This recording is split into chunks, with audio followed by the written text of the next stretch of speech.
The colossal beasts have descended, and apocalyptic calamities have befallen the world. In their desperate quest for survival, humanity embarks upon the path of martial arts, yet continues to suffer defeat. Liu Yu, endowed with extraordinary martial talent, resolutely chooses to become the singular Beastmaster. As a Beastmaster, he commands countless beasts. No matter how formidable the gigantic creatures may be, they are still but beasts. The cosmic titans may be immensely powerful, capable of vanquishing even the most skilled martial artists with a single strike. Splendid. Come forth to guard my home. Are the nine-headed fire dragons invincible, capable of scorching mountains and boiling seas, annihilating worlds? Excellent. I happen to require a magnificent steed. In this grand era of universal martial arts, where countless individuals revere martial prowess, Liu Yu is determined to carve a path as a formidable Beastmaster. Martial arts alone cannot save humanity. Magic is the key to defeating magic. As a Beastmaster, having captured a multitude of colossal beasts as companions, is it not reasonable that I could obliterate a star with a mere punch? Chapter 1. The Heretical Youth? The Fallen Genius? 50 years ago, the abyss descended, swarming with mutated beasts. Towering titans emerged from the abyss, invading human territories. Cities turned to ruins. Nations erased from the annals of history. In order to protect the last bastion of humanity, we must unite and grow stronger. Only through martial arts can humanity be rescued from the brink of destruction.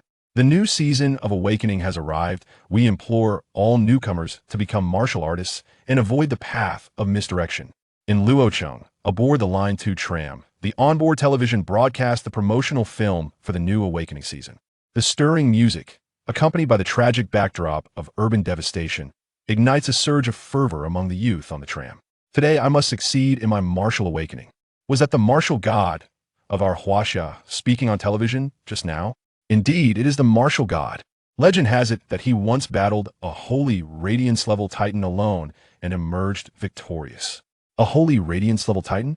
My goodness, it must stand thousands of meters tall, truly worthy of the title martial god. By the way, what did the martial god mean by that last piece of advice? Ensure to become a martial artist. Do not stray from the path. Could there really be someone who would not choose to become a martial artist? A girl with twin ponytails blinked curiously, posing the question. As her words hung in the air, the tram fell into a brief silence. Eventually, a senior student chuckled, saying he was referring to Liu Yu. Last year, during the martial awakening, he achieved a 9-star martial talent, yet chose not to become a martial artist, instead opting for that ridiculous title of Beastmaster. A year has passed, and while his peers have reached the 2nd or even 3rd rank, he remains stagnant at the 1st rank, with no combat prowess whatsoever. What a shame. Instead of embracing his martial genius, he decided to become a worthless Beastmaster. Now, with the martial god mentioning him, he has brought disgrace upon all of Huaxia. Upon hearing this, the girl's eyes widened as realization dawned. Liu Yu? The very handsome senior from Luocheng No. 1 Middle School? Oh my, I used to really like him. The senior boy furrowed his brow, unable to contain himself. In this era of colossal beasts and disasters, what good is mere appearance? By choosing to become a Beastmaster, he has rendered himself utterly useless. He probably won't even make it to university. At the back of the tram, a tall figure stood, a youthful silhouette with a fair complexion and a handsome, sun-kissed visage, even drawing furtive glances from a nearby beautiful woman. Brother Yu, they're gossiping about you again. A chubby boy beside him nudged his arm gently. Indeed, this young man was none other than the so-called worthless Beastmaster Liu Yu. The chubby boy, known as Jiang Hao, was Liu Yu's childhood friend and steadfast ally. Both were students of Luocheng No. 1 Middle School. Last year, during the martial awakening, Jiang and 99.99% of their peers chose to become martial artists. In contrast, Liu Yu forsook his remarkable 9-star martial talent to resolutely pursue the path of a worthless Beastmaster. The martial talent hierarchy ranges from 1 star to 9 stars. Before Liu Yu, no one in Luocheng had achieved 9-star talent in 50 years. He was indeed the first, an unequivocal martial genius, the likes of which are rarely seen. Yet, it was precisely for this reason that his choice to abandon martial arts for Beastmastery has been the subject of scorn among countless teachers, students, and even the common folk of Luocheng. Do you also believe I made the wrong choice, fatty? Liu Yu gazed out the window, his voice calm, devoid of emotion. Jiang scratched his head, responding without hesitation. While I cannot fathom your reasons for becoming a Beastmaster, I believe you must have your own rationale. Those who speak ill of you will eventually be silenced, their faces firmly planted in the ground. As he spoke, he clenched his fist, as if to encourage Lu Yu. Lu Yu merely smiled at his friend's words. With a thought, he summoned his personal information panel, visible only to himself. At the bottom of the panel, a striking line of text read, Beastmastery power charging. Charging progress, 99.99. Lu Yu's gaze lingered on the final series of nines, and he nodded with satisfaction. After a year of relentless effort, he was finally on the cusp of fruition. Even Lu Yu could not suppress the swell of emotions within him, a slight smile gracing his lips. After the tram reached its destination, a throng of students surged toward Luocheng No. 1 Middle School. Lu Yu and Jiang Hao waved to each other before heading to their respective classrooms. In Building 3, Class 9, as Lu Yu arrived at the door, the homeroom teacher, Mr. Wang, called him aside into the corridor. This scene drew the attention of many passing students, who cast scornful, derisive looks at Lu Yu. Unsurprisingly, the worthless Beastmaster was about to be reprimanded once more. Mr. Wang, Lu Yu acknowledged, feeling the weight of countless mocking gazes, yet remained unfazed, addressing him calmly. Sigh. Mr. Wang sighed heavily after scrutinizing Lu Yu for a while. Still at the first rank? After a moment of silence, Mr. Wang suddenly inquired. Lu Yu nodded and replied honestly, still at the first rank. Upon hearing this, disappointment deepened on Mr. Wang's face. A year had passed, while other students had transitioned to martial artists, achieving at least the second rank, with top students reaching third or fourth ranks. Lu Yu remained stagnant at the first rank. Mr. Wang gazed at Lu Yu intently, recalling the principal's repeated instructions that morning, and could not help but say, I won't dwell on why you chose not to become a martial artist and instead opted to be a Beastmaster. I believe that after a year, you must be regretting your decision. With your initial 9-star talent, had you chosen to become a martial artist, you would likely have reached the 4th or even 5th rank by now, becoming the top genius of Luocheng. But fear not, your past mistake still offers a chance for redemption. The principal has procured a precious item from the capital that can resolve your current predicament. As he spoke, Mr. Wang extended his hand, presenting a glowing, transparent stone. Lu glanced at it, and the information materialized. Class removal stone. This can eliminate an already chosen profession, allowing for a renewed martial awakening and reclassification. With a single glance, Lu Yu withdrew his gaze. He looked at Mr. Wang and shook his head earnestly. To be honest, I do not need it. Mr. Wang was taken aback, exclaiming, What do you mean you don't need it? This is a treasure obtained through the martial god's intervention from the Sacred Hall, specifically for you. If you use it, you can reclassify. Today marks the awakening day of the new year. Since you have now utilized it, I shall promptly guide you to transition into a martial artist. Though a year has been squandered, with your 9-star martial talent, there is no doubt you will catch up swiftly. Listening to old Wang's heartfelt words, Lu Yu felt a surge of emotion within, yet he resolutely shook his head. Teacher Wang, I appreciate your kindness, along with that of the principal and the esteemed martial god. Rest assured, I, Lu Yu, will remember this benevolence. Once I have grown, I shall undoubtedly repay this kindness in the future. As his words hung in the air, old Wang was rendered speechless with laughter, unable to contain his exasperation as he exclaimed, Still growing? After a year, you remain at the first level, and your only companion is a plump house cat, unable to even defeat the stray dogs on the street. What do you have to show for your growth? Upon hearing this, Lu Yu was about to respond when suddenly, a crisp notification chimed in his mind. Power of Beastmastery charging completed. Current progress, 100. Shall you advance immediately? Chapter 2, Ascension, the Awakening of Divine Talent. It has arrived. Finally, it has come. Upon hearing this notification sound, a smile appeared on Lu Yu's calm face for the first time. Over the past year, he had dedicated himself to relentless training. Apart from eating and sleeping, every moment was consumed by his practice, all for this moment. As a Beastmaster, he could cultivate source power, yet unlike other martial artists, he could not utilize it for realm advancement or combat. All the source power he cultivated was absorbed by the Beastmaster space, transforming into Beastmaster power. This unique power belongs solely to Beastmasters. Only with sufficient Beastmaster power could a Beastmaster ascend. After enduring a full year of cold glances and mockery, Lu Yu was prepared for today, for this moment. Ascension. Some may question, from first rank to second rank, isn't that still a mediocre Beastmaster? In reality, the difference is vast. At this moment, Lu Yu had no time to heed old Wang's earnest advice. He silently intoned, "Ascend." In the next instant, Lu Yu felt the vast ocean of Beastmaster power surging from the depths of his Beastmaster space, flooding his limbs and bones. His attributes were rapidly increasing, especially his mental strength, which had multiplied exponentially. Yet, what truly concerned Lu Yu was the talent of the Beastmaster that would be unlocked after Ascension, a genuinely divine talent.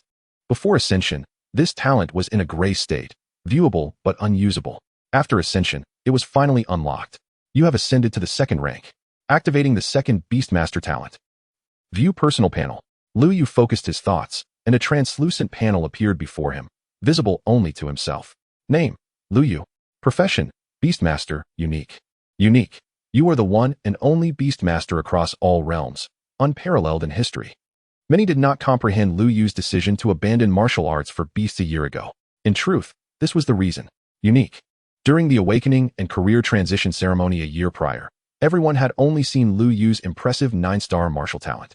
However, what Lu Yu perceived was an option shimmering with 7 colors. Beastmaster, unique. Without hesitation, he made his choice in an instant. Though the 9-star martial talent was formidable, it was not singular. Across Huaxia, while 9-star talents were rare, several individuals possessed them, such as that martial god, who also had a 9-star talent. Perhaps even greater hidden talents lay beyond 9 stars.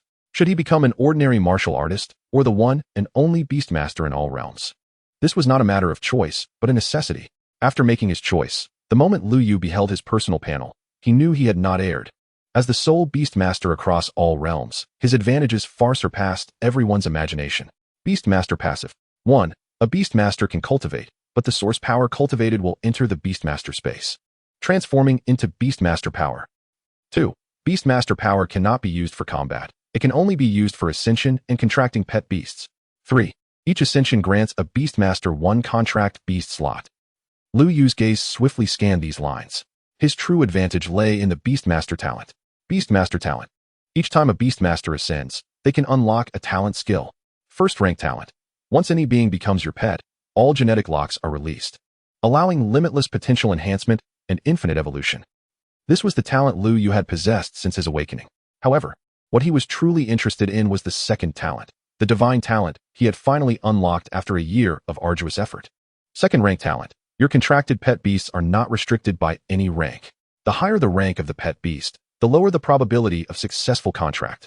However, you can use Beastmaster power to enhance the contract probability, which can reach up to 100%. Observing this talent that had finally transitioned from gray to bright, Lu Yu could not help but smile. Even though he had read these few lines countless times over the past year, his heart surged with excitement at this moment. The ability to contract pet beasts without any rank limitations. He could even use Beastmaster power to enhance the probability of contracting. What does this mean? I can contract Titan beasts. A 100% success rate. A voice echoed within Lu Yu's heart. Prior to acquiring this talent, as a Beastmaster, he could only contract pet beasts of ranks not exceeding his own. For example, when he was at the first rank, he could only contract first-rank beasts. Second-rank beasts were beyond his reach. But now, with this talent, not only second or third ranks, but even those Titan beasts that surpassed the 9th rank could be contracted directly by Lu Yu. It is crucial to understand that this is the era of Titan beasts. Nearly every creature deemed a Titan possesses terrifying strength. The ranks of martial artists range from 1st to 9th, and beyond the 9th rank are the King, Lord, Saint, and Demigod ranks. To date, every Titan that has appeared has never been below the King rank. The strongest among humans, the martial god of Huaxia, is at the Demigod level. And how many Demigod-level Titans exist on Blue Star? Hundreds, if not thousands. More alarmingly, for human martial artists, the Demigod level seems to be the ultimate pinnacle of cultivation. That martial god was already at the Demigod level a decade ago, and despite the passage of 10 years, he remains at that level, with no breakthrough to godhood in sight. Yet Titans? According to current knowledge, Blue Star possesses at least 10 god-level Titans. After unlocking this talent, theoretically, as long as Lu Yu possesses sufficient Beastmaster power, he could even contract a god-level Titan directly. What would it be like to have a god-level Titan as a pet? Lu Yu was truly looking forward to it. However, anticipation aside, Lu Yu did not let excitement cloud his judgment. After all, he was still merely a fledgling second-rank Beastmaster. If he truly wished to contract a god-level Titan, he might be crushed by the residual energies before even approaching it. What is my probability of contracting a king-level Titan now? Lu Yu pondered and activated the second talent skill. Yes, this skill could be actively used, allowing him to check the probability of successful contracts. Contract target set to King level Titan. Current rank of Beastmaster, 2nd rank. Success probability, 5. Only 5? Lu Yu furrowed his brow, silently reflecting. What if I use all my Beastmaster power?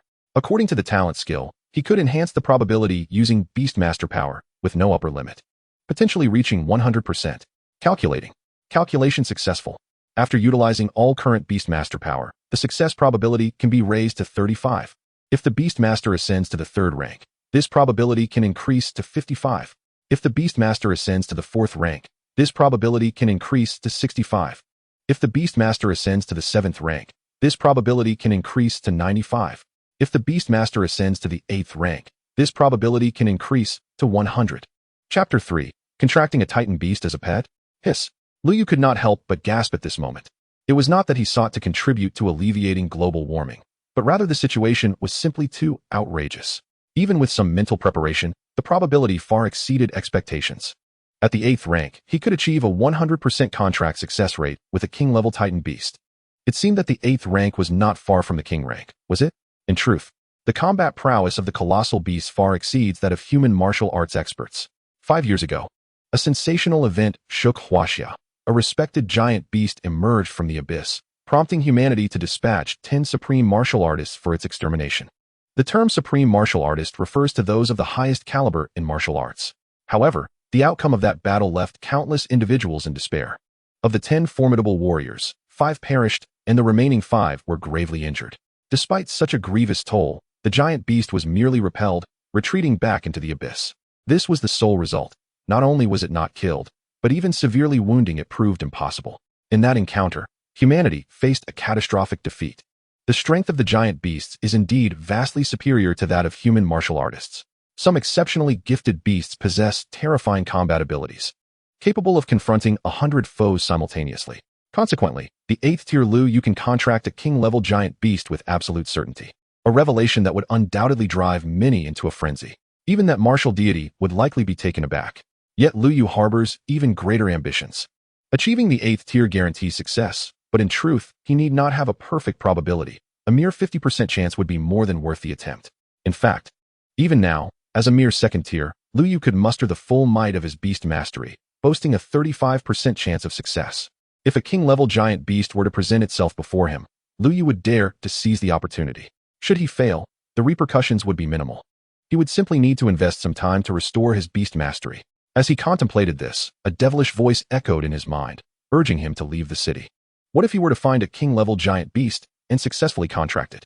A 35% chance is certainly not insignificant.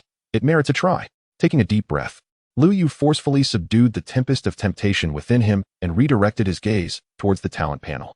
Talent skills: 1st tier talent, 2nd tier talent, 3rd tier talent. You may share the realm, strength, talents, skills, and bloodline of your contracted beasts. The sharing ratio is determined by the Beastmaster S tier, with a maximum of 100. This talent can only be unlocked upon reaching the 3rd tier. 4th tier talent. Insufficient energy can be viewed after advancing to a 3rd tier Beastmaster. Lu Yu found himself at a loss for words to articulate his feelings. The talent that unlocks at the 3rd tier is yet another divine talent. The ability to share the strength of his contracted beasts. Not only their strength, but everything including skills, talents, and even bloodlines. According to Lu Yu's knowledge, the fundamental reason why human martial artists are outmatched one-on-one by giant beasts lies in their talents and skills. The vast majority of martial artists can only wield martial techniques, with only a rare few geniuses able to comprehend elemental martial techniques. And what of those colossal beasts? They wield skills of cataclysmic proportions.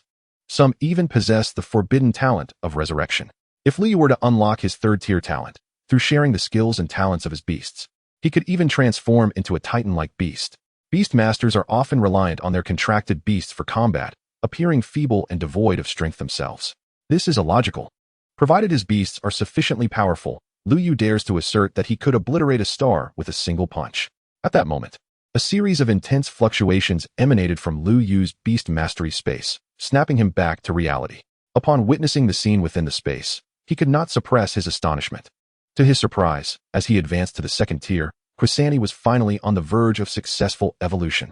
Inside the Beastmastery space, a black cat, which had been lazily sleeping and had seemingly grown rotund, suddenly opened its eyes. This cat, named Quasani, was Lu Yu's first contracted beast. Initially, just an ordinary house cat. It had spent the past year within Lu Yu's Beastmastery space, continuously absorbing Beastmastery energy. At last, it was about to undergo its own evolution and transformation. Meow? Quisanti widened its eyes, seemingly puzzled by its own transformation. The next moment, a dazzling light enveloped its form entirely, and a cocoon, towering half a human height, materialized out of thin air. Within the cocoon, a shadow of black was undergoing mysterious changes. Its aura was visibly intensifying at a remarkable pace. Perhaps within just a few hours, the evolved Quisanti would be ready to meet Lu Yu. Lu Yu, what have you decided? Lu Yu. In the corridor, Old Wang observed Lu Yu, who appeared lost in thought, occasionally grinning foolishly, and felt an inexplicable concern rising within him. This child, after enduring so many shocks over the past year, could he have lost his senses? Hearing Old Wang's repeated calls, Lu Yu finally snapped back to reality. Thank goodness he hasn't lost his mind. Old Wang sighed in relief upon witnessing clarity return to Lu Yu's gaze. He then pressed on, what have you decided? Are you considering abandoning the Beastmaster profession to pursue martial arts instead? Just give me a nod, and I will assist you in removing your profession right now and guide you through the awakening process. Old Wang's eyes were fixed intently on Lu Yu, filled with hope for Lu Yu's redemption. Alas, this hope was destined to be dashed. After awakening such extraordinary divine talents, how could Lu Yu possibly abandon the Beastmaster profession? Martial arts cannot save humanity. Only magic can vanquish magic. Teacher Wang, I have made my decision. I do not wish to relinquish the Beastmaster profession for martial arts. I hope you can understand. As Lu Yu's words fell, it was as if a light had extinguished in Old Wang's eyes.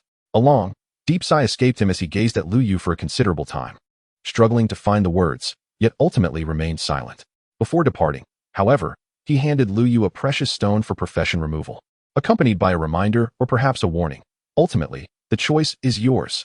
However, this afternoon marks the final assessment for your cohort. All students, including yourself, must participate in the assessment. The task is to venture outside the city to hunt mutated beasts. Only those who pass the assessment will qualify to participate in the national examination a month from now. Failure to pass will result in disqualification from the examination and expulsion from the school.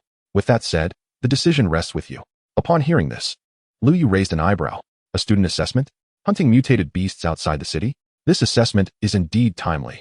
Quisanti would surely complete its evolution by this afternoon. It would be an excellent opportunity to gauge its combat prowess. Chapter 4. A Class Flower as a Deskmate. As the class bell rang, Lu Yu entered the classroom of Class 9, Year 3, punctually.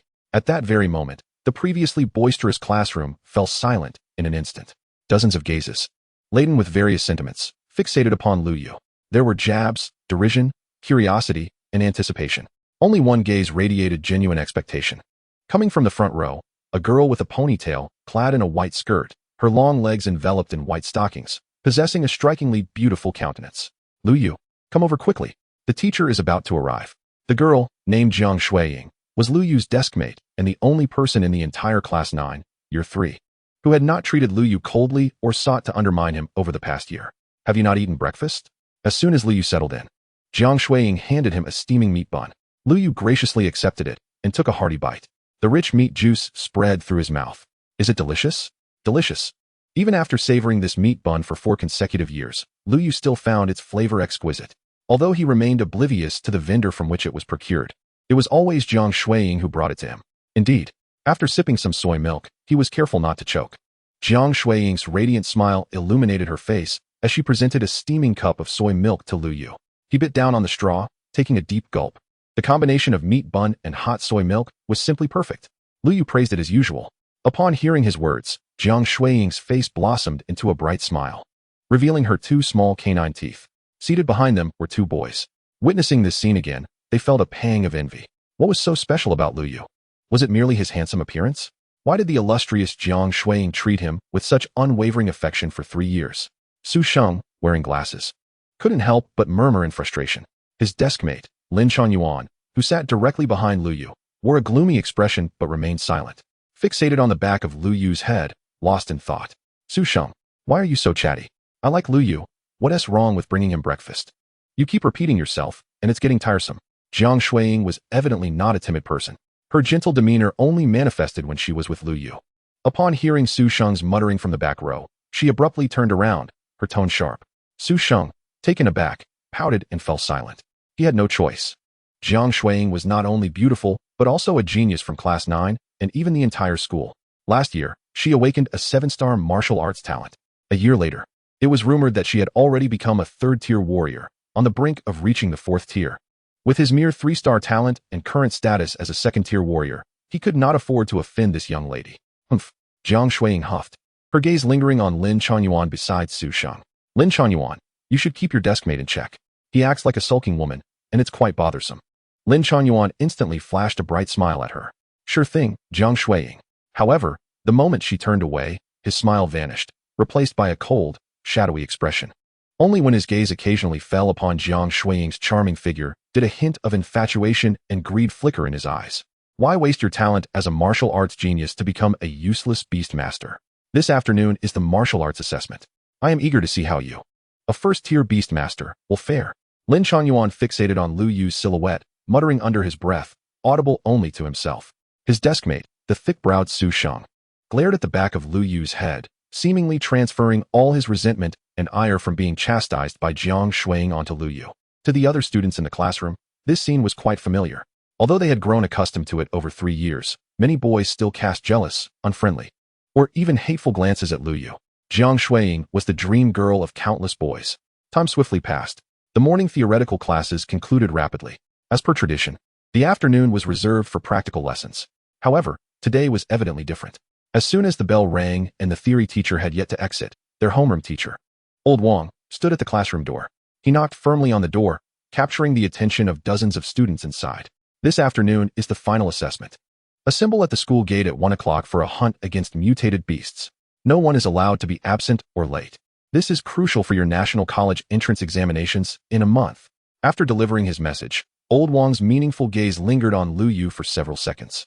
The rest of the class responded in unison, understood. Once Old Wang left, the classroom erupted into lively chatter. Finally, the final assessment is here. I've been waiting for this day for ages. I heard last year's assessment was also about hunting mutated beasts, like the gold-eating rat, a 2nd-tier mutated beast. 2nd tier? That's not something one can just casually kill. I just broke through to being a 3rd-tier warrior last month. Just because you can casually kill doesn't mean everyone can. Amidst the discussions, numerous students, particularly the boys, exchanged furtive glances toward Lu Yu.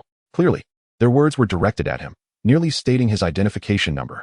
Jiang Shuiying, overhearing these remarks, felt angered but couldn't reprimand everyone like she had with Su Sheng. Although she was the school beauty and a genius, her reputation didn't allow her to be indiscriminate in her judgments. Lu Yu, don't let their words get to you. Jiang Shuiying leaned closer to Lu Yu, speaking softly. Lu Yu simply smiled faintly, turning to meet her concerned and gentle gaze. Yes, there was a faint scent of her hair as Jiang Shuiying drew near, nearly nestled in his embrace. Oh dear. Upon feeling Lu Yu's gaze, Jiang Shuiying's cheeks flushed crimson. With a soft exclamation, she lowered her head. Yet soon after, she raised her blushing face, her large eyes sparkling as they met Lu Yu's gaze.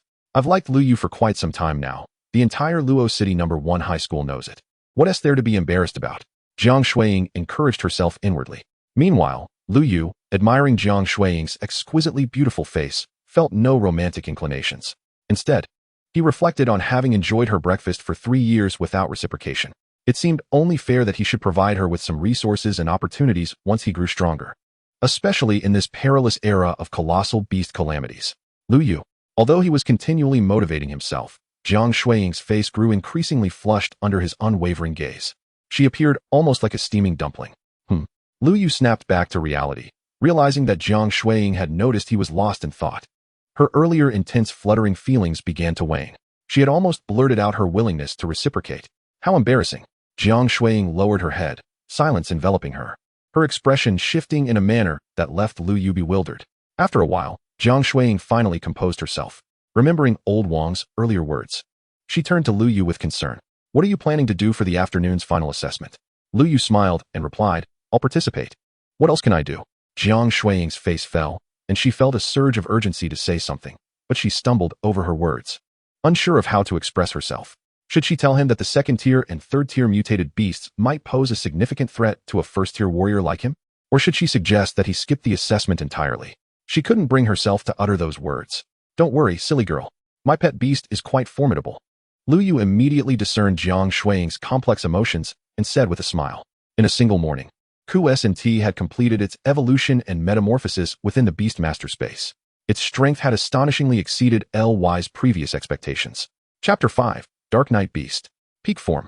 With a mere thought, LY accessed the information of his first pet, Q-S&T. Name, Q-S&T. Species, Dark Knight Beast. Rank, early stage of Tier 3.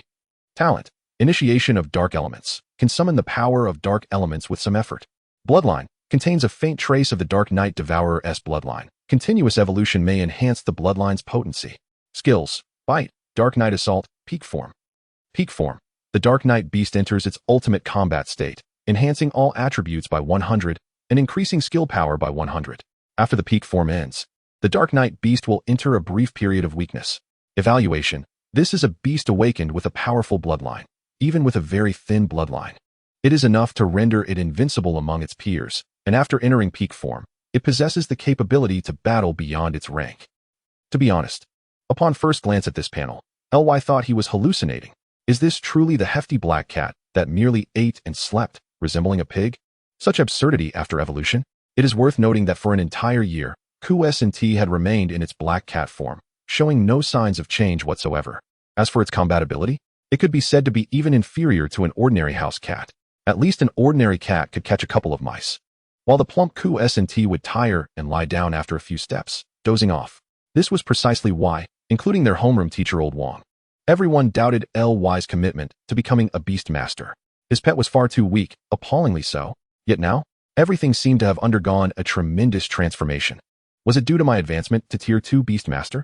That seemed unlikely. The progression of a Beastmaster and the evolution of a beast are not directly connected. Could it be related to the first talent I awakened?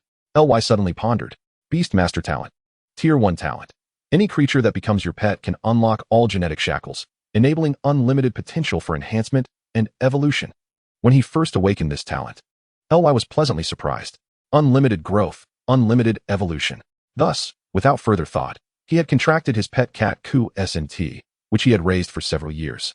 However, throughout the entire year, Q-S&T did nothing but eat and sleep, consuming not cat food and canned goods, but instead the Beastmaster power that LY had cultivated. Yet, for an entire year, Q-S&T showed no changes and exhibited no combat capabilities. LY had even feared that his first pet would turn out to be a failure. To his astonishment, after lying dormant for a year and absorbing a full year's worth of Beastmaster power, Q-S&T had completely transformed. The Beastmaster power was the source of a pet's evolution and growth. The more it absorbs, the stronger the evolution and growth. Thankfully, the portion of Beastmaster power absorbed counted as charging, hence it did not affect my advancement as a Beastmaster. At this moment, LY had come to an understanding. Q-S&T, previously just an ordinary house cat, required an entire year to evolve into the current Dark Knight Beast due to changes in its life form and even its fundamental bloodline. It was precisely because it was in a transitional state of evolution and metamorphosis that it had shown no combat ability over this past year. However, on another note, LY found this infinite evolution of the Tier 1 talent to be remarkably astounding. It was astonishing that an ordinary house cat could evolve to possess even a trace of the Dark Knight Devourer's bloodline. If it were a beast or giant beast of considerable strength to begin with, who could fathom what incredible form it would evolve into?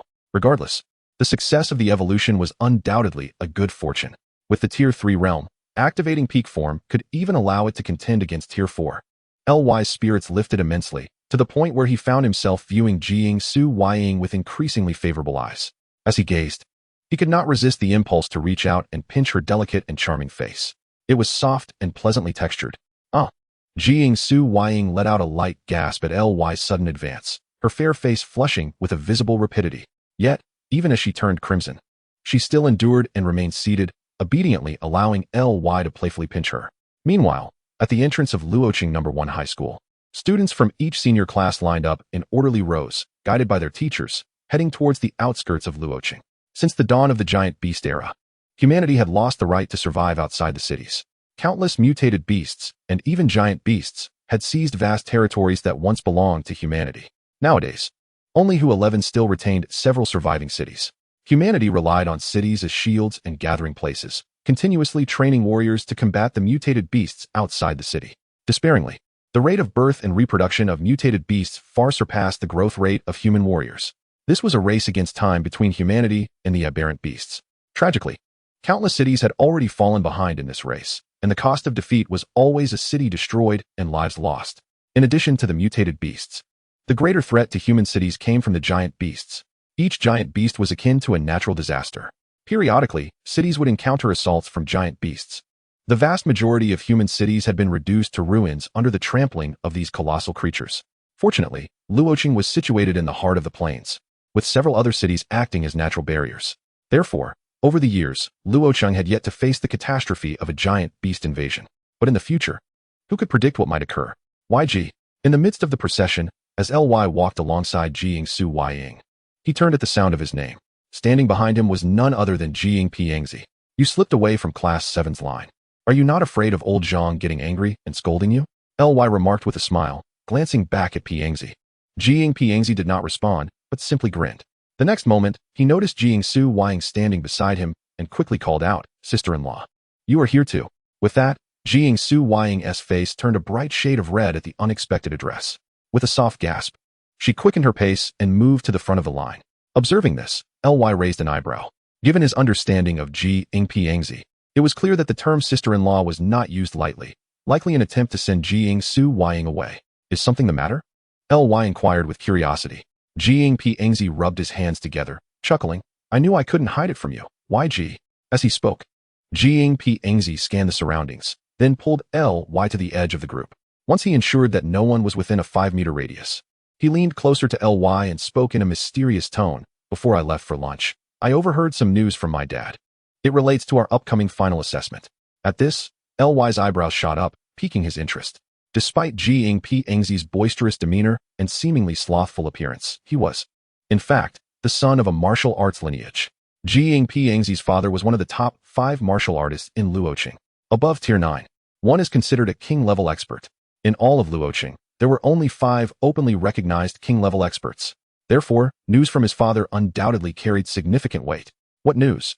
Ly asked. Jiying Piangzi took a deep breath, cautiously scanned the area once more to ensure no one was listening, and then whispered each word with precision. There might be a king-level giant beast appearing near the location we are headed. Ly.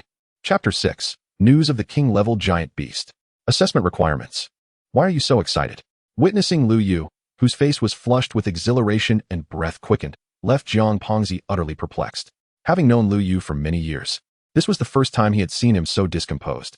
Brother Yu, that is a king-level behemoth capable of annihilating our Luo city. Shouldn't this news fill you with dread? Jiang Pongzi scrutinized Lu Yu with a doubtful expression. He was concerned that his brother Yu might have been rendered foolish by the terrifying prospect of a king-level beast. Fatty, spare no detail regarding the king-level beast. I am all ears. Lu Yu rarely rubbed his hands together, leaning in inquisitively. Brother Yu, you feel unfamiliar to me. Jiang Pongzi muttered again, pondering before admitting. I also overheard this news by chance from my father last night. Last month, the Holy Temple detected abyssal fluctuations in the wilderness east of Luo City, and my father was dispatched to investigate. This is the abyss, where horrifying beasts can emerge at any moment, leading to the destruction of many cities. Jiang Pongzi's father was deeply concerned and set out, but you won't believe what happened next. Jiang Pongzi paused dramatically, his tone imbued with mystery. You absolutely cannot guess. By the time my father arrived, the abyssal fluctuations had vanished, but they discovered traces of a gigantic beast nearby. It is said that a single footprint of that beast measures over 10 meters. Upon hearing this, Lu Yu was momentarily taken aback, instinctively exclaiming, "The beast has already escaped from the abyss." Jiang Pongzi nodded vigorously, stating, "That is precisely their conjecture. Initially, my father planned to report this and request more powerful individuals from Jinling to investigate, but this matter was suppressed by Lord Lin. According to Lord Lin's assessment, based on the traces and aura, the beast is merely in the early stages of the king level, a juvenile giant that is also severely injured." At this point, Lu Yu could hardly contain himself. A king level in its early stages, and also wounded. Isn't this a pet delivered right to my doorstep? Just that morning, he had contemplated using a 35 contract probability, and now, in the afternoon, news of a giant beast surfaced. Lu Yu began to suspect he had unwittingly stumbled into a protagonist's script. So what now? Lu Yu inquired. Jiang Pongzi took a deep breath, explaining, "Hence, this matter has yet to be reported. Lord Lin has been leading my father and others in search of the wounded giant beast in that wilderness throughout this month. According to my father, the latest traces suggest that the giant may have hidden deep within the 3rd trial area. By the way, this giant seems to possess the ability to alter its size, Otherwise, such a massive form could not have evaded detection until now. Jiang Pengzi finished in one breath. Lu Yu fell into contemplation. The trial area for the final exam of Luo City No. 1 High School is Area 2, with Area 3 just beyond it. Not far apart. A giant beast pet delivered to him could not be disregarded.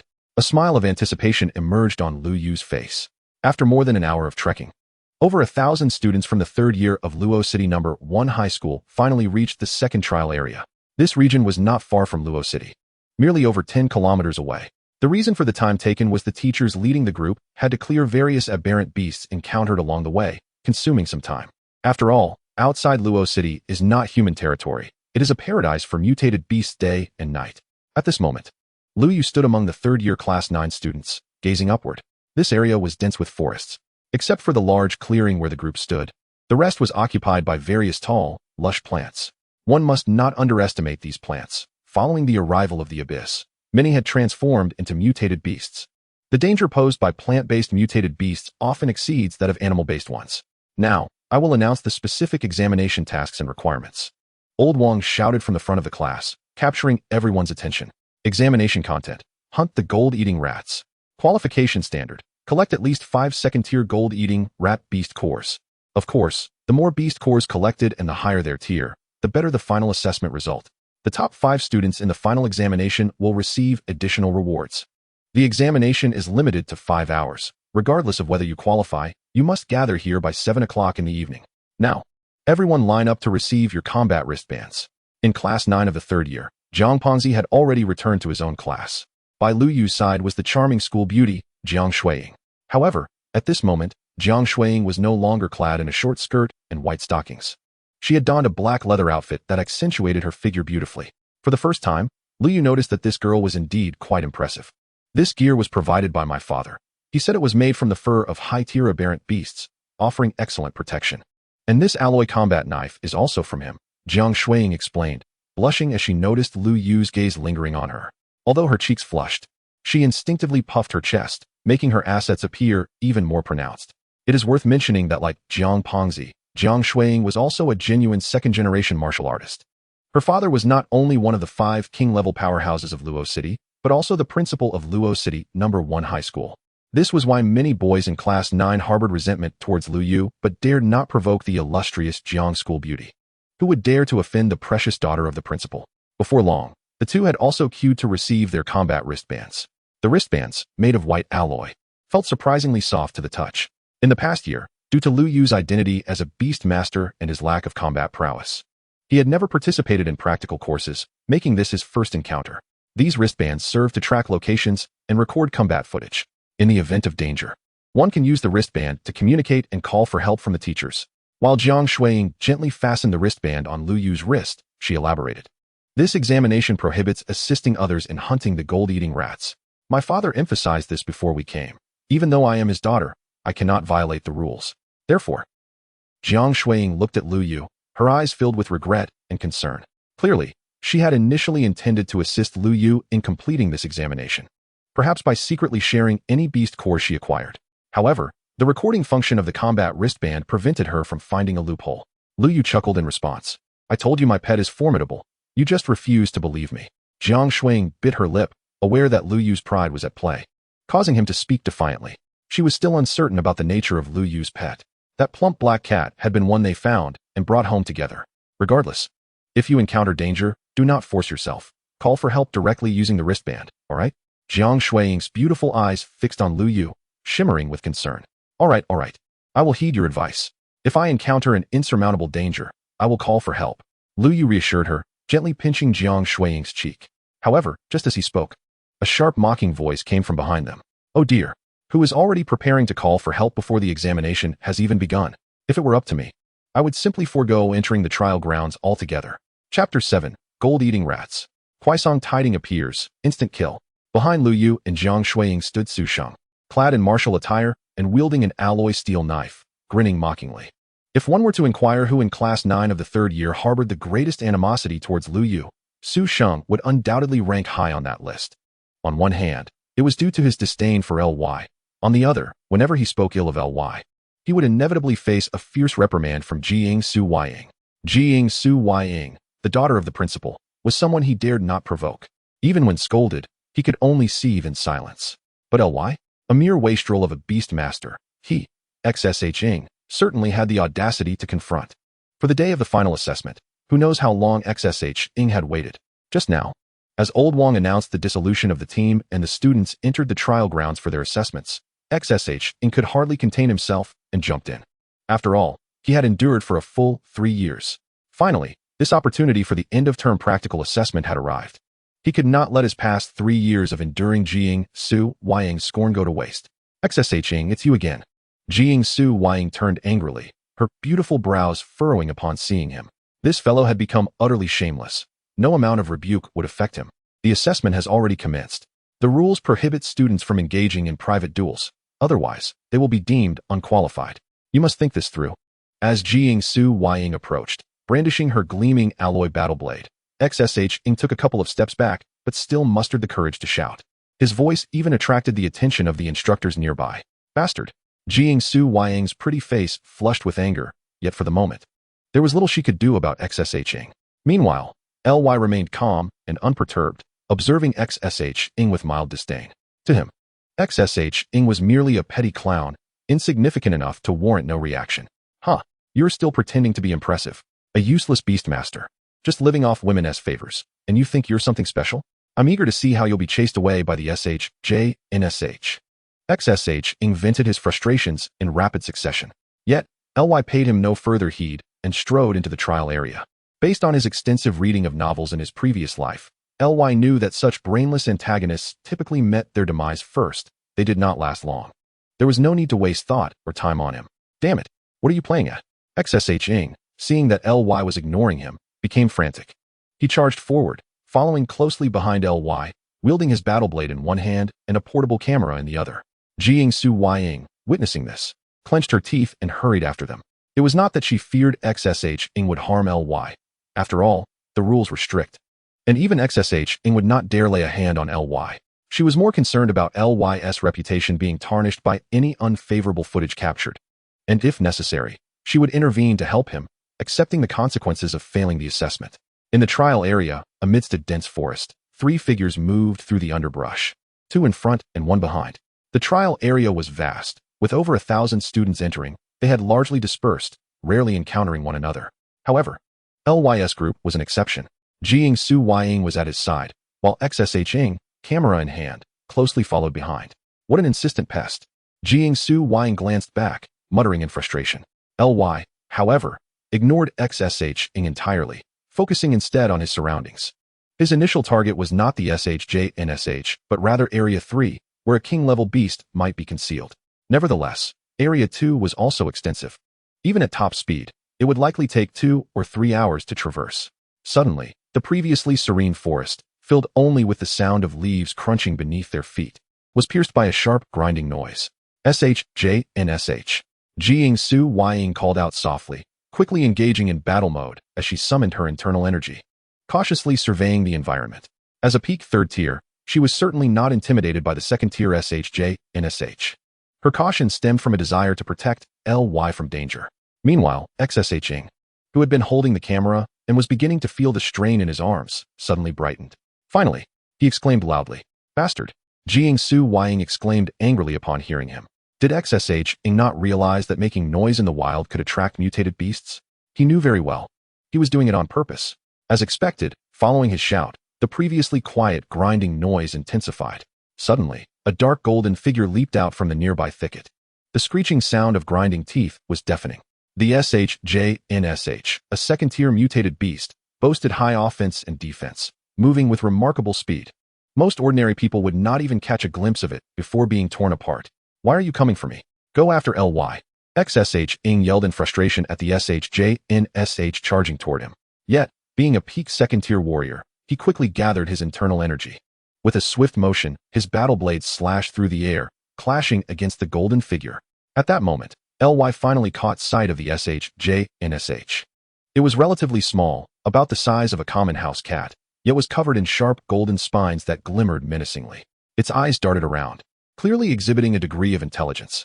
Mutated beasts were not mere animals. They gained formidable combat prowess through the corruption of internal energy, simultaneously awakening a portion of their intellect. It was said that some high-tier mutated beasts could even speak human language. As Ly pondered this, a cacophony of grinding sounds erupted as more SHS burst forth from the foliage. At first glance, there were at least 5, all second tier.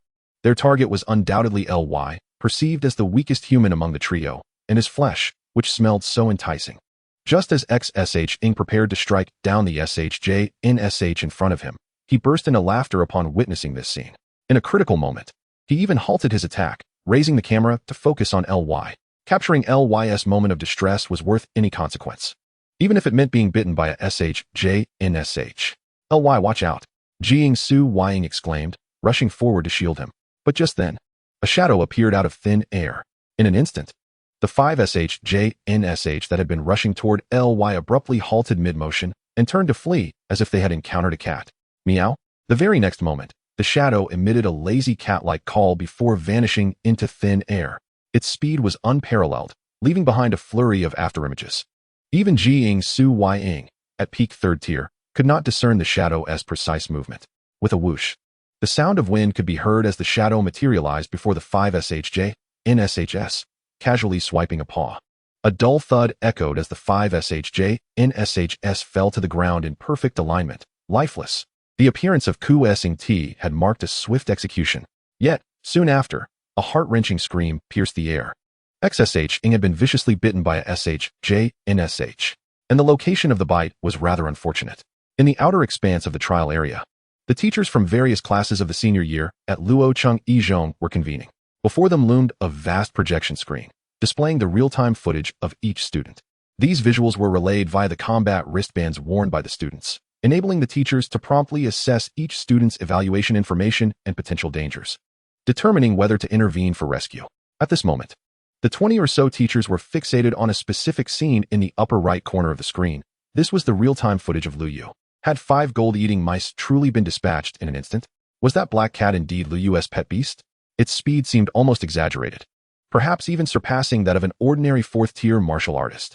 Wasn't it said that Lu Yu's pet was feeble, incapable of besting even a stray dog? What was unfolding here? A group of leading teachers began to murmur among themselves. Meanwhile, Lu Yu's homeroom teacher, Old Wong, wore a look of astonishment.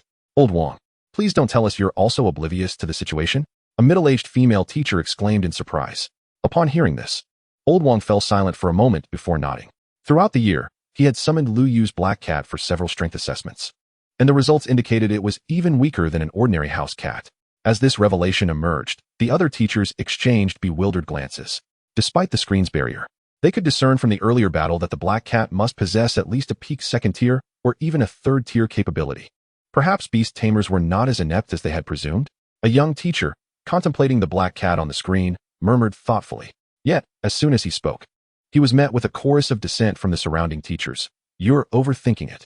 The martial god himself has declared that in this world, only martial arts represent the singular path to power. All other pursuits are mere diversions. Perhaps Lu Yu's black cat seems competent now, but what about in the future? In time, when others have advanced to 4th or even 5th tier martial artists, Lu Yu's black cat might still languish at 2nd or 3rd tier. The growth resources for extraordinary beasts far exceed those required by martial artists, especially for formidable beasts. The resources needed to nurture them to the same tier could suffice to cultivate multiple martial artists of the same rank. The teachers continued to discourse animatedly. The previously mentioned young teacher, realizing his misstep, hastily added, I merely spoke offhandedly, with no ulterior motive. I am well aware that martial arts reign supreme. After a contemplative pause, Old Wong finally spoke. The profession of beast tamer harbors significant drawbacks, as concluded by the sanctuary. This is also one of the reasons why the principal urged me to advise Lu Yu to transition back to being a martial artist. Upon hearing this, the teachers were taken aback. The mere mention of the sanctuary carried immense weight, rendering any further justification unnecessary. If the sanctuary deemed beast tamers inadequate, then they were indeed inadequate. Furthermore, disregarding the beast tamer profession, Lu Yu originally possessed a 9-star martial talent, comparable to that of the martial god. Had he pursued the martial path, he likely would have reached the 4th or even 5th tier by now, rather than being left with only a 2nd or 3rd tier pet beast, devoid of any combat prowess, akin to an ordinary individual. It was crucial to distinguish between trivialities and significant matters, Old Wong concluded, solidifying his stance.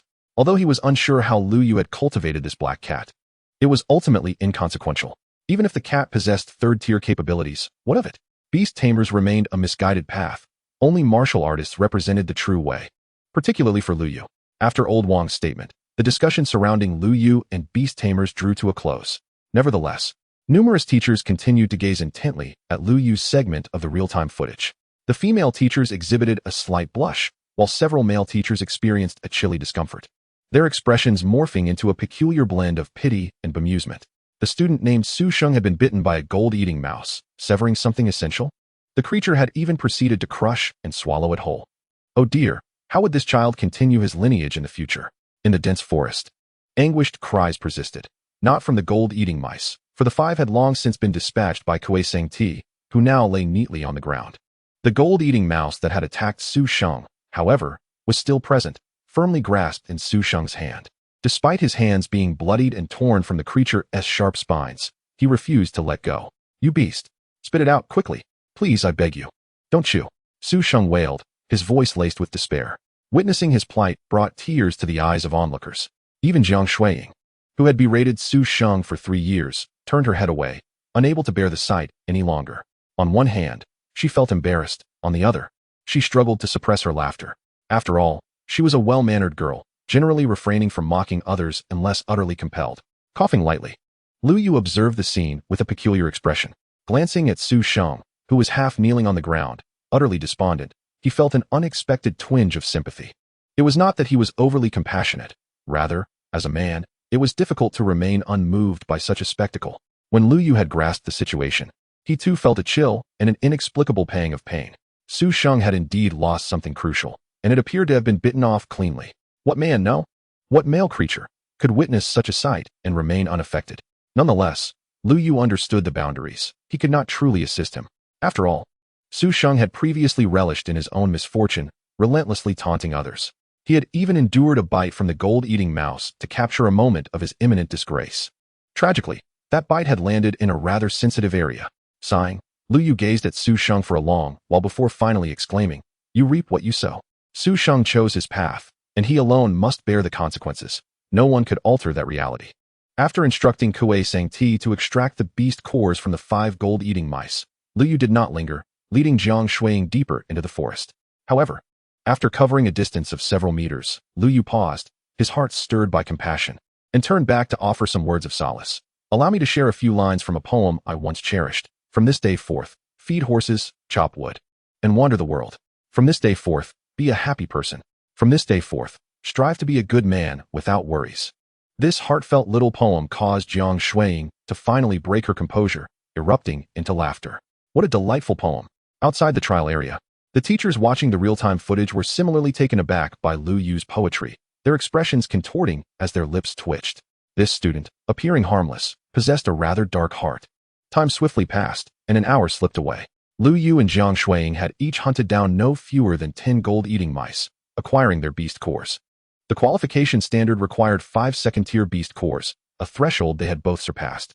Of course, to adhere to the rules, they had each independently slain the gold-eating mice. Thus, although they journeyed together, the assessment teachers could not find fault in their actions. They had now approached the innermost depths of Zone 2. To venture further ahead may pose danger, even encountering a horde of JJNSH. At the edge of the dense forest, Jiang Su-Ying gazed at the expanse of desolation before her and could not help but caution. The horde of JJNSH is undoubtedly a calamity for students at our current level of martial prowess. Even though I am at the pinnacle of the 3rd tier, approaching the 4th, I cannot guarantee my safety against the onslaught of such a horde. Her true concern, however, lay with Ly.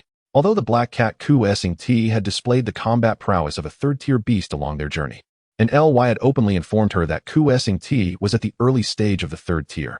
The two of them still seemed insignificant in the face of a JJNSH horde. Any horde of rats would consist of at least dozens, if not more. Moreover, they would not all be 2nd tier. There could be 3rd tier or even 4th tier JJNSH kings among them. Ly looked towards Jiang Su-Ying, his mind racing as he pondered how to articulate his thoughts. He was determined to delve into this desolate wilderness. After all, crossing it was the only way to reach Area 3, where traces of injured king-tier beasts might be found. Ly was not one to embrace reckless adventure, but he adhered to the adage, what heaven grants and one does not seize, one shall suffer for it. Since awakening his second-tier godly talent, his goal had become clear. He sought to contract a giant beast as a companion. Each advancement as a beast tamer allowed him to acquire a new contract slot, and each slot was exceedingly precious. His objective for the second contract slot was to obtain a giant beast as a pet.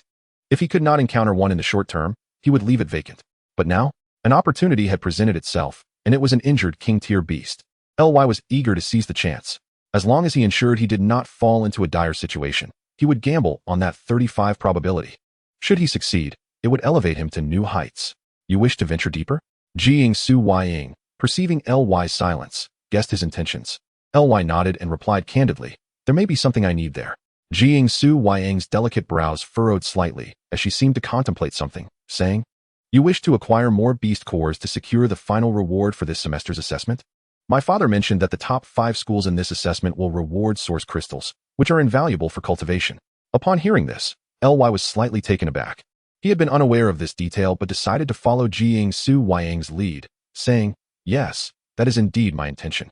Source crystals would also greatly aid in nurturing my companion beast, allowing Ku's Ing Ti to swiftly advance in rank. This was a mere pretext, as LY had never encountered source crystals and was uncertain of their utility for companion beasts.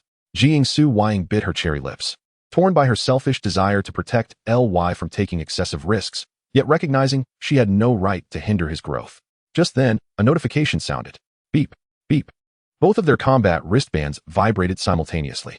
It was a message from the school. Jiying Su Weiying exclaimed softly and quickly opened it. In the depths of Area 2's wilderness, the JJNSH horde is in turmoil. All students in nearby areas must evacuate immediately. Repeat. In the depths of Area 2's wilderness, the JJNSH horde is in turmoil.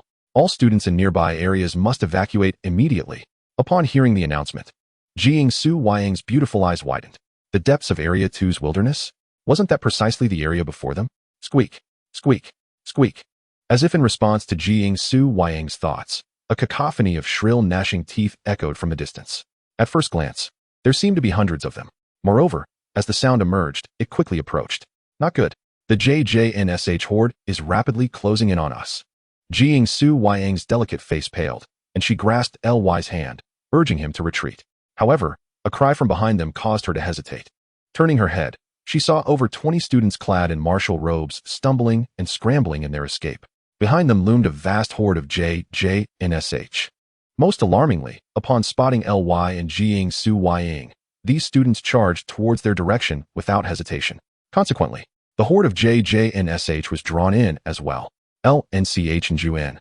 How could he, a third-tier martial artist, dare to lead others deep into the wilderness and provoke the horde? Jiying Su Weiying glared at the male figure at the forefront, cursing under her breath. Jiying D11 you are here too. In that fleeting moment, only a few breaths passed before LNCH and Juan and his group reached LY and Jiying Su Weiying. They appeared quite disheveled, with 5 or 6 individuals displaying grievous wounds on their backs, blood seeping profusely. Leading them, LNCH and Juan panted heavily, but he bore no visible injuries. He was clad in a blue martial outfit, adorned with several claw marks that had not breached the armor. Clearly, this gear was also exceedingly precious martial equipment. LNCH and Juan, have you lost your mind? Are you unaware of the JJNSH horde within? Jiying Su Weiying could no longer contain her anger and directly confronted him. In response to her accusation, LNCH Juan showed no signs of anger. Instead, he wore an apologetic smile and admitted, Jiying D11 you are correct. I acted impulsively. However, the turmoil of the JJNSH horde was not instigated by me. We had just arrived nearby when these creatures surged out like madmen. As he spoke, LNCH and Juan's face reflected a blend of confusion and helplessness. Jiying Su Weiying glanced at the others in the group, and they all nodded in unison, confirming the truth of LNCH and Juan's words. Squeak, squeak. The sounds of the JJNSH horde grew ever nearer. Even LY and the others could feel the ground beneath them tremble slightly. With no time to spare, LNCH and Juan declared, Jiying D11 the JJNSH horde is exceptionally swift. We cannot escape. Even if we disperse, there will undoubtedly be unfortunate students who fall victim to the horde. As class monitor, I cannot allow such a tragedy to occur. His tone was resolute and rapid. Jiying Su Weiying understood the urgency of the situation and asked, then what do you propose we do? LNCH and Juan raised his hand decisively, proclaiming, counting you and LY, We have a total of 25 individuals. Including you and me, there are 7 third-tier martial artists, while the others are all at least peak second tier. We shall use this dense forest as our stronghold. Leveraging the terrain. If we can fend off the horde for just a short while, the danger will be averted. As he spoke, Lnchn revealed his combat wristband, stating, I have already contacted the assessment instructors at the fastest speed. They are on their way. If we can hold out for 10 minutes, everyone will be saved. Upon his words, the group behind Lnchn swiftly drew various weapons and took up defensive stances before the dense forest. Jiang Suwaying, despite wishing to voice her thoughts, ultimately found herself unable to speak. As the horde of JJNSH drew ever closer, she turned her anxious gaze towards Ly, warning, you must stay behind me and not wander off, otherwise, I fear I may not reach you in time if danger arises. As her words fell, Lnchn cast his gaze upon Ly for the first time. Since arriving at the forest, he had not acknowledged Ly even once, as though he did not exist. Yet, this glance was significant, laden with profound meaning. Chapter 10. Is Ly in grave danger? The form of the nocturnal beast. These students are truly reckless. In the deepest regions where the golden mice swarmed, what folly it was to provoke them. Within the dense forest of Zone 2, the silhouettes of over a dozen instructors flickered like lightning. As educators, they were all advanced warriors, with the strongest among them, Old Wong, having already reached the 9th tier, only a step away from the royal level. However, no matter how swift they were, traversing from the outermost edges to the depths would require at least 10 minutes, a perilous span of time. Alas, this young Lin Changyuan, even if he aspired to claim the top spot in the assessment, was far too reckless. Amidst their hurried movements, the young teacher could not help but voice his complaints. Xiao Li, tread carefully. Lin Changyuan is the son of the city lord. You should be grateful that your words did not reach him. Upon hearing this, the young teacher's eyes widened, and dread filled his heart as he stammered, Ellen City Lord? The strongest in Luo City, rumored to be on the brink of royal status? I had no idea his son studied at our #1 high. The young instructor had recently returned to Luo City No.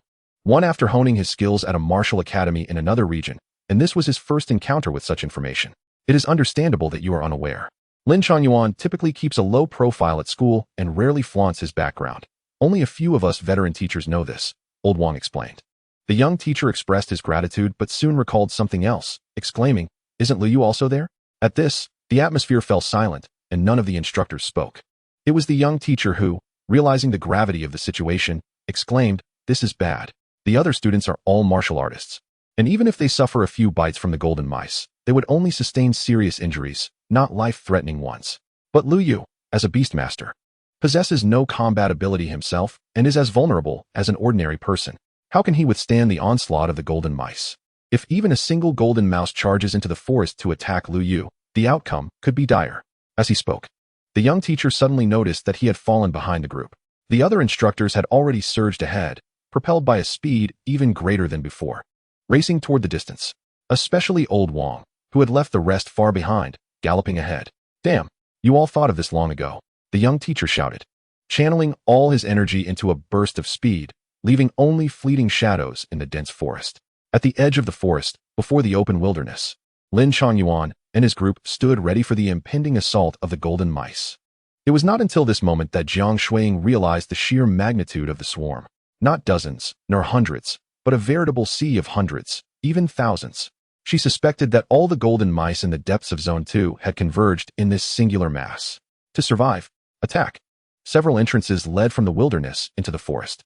However, due to the earlier distraction caused by Lin Changyuan and his companions, the vast majority of the golden mice were now charging towards the group. The sight was overwhelming, a dense mass that, while not entirely obscuring the sky, was still a formidable sight. The high-pitched, grating sound of their gnashing teeth sent chills down one's spine. At the entrance of the forest, the group formed a fan-shaped formation. At the forefront stood Lin Changyuan and Jiang Shuiying, the two with the highest cultivation levels. Liu Yu, as a Beastmaster, was shielded behind Jiang Shuiying. The others flanked them on either side. Except for Liu Yu, each person gripped a battle knife tightly, each distinct in shape and color, yet all exceptionally sharp. With a swift motion, the first golden mouse charged forward. Lin Changyuan summoned his inner energy, casually swinging his weapon to effortlessly slay the second-tier golden mouse. It was clear that his strength far surpassed that of Su Sheng from before. With Lin Changyuan's strike, the battle between them and the swarm of golden mice officially commenced. Blades flashed. The mice shrieked in agony. One after another, the golden mice, as if driven mad, recklessly assaulted the defensive circle formed by the group. Occasionally, screams would pierce the air as some students, possessing only second-tier cultivation, fell victim to the relentless bites, sustaining wounds that tore through their flesh. Lu Yu even witnessed a young male student have half of his left hand bitten off by a golden mouse. Yet, Lu Yu could not simply stand by and watch. From the very outset, he had summoned Kuei Sangdi from his beast space to join the fray. This swarm of hundreds to thousands of golden mice posed an exceptionally dangerous crisis, even for Lu Yu. He could not afford to hide his abilities. That would not be clever, but foolish. In the brief moments that followed, the seemingly unremarkable black cat Kuei Sangdi dispatched countless golden mice with a single strike. The cat single-handedly absorbed the brunt of the swarm's attack. Had the situation been different, the others would have already knelt before it, calling it a master. Kuei Sangdi, fight with all your might, Lu Yu commanded. The cat at the forefront of their formation trembled with power. Meow? Kuei Sangdi let out a low growl. In the next instant, what was once merely a black cat began to visibly expand. Simultaneously, its aura grew increasingly formidable. When it reappeared, the plump black cat had vanished, replaced by a beast over 2 meters in length, half a meter tall, radiating an eerie dark glow. At first glance, it resembled a pitch-black leopard. This was the true battle form of Kuei Sangdi, the so-called Dark Night Beast. The black cat was merely its usual leisurely form. Despite the fierce and dire circumstances, the group could not help but gaze in astonishment. This was their first glimpse of Lu Yu's beast in combat. They had presumed the previous form of the black cat to be powerful enough, but they had not anticipated it could be even stronger. In its current state, Kuei Sangdi merely stood there, and its presence sent shivers down the spines of all who beheld it. This was undoubtedly a third-tier beast, capable of challenging even those of the fourth tier. Was this truly the pet summoned by Lu Yu, the so-called inept Beastmaster? Even Jiang Shuiying was filled with delight, for she had never witnessed Kuei Sangdi in this form before. Roar! In its Dark Night Beast form, Kuei Sangdi's cries transformed from soft meows into a powerful roar. With a flash of dark light, no one could discern Kuei Sangdi's movements, and suddenly, dozens of golden mouse corpses fell from the sky. Among them, half were not even second tier, but rather third tier. At that very moment, a sound far more powerful and commanding than that of the other golden mice echoed from the back of the swarm. As this sound reverberated, the once chaotic swarm, which had flooded the area, parted to reveal a clear path. At the end of this path stood a massive golden mouse, measuring a full 2 meters in length. The Golden Mouse King. A gasp of shock erupted from the crowd. Chapter 11. The Golden Mouse King. Kuei Sangdi in its prime form. As the Golden Mouse King emerged, the once ferocious assault of the swarm came to an abrupt halt, retreating several meters. The gnashing of teeth and shrieks from the golden mice fell into an eerie harmony. Various signs indicate that this unusually large Shijin Shu, undoubtedly the king of this mouse horde. Lin Banzhong, I cannot find any information about this mouse king. A student warrior at the third tier shouted from the front of the team. Upon hearing this, a wave of despair washed over the crowd.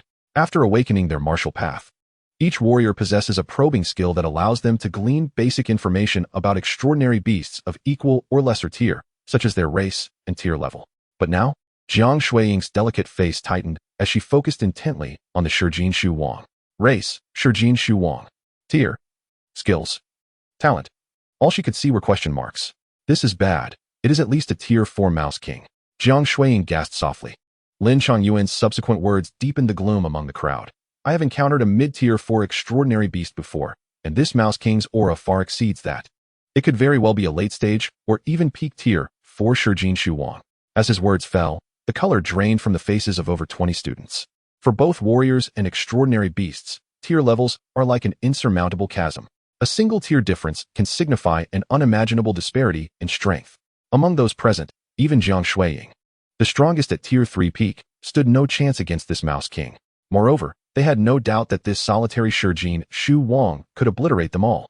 Not far away, the Shijin Shu Wang's face, the size of a soccer ball, had its eyes spinning restlessly. Its gaze remained fixated on the Dark Night Beast ahead. How could a noble extraordinary beast assist a human? It could not comprehend. Squeak. The Mouse King's sharp teeth clicked ominously, producing a piercing sound. Roar.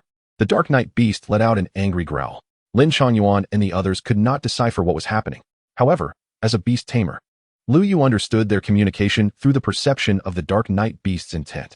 Shijin Shu Wang. Lao He, why do you assist humans? Dark Night Beast, you are the Lao He. Your whole family is Lao He. Shijin Shu Wang. Serving humans brings shame to the extraordinary beast clan. The beast race shall never be enslaved. Dark Knight Beast, fool. Shijin Shu Wang. The last remark was lost on Lu Yu. Likely a curse from the Shijin Shu tribe, undoubtedly quite offensive. Clearly, the Shijin Shu Wang sensed a threat from the Dark Knight Beast. Otherwise, it would not engage in such trivial banter. However, after this exchange, the Shijin Shu Wang realized the Dark Knight Beast was impervious to reason. Since communication failed, war was inevitable. For the Shijin Shu Wang, eliminating this traitorous extraordinary beast would render the remaining humans mere fish on a chopping block of no consequence. Squeak. A sharp explosion rang out as the Shijin Shu Wang vanished from sight. Whoosh. With a rush of wind, it charged forward at an incredible speed. The innate talent of the Shijin Shu race is speed, and this trait was maximally exemplified in the Shijin Shu Wang. At this moment, not even Lin Chuanyuan and the other 20-odd warriors could discern the specific movements of the Mouse King. Bang! When it reappeared, the Mouse King was already entangled with the Dark Knight Beast in midair. Roar! The Dark Knight Beast's roar echoed. It was only at the initial stage of Tier 3, and the disparity with the peak Tier 4 Mouse King was immense. Yet, astonishingly, after a single clash, the Shijin Shu Wang had not gained any advantage. In fact, it bore a deep claw mark wound on its back. Of course, the Dark Knight Beast was not in a much better state after the collision. Its aura had notably weakened. Yet, this scene left the onlookers, including Lin Chuanyuan, wide-eyed in disbelief. What the hell? Lu Yu's beast is only Tier 3. Yet they are evenly matched? A Tier 3 initial stage standing up to a peak Tier 4. What manner of creature is this? Ha! I thought we would perish today. Kuei Sangti is formidable. Lu Yu is formidable. Cheers erupted from the crowd, especially among the students of only Tier 2. Having sustained injuries in previous battles and appearing ragged and miserable, they had been among the most despondent when the Shijin Shu Wang appeared. Now, witnessing the Dark Knight Beast's ability to contend with the Shijin Shu Wang, they felt a glimmer of hope for survival. The only one visibly troubled was Lin Chuanyuan, whose face was cast in shadows, brows knitted in deep thought. In the next moment, as if resolving to make a decision, squeak, roar, before the crowd.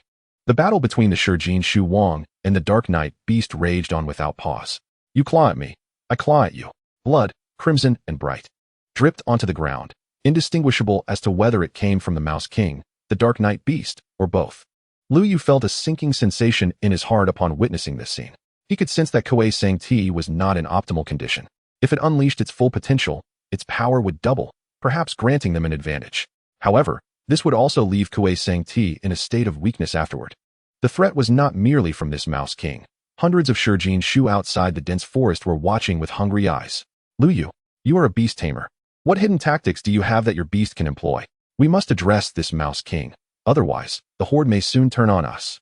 At that moment, Lin Chuanyuan turned to Lu Yu, his expression urgent as he shouted. As these words left his lips, the scene fell into a tense silence. Jiang Shuiying's face contorted with rage. You fool.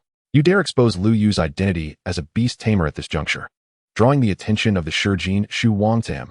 In truth, Lin Chuanyuan's intention was indeed realized. The Tier 4 Shijin Shu Wang possessed considerable intelligence, comprehending the implications of that statement. In an instant, Lu Yu felt a powerful aura lock onto him. The sudden sense of crisis made his scalp tingle. No matter how strong his beast was, Lu Yu was still just an ordinary beast tamer, devoid of combat capability. Squeak, squeak. The sharp sound of explosions reverberated. The Shijin Shu Wang darted through the air. Its target was Lu Yu. This is bad. Quickly, protect Lu Yu. Jiang Shuiying cried out, already brandishing her alloy war knife.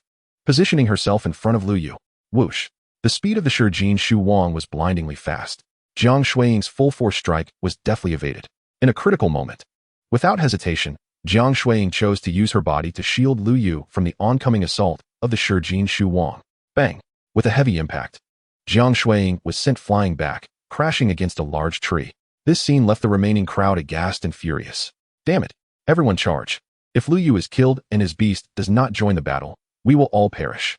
A Tier 3 student warrior shouted, charging towards the Shijin Shu Wang with his war knife drawn. The others quickly reacted as well. Despite many feeling the overwhelming aura of the Shijin Shu Wang and fear creeping into their hearts, they resolutely rushed to Lu Yu, positioning themselves in front of him to protect him. This moment was both passionate and tragic. Lu Yu was rendered speechless. Lin Chuanyuan stood in stunned silence. Roar. At that instant, a thunderous roar erupted within the dense forest. A powerful aura enveloped the scene, causing everyone to tremble. Kuei Sangti, in a state of furious wrath, The formidable presence of the creature surged, nearing the quintessence of power. Chapter 12. The Abyssal Elemental Vortex. The demise of the gold-devouring Mouse King. In midair, the gold-devouring Mouse King charged towards Lu Yu, its bulging eyes betraying an unprecedented fear. This overwhelming aura instilled a sense of mortality within it. It realized the imperative to eliminate this human. Failure would lead to its own demise. The intellect of the gold-devouring Mouse King was sufficiently astute to comprehend the crux of the matter instantaneously. The eruption of the Dark Knight beast was undoubtedly triggered by its master, the so-called Beastmaster, encountering peril. If it could vanquish the Beastmaster, perhaps there would be a chance for salvation. Perhaps this aberrant traitor of a beast could yet redeem itself. With a swish and a clang, a dozen student warriors, regardless of their levels of mastery, positioned themselves in front of Lu Yu, brandishing their weapons. The cacophony of clashing blades resonated through the air, yet the gold-devouring mouse remained silent, enduring the onslaught. In merely a second, it broke through the encirclement, reaching Lu Yu's side. Death. A cruel expression emerged on the diminutive visage of the gold-devouring Mouse King. Its paw, the size of a basketball, lunged directly at Lu Yu. This was a full-force strike imbued with the might of a pinnacle fourth-tier Mouse King. Not even an ordinary human like Lu Yu, nor a typical second- or third-tier warrior, could withstand such an assault without dire consequences. Buzz. At that moment, a mysterious wave of elemental energy suddenly emanated. The gold-devouring Mouse King's form, which had been as swift as the wind, abruptly halted mid-air. Its sharp, menacing claws were a mere half-meter away from Lu Yu's face. Lu Yu could even sense the gale that accompanied those claws. Yet, this last half-meter would remain unconquered. Behind it, an inexplicable fist-sized black vortex materialized. Within this vortex, an overwhelming force of attraction surged forth. It felt as though an immense hand was forcibly dragging it into the abyss. Squeak, squeak. To the horror of all witnesses, the gold-devouring Mouse King emitted cries of fear and pleas for mercy. However, the black vortex only swelled larger and larger. In the span of a single breath, it expanded from its initial fist-sized form to a gaping black chasm of 2 meters in diameter. This diameter was just sufficient to encompass the length of the gold-devouring Mouse King. Squeak, squeak. At this moment, all the gold-devouring mice erupted into chaos. The deafening sound of grinding teeth engulfed the area, piercing the eardrums of everyone present. Whoosh, whoosh. Hundreds upon thousands of gold-devouring mice, possessed by madness, charged fearlessly towards the colossal black vortex. They sought to shatter this vortex and rescue their king. Tens, hundreds, thousands. Not a single gold-devouring mouse was left behind as they surged toward the black whirlpool. Yet, the gold-devouring Mouse King remained unable to resist the terrifying pull. The posterior half of its body was entirely engulfed by the black vortex. Squeak, squeak. The cries of the Mouse King grew increasingly shrill, yet its strength visibly waned. A gentle breeze swept through. Although only a few minutes had passed, it felt as though a century had elapsed for all present. The once mighty swarm of gold-devouring mice had vanished. The formidable gold-devouring Mouse King had disappeared. Only the enormous black vortex, now expanded to an impressive 5-meter diameter, lingered silently in the air, as if timeless and eternal. Gulp. In the dense forest, the sound of someone swallowing saliva finally shattered the eerie silence. The 20 or so student warriors exchanged bewildered glances, their expressions mirroring each other's astonishment. Ultimately, all eyes converged upon Lu Yu at the center. Lu Yu, once the most coveted beauty of Luo City High School, possessing a 9-star martial arts talent, had inexplicably chosen to become a Beastmaster. A useless Beastmaster. This had been the prevailing sentiment regarding Lu Yu for the entire past year among the students of Luo City High School, including those present. And yet, alone, he had contended against the gold-devouring Mouse King's Dark Knight beast companion. This bizarre vortex, which had consumed the entire swarm of gold-devouring mice, including their king. Could this truly be deemed a useless Beastmaster? What then were they? Inadequate beings beneath the very definition of uselessness? Not even worthy of being called a waste. Lu Yu, however, had no time to concern himself with their thoughts. He rushed to a nearby tree and cradled the unconscious Jiang Shuiying. This foolish girl had bravely shielded him from the gold-devouring Mouse King's lethal assault. Fortunately, Lu Yu discovered that Jiang Shuiying was merely pale, with no visible injuries. The only mark was a prominent claw scar on her blue combat attire, appearing fearsome. Clearly, had it not been for the high defensive capability of her warrior's outfit, Jiang Shuiying might have sustained severe injuries, if not fatal ones. After ensuring Jiang Shuiying was unharmed, Lu Yu shifted his gaze to the vast black vortex in the air. The figure of Kuai Sangdi had vanished, for that black vortex was, in essence, Kuai Sangdi. Sensing your perilous predicament, your pet has activated its full potential. The bloodline of the Dark Knight Devouring Beast erupts. It has briefly comprehended the bloodline skill, Dark Elemental Devour. Dark Elemental Devour. The essence of the Dark Knight Beast transforms into dark elements, coalescing into a dark elemental vortex that consumes the life force of its foes. Upon reading this information, Lu Yu couldn't help but feel a twinge of admiration. Although the encounter with the gold-devouring mice had been fraught with danger, it had ultimately facilitated immense growth for Kwaisangdi. In the next moment, with a thought, Lu Yu willed the black vortex in the air to gradually shrink. After a surge of dark, rich light, the figure of a plump black cat emerged. Meow. The black cat darted toward Lu Yu, nuzzling affectionately against his arm. Perhaps due to absorbing a vast amount of life force, Kwaisangdi had transformed into its feline form. This form was more conducive for it to absorb and digest energy. Whoosh. Just then, a sharp sound of wind slicing through the air echoed from the forest. A familiar figure appeared. Lu Yu, how are you? Huh. What happened to the gold-devouring mice? The first to arrive, Old Wong, stared wide-eyed at the barren wilderness before him. Where are they? The vast horde of gold-devouring mice. On his way, he had stolen a glance at the live feed, which had shown a massive swarm numbering in the hundreds, even housing a pinnacle fourth-tier, gold-devouring mouse king. Yet now, Old Wong's gaze revealed nothing but emptiness. Only dozens of low-tier gold-devouring mouse corpses lay scattered across the ground. The remaining 1,000 or so gold-devouring mice had vanished without a trace. Whoosh, whoosh.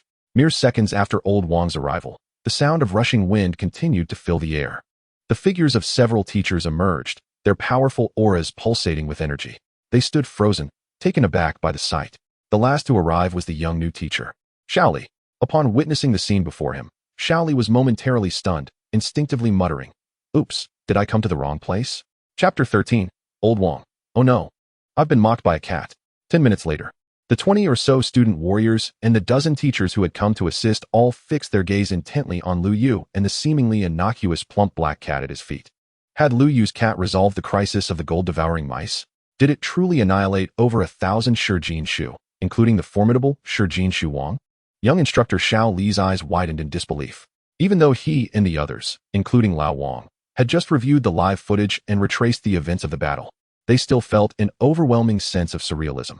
This was a horde of hundreds, if not thousands, of Shijin Shu.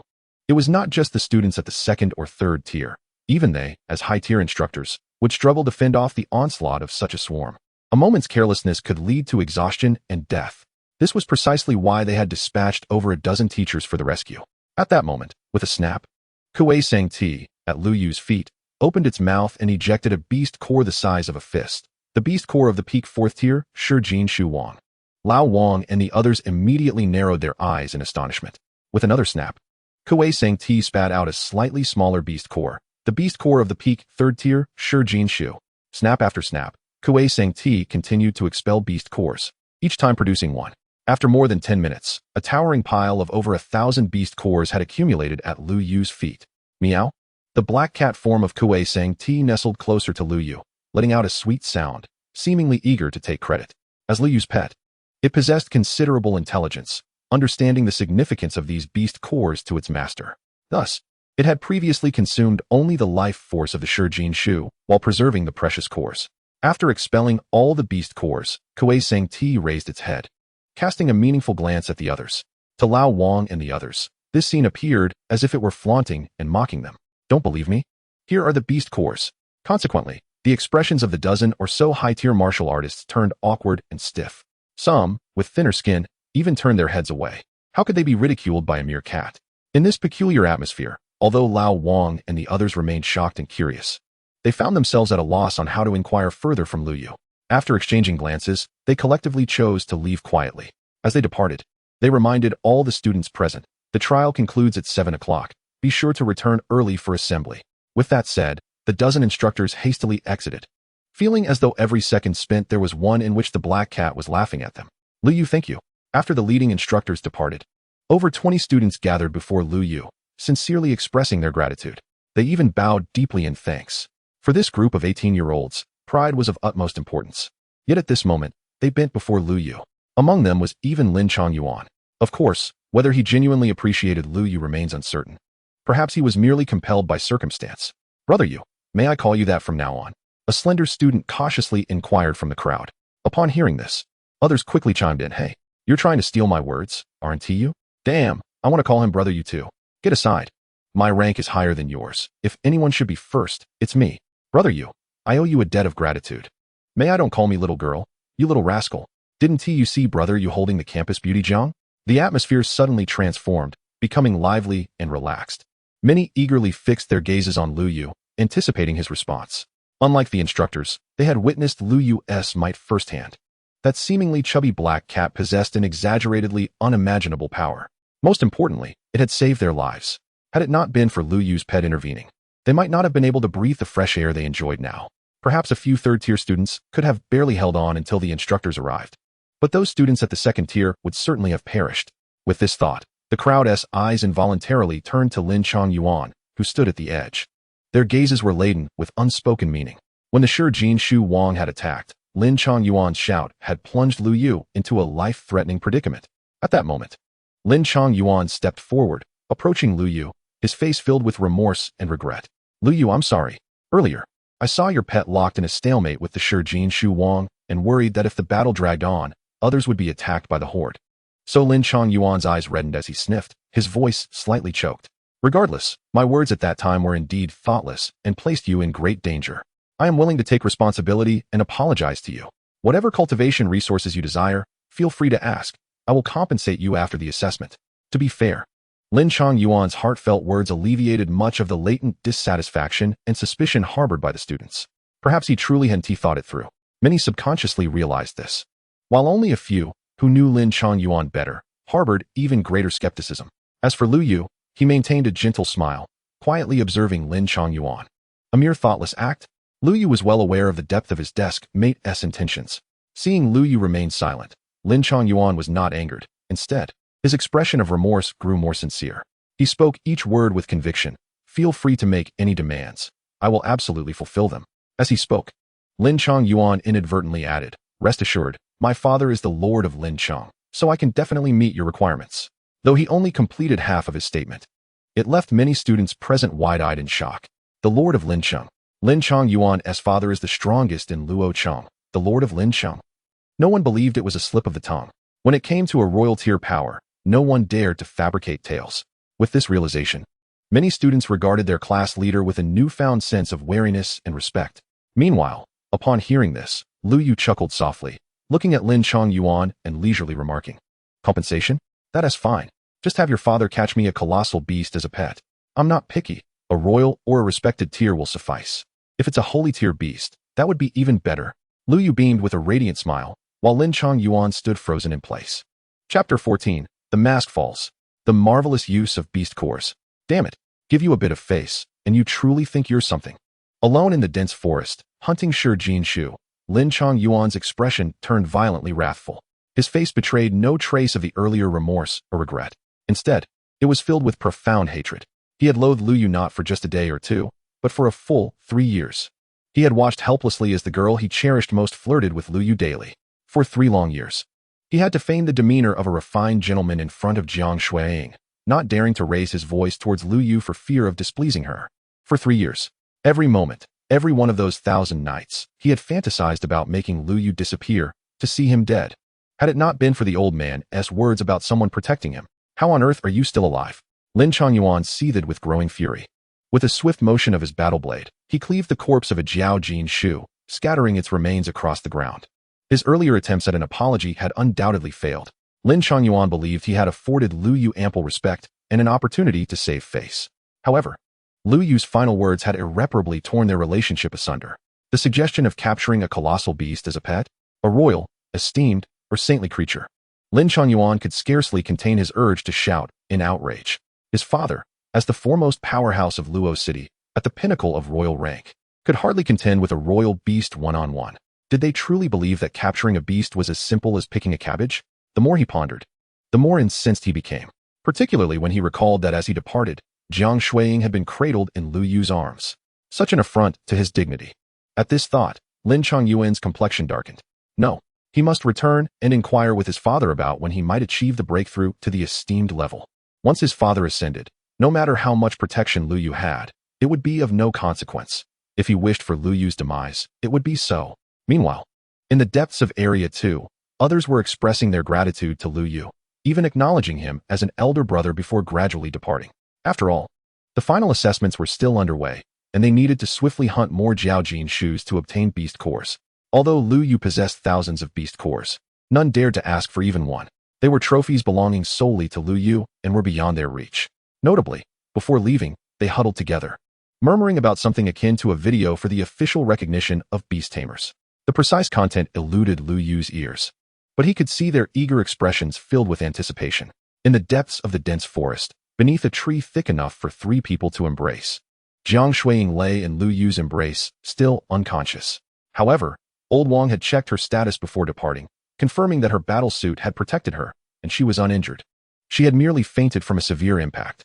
Thus, Lu Yu harbored no concerns regarding Jiang Shuiying's condition. His gaze fell upon the towering pile of over 1,000 beast cores at his feet, leading him into deep contemplation. In the past year, he had never participated in a real combat assessment. Today marked his first encounter with a beast. This was also his first sighting of a beast core. Since it was a beast core, it must contain a significant portion of the energy from the beast's body. He wondered if this energy would have any effect on the evolution and growth of his pets. Looking at the upside-down Kuaisangdi at his feet, Lu Yu communicated with it telepathically. Soon, he received an unexpected answer. Beasts could directly consume other beast cores to grow. By devouring powerful beast cores, or those from colossal beasts, they might even have the chance to acquire the opponent's bloodline skills or innate talents, albeit with a very slim probability. At that moment, Lu Yu finally comprehended why humanity struggled to contend with the calamities wrought by colossal beasts. Humans cultivate martial arts step by step, whether in realms or combat skills, they must continuously practice and comprehend. But beasts and colossal creatures? They merely need to consume cores from their kind. It resembled a game of big fish eating little fish. Even if humans could slay a large fish, it would not be long before new and even more formidable fish emerged. As these thoughts crossed his mind, Lu Yu felt a weight of melancholy settle upon him. In the face of the calamities caused by colossal beasts, humanity was, in truth, in a position of extreme disadvantage. Setting aside these thoughts, he reminded himself that he was still too weak. He would consider such matters later when he had grown stronger. Taking a deep breath, Lu Yu turned to Kuaisangdi and inquired telepathically, if you were to consume all these over 1,000 beast cores, how much could you grow? Kuaisangdi remained silent for a moment, tilting its head as if engaged in a challenging calculation. After a considerable time, Lu Yu received a rough estimate, most likely to the peak of the 4th tier, with a slim chance of reaching the early 5th tier. Such a minor enhancement? Lu Yu was astonished. These were over 1,000 beast cores, containing immeasurable energy, including one from a 4th tier peak Mouse King. Kuaisangdi quickly alleviated Lu Yu's confusion. Although the quantity of beast cores was substantial, the bloodline of the Jiaojin Shu was rather low-grade. As a creature of the night beasts, Kuaisangdi's bloodline was far superior to that of these Jiaojin Shus. While the total energy from the beast cores was plentiful, it lacked the purity needed. Kuaisangdi could only absorb a small fraction of it. Hearing this, Lu Yu's plans were abruptly dashed. He had been contemplating gathering as many beast cores as possible for his pets to consume and grow. But it seemed that such an endeavor would require an astronomical number of cores. On another note, if beasts could harness the energy from beast cores for their own growth, could warriors not utilize the energy from beast cores to accelerate their own cultivation? Lu Yu fixated on the mountain of beast cores before him, suddenly struck by inspiration. With determination, he promptly seized a 2nd-tier Jiaojin Shu beast core, cradling it in his palm. After all, he, too, was merely a 2nd-tier beast tamer. Should any mishap occur with a 2nd-tier beast core, it would still be within his control. Calming his mind, he began to absorb its energy. Following the methods outlined in his textbooks for cultivating source power, Lu Yu endeavored to assimilate the energy contained within the beast core. Soon, he opened his eyes wide in astonishment. It truly worked.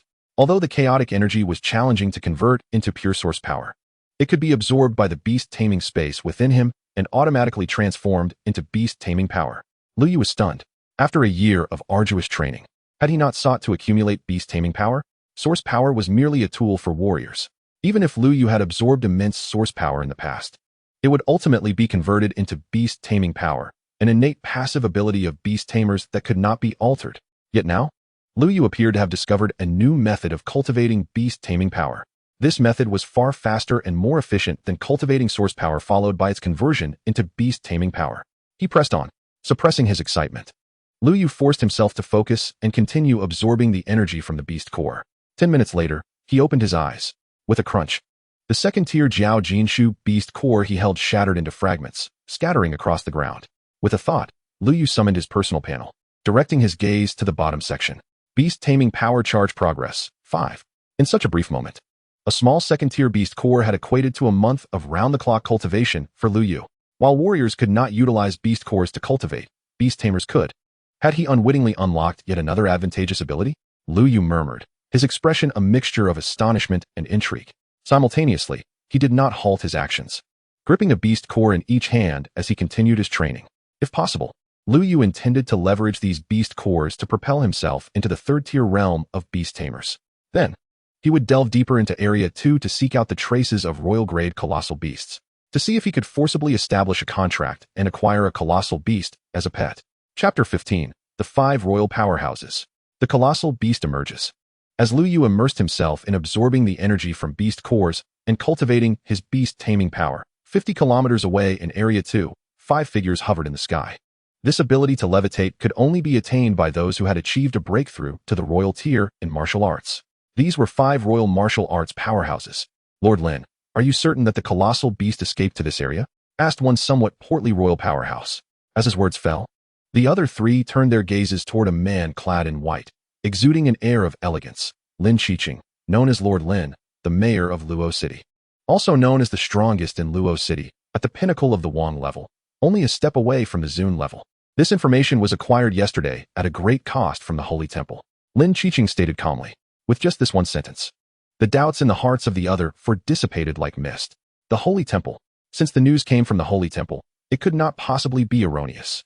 Therefore, even though they had searched this sealed area 2 dozens of times, they remained cautious.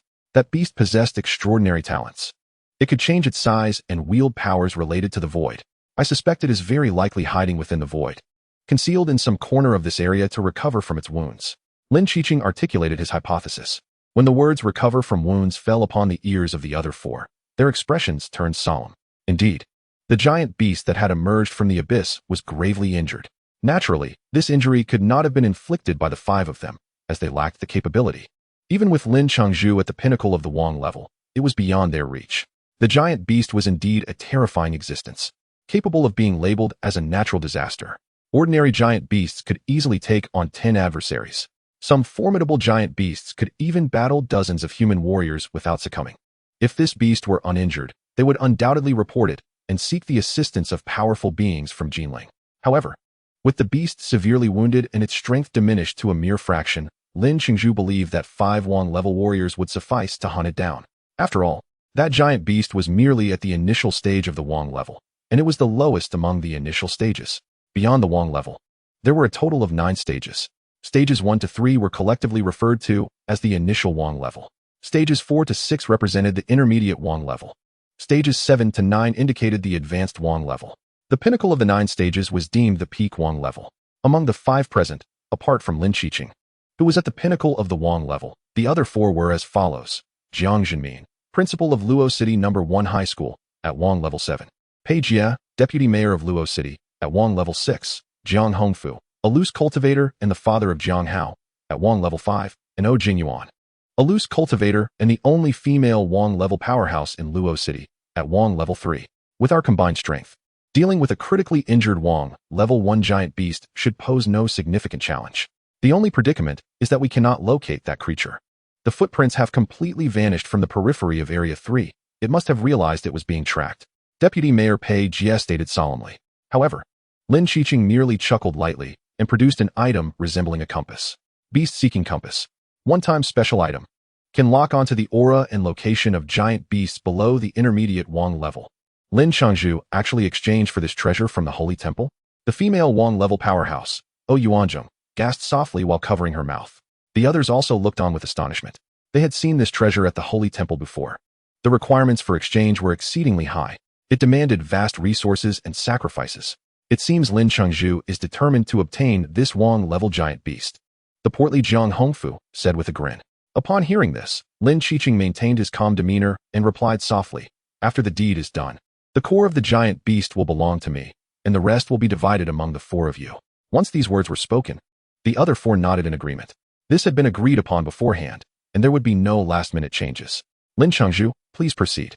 Jiang Zhenmin, the principal of Luo City No. 1 High School, a man with a square face and a stern demeanor, looked at Lin Qiqing and said solemnly, from a personal standpoint, Jiang Zhenmin did not wish for Lin Qiqing to obtain the core of the giant beast, for that would likely mean that this city lord could use the core to break through to the Zune level, and that, indeed, would not bode well.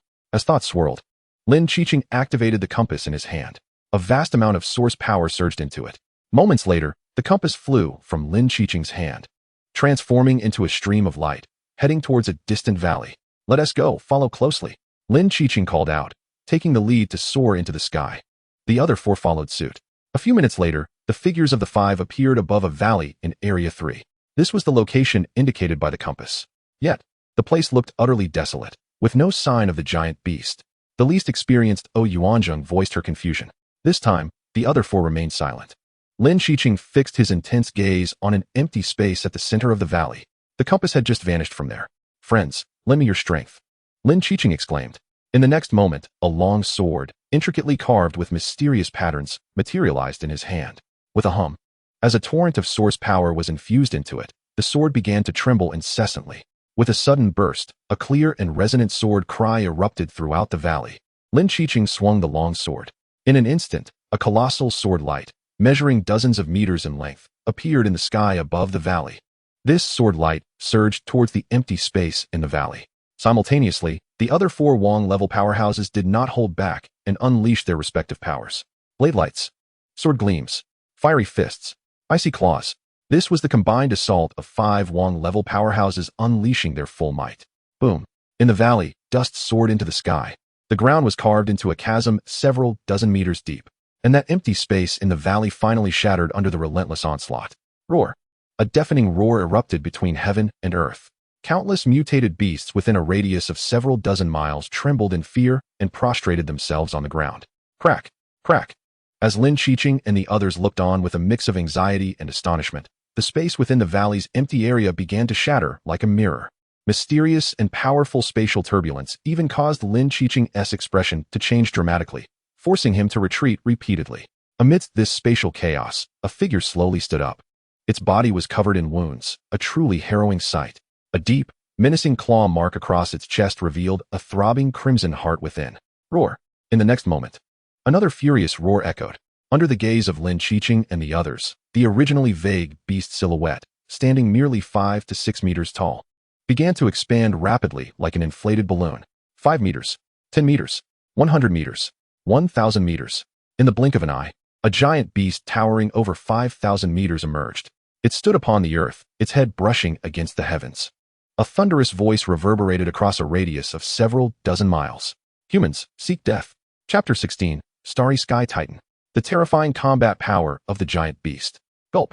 As the 5,000-meter-tall giant beast loomed before Lin Qiqing and the others, even though they were all Wong-level martial powerhouses, they instinctively swallowed hard. This was a palpable sense of terror emanating from its sheer size and race. It was beyond words. 5,000 meters tall. Even though Lin Qiqing and the others were flying 100 meters above the ground, they could not even reach the beast's ankle. In fact, when they looked up, they couldn't even discern the true form of the giant beast. Its upper body was entirely shrouded in the clouds of the heavens. This was a humanoid giant beast. One of its thighs soared into the clouds like a pillar connecting heaven and earth. What in the world? Is this a Wong-level giant beast? At this moment, even Zhang Hongfu, who had maintained the most composure from the beginning, could no longer hold his ground. His round face was filled with shock and terror. The breadth of this colossal beast far exceeded the imagination of all present. Most importantly, it stood at an astounding height of 5,000 meters. With a single step, the entire Luo city would be reduced to ruins. For 50 years since the dawn of the Age of Beasts, humanity's understanding of these creatures has deepened significantly. The esteemed martial god once proclaimed that the most direct manifestation of a beast's might is its size. Generally speaking, the larger the beast, the stronger its power. Typically, a king-level beast ranges from 100 to 1,000 meters, a Zun's Huxia-level beast from 1,000 to 5,000 meters, and a Xingyao-level beast from 5,000 to 10,000 meters. As Yuanjing spoke, she swallowed nervously and gazed up at the towering beast before her. Her voice trembling slightly. Lord Lin, we haven't provoked a Zun's Huxi or even a Xingya-level beast, have we? As soon as her words fell, Lin Qiqing resolutely shook his head, his gaze fixed intently on the colossal creature. The information from the temple cannot be erroneous. This is merely a king-level beast in its early stages. Its current towering height is likely due to its ability to alter its size. With that, Lin Qiqing cast a king-level detection spell towards the beast. Race, Shinkong Titan. Rank, talent, bloodline, skill. Aside from the race, all other details were shrouded in mystery. Typically, while a king-level warrior may not be a match for a king-level beast, they should still be able to glean some information. This was precisely why Yuanjing felt a sense of dread earlier. She was utterly unable to discern the beast's rank. However, since Lin Qiqing had confirmed the temple's information, it could not be wrong. The beast must possess some unique trait that significantly obstructed human warriors' detection abilities. A thunderous roar erupted from the 5,000-meter beast as it stirred with fury. It had not attacked any humans since arriving on this planet, merely hiding away to recover from its wounds. Yet, these individuals had relentlessly pursued it, even attempting to hunt it down. It had lost everything: its planet, its kin, its father, mother, brothers, and sisters. Countless Shinkong Titans had perished before its eyes. It was only due to the sacrifice of several elders, who offered their lives, blood, and souls, that it managed to shatter the void and escape to this planet to survive. It was the prince of the Shinkong Titan clan, the last remnant of its bloodline. With a roar, it leaped high into the air. Its 5,000-meter form completely obscured the sun, casting a shadow over a 1,000-meter radius. There were no flashy elemental skills. The most powerful weapon of the Shinkong Titan clan was its very body. Quick evade. At that moment, as Lin Qiqing witnessed the Shinkong Titan ascend, descending with the force of a thunderbolt, he could no longer remain calm. This primal and violent strike had transcended the realm of king-level might. Boom. In an instant, the earth trembled. Mountains crumbled. A massive pit over 1,000 meters deep formed in the ground. The power of that strike was terrifying. Fortunately, Lin Qiqing and his companions employed their most potent techniques and narrowly escaped the strike's range. Yet, even the residual force left Yuanjing, the weakest among them, pale, blood spilling from her lips. It was overwhelmingly powerful. I even feel that a martial arts supreme could perish outright from such a blow. Deputy City Lord Pei Jia appeared disheveled, panting heavily. He had used a treasured artifact obtained from the temple to escape with his life. Without it, even as a king-level warrior of the 6th stage, he would have been reduced to a corpse. No, perhaps even to mere fragments. Meanwhile, Lin Qiqing's complexion had turned grim. The composure and elegance he previously displayed had vanished, replaced by an overwhelming sense of dread and wariness. This king-level beast was unlike any other. It was likely that among the entire beast race, this creature was invincible within its rank, capable of fighting beyond its tier. Lin Qiqing knew he was not exaggerating. For this creature was now gravely injured, its power diminished to but a fraction of its former self. Lord Lin? Yuanjing inquired tentatively, casting a glance at Lin Qiqing. Though she spoke no further, her tone conveyed a hint of retreat. This king-level warrior had faltered. Wait, has that creature's size diminished slightly? At that moment, Principal Jiang of Luo City No. 1 caught sight of something and spoke up. The others turned to look, momentarily stunned. The once 5,000-meter tall figure now appeared to stand at 4,500 meters after that strike, though it was a mere 500 meters less. The implications filled them with excitement and hope. I understand now. This beast is already gravely wounded, and that last strike was merely a dying gasp. We need not engage in a desperate battle. If we continuously deplete its stamina and energy, it will eventually succumb. A radiant smile reappeared on Lin Qiqing's face. Without hesitation, he stepped forward, sword in hand, and charged at the beast. With a whoosh, a sword beam extending over 100 meters struck the beast's thigh. Altogether now, Principal Jiang sighed lightly, not holding back. He joined his hands, summoning a blood-red battle knife from thin air. Flash! He bellowed. His energy surged as a blade of light. No less imposing than Lin Qiqing's, cleaved towards the beast's chest, targeting a deep claw mark that revealed bone, a vulnerable spot on the creature's massive form. Jiang Hongfu, Yuanjing, and Deputy City Lord Pei Jia exchanged glances, taking deep breaths as they unleashed their full strength. At that moment, 5 king-level warriors launched a coordinated assault on the severely injured king-level beast. Roar! The Shinkong Titan was enraged. It swung its fist forward, crashing down with tremendous force. Instantly, the battle between the beast and humanity erupted into chaos. This was a fight of epic proportions. Yet, astonishingly, Lin Qiqing and his companions found themselves consistently at a disadvantage against the Shinkong Titan, being thoroughly overwhelmed. Were it not for their respective survival techniques, some of them would surely have perished by now. However, the Shinkong Titan, despite its immense strength, was shrinking with each blow it endured. Its aura visibly weakened and diminished at an alarming rate. For 1,500 meters, for 1,000 meters, 3,500 meters. Seizing the opportunity, Lin Qiqing wore a brilliant and triumphant smile as he sensed imminent victory. Chapter 17, Mate 1 Why your beast pet has arrived. Boom. The clash between Lin Qiqing's group and the colossal beast created an enormous commotion, shaking the ground for miles around. Those unaware might have believed a powerful earthquake had occurred. Meanwhile, Lu Yu, situated in the dense forest of Area 3, closest to Area 2, felt the tremors more acutely. He had witnessed the beast's emergence earlier. There was no avoiding it. The towering figure of 5,000 meters was visible for miles around unless one were blind. This was Lu Yu's first genuine encounter with a colossal beast, though he had seen countless images of them in textbooks and on television. Witnessing one in person left him utterly astounded. A colossal beast, a calamity of this era. The terrifying figure towering 5,000 meters high, half its body submerged within the clouds, exuded an overwhelming sense of pressure. Even from a distance of several kilometers, Lu Yu instinctively held his breath. It was only at this moment that he realized his previous thoughts seemed somewhat naive. An injured king-level behemoth? Did he really believe he was qualified to contract it? Lu Yu recognized he had overestimated himself. The combat prowess of this king-level behemoth far exceeded his imagination, even in its severely wounded state. It was capable of single-handedly battling 5 king-level powerhouses from Luo City, even gaining the upper hand at times. Lu Yu had no doubt that if the behemoth were uninjured, not only 5 king-level warriors, but even 5 more would likely stand no chance against it. As for him, he feared that merely approaching the behemoth would lead to his demise from the residual shockwaves. However, as time passed, the colossal creature began to shrink in size, and its imposing aura seemed to weaken. If this continued, the behemoth would likely perish with resentment. Observing the distant battlefield, Lu Yu silently pondered whether he should let such a magnificent opportunity slip away. His eyes fixated on the still mighty silhouette in the distance, filled with an overwhelming sense of reluctance. Just moments prior, after expending dozens of beast cores from the devouring gold mice, the power within him surged once again, leading to his advancement. He had officially evolved into a third-tier beast tamer. According to the estimation of his second divine talent, his success rate for contracting a king-level behemoth had now reached 55%. This probability surpassed half. Each king-level behemoth was a terrifying entity. Missing this opportunity would be exceedingly regrettable. Determined, Lu Yu resolved to take a gamble. He would venture into Area 2, moving closer to the heart of the battlefield. Ensuring his safety, he would take a chance. Perhaps he could seize a fortuitous opportunity. With this thought, Lu Yu hesitated no longer. He stuffed a pile of beast cores into his backpack and removed the combat ring from his wrist, discarding it in the dense forest. Then, Lu Yu turned his gaze to Jiang Shuiying, who lay unconscious in his arms. Leaving her behind was something he could not bring himself to do, especially since she had recently sacrificed herself to shield him from the strike of the devouring gold mouse king. He would carry her. However, taking her deeper into danger would be unwise, as they might not escape in time.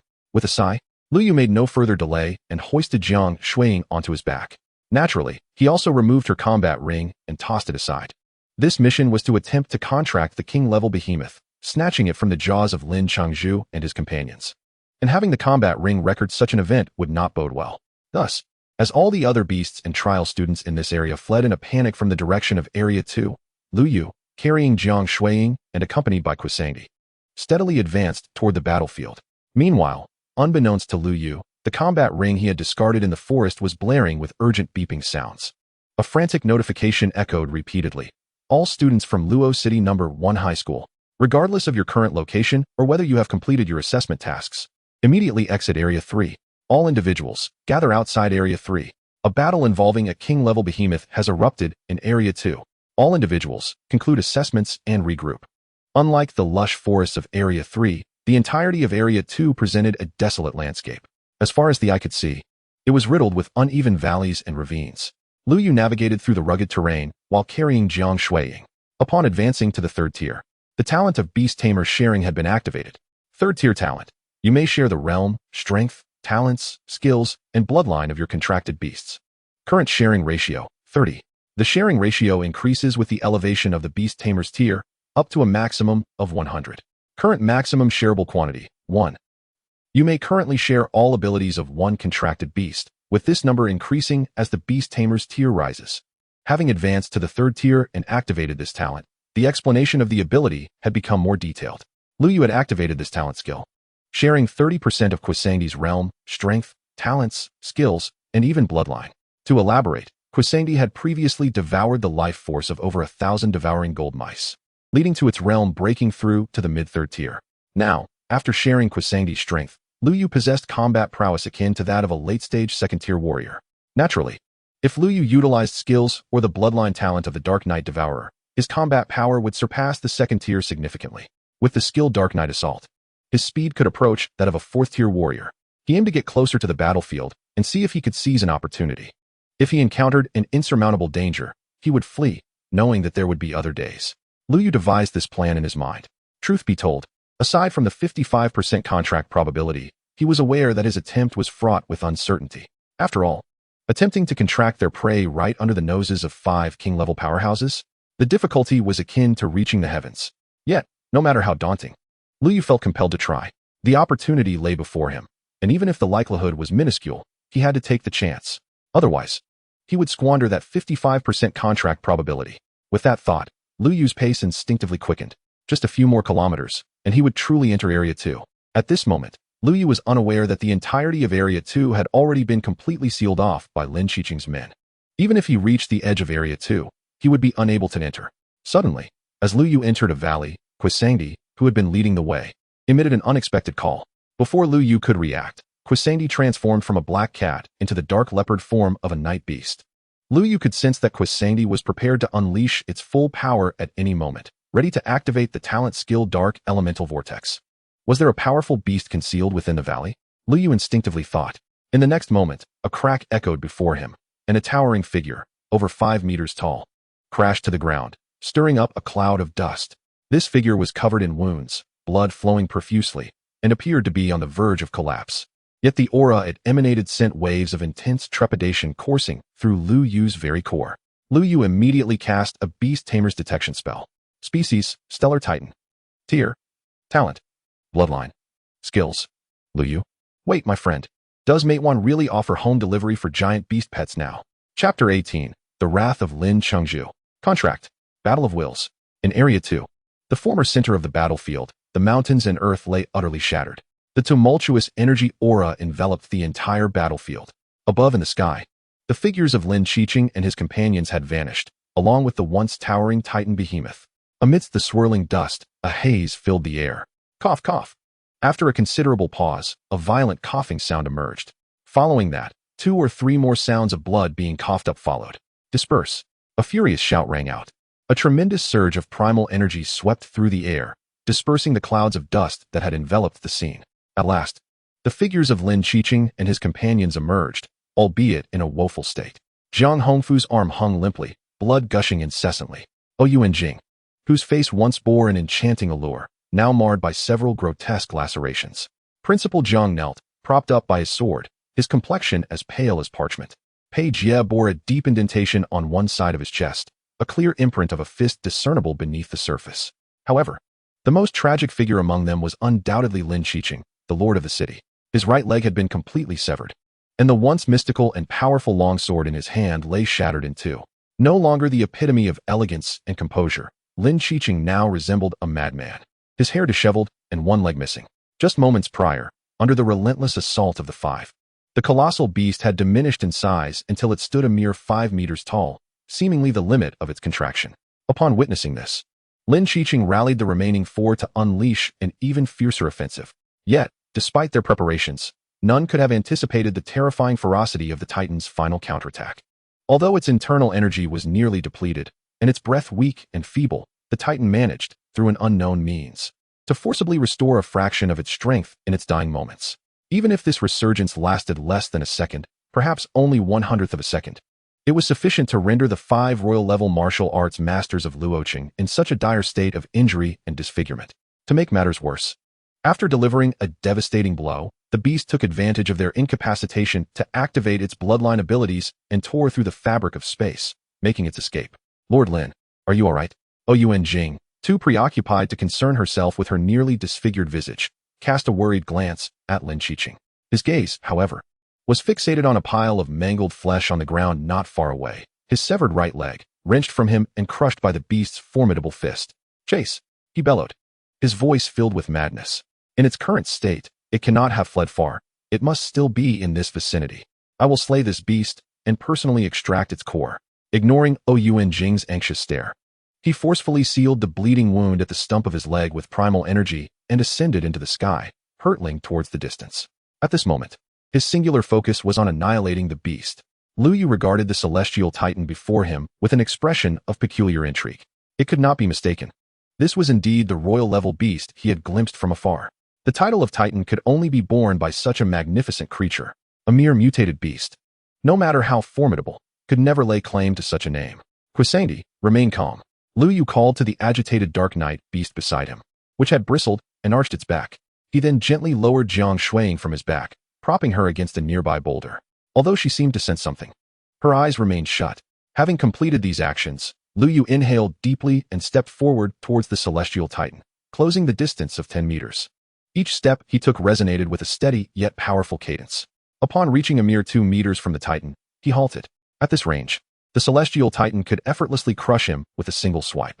Yet, conversely, Lu Yu could activate a binding contract array to forcibly bind the titan to him. The risk was substantial, but Lu Yu was prepared to gamble. His confidence was bolstered by the fact that the celestial titan appeared utterly spent, its energy nearly extinguished, its breath scarcely perceptible. It could hardly move, let alone muster the strength to open its eyes. Where there is a child who cries daily, there must be a gambler who loses perpetually. Lu Yu steeled himself, affirming his resolve. Without hesitation, he summoned the beast control power within him, intricately tracing complex patterns in the air. The contract array, a unique talent of beast tamers, was beyond the capability of any other individual or profession to execute. In the name of the contract, under the witness of the cosmic laws of time and space, and with the power of the beast tamer, I forged this bond. Within a mere 2 minutes, Lu Yu's beast control power was entirely depleted, leaving not a drop behind. The contract array materialized in the air, radiating an aura of profound mystery, and it merged seamlessly into the 5-meter-tall body of the celestial titan. A resonant hum echoed, followed by waves of inexplicable energy. Lu Yu's consciousness was suddenly transported to a vast, white expanse. Human. A thunderous roar erupted. Lu Yu beheld a gigantic beast towering 5,000 meters high. Indeed, the celestial titan. Human, what are you doing? Do you intend to enslave my will and dominate my soul? The beast bellowed, its form erupting in resplendent brilliance. The celestial titan shall never be a slave. In this ethereal realm of thought, the colossal fist of the celestial titan, several hundred meters in size, came crashing down towards Lu Yu. Yet, instead of panicking, Lu Yu remained remarkably composed. He understood that fortune had not favored him in this attempt to bind the beast. The 55 probability had not aligned in his favor. Otherwise, the contract would have succeeded by now. Entering the realm of thought signified a failure in the forced binding. Lu Yu must conquer the will of this beast to have any hope of completing the contract. As the immense fist descended towards him, Lu Yu finally spoke. Should you kill me, you too shall perish. If you die, the celestial titan lineage will be eternally extinguished. Chapter 19. The contract is sealed. The first beast companion. In the vast, white realm of thought, the celestial titan's massive fist hovered ominously above Lu Yu's head. Looking up, Lu Yu could even discern the intricate folds of skin upon the fist. With the colossal hand suspended in midair, Lu Yu realized he had made the right gamble. Everything hinged upon the titan's words before the battle, for the final glory of my kin. This revelation sparked clarity within Lu Yu's mind, awakening him to the significance of the situation. According to intel from the portly man, this beast had emerged from an abyss, already grievously wounded and on the brink of collapse. Subsequently, it had been besieged by Lin Qiqing and the other royal-level masters, ultimately succumbing to their onslaught and utilizing a method akin to spatial teleportation to appear before him. Connecting these dots, Lu Yu arrived at a bold hypothesis. The celestial titan lineage was facing an existential crisis. The beast before him was likely the last surviving scion. As for the sudden appearance of the abyss, it might not be a true abyss, but rather a spatial conduit of sorts. After all, this celestial titan had materialized before him in such a manner. The distinction lay in the notion that the so-called abyss might have traversed countless planets and realms, carved open by even mightier celestial titans. Human, do you comprehend what you are uttering? The towering form of the celestial titan loomed over Lu Yu, exuding an overwhelming presence. One of its teeth was even larger than several combined Lu Yu. Yet at this moment, Lu Yu remained remarkably composed and spoke deliberately. I say, as the last survivor of the Shinkong Titan clan, your demise would signify the complete extinction of your race. When a life extinguishes, it is akin to a candle snuffed out. What then of a whole race? If a race ceases to exist, how can one speak of glory? As his words echoed, the colossal figure fell into silence. On its face, Lu Yu discerned an intricate tapestry of emotions: sorrow, anguish, hatred, fury, helplessness, and bewilderment. Lu Yu chose to remain silent, gazing intently at it. Time seemed to stretch indefinitely. Eventually, the gigantic being lowered its gaze to Lu Yu, who appeared as insignificant as an ant at its feet. You are human. A colossal beast can never submit to a human. This is the law of the universe. Its voice, though still resonant, bore a hint of despair rather than anger. Lu Yu understood. This great creature was acutely aware that its physical condition in the external realm rendered its survival unlikely. Yet for the sake of its race, it did not wish for death. Perhaps it sought vengeance, or perhaps it wished to preserve the last vestiges of its lineage. In any case, it was willing to compromise and bow to Lu Yu, a mere human, to survive. However, it was beset by despair over the so-called cosmic laws. A colossal beast cannot submit to a human? What nonsense! Lu Yu asserted that as a Beastmaster, it was his purpose to dismantle such unreasonable rules. I am a Beastmaster. By signing a contract, you can become my companion. I can aid your growth and evolution, while you assist me in battle and confront dangers. At this juncture, Lu Yu laid bare his identity without reservation. In that moment, he clearly observed that the towering figure, measuring 5,000 meters, exhibited profound bewilderment in its playground-sized eyes upon hearing the term Beastmaster. On its home planet, although it had little interaction with humans, it had gleaned much information about them from the clan elders. The human race was inherently weak, akin to ants. They lacked the innate talents and bloodlines possessed by colossal beasts and could only strengthen themselves through martial training. Some powerful human warriors could even pose a threat to the beast clans. Of course, this did not include the likes of the Lord of Lin and his associates who had previously besieged it. Such ants could be swatted down with a single slap if it were not injured. Its understanding of strength was that it must at least align with the so-called divine level of human warriors. Yet at this moment, after Lu Yu provided a more detailed introduction to the Beastmaster role, the Shinkong Titan was astounded. A Beastmaster? A human profession capable of forging contracts with colossal beasts? Its eyes widened in disbelief. How could such a defiant and extraordinary profession exist among humans? After a considerable time, it finally accepted this reality. Regardless of the circumstances, Lu Yu was now its sole option. Contemplating this, the Shinkong Titan lowered its head and stared intently at Lu Yu. Its voice, reminiscent of thunder, resonated. Human, I can sign a contract with you, but on one condition. You must avenge the countless fallen titans of my kin. It fixed its massive gaze upon Lu Yu. Though Lu Yu felt elated, he refrained from hastily agreeing and instead pondered. What race were they? What was their approximate strength? Upon hearing this, a rare fear flickered across the face of the Shinkong Titan. It shook its head, and its thunderous voice emerged. I do not know. I only know they are not human. After speaking, the Shinkong Titan did not wait for Lu Yu's response. Its towering figure, over 5,000 meters tall, began to shrink at a visible pace. 5,000 meters, 4,000 meters, 3,000 meters.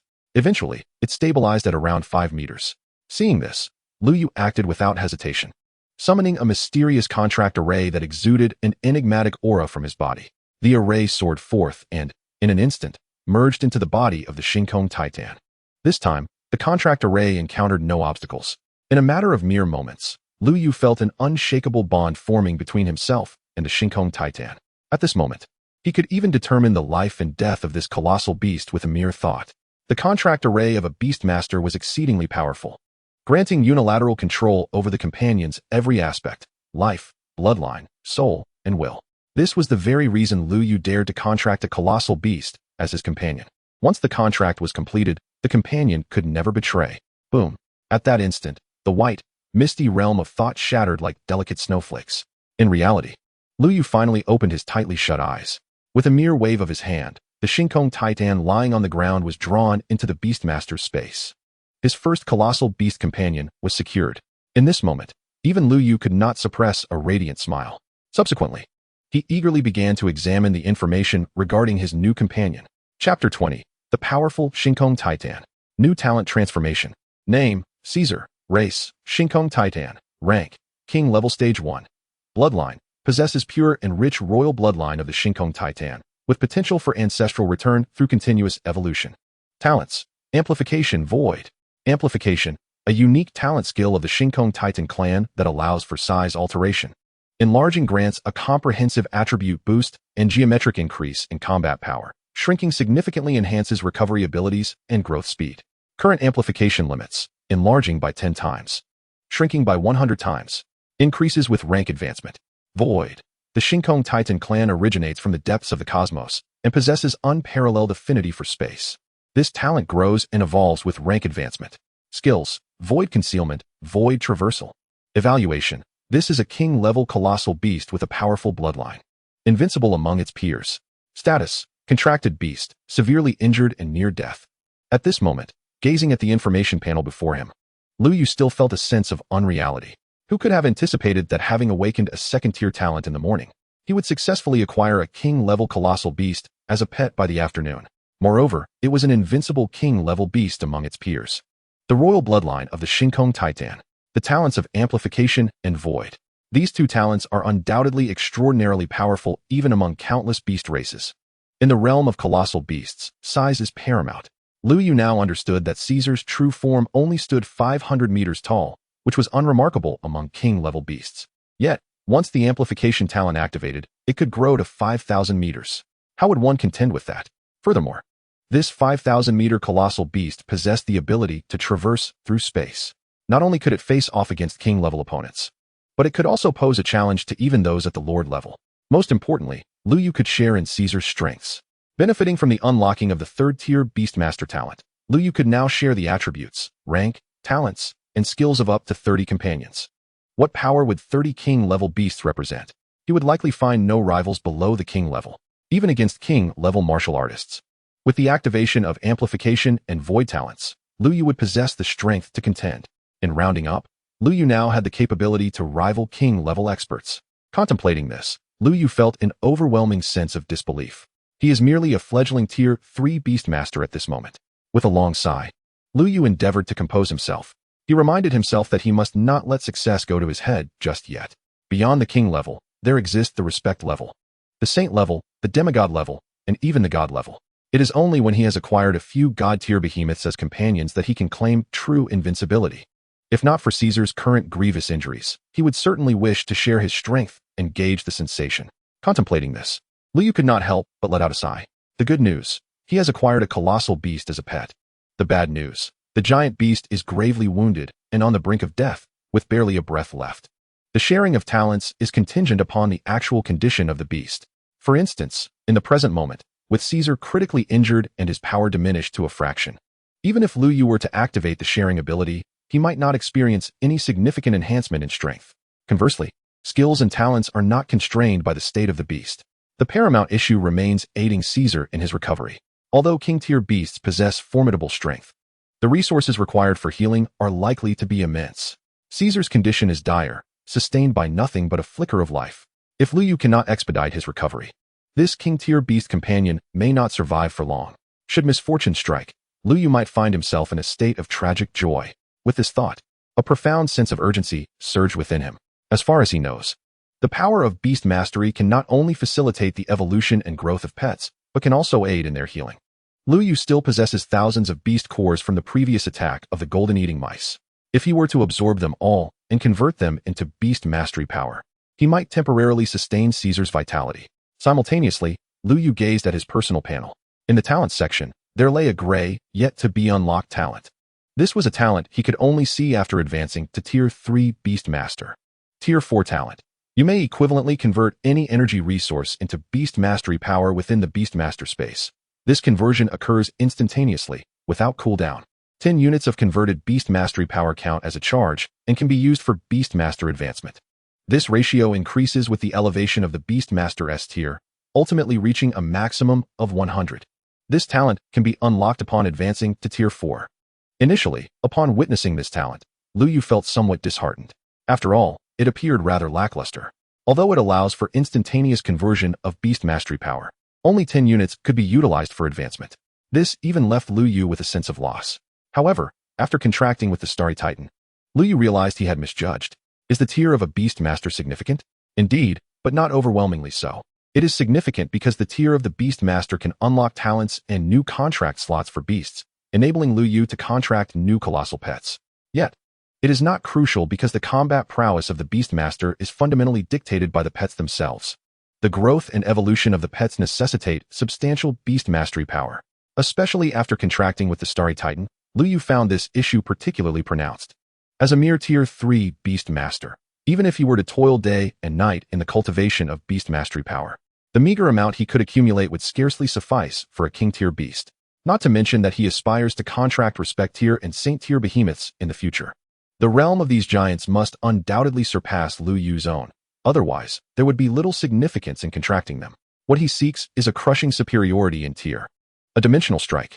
At present, it is evident that Caesar's recovery demands an enormous quantity of Beastmastery power. If relying solely on his cultivation, even with the aid of beast cores, it would likely be a mere drop in the bucket, far inferior to an instantaneous conversion in the Beastmaster space. With this realization, Lu Yu resolved to enter seclusion for cultivation immediately after the assessment concludes, aiming to break through to Tier 4. He would then convert all the beast cores in his possession to facilitate Caesar's recovery. Once Caesar's injuries are healed, his strength will be restored, and Lu Yu will naturally benefit from sharing 30% of that strength. This forms a complete logical chain. Therefore, to restore Caesar to his peak combat capacity and to avail himself of that 10% ratio of beast mastery power for advancement, his immediate objective must be resources.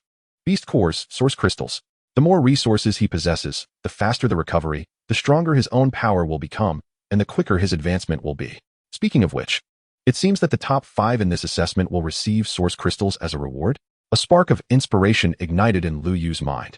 Suddenly, Caesar's thunderous voice resonated in Lu Yu's mind, interrupting his thoughts. Master, the human powerhouses who previously besieged me have returned. Chapter 21, Void Traversal. The golden cicada's shedding of its shell. Regroup. 5 minutes later, above the valley where Lu Yu was located, a figure radiating murderous intent soared through the air, hovering aloft. The newcomer was none other than Lin Qiqing, the Lord of Luoqing. At this moment, his entire presence was exceedingly unstable, akin to a volcano on the verge of eruption. His gaze was fixated on a particular clearing in the valley below. There, traces of giant beast blood and scent lingered. Yet, the giant beast itself was nowhere to be seen. Whoosh, whoosh, whoosh. The sound of rushing wind echoed as the other 4 king-tier powerhouses of Luocheng arrived in succession behind him. Although they had sustained considerable injuries prior, they could still discern the gravity of the situation. If this king-tier beast were to escape today, Luocheng would undoubtedly face catastrophic consequences once it regained its strength. However, upon surveying the scene in the valley, all of them stood frozen in astonishment. The bloodstains remained. One could even vaguely discern a 5-meter-long depression on the ground. Yet, the giant beast had vanished without a trace. Furthermore, there was no sign of any other individuals present. It was as though the giant beast had simply disappeared into thin air. Could it have utilized spatial traversal to escape? Yuanjing could not resist speaking up. Lin Qiqing, upon hearing this, fell silent for a moment before shaking his head, his tone resolute. Impossible. It has already exhausted its strength. Utilizing spatial traversal once before was its limit. Otherwise, it would not have needed to engage us in combat. It could have simply traversed twice to flee. With this statement, the others contemplated silently before nodding in agreement. But what of the giant beast? Yuanjing queried once more, unable to suppress her curiosity. Lin Qiqing remained silent. His gaze was fixed intently on a large rock. Within the crevice at the edge of the rock lay a long strand of hair. Someone has been here. A woman. She has stolen the giant beast's corpse. Lin Qiqing abruptly turned, his gaze locking onto Yuanjing, who appeared utterly bewildered. Not me. This is straight hair. I have big waves, you know. In the dense forest of Area 3, Jiang Shuiying lay upon Lu Yu's back, her long hair cascading over his shoulders. Her lovely eyelashes fluttered momentarily before she slowly opened her eyes, a hint of confusion crossing her face. Where am I? The assault of the golden-eating mice was thwarted? Lu Yu, engrossed in his journey, momentarily paused upon hearing her voice. You've awakened? Jiang Shuiying nodded, surveying her surroundings with a lingering sense of bewilderment. Her memories remained anchored in the moment when the golden-eating mouse king attacked Lu Yu, and she had intervened to shield him from that blow. However, judging by the current environment, they were likely safe now. The crisis posed by the golden-eating mice had surely been resolved. With this thought, Jiang Shuiying felt a sense of calm wash over her, and only then did she realize that she was resting upon Lu Yu's broad back, being carried by him. His hands were directly clasped around her thighs. His warm hands felt slightly ticklish. In an instant, a rosy hue spread across Jiang Shuiying's delicate face. She bit her lip, her large eyes fluttering, yet she remained silent. Curiosity about how the crisis of the golden-eating rats was resolved stirred within her, but she refrained from voicing her inquiries. At this moment, she simply wished to nestle quietly against Lu Yu's shoulder, savoring this fleeting moment of bliss. On the other hand, Lu Yu was filled with contemplation. The recent events had been nothing short of thrilling. Had he not activated his shared talent, and utilized void traversal to transport himself from that valley to a forest area several kilometers away. He might have found himself apprehended by the several king-level powerhouses under the Lord of Lin. Regardless, those individuals regarded king-level beasts as mere prey. He had managed to contract a beast right under their noses. Lu Yu pondered that if the Lord of Lin were not a reincarnated sage, he would likely lack the magnanimity to let him off the hook. Indeed, the void traversal proved to be exceptionally useful.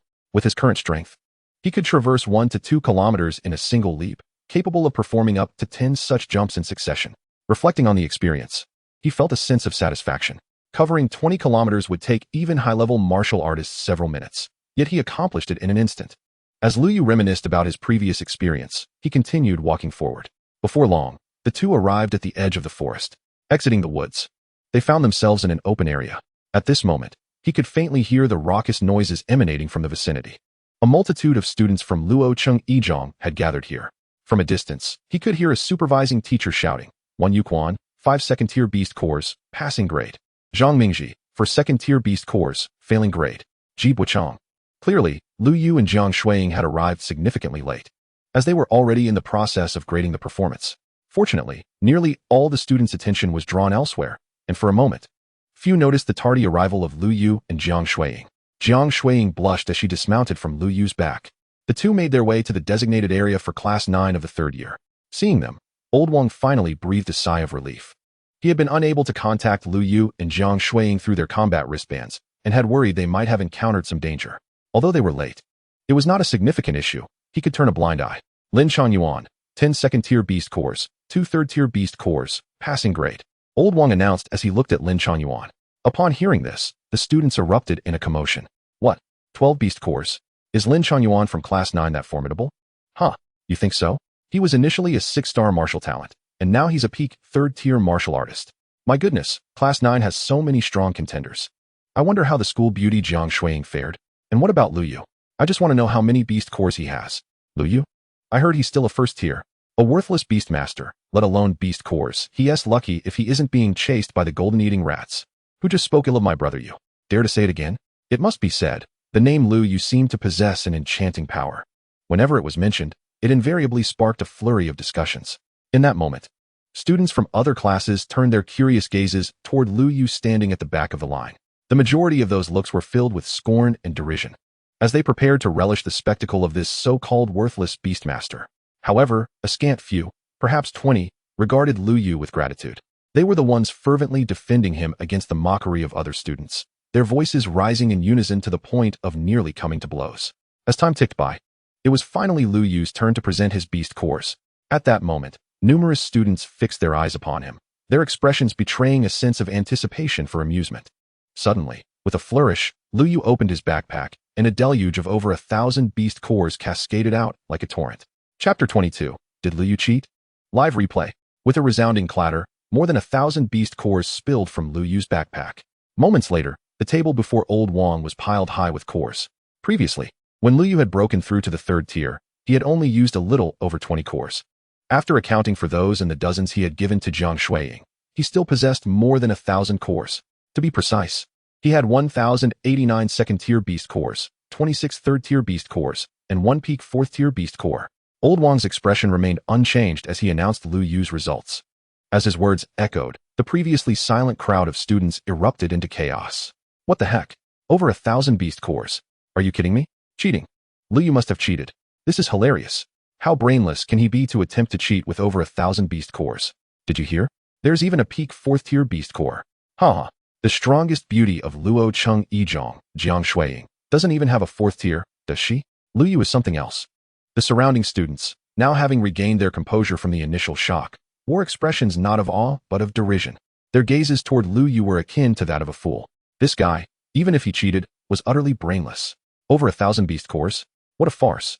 It could be said that among all the students present, apart from those who had fought alongside Lu Yu, every other student was skeptical of his claims. Lu Yu, how could you be so foolish? A slightly hoarse voice suddenly rang out. The crowd turned to see Su Sheng, clutching between his legs, his face pale as a sheet. His eyes were fixed on Lu Yu, filled with venomous resentment. Had it not been for Lu Yu, he would not have ended up in such a predicament, losing everything. What was even more infuriating was that Lu Yu had taunted him with a poem before leaving. Teacher Wang, I, Su Sheng, formally report Lu Yu for cheating. I witnessed his pet in battle. It is absolutely impossible for him to have hunted over 1,000 golden-eating rats in such a short time. Not to mention a peak 4th-tier beast. Su Sheng pointed an accusatory finger at Lu Yu, his tone impassioned. With this declaration, the remaining students were even more convinced. Lu Yu was undoubtedly a cheat. He, a mere 1st-tier Beastmaster, could not possibly have hunted 1,000 golden-eating rats. Surely, those 1,000 beast cores were prepared beforehand. With this thought, the other students became increasingly agitated, especially those who had failed the assessment, who voiced their outrage the loudest. However, an unusual scene unfolded. Despite the uproar from these students, which even drew the attention of the supervising teachers, Old Wang's expression remained calm, devoid of any sign of anger. The students from Class 9 were taken aback. Old Wang was not someone easily appeased. If Lu Yu had truly cheated, he would have erupted in fury long ago. How could he still look as though nothing were amiss? As they reflected on this, many subconsciously wondered, could it be that Lu Yu had not cheated? Yet when their gazes fell upon the mountain of beast cores, they shook their heads in disbelief. No, over 1,000 beast cores was an achievement beyond comprehension. Do not speak of Lu Yu. Even if a master-level warrior were to personally lead the charge, it is likely beyond their capability. At this moment, not only the other students, but even Jiang Shuiying's expression is filled with uncertainty. She gazes at the towering pile of beast cores, her mouth agape in astonishment. Undoubtedly, these beast cores are derived from the previous horde of golden-eating mice. Moreover, the pinnacle 4th-tier beast core must belong to the golden-eating mouse king. Yet, how could all these beast cores be in Lu Yu's possession? Did the rescue teachers, who arrived later, hand over all the beast cores after slaying the golden-eating mice to Lu Yu? But that doesn't seem plausible. Jiang Shuiying's little mind is momentarily overwhelmed. Instinctively, she glances towards Lin Chuanyuan, who stands not far away. She then notices his face, contorted with a look that seems to hunger for blood.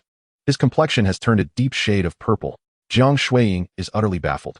Could it be that Lu Yu truly defeated the entire horde of golden-eating mice? Is that even possible? Several minutes pass, and as the students grow increasingly agitated, some begin to accuse Old Wang of covering up the truth, demanding clarity. Old Wang exchanges glances with the other teachers and reaches a unanimous decision. In response to the students' doubts, Old Wang promptly utilizes his authority to activate the projection screen. He then replays the footage recorded by Lu Yu's combat wristband during the assessment. From Su Sheng's initial mockery to Lu Yu entering the dense forest alongside Jiang Shuiying. Their first encounter with the golden-eating mice. The appearance of Quisanti. In its black cat form, Quisanti swiftly eliminates 5 second-tier golden-eating mice. At that moment, the entire student body falls silent. Many exchange bewildered looks, frozen in shock. Wasn't Lu Yu supposed to be a useless Beastmaster? Wasn't it said that his familiar was merely a domestic cat with no combat prowess whatsoever? How could he possibly annihilate 5 second-tier beasts at once? Nevertheless, despite the astonishment at Quisanti's displayed power, many students still question Lu Yu's assessment results. It's not merely 10 or 20 beast cores, but a staggering 1,000. Although Lu Yu's black cat is formidable, it cannot possibly be that powerful. That cat is at most 3rd tier. How could it defeat a pinnacle 4th-tier golden-eating mouse? This alone is enough to conclude that Lu Yu's results are fraudulent. A student confidently reaches this conclusion. Meanwhile, Old Wang and the other teachers remain composed, continuing to play the footage. The subsequent hour showcases Lu Yu and Jiang Shuiying hunting the golden-eating mice, with Old Wang accelerating the playback speed. Until the horde of golden-eating mice attacks, Lin Chuanyuan leads over 20 students into the dense forest, followed by a throng of over 1,000 golden-eating mice. The sight terrifies many students present, sending shivers down their spines. Yet, there are also those whose hearts race with excitement. One student glances at the projection of the overwhelming horde of golden-eating mice, then at the pile of beast cores at Lu Yu's feet. His scalp prickles with realization. Don't tell me, Lu Yu single-handedly exterminated the entire horde. He suddenly exclaims amidst the crowd. Consequently, he is not the only one whose scalp prickles with disbelief. In that instant, over 1,000 students are overcome with goosebumps. Chapter 23, Assessment Champion. Origin Crystal Reward. At this moment, beneath the projection screen, more than 1,000 students fixate their gazes on the footage. They hang on every frame, every second, fearful of missing anything. There. They observe the black cat exhibiting extraordinary combat prowess, dispatching one golden-eating mouse with each swipe. Even more astonishingly, it can transform. In its night beast form, over 2 meters long, resembling a black panther, exuding an aura of immense power. With a single strike, it can even annihilate 3rd-tier golden-eating mice. Then, the pinnacle 4th-tier golden-eating mouse king makes its entrance. Lu Yu's familiar surprisingly engages it in fierce combat. The turning point of the battle arrives. A careless remark from Lin Changyuan inadvertently reveals Lu Yu's identity, leading the golden-eating Mouse King to fixate on Lu Yu. At that crucial moment, Jiang, the esteemed school beauty, positions herself in front of Lu Yu. Yet, this action also incites Lu Yu's familiar's wrath. Quisanti unleashes its full potential, activating the bloodline hidden skill, Dark Elemental Vortex. Then, before the horrified gazes of all the students, the black vortex conjured by Lu Yu's familiar engulfs the entire horde of golden-eating mice, including the golden-eating Mouse King. With that, the battle concludes. Old Wang shuts off the projection screen and addresses the students with a calm demeanor. Is there anyone who still doubts Lu Yu's assessment results? As his words resonate, the area descends into an eerie silence. Not a sound. It is utterly still. The sound of a pin dropping would be audible. All the students stare wide-eyed, their mouths agape as if they could fit an egg inside. Even Zhang Shuiying, standing beside Lu Yu, is rendered speechless. Her beautiful eyes filled with astonishment and disbelief. She never imagined that the terrifying horde of golden-eating mice had not been dealt with by the teachers, but rather annihilated entirely by Lu Yu alone. It is not her fault. She truly could not have foreseen it. In the same vein, while Old Wang and the other teachers maintain a fade of calm, having replayed the footage countless times, they too feel a sense of awe. Lu Yu's familiar is shockingly powerful. In its black cat form, night beast form, and full potential, not to mention the final black vortex skill utilized, that already belongs to the realm of elemental skills. Elemental skills are privileges granted only to warriors who have transcended to the king level. To comprehend elemental martial techniques below the king level is a feat reserved for extraordinary prodigies. Yet, astonishingly, Lu Yu's familiar, despite being merely third tier, has achieved this. Is it Lu Yu's familiar that is remarkable? No, as Lu Wang, Lu Yu's homeroom teacher, is well aware. That black cat was originally just an exceptionally ordinary domestic cat. It was merely contracted by Lu Yu after he awakened to his new profession. At that time, Old Wang did not pay much heed, believing that Lu Yu's transition to Beastmaster was a misguided choice, destined to revert to the path of martial arts in due course. But now, as Old Wang carefully assesses the growth of that black cat, he realizes that in just a year, it has transformed from a common domestic cat into a formidable entity capable of single-handedly slaying over 1,000 mutated beasts, including the golden-eating Mouse King. Such an extraordinary leap in power. If Lu Yu were to contract an even stronger familiar, to what heights would his strength soar? Just the thought sends a shiver down Old Wang's spine. To be frank, if not for the conclusions drawn by the Holy Temple and the martial god regarding the inadequacy of Beastmasters, Old Wang might have begun to believe that Lu Yu's choice to become a Beastmaster was indeed correct. Sigh. With this thought, Old Wang cannot help but exhale deeply. Although Lu Yu is currently formidable, perhaps due to the peculiarities of the Beastmaster profession, as time stretches on, according to the Holy Temple and the martial god, the profession of Beastmaster is inherently flawed. In time, Lu Yu's growth may be severely impeded or even come to a standstill. With this in mind, Old Wang is compelled to consider advising Lu Yu to abandon the path of Beastmaster and return to being a warrior. It is not out of stubbornness. Rather, this world reveres martial prowess above all else, and Lu Yu, as a Beastmaster, stands apart as an anomaly. Yet simultaneously, Old Wang understands Lu Yu's character well. No matter how he advises, Lu Yu is unlikely to forsake the path of Beastmaster for that of a warrior. This conflicting mindset leaves Old Wang with a headache. May the Holy Temple and the martial god be mistaken. In the end, Lao Wang's heart even birthed such a blasphemous thought. The final assessment of Luo Chengno. One high school had concluded, and the final results were beyond everyone's expectations. Lu Yu, the unconventional Beastmaster who had been derided as a worthless individual for an entire year, secured the first position. Moreover, his results were staggeringly superior to the second place. Over 1,000 beast cores, such an achievement, not only for this year, but likely for decades to come, would remain unchallenged at Luo Cheng No. 1 High School.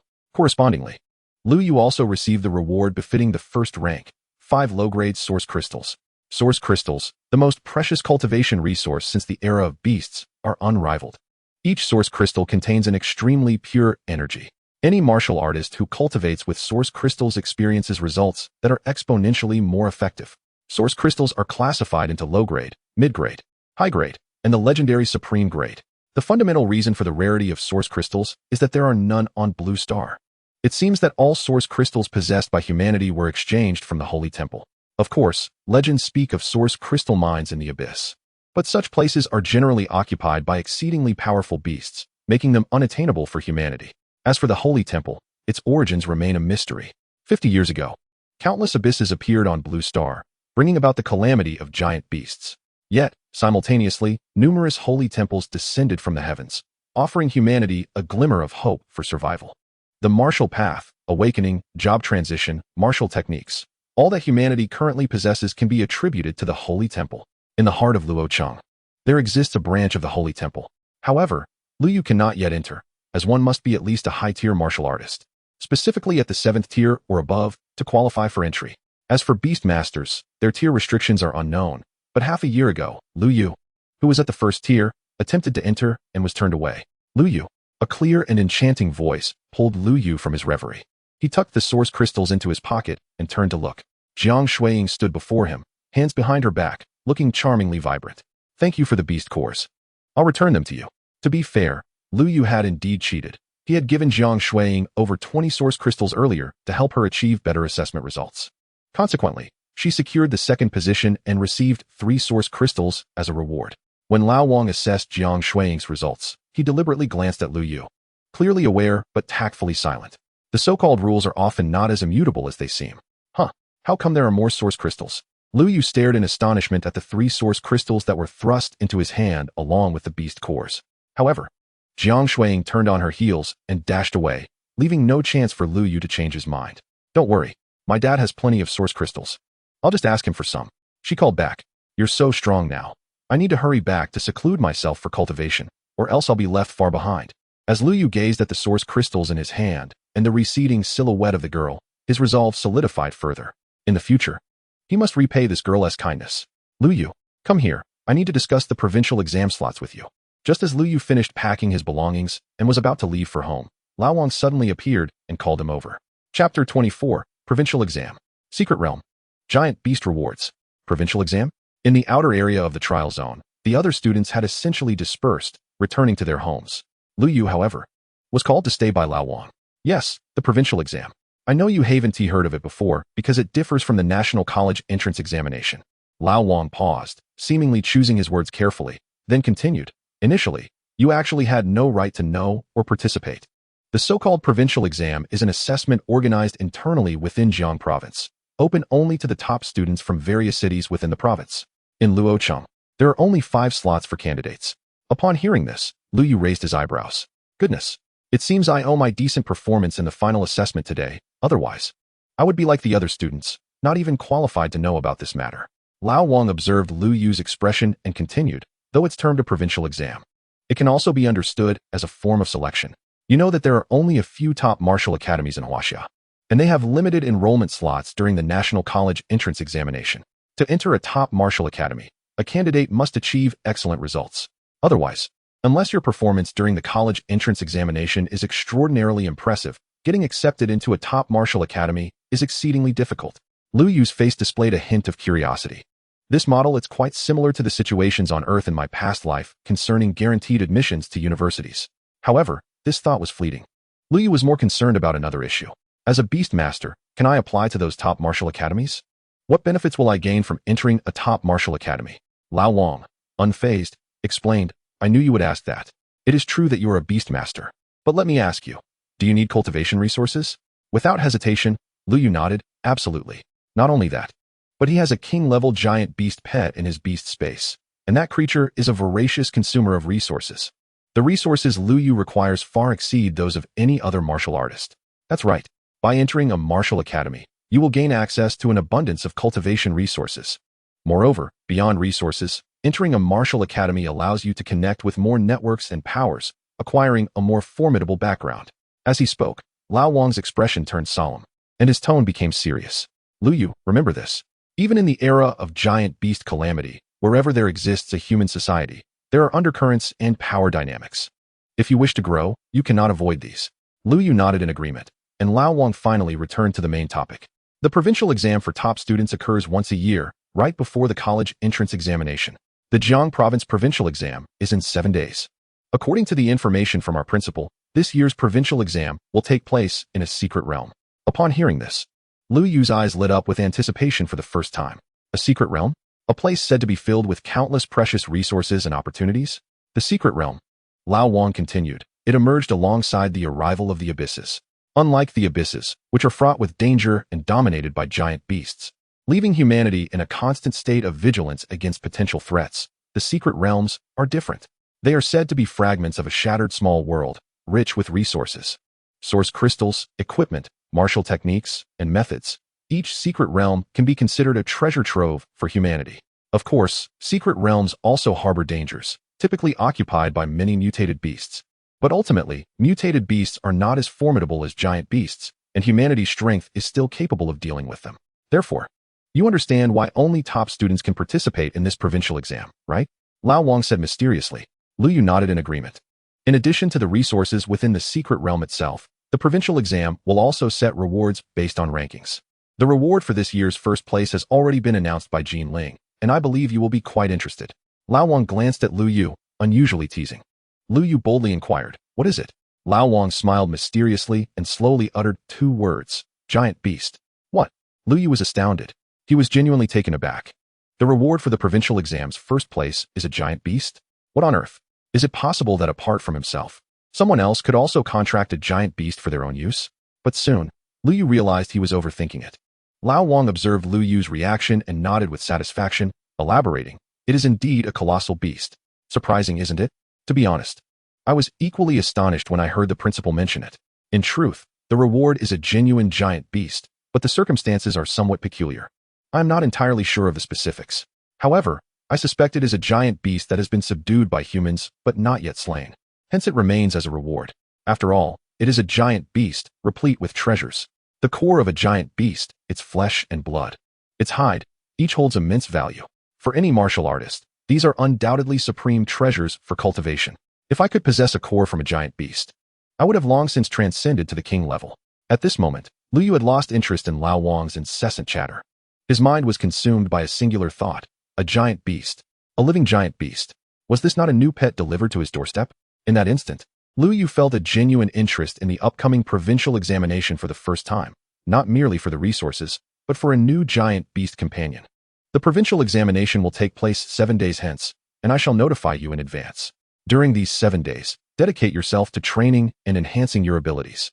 It is worth mentioning that our Luo city has ranked at the bottom for many years in the provincial examinations. I hope your cohort can rise to the occasion." Lao Wang, observing Lu Yu's reaction, assumed he was astonished by the prospect of the giant beast reward. Although he was aware of the considerable challenge of ranking first, he refrained from dampening Lu Yu's spirits. He believed that if Lu Yu were to encounter setbacks in this provincial examination, it might not be entirely detrimental. Perhaps it could prompt him to abandon the path of a Beastmaster and pursue that of a martial artist instead. By the way, I nearly forgot to mention, there are a total of 5 examination slots for Luo City, 3 of which belong to our school. Besides you, the other 2 are familiar to you. One is your deskmate, Jiang Shuiying. The other, Lin Chuanyuan, who sits behind you. The other 2 slots are filled by students from the neighboring second high school, and they are quite gifted as well. The outcome of this provincial examination will hinge upon your performance." Lao Wang patted Lu Yu on the shoulder, offering encouragement. Meanwhile, he recalled the principal's earlier remarks regarding the current cohort of senior students in Jiang province, teeming with prodigious talents. As if they were springing forth like bamboo shoots after rain. A 9-star martial talent had not emerged in years, yet this year, several have appeared all at once. Those exceptional individuals will converge in this provincial examination and become Lu Yu's rivals. Lao Wang could discern that the principal had already braced himself for Luo City's imminent low ranking once again. Chapter 25. The Tram, Aunt Fong, and Cousin. In Luo City, on line 2 of the tram, the onboard television continued to loop this year's Freshman Awakening promotional video. Inside the carriage, numerous students donned in uniforms chattered animatedly, creating a lively atmosphere. "Hee hee, I awakened a 4-star martial talent today, the highest in our class. Oh my, I envy you, sister. I only have a 2-star talent, boo-hoo. What has 4 stars? We have someone in our class with a 5-star talent. Your class? What about you, how many stars? 1 star. What is wrong with that?" These were the newly awakened students from Luo City First High School, and it was today that they completed their martial awakening ceremony. Coincidentally, the girl with twin ponytails from this morning was among them. She did not engage with her classmates, her face tight with concentration as she buried herself in her phone. It appeared her martial talent awakening was not particularly promising. Beside her, an upperclassman was leaning in, offering words of comfort. Suddenly, the ponytailed girl let out a gasp, drawing the attention of everyone in the carriage. Even at the back, Lu Yu and Zhang Hao instinctively turned their gazes. "Oh, it's that junior from this morning. Didn't Tishi say that senior Lu Yu was handsome and that she liked him?" Jiang Pongzi patted Lu Yu on the shoulder, a mischievous grin on his face. Lu Yu shook his head helplessly, uninterested in engaging. He was preoccupied with thoughts of returning home to cultivate and recover his strength after the battle with Kaiser. He merely glanced at the girl, who seemed astonished by something on her phone, before redirecting his gaze to the window. Before long, Lu Yu's name began circulating through the tram. The group of boys and girls pulled out their phones, their faces alight with shock. Heavens! Look at the trending topic on the forum. The assessment video from Luo City First High School. Senior Lu Yu? First place? Is this video for real? That black cat is incredible. Keep watching. There's something even more shocking. Senior Lu Yu's black cat annihilated over 1,000 mutated beasts. What? Didn't they say Lu Yu is a useless Beastmaster? Is that what you call a useless Beastmaster? The students' exclamations crescendoed, quickly spreading to the other compartments. More and more people pulled out their phones, logging onto the Luo City Martial Arts Forum to see the top trending topic. Do you remember that 9-star talent boy from a year ago? After being ridiculed for transitioning to a Beastmaster for an entire year, he has returned. To be fair, the title was indeed skillfully crafted, quite impressive, and sensational. The content of the post was simple, succinctly detailing the results of the assessment at Luo City First High School, where the top rank was held by the Beastmaster, Lu Yu. Following this, a video was included, which was the footage Lao Wang had previously recorded, albeit with some accelerated editing and an exhilarating soundtrack accompanying the climactic battle against the swarm of gold-devouring mice. I knew it. Senior Lu Yu is so handsome. There must have been a reason he chose to be a Beastmaster. The ponytailed girl appeared ecstatic, waving her phone and eagerly sharing her joy with those around her. Her earlier dismay at awakening only a 1-star martial talent seemed to evaporate in that moment. Meanwhile, the upperclassman who had been comforting her wore a despondent expression, as if the green cap perched atop his head was glowing with embarrassment. Wow, you've truly become a celebrity now, Jiang Pongzi exclaimed, lowering his phone and nudging Lu Yu with his shoulder. His voice was loud enough for all to hear, and Lu Yu knew he was doing it on purpose. Sure enough, as soon as he spoke, the ponytailed girl turned her attention towards them. Wow, it's Senior Lu Yu. What? Senior Lu Yu is also on the tram? Senior Lu Yu, can we see your pet? What is its name? Lu Yu saw the group of younger students closing in on him. Jiang Pongzi patted Lu Yu on the shoulder, leaving him a look of self-preservation, and swiftly darted away. Lu Yu muttered to himself, damn it. Poor choices and friends lead to tears from family. At 7:40 p.m., a weary Lu Yu finally returned home. Thanks to Jiang Pongzi's antics, he had been forced to experience the sensation of being a celebrity. It was only when the tram reached its destination that Lu Yu managed to make his escape. Beep. Password correct, please enter. Upon unlocking the password, Lu Yu pushed the door open, changed his shoes, and headed towards the living room. The apartment was modest, with 3 bedrooms, a living room, and a bathroom, yet it was impeccably tidy, gleaming with cleanliness, the floor tiles reflecting light. Xiaoyu, you're back? Quickly wash your hands and come to the table. Dinner is ready. As Lu Yu entered the living room, he collided with a woman wearing an apron, holding a bowl of hot soup. Though she was approaching 40 and had gained some weight, traces of her youthful beauty were still discernible in her features. Her name was Fang Yun, a close friend of Lu Yu's mother. At the tender age of 10, she arrived in Luocheng and brought Lu Yu out of the orphanage. Since that day, Lu Yu has resided here, and Fang Yun has treated him as her own godson. Aunt Fang, Lu Yu called out, setting down his bag and entering the kitchen to help serve the dishes. Before long, a modest dining table was adorned with a steaming array of 4 dishes and a soup, all neatly arranged. Yao Yao, come out for dinner, Fang Yun called. With a soft click, the door to the guest room opened, revealing a young girl with delicate features yet an aura of cool detachment. Qin Shiyao, Fang Yun's daughter and Lu Yu's cousin by a different mother. When Aunt Fang came to find Lu Yu 9 years ago, she had brought Shiyao along. Over the past 9 years, Lu Yu and his cousin have shared a roof, yet their exchanges have barely exceeded 10 sentences. Shiyao's demeanor is undeniably aloof. You don't even greet your cousin when he returns, Fang Yun chattered as she served the two. And you wouldn't care to hear it anyway, so I won't bother to say it again. Lu Yu and Qin Shiyao, accustomed to such scenes, remained silent. At the dinner table, Fang Yun's warmth never waned, as she continuously served Lu Yu and inquired about his school life, while Shiyao was left to the side, occasionally receiving a scolding instead. To an outsider, it would seem that Lu Yu was the biological child. Fang Yun's culinary skills are indeed exceptional. Each dish is a feast for the senses, leaving Lu Yu savoring every bite. After a prolonged meal, feeling somewhat overindulged, Lu Yu finally set down his chopsticks, resolved to inform Aunt Fang about his upcoming trip to Jinling for the provincial examination in 7 days. Just then, with a clatter, Qin Shiyao set down her bowl and suddenly spoke up. Mom, I've secured a spot for the provincial examination at school. and I need to go to Jinling in a week. You are going to Jinling for the provincial examination? The unexpected announcement caused Fang Yun's movements to freeze, her tone rising with intrigue. Yes, Qin Shiyao nodded affirmatively. Fang Yun paused for a moment, then sighed softly. That's good.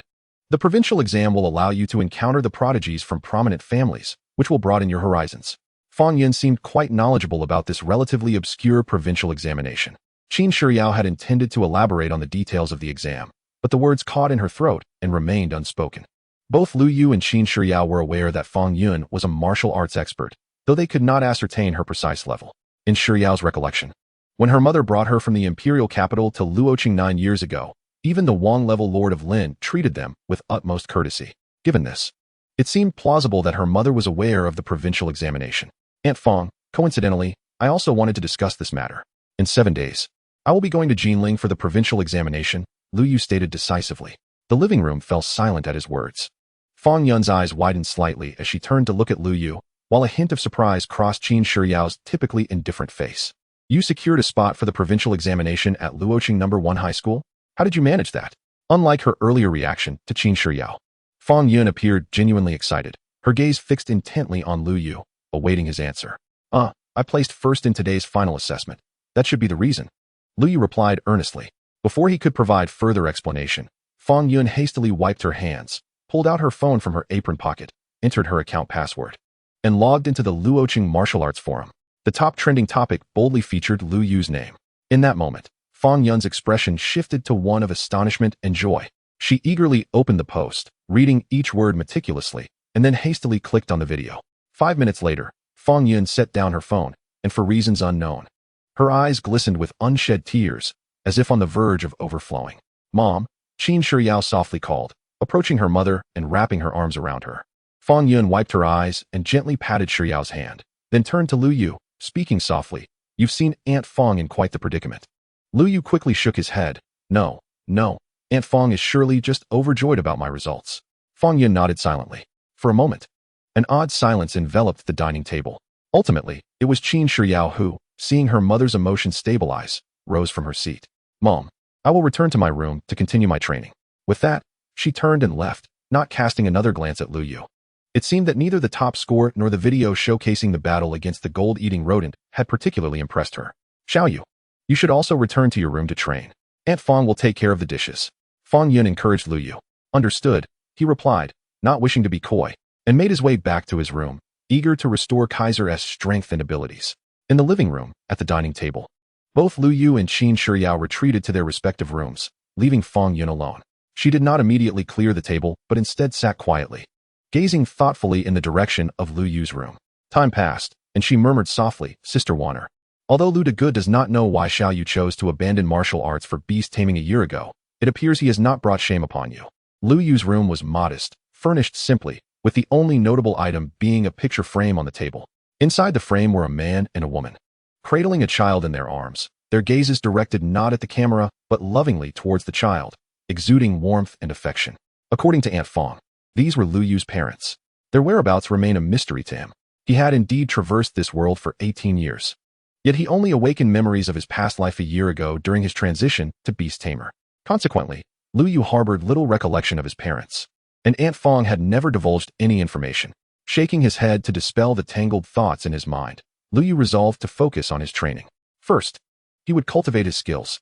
He aimed to break through to the 4th tier using beast cores and unlock 4th tier talent transformation. Subsequently, he sat cross-legged on his bed, opened his backpack, and retrieved several beast cores. Previously, a 2nd tier beast core had provided him with 5 units of beast taming power, now at the 3rd tier. He pondered how much it would offer.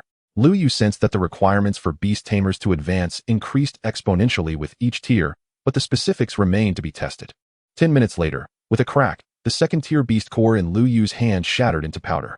Beast taming power charged, 1 indeed. Seeing the data on the panel, Lu Yu sighed.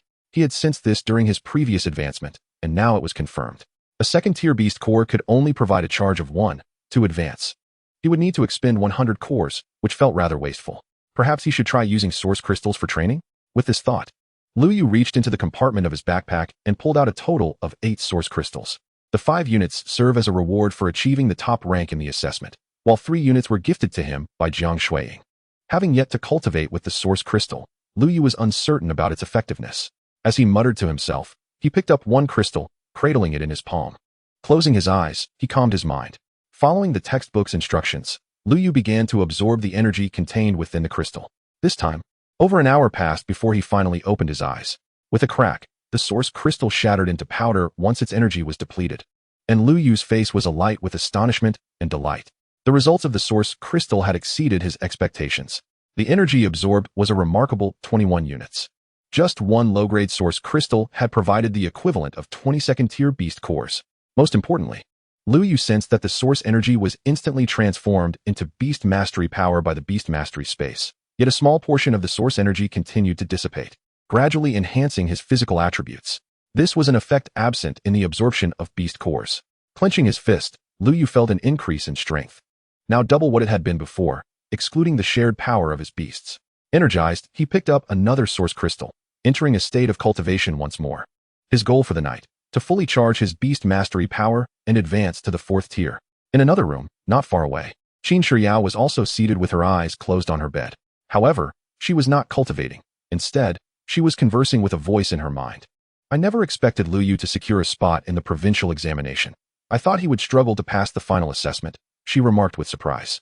Almost immediately, a bland voice responded, Humph, it's merely a momentary glory. Whether as a Beastmaster or a necromancer, they are all misguided paths. Only martial arts lead to true transcendence. As she spoke, the consciousness within Qin Shiyao's mind revealed a figure adorned in a purple and gold robe, exuding an aura of unmatched beauty and regal grace, as if commanding the submission of countless subjects. The imperial presence emanated from her, a testament to her long-standing position of authority. But Master, I just reviewed that video again. Single-handedly confronting over 1,000 golden eating rats is quite an impressive feat, isn't it? Qin Shiyao could not help but exclaim. Although she had maintained a calm demeanor at the dining table, she was deeply shaken inside. Lu Yu's strength surpassed her own. While she felt confident in her ability to slay a peak 4th-tier golden eating rat, she acknowledged that she could not achieve the same results against an entire swarm. Upon hearing this, her master remained silent for a considerable time. Eventually, her voice echoed softly. Shiyao, would you like to hear a story? Qin Shiyao quickly replied, Please, master. Do share. Once upon a time, on a planet called Zixing, a century ago, a great abyss descended, bringing forth colossal beasts and calamities. With the aid of the Holy Temple, the people of Zixing embarked on the martial path, barely managing to resist the increasingly powerful beasts. Until one day, an anomaly appeared. While everyone else could only become warriors, a young boy chose the path of the necromancer. He was extraordinarily powerful, far surpassing your cousin by 100 or even 1,000 times. With his abilities, he could resurrect fallen mutated beasts, assembling an army. After paying a certain price, even the great beasts could be revived to fight for humanity. Alone, he was a force of thousands. At this point, Qin Shiyao's eyes widened in astonishment. She realized this was no mere tale. The so-called Zixing was her master's former planet. According to her master, that world ultimately fell to the calamity of the beasts, leaving only her, the human empress, who survived the destruction and now resided within Qin Shiyao's consciousness. For the past year, it had been this empress who guided her cultivation, enabling her to far exceed her peers in both realm and combat prowess. And what happened next? Qin Shiyao inquired eagerly. The empress fell silent for a long time before finally sighing, her voice filled with melancholy. What happened next? He discovered that he could resurrect and control only beasts of the rank below the sovereign level. He was powerless against the radiant and demigod beasts. Even when he eventually broke through to godhood, having tried countless methods, the outcome remained unchanged. In the end, he took his own life, consumed by despair, trapped by the futility of his path, and overwhelmed by his own unwillingness to accept defeat. As she spoke, the empress sighed again. Once the human empress herself had viewed that boy as the hope of Zixing against the beasts, providing immense investment and resources to support him. However, the greater the hope, the greater the disappointment that followed. Aside from martial arts, other professions may bestow fleeting power but are likely bound by insurmountable limits, akin to a chasm that obstructs advancement. Could it be that Lu Yu will encounter similar obstacles as that necromancer and find it impossible to continue improving? Qin Shiyao's beautiful eyes widened as she pressed for clarification. Although she had never harbored strong feelings for the boy living in her home, she could not bear to see him fall to such depths. What despair must that suicidal necromancer have felt? For a moment, she found it hard to fathom. As for Beastmasters, Zixing has never seen one before. Yet I suspect their limits may be even lower than those of necromancers. Perhaps the royal rank itself is the chasm, the empress replied, her tone devoid of emotion. Upon hearing this, Qin Shiyao fell into silence. In the next moment, sensing the shift in Qin Shiyao's emotions, the Empress abruptly changed her tone, declaring, "In this era, martial arts reign supreme. Only by mastering martial arts to the highest degree can one possess the qualifications and abilities to change everything. The eternal conflict between beasts and humanity." Having said this, the Empress fell silent, no longer speaking. Meanwhile, Qin Shiyao found herself engulfed in profound shock. The concepts of epics, rules, and eternal warfare felt suffocating. Before encountering her master, she had believed that only Blue Star faced the calamity of beasts. It was through her master that she learned of the vastness of the world, filled with many realms like Blue Star, all of which were struggling for survival beneath the shadow of the beasts. This was not merely a crisis for humanity on Blue Star. It was a crisis for all humankind.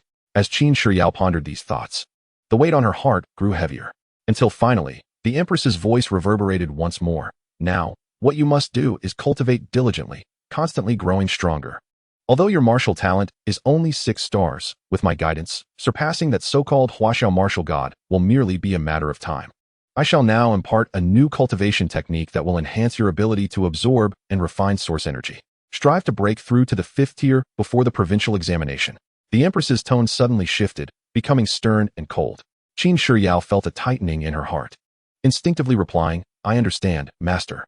After an indeterminate amount of time, the fluctuations of source energy surrounding her intensified, radiating an overwhelming force that surged outward, spilling into the room beyond. However, he was unexpectedly halted by an inexplicable force. "Strive to grow stronger, child. Do not allow this world to end up shattered and obliterated." Like ZXing, in front of the meditating QNSHYO, the ethereal figure of the Empress gradually materialized.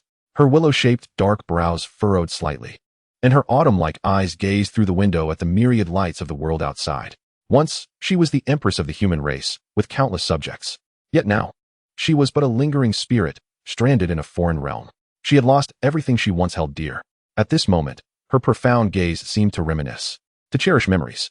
In her eyes, it appeared as though a complete planetary world was reflected, a world that once shone brightly, just like this moment, filled with countless lights. Chapter 28. LY. I've grown larger and stronger. In the room, LY sat cross-legged on the bed, his eyes tightly closed. A crisp cracking sound echoed. Another energy source crystal was completely absorbed by LY. The 4th one, 81. LY murmured softly, grasping another source crystal in his palm. In the blink of an eye, over an hour had passed. The sky outside began to brighten subtly, with a hint of white at the horizon. The entire night had passed. After consuming a total of 5 source crystals, LY finally opened his eyes. Beastmastery energy charged, 100. Do you wish to advance? The clear prompt rang in his ears. Without any hesitation, LY declared, advance. In the next moment, a torrent of Beastmastery energy surged into every part of LY's being, producing a faint clicking sound throughout his body. Unlike the previous 2 advancements, this time, LY's physical strength also received considerable enhancement. If one were to account for the effects of the 5 source crystals, LY's own strength alone could likely rival that of an ordinary 1st or even 2nd-tier warrior. Naturally, LY's true combat prowess would still depend on the shared power of his contracted beasts.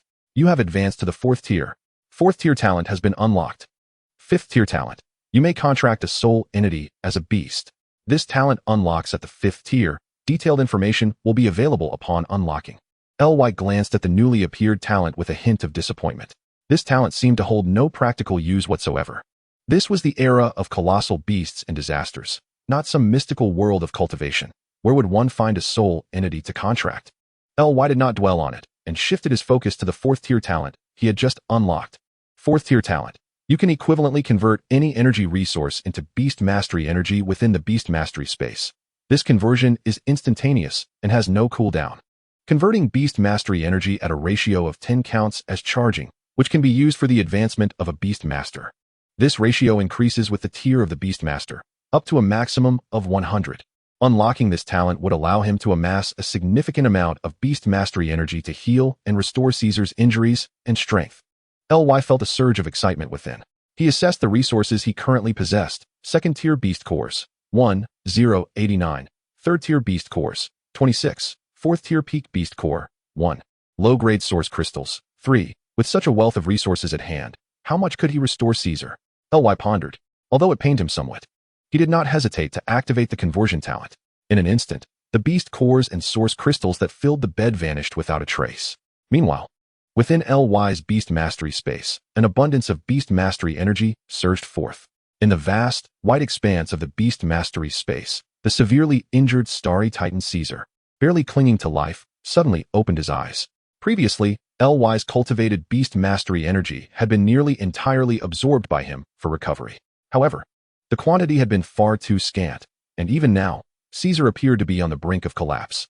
Yet at this moment, feeling the overwhelming surge of abundant Beastmastery energy around him, Caesar's spirit revived. How much of your injuries and strength can these energies restore? At that moment, LY's voice echoed in his mind. As a contracted beast, Caesar could not afford to be careless with LY, and promptly replied mentally, "This Beastmastery energy should allow me to recover about 1/10 of my strength. To return to peak condition, I will need even more Beastmastery energy." LY nodded upon hearing this.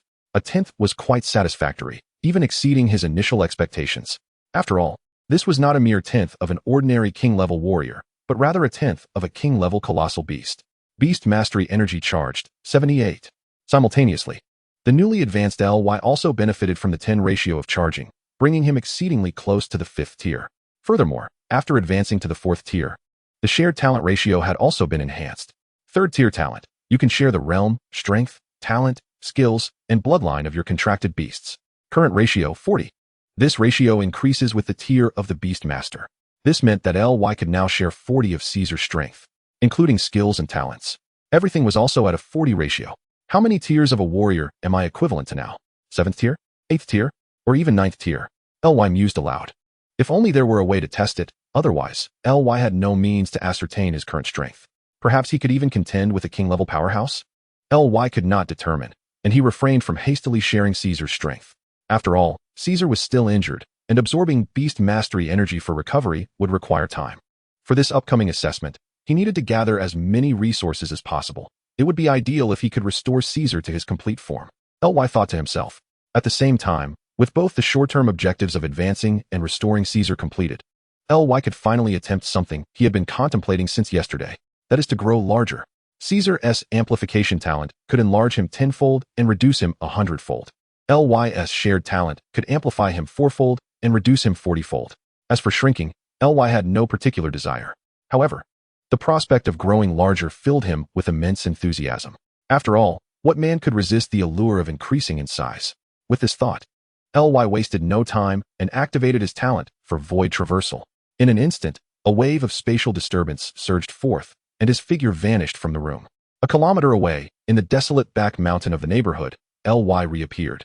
This location was secluded, rarely visited by others, and it was a spot LY had cherished for watching sunrises and sunsets long before awakening. But today, LY was here for the purpose of growing larger. Sharing talent, amplification. Activate amplification, grow larger. In the next moment, 2 meters, 3 meters, 4 meters. LY watched in astonishment as his body proportionately expanded. Originally standing at 1.8 meters, he now towered over 7 meters. 7 meters, which was nearly the height of a 3-story building. In an instant, LY found himself somewhat unaccustomed to this perspective, as looking down, he saw the ground was a full 6 to 7 meters below him. With his size increased, his strength would geometrically amplify as well. Now, even without sharing Caesar's strength, a single punch should be enough to send a 3rd-tier warrior flying. If he were to share Caesar's strength, he would dare to confront even a king-level warrior face-to-face. At this moment, the giant LY felt an overwhelming surge of pride and exhilaration. He casually threw a punch, striking a stone that was 2 to 3 meters wide. With a resounding crash, the massive rock shattered into countless fragments. Besides strength, there must also be an enhancement in speed, Liu pondered. Slightly bending his body, he bolted forward like a sprinter in a 100-meter race. Whoosh! A rush of wind whooshed past Liu Yu's ears. Thud, thud, thud. Standing at over 7 meters tall, Liu Yu's run caused the ground to tremble beneath him. Meanwhile, in the nearest residential building to the back mountain, a young man who had stayed up all night gaming stared out the window in disbelief, rubbing his eyes. Am I hallucinating from staying up too late? Did I just see a giant? As the boy exclaimed, he continued to rub his eyes until they nearly hurt. Finally, he confirmed it wasn't a figment of his imagination. That was indeed a giant, towering as high as a 3-story building. Chapter 29, Departure. Source Power Airship. From that day forth, a rumor spread throughout the community, claiming that a giant was roaming the back mountain. The giant was said to be as tall as a 3-story building and could run faster than a car. neighbors, the elderly, and everyone in the community soon made it a topic for conversation. Of course, it was merely talk. No one took it seriously. The only witness, that boy, had no evidence to present. He had been so astonished at the time. By the time he regained his composure and thought to take a picture, the giant had vanished in an instant. Truly, I saw a giant, the boy shouted as his mother dragged him to the hospital to see a psychiatrist, seeking the expertise of Yang Yongxin, a renowned specialist known across the region. Time swiftly passed, and in the blink of an eye, 7 days went by. During this week, Lu Yu remained at home, diligently practicing and refraining from venturing outside. Although he lacked beast cores and source crystals, he understood the importance of training. Hard work requires no embellishment. Lu Yu had amassed considerable energy, eager to unleash it in the secret realm during the provincial examination. He was curious to know just how strong he had become. If he could transform into a giant and crush a couple of mutated beasts while no one was around, that would be even better. He even fantasized about the future when Caesar's power would rise, and he could engage in a battle with a colossal beast. Just imagining that scene sent shivers down his spine. Today, Lu Yu rose early. Before dawn, after enjoying breakfast prepared by Aunt Fong, he set out with Qin Shiyao. As the morning light spilled forth, Lu Yu and Qin Shiyao walked side by side along the somewhat desolate street. The atmosphere was tranquil, and Qin Shiyao remained silent, which Lu Yu found quite normal. Their residence was not far from the city lord's mansion, and after a brief walk of 10 minutes, they arrived. The city lord's mansion, located in the heart of Luocheng, was not particularly grand despite its name. It resembled a standalone villa. In front of the villa stood a massive stone bearing the inscription City Lord's Mansion. Interestingly, the title of City Lord did not originally exist in Huaxia. It was only after the calamity of monstrous beasts that the strongest individuals were bestowed this title to defend each city's safety. It was both an honor and a duty. Every city lord was required to protect the city during waves of mutated beasts or attacks from colossal creatures. I wonder if that girl has arrived yet. As they neared the city lord's mansion, Lu Yu mused. At that moment, as if in response to his thoughts, a melodic voice called out from behind him. Lu Yu. Turning around, he saw Jiang Shuiying, clad in white attire, walking behind a stout middle-aged man with a square face, heading toward the city lord's mansion. Principal Jiang. Upon seeing her, Lu Yu's heart raced, and he promptly greeted her. Principal Jiang. Qin Shiyao also recognized the esteemed principal of Luocheng No. 1 High School and called out respectfully. Jiang Zhenmin walked briskly, his steps steady and powerful. Soon, he approached Lu Yu and Qin Shiyao, scrutinizing Lu Yu closely. After a moment of silence, he suddenly asked, "What stage are you at?" Lu Yu considered for a moment before responding honestly, "Fourth stage." "Fourth stage? I was just about to share the good news that I have broken through to the 4th stage," Jiang Shuiying exclaimed, her beautiful eyes widening in surprise. Then turned to Lu Yu and murmured. During these 7 days, she had been diligently training. After consuming several source crystals, she not only broke through to the 4th stage, but also reached the mid-4th stage of martial prowess. Compared to 7 days ago, she had grown tremendously. Ying, did you see that? If you don't train diligently, you'll be left far behind by your deskmate. Jiang Zhenmin praised Lu Yu before adopting a serious demeanor as he admonished Jiang Shuiying. His daughter possessed remarkable martial talent, scoring a full 7 stars, even surpassing his own potential. Yet, she seemed disinterested in training, spending her mornings making buns and grinding soy milk. Was that reasonable? It was only during these 7 days of hard work that he felt a glimmer of hope. Jiang Zhenmin's gaze briefly swept over Qin Shiyao before quickly moving on. The early 4th stage martial artist did not particularly astonish him. However, he couldn't help but smile slightly at the renowned genius girl from No. 2 High School, offering her a few encouraging words. Before long, another student from No. 2 arrived. He was a robust young man, tall and sturdy. But he was only at the peak of the 3rd stage. "All right, we have enough people now. Let's set off," Jiang Zhenmin declared, glancing around. Upon hearing this, everyone was momentarily taken aback. Jiang Shuiying couldn't help but ask, "Is Lin Changyuan not coming? Isn't it Lin Chengzhu who is taking us to Jinling?" Jiang Zhenmin chuckled and replied, "Lin Chengzhu has been busy lately, so I will be leading the group this time. As for Lin Changyuan, he is likely already waiting for you in Jinling." After saying this, he waved his wrist, and with a flourish, a shuttle-shaped airship suddenly appeared before them, materializing as if by magic. The airship had a droplet shape, seemingly covered in some special metal. It stood 3 meters tall and measured 10 meters in length, comparable in size to a double-decker bus. "Is this the legendary source power airship?" The tall young man from No. 2 looked on in astonishment, curiously examining it. According to the textbooks, after the era of monstrous beasts began, the wilderness was completely overrun by mutated creatures and colossal beasts. Each city became akin to an isolated island, and the transportation routes between cities had long since vanished. to traverse the wilderness filled with colossal beasts and reach another city. One could only rely on the source power vehicles provided by the Holy Temple. The source power airship was the most common and widely used of these vehicles. It's merely the smallest type of airship, hardly worth mentioning. Lin Qingzhu's is much larger than mine, Jiang Jinmin said with a slight smile, beckoning everyone. Let us board the airship and set off. As soon as he finished speaking, the original droplet-shaped airship opened on its side, revealing a series of steps leading down. The scene appeared strikingly futuristic. This was Lu Yu's first time witnessing such a mode of transportation, and he felt a sense of novelty. Conversely, Jiang Shuiying, while pulling Lu Yu up the steps, explained, "This airship is called the Luotian, named by my father after Luocheng. He usually cherishes this airship, and I have hardly had the chance to ride it. Come, let me show you the interior, where there are even sofas." Behind them, Qin Shiyao and the burly young man followed closely, climbing the steps to board the airship. It was Jiang Jinmin, standing at the rear, who turned back for a moment to glance at the direction of the city lord's mansion, his gaze profound, lost in thought. Chapter 30, Abyssal Uprising? The Era of Beasts in Jinling City. Whoosh. A streak of light swept across the sky.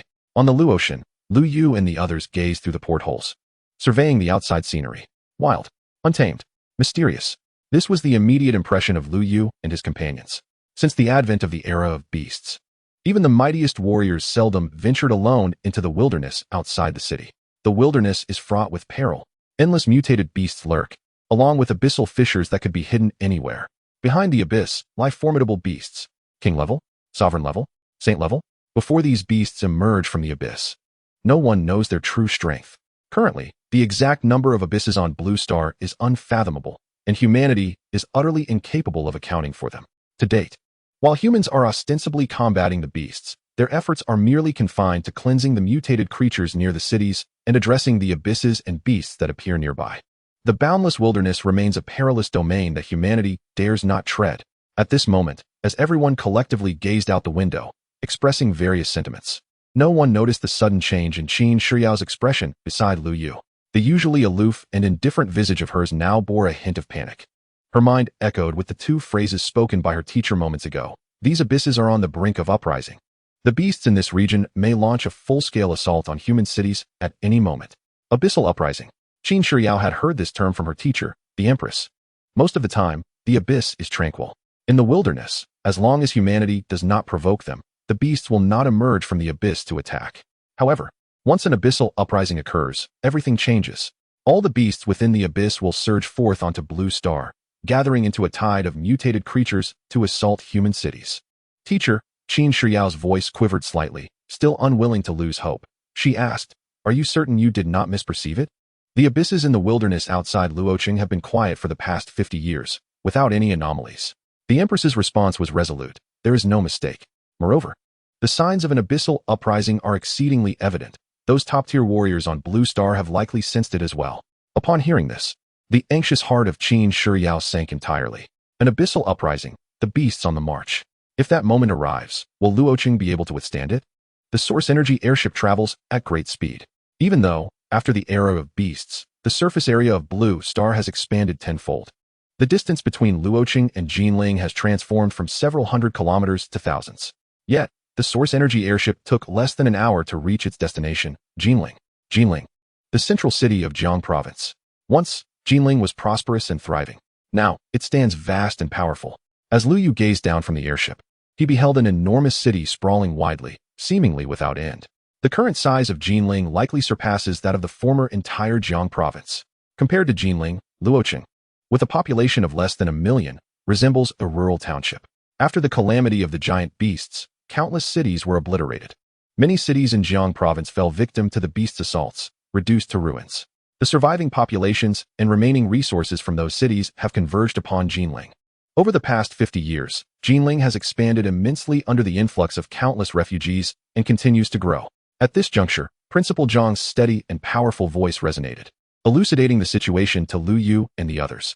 The source energy airship had begun its descent from over 1,000 meters, heading towards a wilderness west of Jinling. From a distance, Lu Yu and the others could see many people already gathering. There, a colossal abyssal fissure, resembling a vast canopy, spanned the heavens and the earth. Clearly, this is the location for the provincial examination, rumored to be a realm teeming with opportunities. 5 minutes later, the source energy airship landed. Jiang Jinmin led Lu Yu and the others off the airship. The wilderness had been cleared beforehand, and the area within 10 miles was a stretch of gravelly earth. Numerous source energy airships of varying sizes and shapes were docked in the vicinity. On the way here, Lu Yu learned from Jiang Shuang that to exchange for a source energy airship from the sanctuary, one must be at least a king-level martial artist. As Lu Yu surveyed the scene, he noted that there were well over 100 airships in this wilderness. In other words, at least 100 king-level martial artists had gathered here. Truly, king-level warriors abound. Stay close to me, Jiang Jinmin called, leading Lu Yu and the others swiftly through one airship after another, exiting the temporary landing zone. Subsequently, they arrived at the registration area, verifying their information, confirming qualifications, and receiving combat wristbands. One must say, there were indeed a multitude of people, far more than Lu Yu had envisioned. A glance around revealed that several hundred individuals had gathered. After the emergence of the beasts, some small counties in Jiang province, and even larger towns, now bear the name of cities. Luocheng, 50 years ago, was merely an obscure county. Thus, even if the provincial examination were held by city units, there were still over 500 students participating this time. Jiang Jinmin noticed the astonishment of Lu Yu and the others and casually explained. Afterward, the group stood among the crowd, silently awaiting the opening of the provincial examination realm. At 8 o'clock sharp, the realm would commence, and there was still about half an hour remaining. You may rest in place and adjust your state. Jiang Jinmin glanced at the time and spoke. Upon hearing this, Lu Yu and the others nodded, opting to sit on the ground like those around them. As time passed, more and more candidates from various cities arrived. Generally, a small county like Luocheng has 3 to 7 slots. Those cities that were already large had between 10 to dozens of slots. The candidates from Jinling City, however, formed a formidable procession of over 100 individuals, truly a grand sight. Interestingly, within that group, Lu Yu spotted Lin Changyuan. At this moment, his right cheek appeared slightly swollen and red, with the faint outline of a handprint visible. Nevertheless, his expression exuded arrogance and confidence. After observing, Lu Yu's gaze fixed upon a figure ahead of Lin Changyuan. Very strong. This was Lu Yu's first impression. The young man sported a crew cut, his hands heavily bandaged, and wore 2 crimson alloy gauntlets on his fists. He was Shintu Xiong, the prodigy of the Shintu family in Jinling City. A year ago, he awakened a 9-star martial arts talent and is now rumored to be at the pinnacle of the 5th tier, possibly even reaching the 6th tier. Jiang Jinmin's voice rang out, imbued with utmost seriousness. In just a year, even with such talent, how could he have cultivated so rapidly? Jiang Shuang furrowed her brow, unable to suppress her curiosity. Chapter 31, 3 Saints and 9 Sovereigns. The realm unveils. Not only Jiang Shuang, but Lu Yu and the others also harbored similar questions in their hearts. The candidates from various cities present, upon learning of Shun Tu Xiong's remarkable prowess from their supervising teacher, were collectively struck with disbelief. Among these individuals, who among them was not a martial arts prodigy? Although possessing a 9-star martial arts talent is indeed impressive, other cities, apart from Jinling, are not devoid of exceptional talents. Beside Lu Yu, in the contingent from Shi City, a young man repeatedly exclaimed that it was impossible, absolutely impossible. He himself was of 9-star martial arts talent. After a year of relentless training day and night, he had only just reached the 5th stage of cultivation. Yet here was Shun Tu Xiong, at the 6th stage, one entire realm above him.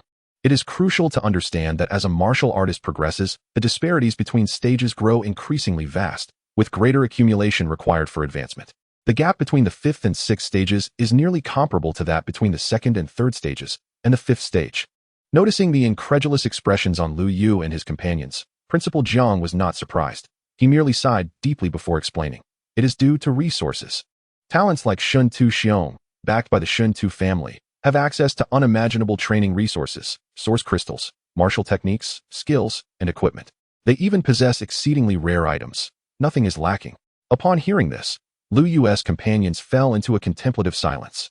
Even Jiang Shuang, at this moment, bit her lip, displaying a semblance of frustration. In contrast, Lu Yu felt no surprise at this revelation. Was this not reasonable? A year ago, he had resolutely given up his 9-star martial arts talent to pursue the path of a Beastmaster, anticipating such a scenario.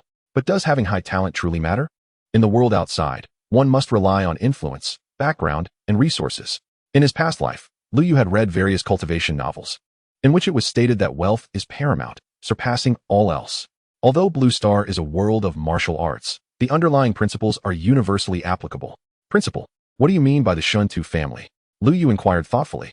Having shifted his focus from the so-called prodigy Shin Tu Xiong to the current power dynamics in Jinling, No matter how strong a prodigy may be. What does it matter at the 6th stage? Can he withstand a strike from his own starry sky tower? From the moment he contracted a colossal beast, Lu Yu's gaze had transcended the younger generation. You pose an excellent question, and I was just about to discuss this. Principal Jiang, noticing Lu Yu's lack of frustration unlike the others, regarded him with newfound admiration. He began, currently, Jinling is governed by 3 prominent families, which collectively oversee all affairs within the city. These families are the Shun Tu family, the Shin family, and the Li family. The reason these 3 families hold such power relates back to the city's most formidable martial artists, 3 saints and 9 lords. At this point, a hint of reverence involuntarily flickered across Jiang Jinmin's usually stern visage. 3 saints, 9 lords? Lu Yu raised an eyebrow, instinctively responding. Jiang Jinmin nodded affirmatively, elaborating, indeed. The reason they are known as the 3 great families is that each possesses a saint-level martial artist to safeguard them. Saint-level martial artists, also referred to as Your Excellency the Saint, have transcended the mundane realm, wielding powers beyond the comprehension of ordinary individuals. With a mere wave, mountains crumble and seas reverse. Upon hearing this, Jiang Shuiying and the others widened their eyes in astonishment. Clearly, such strength surpassed their wildest imaginations. In comparison, they, who relied solely on their physical might, appeared no different from toddlers learning to walk. Yet, in this moment, Lu Yu's thoughts diverged from everyone else's. He pondered, if even saint-level martial artists are this formidable, how powerful must a Saint Radiance-level beast be? In one-on-one combat, martial artists are never the match for colossal beasts. He couldn't help but wonder when he might acquire a Saint Radiance-level beast as a companion. Meanwhile, within the ranks of Jinling's hundreds of candidates, Lin Changyuan scanned the crowd, swiftly locating Lu Yu's position. Rubbing his swollen right cheek, he recalled his father's instructions and mustered the courage to step forward. Approaching Shen Tu Xiong respectfully. Young Master Shen Tu, that young man is Lu Yu, whom my father mentioned to you. Hearing this, Shen Tu Xiong halted, glancing in the direction Lin Changyuan indicated. In the next moment, he shook his head, stating matter-of-factly, too weak. In his perception, the youth named Lu Yu seemed to lack even the aura of a first-stage martial artist. Such a weakling was far from qualifying as his opponent. He is not a martial artist. He is a Beastmaster, and his companion beasts are quite powerful, even capable of slaying peak 4th-stage mutated beasts. Lin Changyuan interjected hastily. Oh, a peak 4th-stage mutated beast? And then what? Is that impressive? Shen Tu Xiong, upon hearing this, shook his head again. Were it not for Lin Changyuan's father, the lord of Luo City, having struck some deal with his own father, he would never have deigned to bring along such a weak lackey. Moreover, he had no intention of lending his hand against this Beastmaster Lu Yu. Weak, far too weak. If you truly cannot handle it, just call for me later. Shen Tu Xiong averted his gaze, nonchalantly tossing out 2 sentences before continuing onward without a backward glance. A weakling like Lu Yu is not worthy of his effort. Lin Changyuan's expression soured at these words, but only for a brief moment.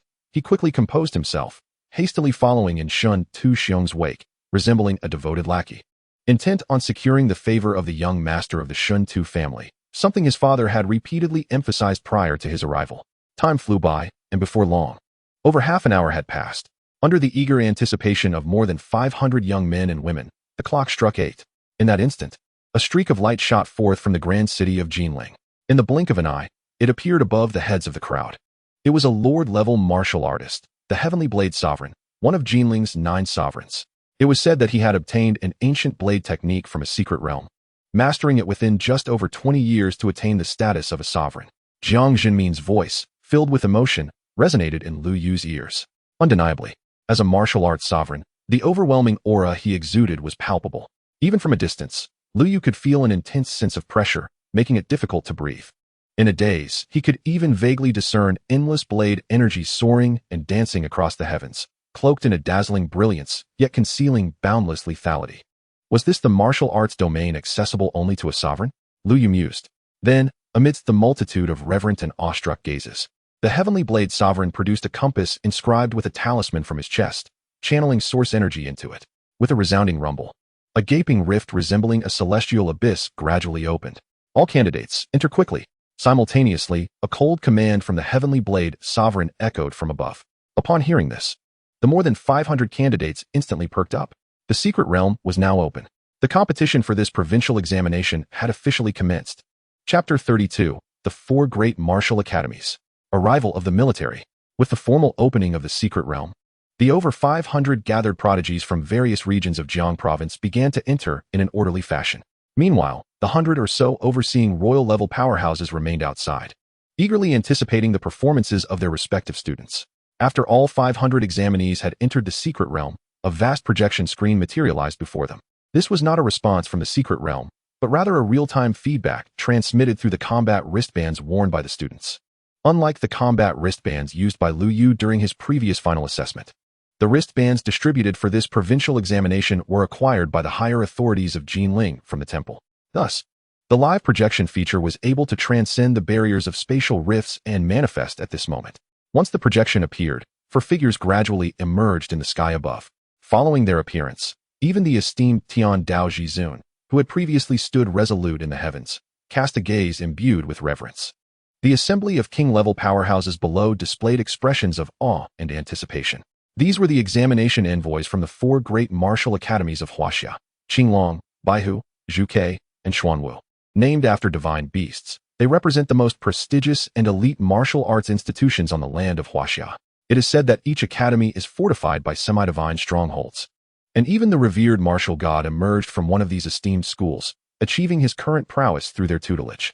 However, the admission standards of the four great martial academies are exceptionally stringent. Each year, the number of slots they offer during the martial arts entrance examination can be counted on two hands.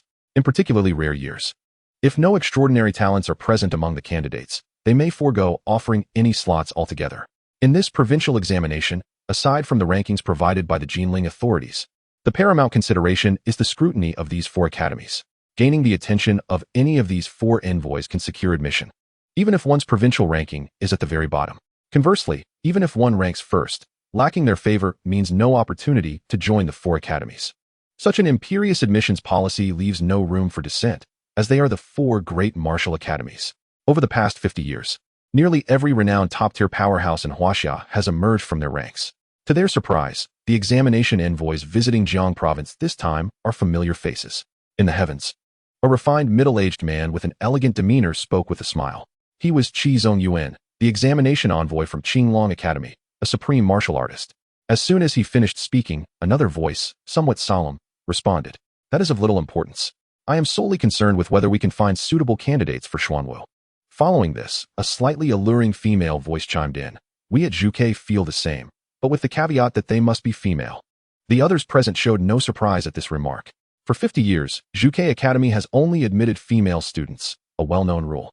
The final figure was a rugged and boisterous man, shirtless and wielding a heavy hammer, resembling a primitive warrior. At Baihu, we do not discriminate by gender, as long as the strength is sufficient. Unlike the other three academies, which balance various disciplines, Baihu Academy venerates raw power, the most primal and formidable force. The students emerging from Baihu Academy are known for their reckless audacity, willing to engage in close combat with mutated beasts and colossal creatures. At this moment, the four great academies had convened, all for the purpose of the provincial examination in Jiang province. Suddenly, the previously casual conversation among the four supreme martial artists shifted dramatically. Their expressions changed as they directed their gazes toward the distant sky. In an instant, a streak of light approached with remarkable speed. The newcomer was also a supreme martial artist, not an ordinary one, but one who had reached the pinnacle of the nine heavens, mere steps away from the saint level. Military personnel? The examination envoys exchanged puzzled glances. They had never encountered military involvement in past provincial examinations. I am Qi Zongyuan, a teacher from the admissions office of Qinglong Academy. May I inquire your identity? Qi Zongyuan stepped forward, cupping his fist in salute, eager for clarification. Although the visitor's attire unmistakably indicated military affiliation, he sought to confirm the specifics. Qianlong Army, Chui Feng. The young man replied in a deep voice while presenting a badge emblazoned with the flying dragon totem. Upon seeing this badge, the envoys from the four great academies gasped in astonishment, their eyes widening in disbelief. The Qianlong Army, legendary indeed. The female envoy from Zhuke Academy instinctively swallowed hard, her beautiful eyes shimmering with incredulity. It is merely a provincial examination. How could it possibly warrant the attention of the military, especially the Qianlong Army? This unit is renowned for its elusive nature, the most mysterious and powerful force in Huaxia. There is a whispered rumor that the current martial god, after graduating from Qinglong Academy, joined the Qianlong Army, vanishing for 5 years, only to return as the martial god. The Qianlong army is a coveted place for countless prodigies from the 4 great academies, where those extraordinary talents yearn to belong. Yet now, for a mere provincial examination, less significant than the National College entrance exam, how could it have attracted someone from the Qianlong army? Could it be that an exceptionally talented candidate has emerged from this provincial examination, compelling even the Qianlong army to take note? Qi Zongyuan of Qinglong Academy couldn't help but ponder. He recalled some information about the candidates he had previously reviewed. Jinling, Shun Tu Xiong, 9-star talent, suspected special physique. Mid-6th stage, Jinling, Li Waner, 9-star talent, awakened hidden fire attribute. Early 6th stage, Jinling, Shun Tianzong, 9-star talent, awakened hidden sword attribute. Early 6th stage. Names flashed through Qi Zongyuan's mind. As a supreme martial artist, he possessed an extraordinary memory, though he had only briefly scanned the list of over 500 students before. Each name now vividly resurfaced in his thoughts. Luo Cheng, Qin Shiyao, 6-star talent, early 4th stage. Luo Cheng, Jiang Shuiying, 7-star talent, mid-4th stage. Luo Cheng, Lu Yu, 9-star talent, Beastmaster, rank unknown. At that moment, Qi Zongyuan was taken aback. 9-star talent, Beastmaster.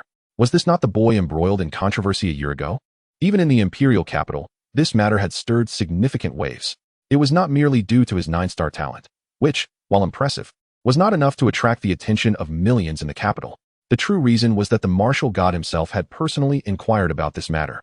Whispers suggested that not long ago, the martial god had even visited the temple to exchange for a treasured item to help this boy clear his profession and transition back into being a martial artist. Lu Yu? Could it be because of him? Qi Zongyuan furrowed his brow tightly, lost in thought. If this was indeed the case, it made sense, for the Qianlong army has significant ties to the martial god. Meanwhile, the other 3 supreme martial artists from the other academies were also contemplating this possibility. They exchanged knowing glances, each recognizing the shared understanding among them. The majority of their attention during this provincial examination might very well be directed toward the youth named Lu Yu. Chapter 33. The beginning of power testing? Lu Yu smiled. On the other side, the more than 500 examinees remained unaware that 5 supreme martial artists were observing their performance from the outside. Within the secret realm, all students had been uniformly transported to a grand plaza constructed from jade stone, vast and expansive. Standing amidst the 500 individuals, they appeared sparse and scattered. What is this place? Is this truly what lies within the secret realm? It feels as though we are suspended in the heavens. Astonishingly, this plaza is indeed soaring among the clouds. At this moment, the students present have become acutely aware of their surroundings. The plaza upon which they stand resembles a floating continent, suspended high above the firmament. Looking down, one can behold majestic mountains, winding rivers, and vast wildernesses. The secret realm is immense. Even from this lofty vantage point, its boundaries remain elusive, akin to a self-contained miniature world. Suddenly, amidst the buzz of excitement and curiosity among the students, a thunderous sound erupted. In the center of the plaza, an imposing stone tablet, towering at an impressive 50 meters, descended from the unknown. Upon its surface, several lines of inscriptions were etched. The language was not of Huaxia, yet curiously, the moment the students laid eyes upon it, they could comprehend its meaning. Power Stone Tablet. Only those who pass the test at the Power Stone Tablet may enter the Qi Yin Sex Opportunity Secret Realm. Each individual has 3 chances, with the highest score being taken. Those who fail the test will be forcibly expelled from the secret realm. Outstanding test scores will place one on the leaderboard, granting additional rewards. Upon reading these statements, the students erupted into a frenzy. A strength test? Is this the first trial of the secret realm? Incredible. A sect-type secret realm. This is an unparalleled opportunity. Fellow students, do you understand what a sect secret realm entails? I've heard it mentioned by our teacher. Even secret realms come in various forms, and the sect secret realm is among the richest in resources, offering the greatest opportunities while posing the least danger. It is said that these sect secret realms were left behind by martial arts sects that vanished eons ago. Any fortune gleaned from within could yield boundless potential in the future. The esteemed Tian Daozun, who opened this secret realm, attained his remarkable achievements through a blade inheritance he discovered during his youth in a secret realm. The youth spoke candidly, revealing all he knew. The students from Jinling City and other major cities remained composed, for they were well aware of this information. However, those from smaller towns, such as Jiang Shuiying from Luo City, were taken aback. Even Qin Shiyao, recalling the image of the empress in her mind, felt a twinge of astonishment.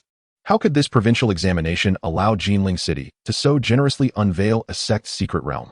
Such a fortuitous secret realm was once deemed inaccessible to the elites of powerful factions in Zixing. The Empress's tone carried a hint of perplexity as she mused aloud. Instinctively, her spiritual awareness spread forth, delving into the depths of the secret realm. Time slipped by, and after an indeterminate period, she suddenly exclaimed in surprise, "Teacher, what have you seen? Is there something special about this secret realm?" Qin Shiyao's curiosity was piqued, for it was the first time she had witnessed such a strong reaction from her mentor, even during the previous signs of the abyssal disturbance. Her teacher had merely offered a calm reminder. Perhaps it was a misperception. After a considerable interval, the Empress's voice finally resonated. Yet, Qin Shiryao felt an unsettling unease stir within her heart, rendering her unable to find tranquility. Meanwhile, after grasping the rules of this secret realm, over 500 students commenced their tests in an orderly fashion. The testing process was straightforward. Approach the stone tablet and unleash a punch with all their might, revealing the force of the punch as their score. The passing standard was set at 40,000 pounds. After each punch, a brief respite was allowed before they could continue. Each individual had 3 attempts, with the highest score being recorded. 40,000 pounds? Typically, only 4th-tier warriors could achieve such a feat. What is going on? The first trial is this challenging? This is it. I'm merely at the peak of the 3rd tier. I might not even qualify. If I can't reach 40,000 pounds, I have no right to seek the opportunities within this secret realm. The last speaker was a proud student from Jinling. Arms crossed and tone haughty, the students he ridiculed felt a surge of anger, yet it was fleeting. This Jinling prodigy had attained the 5th tier.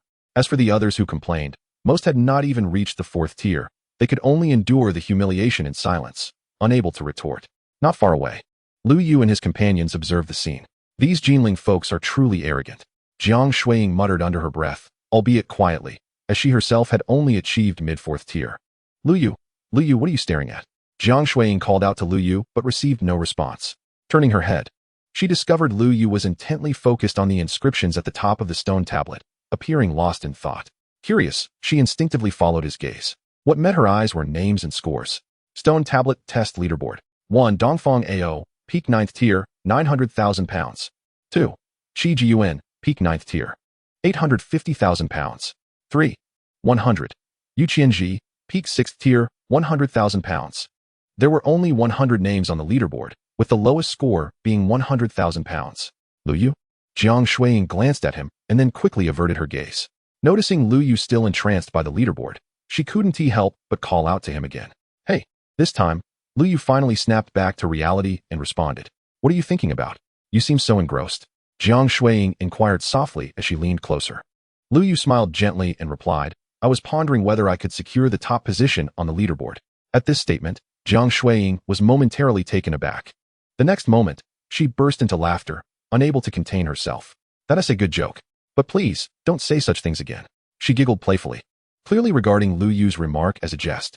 Standing nearby, Qin Shiryao inadvertently overheard Lu Yu's comment.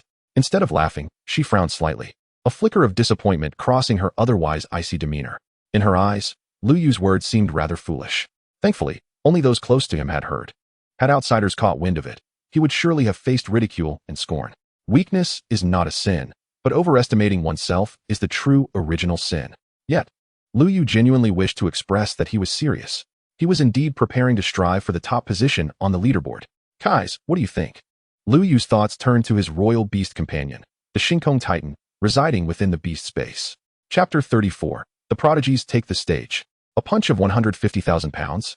As time passed on the Jade Stone Plaza, more and more students participated in the strength test. The stone tablet occasionally shimmered with light, subsequently revealing corresponding scores. An hour elapsed, and nearly 100 students had completed their tests. Among them, the highest score was achieved by a prodigy from Sioux City, a 5th-tier warrior who unleashed a punch registering 80,000 pounds, astonishing all present. It is worth noting that typically, strength correlates with tier level. A standard 5th-tier warrior can muster around 50,000 pounds in a single punch. Progressing beyond that becomes exceedingly challenging. A warrior's strength derives partly from their innate physique, but more significantly, it is a result of their ability to harness source energy. In essence, the magnitude of one's strength fundamentally tests the amount of source energy within and the application of that energy. The source of power is exceptionally potent. An ordinary warrior may only harness 4 parts of their strength, while prodigies can unleash 8 or even 9 parts, reaching a full 10. The disparity is akin to that between a firefly and the bright moon. 80,000 pounds. This is nearing 100,000 pounds. Indeed, achieving 100,000 pounds would secure a place on the leaderboard, along with some additional rewards. What could those rewards be? Would there be a chance to witness them? Fear not. The remarkable talents from the three great families of Jinling have yet to reveal their prowess. I have the utmost confidence in Shinta. His performance will undoubtedly surpass 100,000 pounds. Although I harbor a fondness for Li Waner, in this display of brute strength, she may not outshine Shinta. In the square, discussions abounded, and the atmosphere remained tumultuous until a certain moment arrived. As Shinta, adorned with boxing gloves, strode confidently towards the testing stone tablet. The vast expanse of the square fell into an utter hush. All present, including Lu Yu, focused intently on this prodigious talent from the Shinta family, curious to ascertain the extent of his strength. Surely, it must exceed 100,000 pounds? Otherwise, it would be rather dull, wouldn't it? Lu Yu observed the imposing figure. Pondering, although he intended to make a significant impact later, he mused that invincibility can be quite a lonely affair.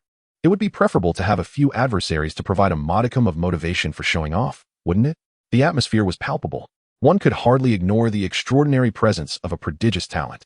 As Shinta summoned his entire source of power, channeling boundless energy and preparing to strike, a whirlwind of source power began to swirl around the Jade Stone Square. This was a manifestation of energy reaching its zenith, spilling forth. 1 second, 2 seconds, 3 seconds. The power brewing within Shinta intensified steadily.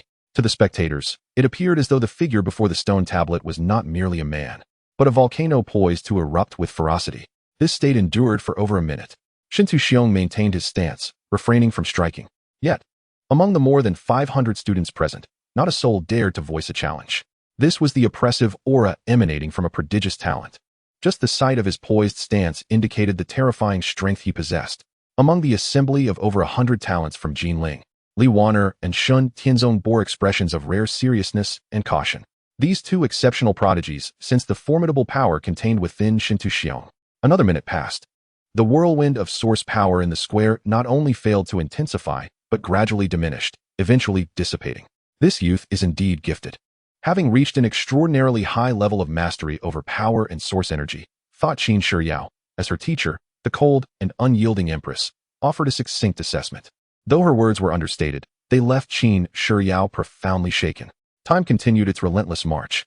Finally, after a full 5 minutes, the power within Shinta reached its absolute limit, unable to increase by even the slightest degree. Should he attempt to harness any more, his body would likely succumb to the overwhelming force and explode.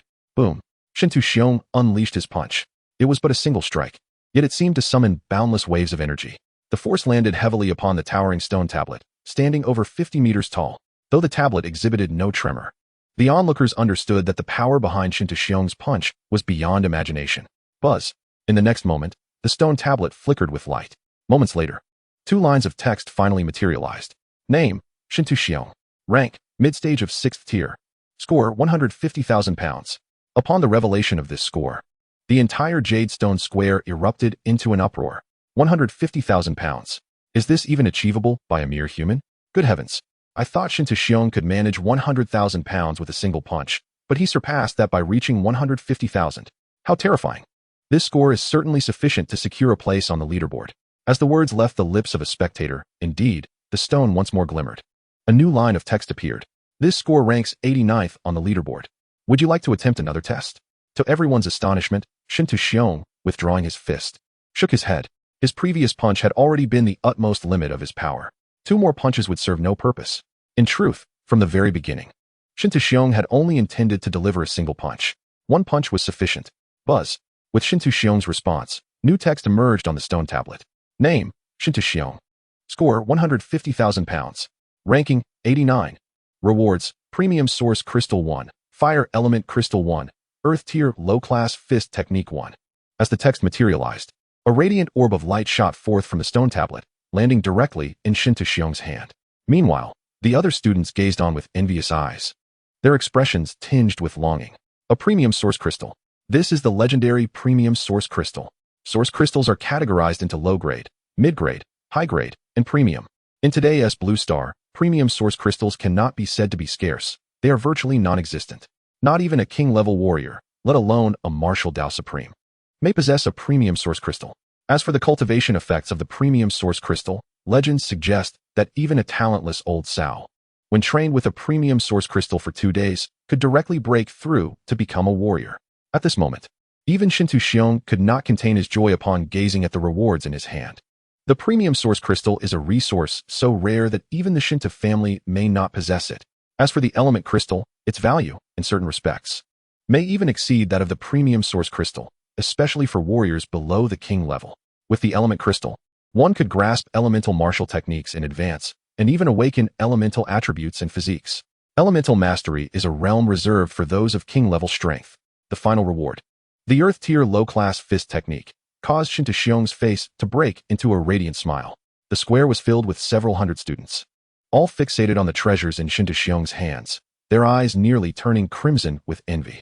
Were it not for their remaining rationality and insufficient strength, some may have attempted to seize the rewards. Amidst the crowd, Lu Yu was also smiling, his happiness surpassing even that of Shinto Xiong. How delightful! To achieve 89th place and receive such generous rewards, what would it mean to secure the top position?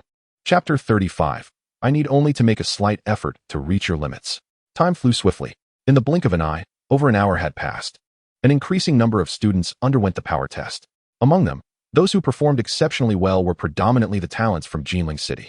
Li Wan'er and Shun Tianzong both surpassed 100,000 pounds, with scores of 120,000 and 130,000 pounds, respectively, claiming the last spots on the leaderboard and igniting the atmosphere in the square. At last, it was the turn of the candidates from Luo City to take the stage for testing. Lu Yu's mood, too, was unexpectedly lifted. He cared little for public recognition. What truly enticed him were the substantial rewards from the testing stone tablet. Jiang Shuiying, 60,000 pounds. Qin Shiyao, 80,000 pounds. These two not only possessed striking looks and grace, but also exhibited such high talent. Their beauty was undeniable. In fact, Li Wan'er seemed less impressive by comparison. However, when it came to talent, they fell far short of Li Wan'er. I wonder if anyone could win the hearts of these two stunning beauties? Jiang Shuiying and Qin Shiyao's ascent to the stage sparked a flurry of discussions. Among the crowd, numerous young talents stepped forward, eager to engage with the two. Hello, Jiang Shuiying. I am a prodigious individual hailing from a certain family in Jinling City, was in the midst of introducing himself when Jiang Shuiying turned away abruptly and approached Lu Yu, blushing as she clasped his arm tightly. Though Jiang Shuiying uttered no words, her actions spoke volumes. Meanwhile, Qin Shiyao, confronted with the advances of other young men, chose to remain silent, maintaining a frosty demeanor as she silently positioned herself beside Lu Yu, her expression devoid of any discernible emotion. Lu Yu, observing the scene, felt the tension escalate as he lifted his gaze to meet a multitude of hostile stares directed at him. If glares could slay, he would surely be reduced to ashes by now. Amidst this scrutiny, he noticed an especially fierce glare from Li Wan'er, a talented woman of the Li family. Her phoenix-like eyes fixed intently upon him, brimming with animosity. This was indeed unexpected, yet Lu Yu dismissed the hostility with a shake of his head, striding confidently toward the central testing stone tablet of the square. The expansive area was surprisingly serene, the sound of his footsteps echoing clearly. With the support of Jiang Shuiying and Qin Shiyao, Lu Yu had unwittingly become the focal point of attention among the gathered students. Arriving at the stone tablet, Lu Yu paused to stretch his neck and shake out his wrists before quietly activating his shared talent, the shared powers of the starry sky titan Caesar, encompassing all attributes. In that moment, he felt an overwhelming surge of strength coursing through his limbs, leading him to entertain the audacious thought that he could shatter the stone tablet with a single blow. Without hesitation or preamble, Lu Yu unleashed a punch. The square fell silent, only to erupt in laughter moments later. Seriously? Is this a joke? There was no discernible energy fluctuation at all. That punch was so light. It wouldn't even scratch my grandmother. The mocking continued, with disbelief rampant among the onlookers. Yet, unexpectedly, the stone tablet began to shimmer, revealing a series of words. Name, Lu Yu. Rank, 4th tier. Score, 150,000 Jin. Upon witnessing this revelation, the crowd erupted into a farcical uproar, exclaiming, impossible. This must be a mistake. They were incredulous, as Lu Yu's previous punch had seemed utterly effortless, lacking any semblance of force. In truth, Lu Yu had merely thrown a casual punch, employing only a fraction of his strength. He had no true grasp of Caesar's power or how many Jin it entailed. He simply sought to test himself, and to his astonishment, his slight exertion had already surpassed the limits of those present. With a deep sigh, Lu Yu felt a tinge of loneliness in his unrivaled strength. As the students around him grappled with disbelief, the stone tablet illuminated once more, displaying the words, "This score ranks 89th on the leaderboard. Would you like to test again?" These simple lines shattered the bravado of the students. There were a few skeptics, but Lu Yu paid them no mind. His sole desire was to claim the reward from the tablet. Test again, he stated calmly. As the text vanished from the stone tablet, under the watchful gaze of over 500 students, Lu Yu readied himself for another punch, this time with earnest intent, channeling approximately 2/3 of his strength. With a resounding impact, the square trembled violently. In the eerie stillness, a crack echoed, drawing the fearful gazes of the crowd toward the stone tablet, now marred by fissures. The towering stone, over 50 meters high, swayed perilously, as if on the brink of collapse. A collective gasp resonated as over 500 students swallowed nervously. Jiang Shuiying was left dumbfounded, while Qin Shiyao stared in disbelief, her mind racing with thoughts of her esteemed master. The reactions of others were no less dramatic. Xin Tuxiong fixed his gaze on the cracks in the stone, his sturdy frame trembling slightly as memories of Lin Changyuan's earlier words flooded back. He turned sharply to Lin Changyuan, bewildered. Beastmaster? You call this a Beastmaster? In the midst of the stunned silence that enveloped the square, those two words jolted everyone back to reality. However, before they could fully comprehend this new information regarding the so-called Beastmaster identity, the stone tablet began to radiate an unprecedented brilliance, akin to a resplendent sun illuminating the square. After several breaths, the light faded, revealing new text that captured everyone's attention, rendering them speechless. Name, Lu Yu. Score, 1 million gene. This score claims the top position on the leaderboard. Would you like to test again? At this moment, as the results of Lu Yu's second punch were announced, the silence enveloping not only the 500 students in the square, but also the myriad of king-level powerhouses outside the secret realm, was palpable. They stared at the projected image in disbelief, their expressions akin to encountering a ghost in broad daylight. Above them, the supreme leaders of the 4 martial academies exchanged glances, each at a loss for words. Even the enigmatic representative from the Xianlong army wore an expression of shock. 1 million gene. What does that even mean? Such power is beyond the realm of a typical peak 9th-tier warrior. Most importantly, while others may be unaware, he certainly was not. Lu Yu was not a warrior. He was a Beastmaster. And yet, he was only 4th tier. Beastmasters do not fight. They wield their beasts in battle, possessing no combat prowess themselves, akin to mere mortals. The leader from the Xianlong army fell into a deep state of confusion. Then, a sudden realization struck him, and he jolted with alarm. His mission here had been assigned by the god of war himself, originally intended to guide Lu Yu back onto the path of martial arts under the pretext of joining the Xianlong army. But now, Chu Yifeng raised his head to gaze at the testing stone tablet, which seemed on the verge of shattering. He couldn't help but smirk at the absurdity of the situation. Not only would he not counsel Lu Yu to abandon the path of Beastmaster, but given the chance, he might even consider switching to the Beastmaster profession himself. Chu Yifeng could not help but shake his head, suppressing the chaotic thoughts swirling within him. In the next moment, his gaze inadvertently drifted towards the distant projection screen. There, Lu Yu was preparing to strike once more. Another test. Upon the Yushir Square, as Lu Yu's calm voice resonated, over 500 students found themselves utterly astounded. Following their initial shock, a wave of apprehension washed over them. This was due to the recollection of Lu Yu's previous 2 punches, which conjured a singular thought in their minds. A punch of 1 million gene was not even his full strength. His third punch could potentially be even more formidable. With this realization, many instinctively raised their heads to glance at the towering test stone tablet, standing over 50 meters high. There, they could faintly discern dozens of spiderweb-like cracks spreading across its surface. Could this stone tablet truly withstand another punch? How absurd. Am I genuinely concerned about whether the tablet will shatter? Damn, me too. Who exactly is Lu Yu?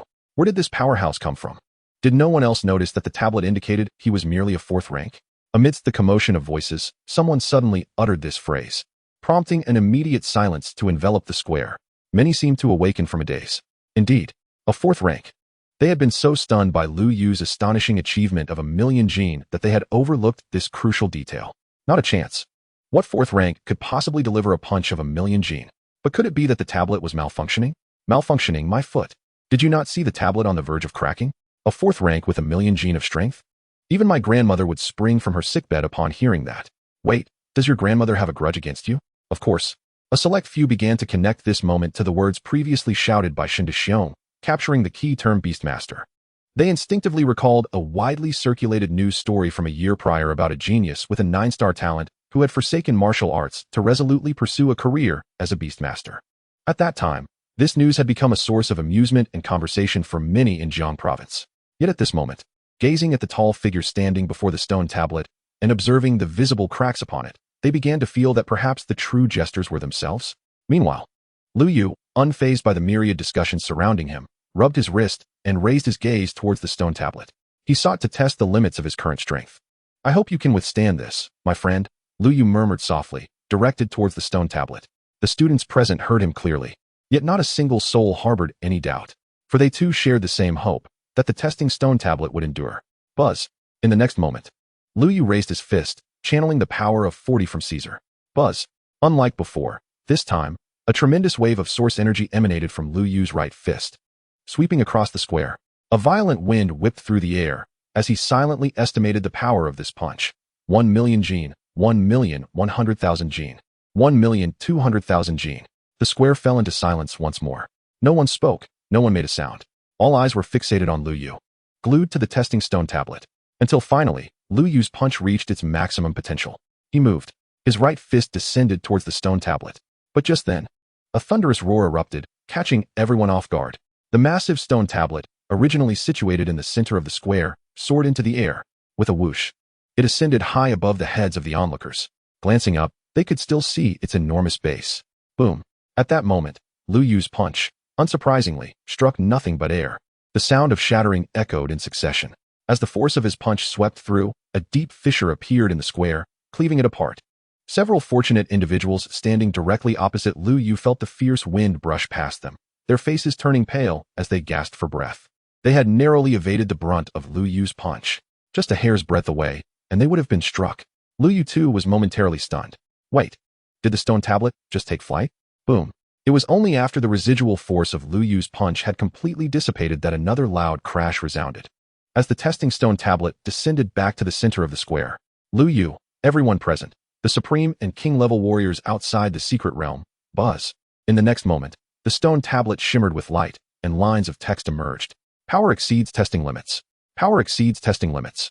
Power exceeds testing limits. The same message echoed 3 times. Lu Yu felt a hint of resignation. He had not anticipated that the stone tablet would possess such emergency protocols. He had originally intended to gauge his strength limits with a single punch and, if fortunate enough, to shatter the tablet and claim its rewards for himself. Unfortunately, his plans had come to naught. Name: Lu Yu. Test result: 1,000,000 gene. This result secures the top position on the leaderboard.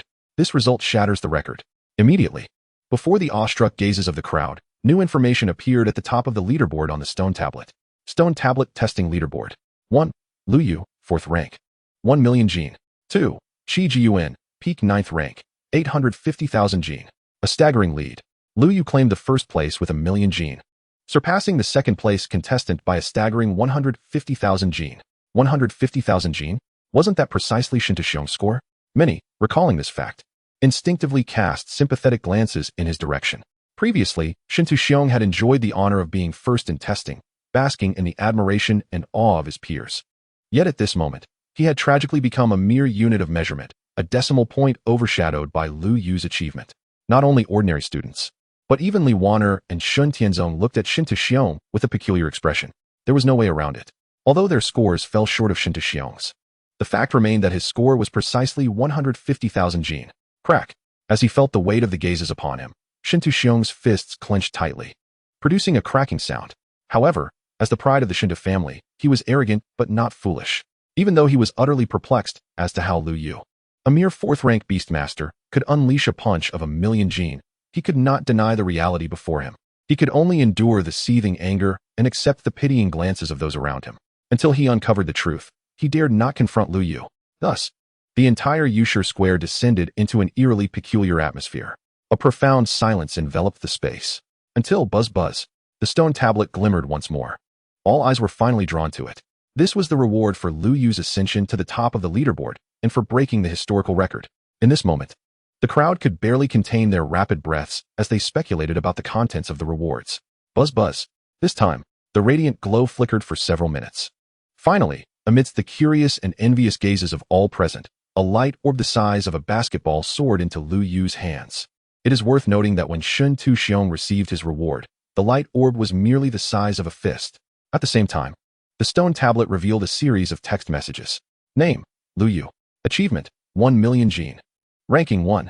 Rewards: 100 premium source crystals, 10 elemental crystals, 1 inferior heavenly level technique. New historical leaderboard record. Additional rewards: 1 king level behemoth core, 1 Shi insect inheritance token, One key.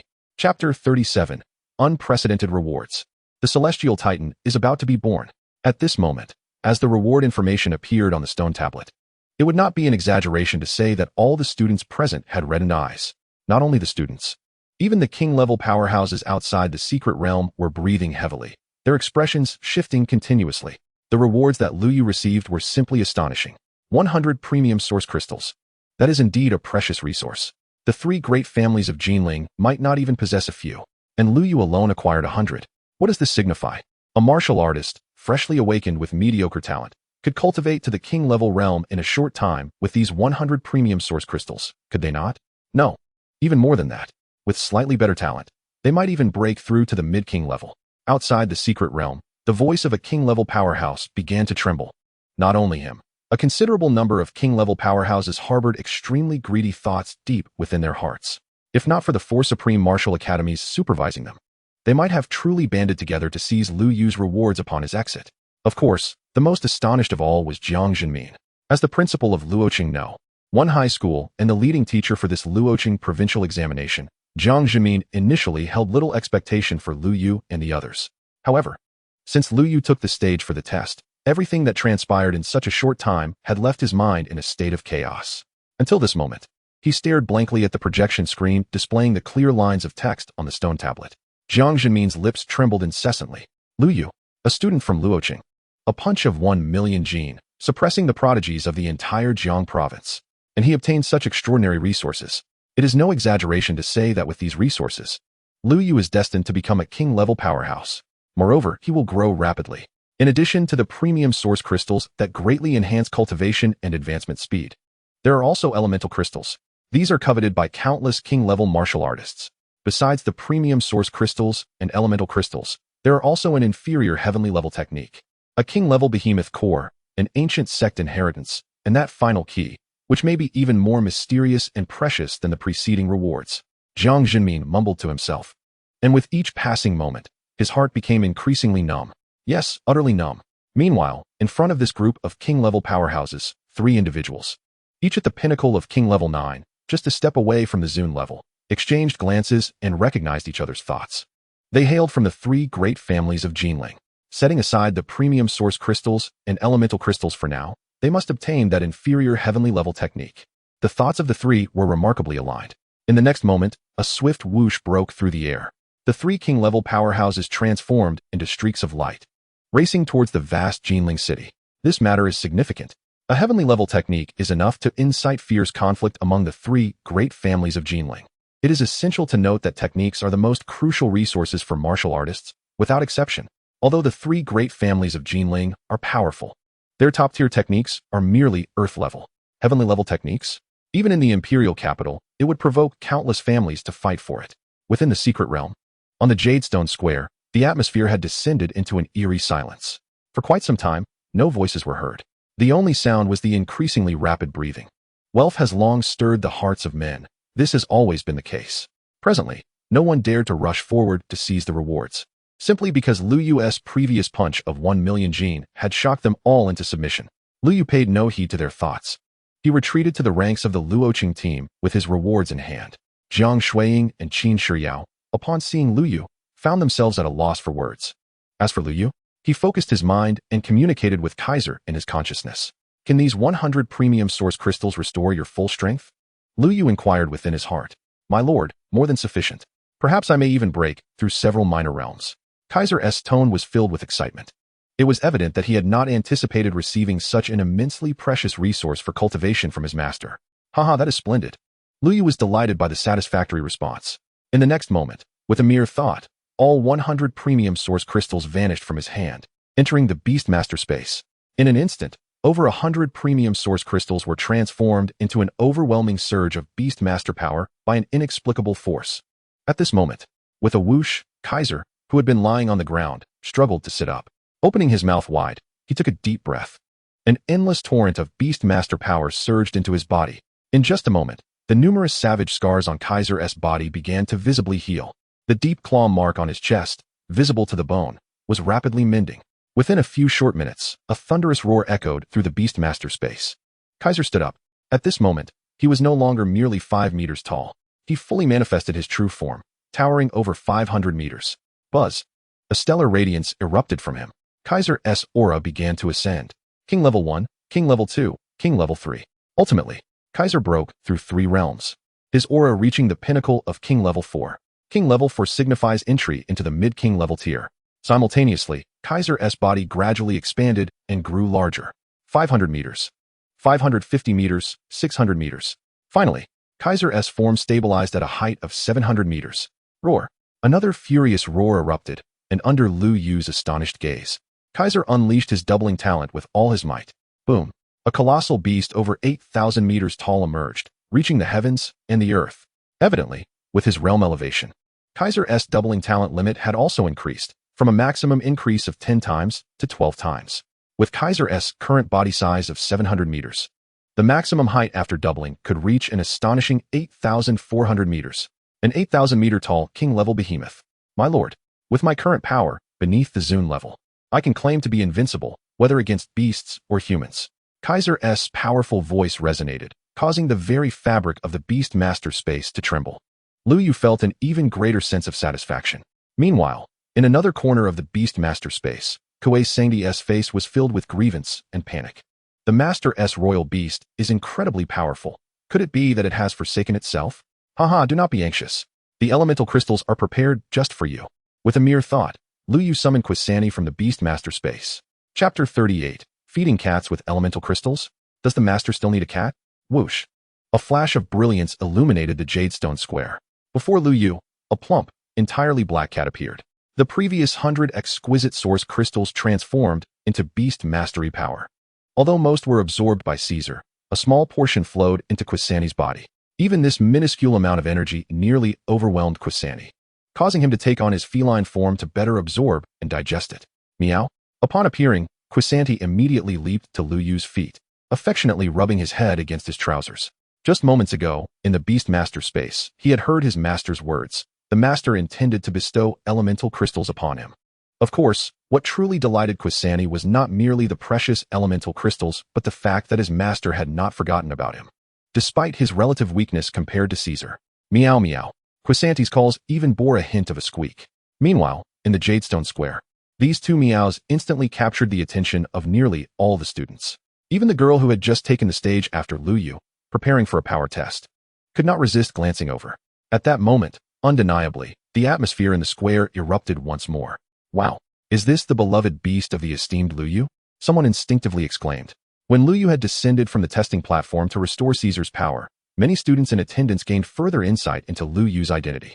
Everyone was now aware of Lu Yu's status as a Beastmaster. Naturally, upon discovering this, their reactions mirrored that of Shun Tu Xiong's earlier disbelief. Their first reaction was one of skepticism. Beastmasters rely on their pets for battle, do they not? What kind of Beastmaster can break through 1,000,000 pounds of force with a single punch, causing the testing stone tablet to yield? However, despite their disbelief, the truth remained. While no one knew how Lu Yu had accomplished this, their curiosity about his beloved beast had not diminished in the slightest. They simply did not expect that during the test, Lu Yu had not called upon his beast for assistance. Instead, he summoned it after the test concluded. This black cat appeared utterly adorable. Adorable? Why do I sense a strong aura of danger from it? It seems capable of striking me dead with a single paw. If I am not mistaken, it appears to be at the 3rd tier, yet its aura is subtly rising, possibly on the verge of breaking into the 4th tier? What is Lu Yu doing summoning his beast? Someone could not help but ask. In response to such inquiries, Lu Yu remained unperturbed. He crouched down, extending his hand. Quisani affectionately approached him. Then, Lu Yu opened his palm, revealing 10 transparent, colorless crystals. Elemental crystals? The sharp-eyed prodigies from the Jinling families recognized them immediately, prompting another wave of astonishment. Yet, the most outrageous event was still to come. Meow? Quisani joyfully meowed. In the next moment, he buried his head, opened his mouth wide, and bit down on one of the elemental crystals. Gulp. Quisani swallowed it, his little face displaying a look of satisfaction. Elemental crystals contain elemental power. Generally speaking, they are the supreme resource for martial artists to comprehend elemental martial techniques. However, elemental crystals also significantly enhance extraordinary beasts, especially for Quisani, who possessed a hint of dark elemental power.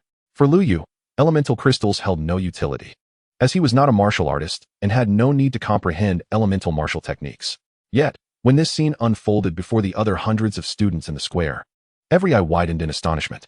Not only ordinary students, but even the prodigies from the three great families of Jinling, Shin Tu Xiong, Li Wan'er, and Shun Tianzong, were left visibly twitching at the corners of their mouths. Elemental crystals. This was a precious resource that was difficult to acquire even within their families. Who would have thought that Lu Yu would use them to feed a cat? Most importantly, it was not just one. Indeed, before the numb gaze of everyone, Quisanti continued meowing, devouring the crystals one by one. In mere breaths, all 10 elemental crystals were consumed without a trace. Burp. In the profound silence that followed, one could almost hear Quisanti's satisfied belch.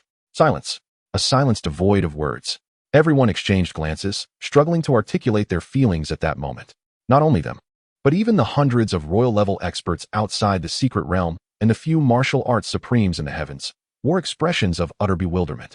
Feeding a cat with elemental crystals. If this were to be announced, it could very well become the headline news across all of Huaxia and the entire Blue Star. What on earth? Is there no law in this world? A cat has consumed elemental crystals. 10 elemental crystals. My goodness. I cannot even imagine what would happen if I were given that. My mindset has collapsed.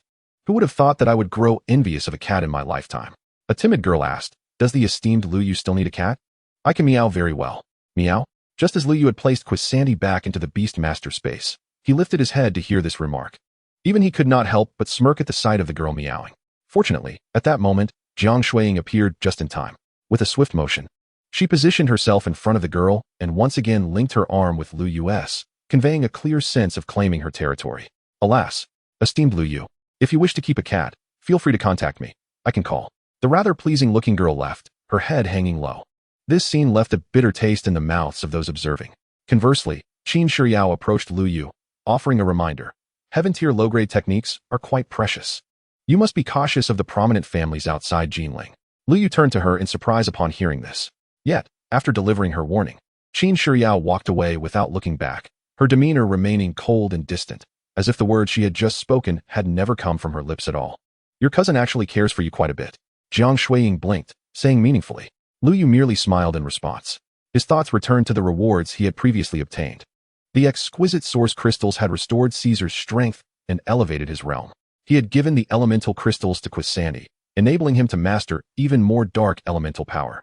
The Heaven-tier technique and the Qian Sect's inheritance token were not currently on his mind. What truly piqued his interest was that key. Lu Yu raised his hand, opening his palm. A key, ancient in design and resembling a bronze hue, lay quietly in his hand. Upon the key, faint patterns could be discerned. The patterns intertwined to seemingly depict the form of a colossal beast. Could it be that a gigantic beast is concealed within this sect's secret realm? Lu Yu's heart stirred, recalling the first reward mentioned by Old Wang during the provincial examination. This bold thought suddenly emerged. Chapter 39, Continuous Advancement. Talent Upgrade. As Lu Yu gazed at the key in his hand, just as this thought arose, a clear mechanical prompt reverberated in his mind. Beastmastery power charging complete. Do you wish to advance to the 5th tier? Lu Yu came to his senses, realizing what was happening. Previously, I had transformed an entire 100 premium source crystals into Beastmaster power through my transformation talent to restore and enhance Kaiser's strength. Correspondingly, the 10 units of Beastmaster power could be utilized for the advancement of a Beastmaster. Advancement? A thought resonated within Lu Yu's mind. In the next moment, a powerful wave of energy suddenly emanated from his body. In an instant, calmness returned. The notification read, Beastmaster power charging complete. Shall I advance to the 6th tier? Without any hesitation, another prompt sounded. Lu Yu chose to advance once more. His aura surged again, becoming a 6th tier Beastmaster. However, he did not proceed to advance further. Beastmaster power charging, 75. Lu Yu glanced at the information at the bottom of his personal panel, raising an eyebrow. This outcome was rather unexpected. It is worth noting that it cost a full 100 premium source crystals. Even a mere 10 units of Beastmaster power conversion equated to 10 premium source crystals.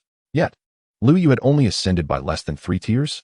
It seemed that, compared to martial artists, the energy required for a Beastmaster's advancement increased significantly in the later stages. Lu Yu silently speculated. This result left him somewhat dissatisfied, but upon reflection, it appeared reasonable. After all, compared to martial artists, each advancement as a Beastmaster unlocked a divine talent, which was already quite substantial.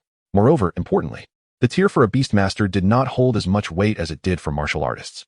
Lu Yu's true combat power still relied on his pets and talents. Oh, he had yet to check the newly unlocked talent after advancing. With a sudden thought, Lu Yu turned his attention to his personal panel. 5th tier talent. You can contract a soul entity as a pet. Description: the stronger the soul entity was in life, the lower the success rate of the contract. The greater the resistance of the soul entity, the lower the success rate. This talent, which Lu Yu had previously glanced at, was not of much concern to him. At least for now, it seemed rather insignificant, or perhaps had no practical application whatsoever. 6th tier talent. You can amplify your own and your pet's combat power. Current amplification ratio, 60. Description: this ratio is linked to the Beastmaster's tier. The higher the tier, the greater the amplification ratio. Upon seeing this, a satisfied smile finally graced Lu Yu's face. Indeed, this talent was precisely what was needed. Kaiser, already invincible beneath the supreme level, would be further empowered by a 60 increase in strength, allowing him to challenge even the colossal beasts of the supreme level. Perhaps even the martial arts sovereign might not be a match for Kaiser? With this thought, Lu Yu felt a wave of exhilaration. From this moment on, he would bid farewell to the early stages of cautious development. He had previously kept Kaiser hidden, fearing discovery by that lord of Lin City. But now, Lu Yu declared that he was more than capable of confronting even a king-level martial artist, let alone a martial arts sovereign, with Kaiser by his side. 7th tier talent. Unlike before, despite being at the 6th tier, Lu Yu could not yet view the specifics of the 7th tier talent. He did not dwell on it much. Instead, he turned his attention to the talents he had already unlocked. The 1st and 2nd tier talents remained unchanged. The other talents, however, had significantly improved due to Lu Yu's advancement. 3rd tier talent. You can share your pet's realm, strength, talent, skills, and bloodline. Current sharing ratio, 50. Current maximum sharing quantity, 3. The sharing ratio had increased from 30 to 50. The number of pets he could share had also risen from 1 to 3. In other words, Lu Yu could now share the full strength and skills of 3 pets simultaneously, with a sharing ratio reaching as high as 50. If a power test were conducted now, he could achieve a result of 1,000,000 pounds with less than a third of his strength. 4th tier talent. You can equivalently convert any energy resource into Beastmaster power within the Beastmaster space. This conversion is instantaneous and has no cooldown. The conversion of 30 Beastmaster power counts as charging and can be used for Beastmaster advancement. Simultaneously, the conversion talent ratio had increased from 10 to 30. Soaring. Lu Yu was overjoyed. The corners of his mouth could hardly contain his elation. In the square, the other students gazed at Lu Yu, whose face was lit with a beaming smile, with envy and jealousy, tears of frustration trickling from the corners of their mouths. That guy must have made a significant advancement. I sensed his aura change twice, perhaps indicating consecutive advancements. Some students whispered among themselves. Beside Lu Yu, Jiang Shuiying leaned closer and whispered, "Did you advance?" Lu Yu nodded. "What tier are you now?" Jiang Shuiying blinked, curiously pressing for more information. Lu Yu smiled and extended his hand, forming a gesture. 6th tier? You've reached the 6th tier already. Jiang Shuiying exclaimed, covering her mouth, her beautiful eyes wide with astonishment. Although their exchange was discreet, countless students in the square were observing Lu Yu's movements. Consequently, when Lu Yu made a single-handed gesture indicating 6, many students were initially stunned, then collectively shocked. My goodness! Lu Yu has reached the 6th tier. Such exclamations rapidly spread throughout the entire Jadestone Square. Lu Yu, however, maintained a calm and gentle smile. Concealing his strength and feigning weakness? That was not his style. If he possessed power, he should flaunt it, boldly and fiercely. Hiding away would be sheer folly. Not far away, standing alone in a corner of the square, Qin Shiyao displayed a look of surprise. Evidently, she was also greatly astonished by the news of Lu Yu's breakthrough to the 6th tier. He reached the 6th tier in such a short time? Was the premium source crystal truly that powerful? Qin Shiyao's eyes widened, softly murmuring in disbelief. In her view, Lu Yu must have just utilized the premium source crystal to cultivate, thus achieving the 6th tier. Yet, the process seemed too swift.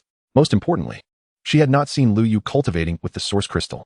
Was the advancement process for a Beastmaster different from that of martial artists? Qin Shiyao's mind raced with thoughts. In the next moment, a voice from the Empress echoed in her mind, causing her to freeze in place like a statue. The black cat pet that Lu Yu summoned just now carried the aura of a king-level colossal beast. The Empress's words left Qin Shiyao, the ice-cold campus beauty, utterly bewildered. Chapter 40. The Empress's Hypothesis. Lu Yu possesses a king-level pet.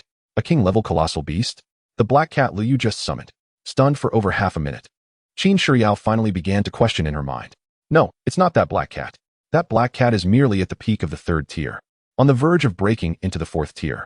The Empress's voice was icy, devoid of emotion. Yet, Qin Shiyao felt even more perplexed.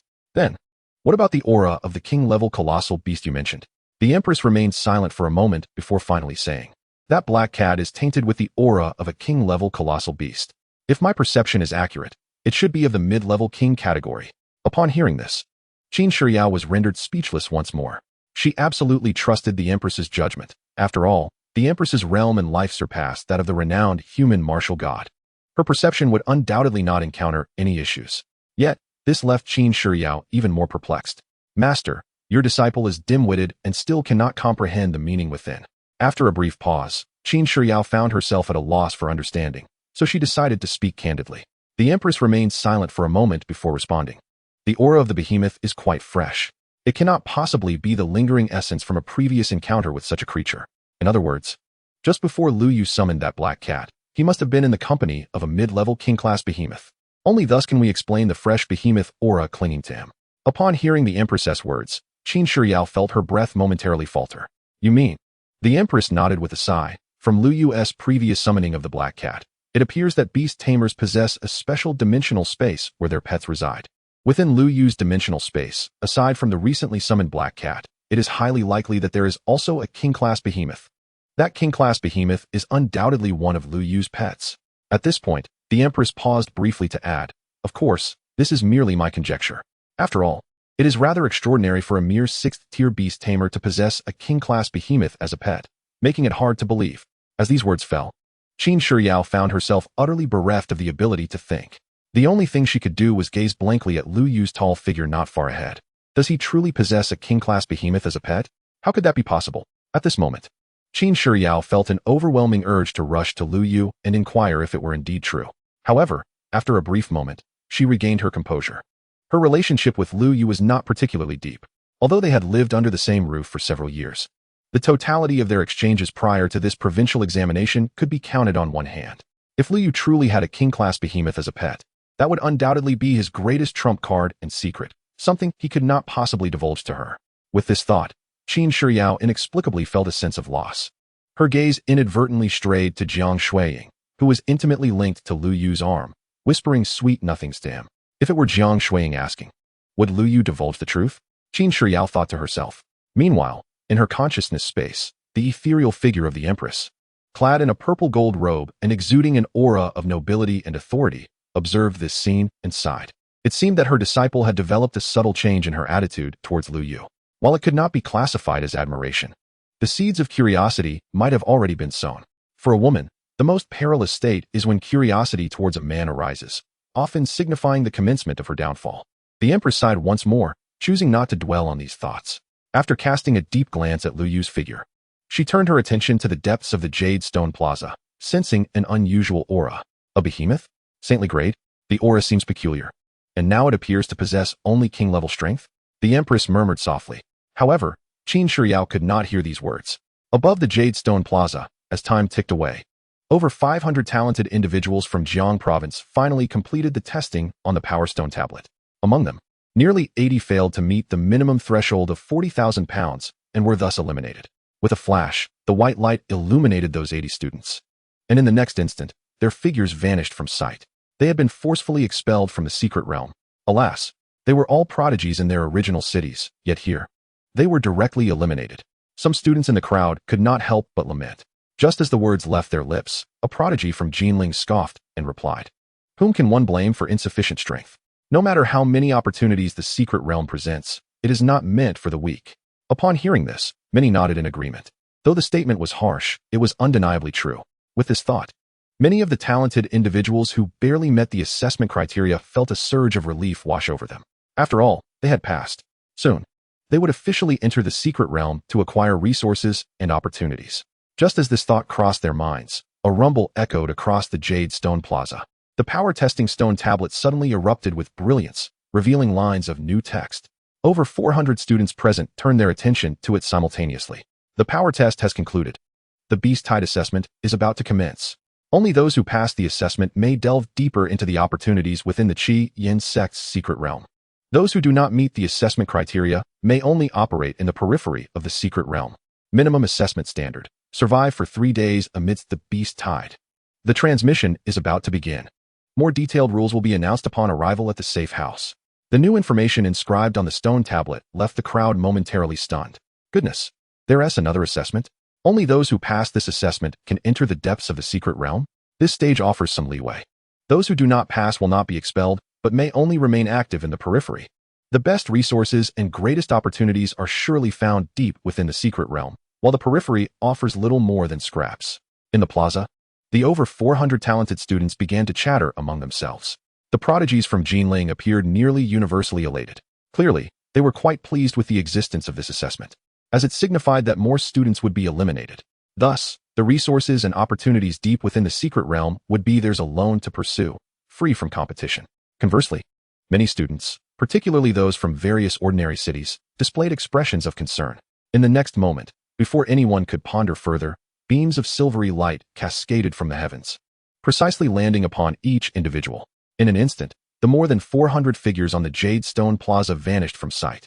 The second stage of the Beast Tide assessment had commenced. Chapter 41. The Beast Tide approaches? Lu Yu smiled. The Qi Yin sect's secret realm, though termed a secret realm, is in fact a complete miniature world. Its vast expanse encompasses mountains and rivers.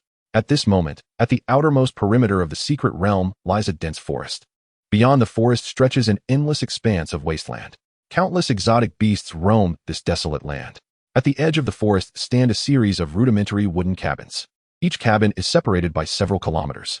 Hundreds of cabins stretch together, seemingly forming a protective barrier at the forest's outermost edge. With a flash of light, figures materialized within the previously quiet and desolate wooden cabins. These were the more than 400 talented students from various cities within Jiang province. After initially being taken aback, everyone opened the sheepskin scrolls placed atop the tables within the cabins. The scroll contained the detailed rules for this assessment. Assessment task: withstand the beast tide. 1. Exotic beasts will attack the safe houses daily. Assessors must repel or slay the approaching beasts. 2. The level and number of exotic beasts will escalate with each passing day. 3. The beast tide will commence its assault at dawn and recede at sunset. 4. A real-time ranking of the assessment will be published each evening at sunset. 5. If unable to withstand the beast tide, assessors may quietly recite their surrender within the safe house to be transported out of this area. The final ranking is determined by the number of days survived and the quantity of beasts killed. The higher the rank, the more substantial the rewards. The rules are articulated plainly, allowing everyone to grasp the information immediately. People gazed outside, where the sun blazed overhead, evidently signaling the arrival of the beast tide. Under such circumstances, the humble wooden cabin offered no protection. It merely served as a resting place for the night. With this thought in mind, hesitation vanished. Over 400 assessment students emerged from the cabin, positioning themselves for battle, prepared to confront the beast tide. Outside cabin number 007, Lu Yu stood at the forest's edge, surveying the vast wilderness ahead. A pack of azure beast shadows was rapidly approaching. Within mere minutes, the beasts were less than a kilometer away from the forest's edge. A menacing roar echoed through the air. With a flick of his mind, Lu Yu employed a probing technique on the pack of azure wolf-like mutated beasts. The results revealed: species, wasteland wolf. Rank, peak of tier 3. Skills, charge bite. Although the rank appeared modest, the sheer number was staggering. There were at least 50 of them. 50 peak tier 3 beasts could easily overwhelm an ordinary tier 4 warrior. Lu Yu pondered whether these beasts would yield cores upon their demise. Generally, mutated beasts drop cores when killed, but in this secret realm, it remained uncertain whether these wasteland wolves were truly real or merely an illusion. The wolves' roars jolted Lu Yu from his thoughts, their crimson eyes fixed on him, brimming with bloodlust. Suddenly, the wolves charged at him, intent on tearing apart this human. Yet Lu Yu merely smiled faintly. He held no interest whatsoever in engaging these peak tier 3 beasts. After all, it seemed trivial to use a cannon to swat a fly. Quisangdi, he softly called. In an instant, a black cat materialized before him. Upon appearing, Quisangdi affectionately mewed at Lu Yu. Though still at peak tier 3, its combat prowess had multiplied immensely. The energy from 10 elemental crystals had not yet been fully absorbed. Yet Quisangdi's information panel had undergone remarkable changes. Name: Quisangdi. Species: Night Beast. Rank: peak of tier 3. Talent: mastery of dark elements. Ability to manipulate dark elemental forces. Bloodline: contains a trace of the rare Night Devourer bloodline, which may strengthen with evolution.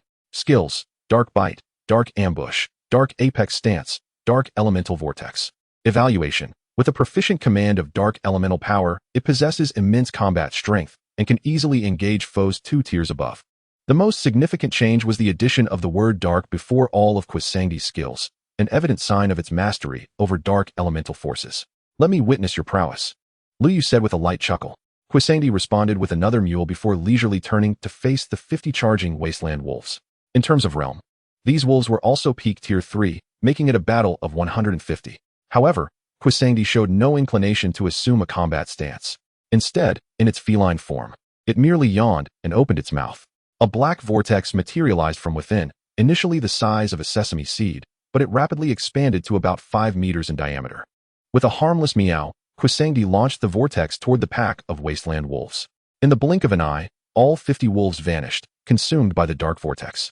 Kwisangdi had returned to Lu Yu's side, rubbing against his pants and affectionately mewing. At that moment, sensing Lu Yu's gaze, Kwisangdi nodded human-like and opened its mouth, releasing 50 neatly aligned beast cores onto the ground. Indeed, beast cores. At this moment, Lu Yu's smile radiated even brighter than during the previous power test. For warriors, beast cores might hold little significance, but for him, they not only facilitated cultivation, but could also be instantly converted into beast mastery power. Theoretically, with an ample supply of cores, their value to Lu Yu could rival that of premium source crystals. With this thought, Lu Yu lifted his gaze toward the endless wilderness ahead. Shadows of azure beasts roamed about. At this moment, a broad smile graced Lu Yu's face. This was no mere beast-tied assessment. It was a wholesale acquisition of beast cores. As Lu Yu reveled in the anticipated influx of beast cores outside the secret realm, numerous powerful individuals stood in astonishment. What kind of monstrous power did Lu Yu's black cat possess? 50 beasts of the same rank were obliterated in an instant. It was no exaggeration. It truly happened in a heartbeat. A king-level warrior could not help but exclaim. As soon as he spoke, the other king-level warriors erupted into a flurry of discussions. The highest-ranked, Shun Tu Xiong, at mid-tier 6, had taken several minutes to slay 50 wasteland wolves. How could Lu Yu's black cat achieve such a feat instantaneously? It was only peak tier 3. Indeed, it was only peak tier 3. Many thought they had misperceived. What kind of profession was this Beastmaster? Not only could he wield a punch of 1,000,000 pounds, but even his pet could casually overcome opponents of higher tiers. On the ground, over 100 king-level warriors exchanged their thoughts in a lively manner. Yet, the moment they witnessed Lu Yu's next actions on the projection screen, their discussions came to an abrupt halt. A peculiar silence enveloped the vast wilderness.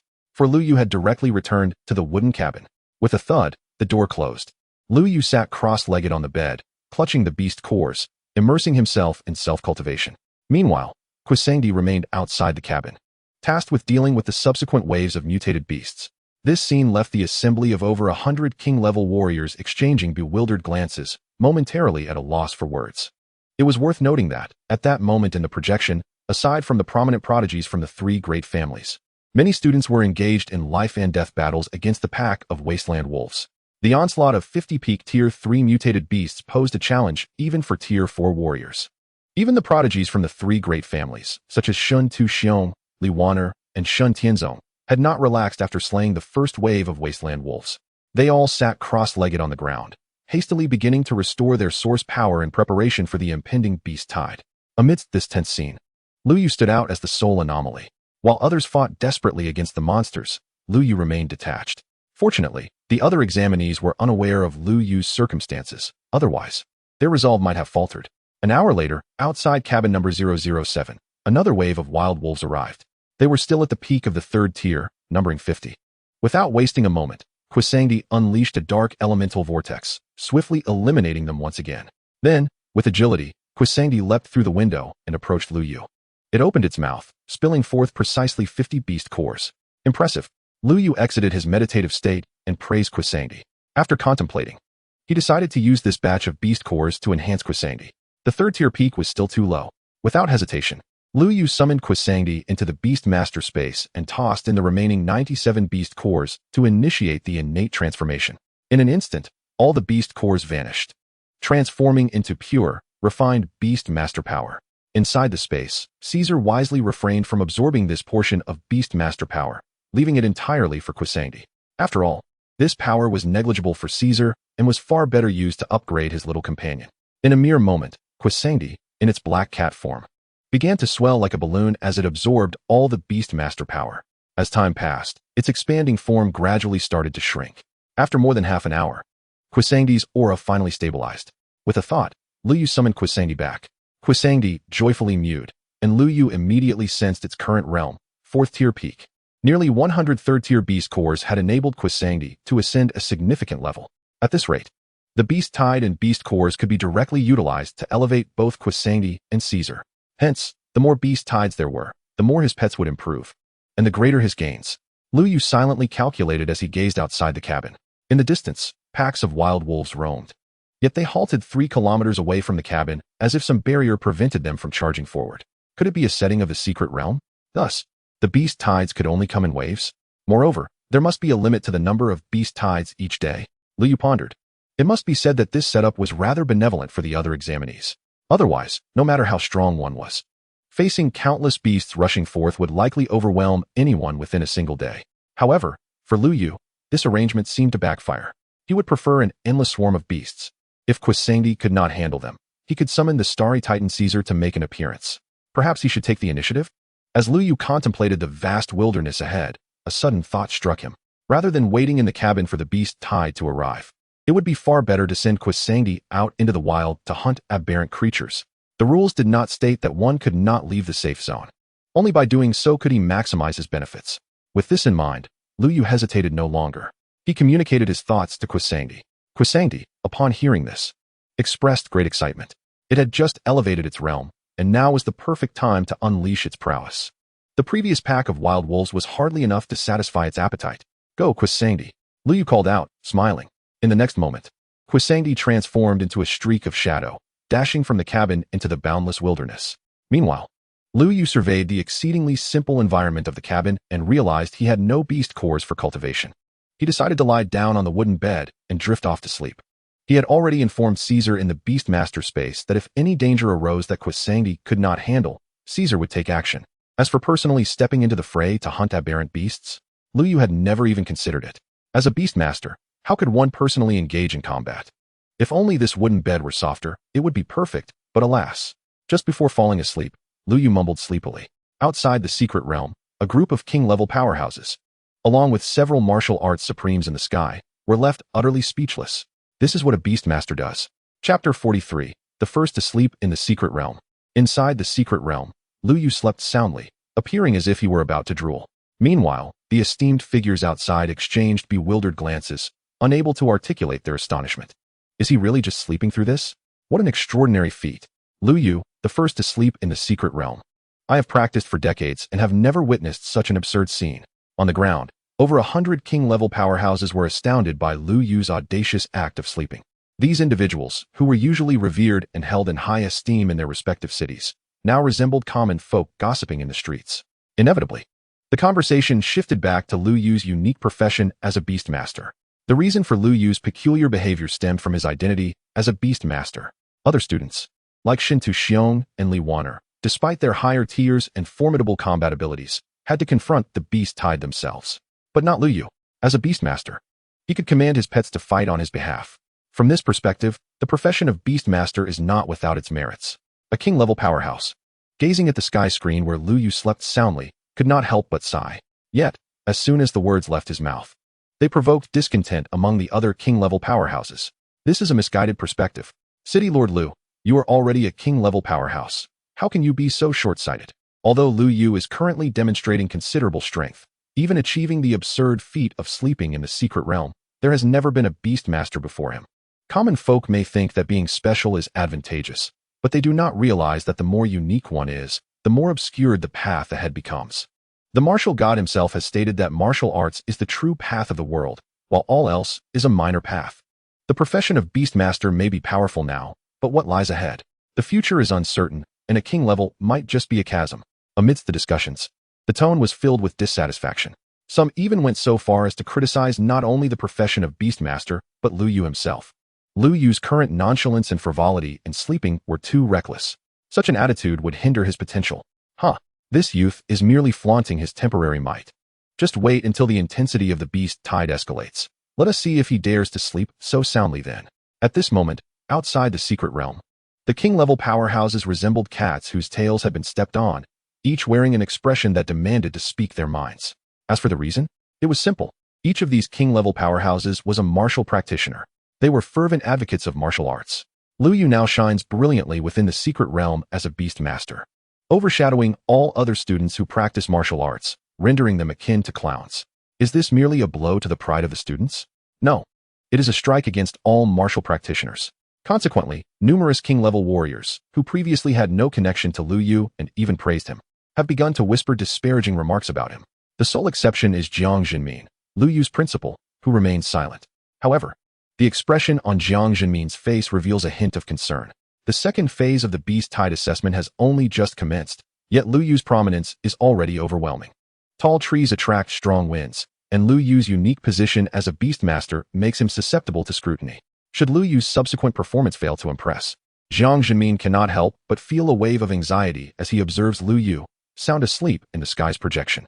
Meanwhile, in the depths of the secret realm, hundreds of wooden cabins are situated at the forest's edge. Students from various regions of Jiang province are engaged in fierce battles against the hordes of aberrant beasts. Outside cabin 095, Shun Tu Xiong, his hands clad in crimson alloy gauntlets, faces the onslaught of 50 savage wolves without a hint of change in expression.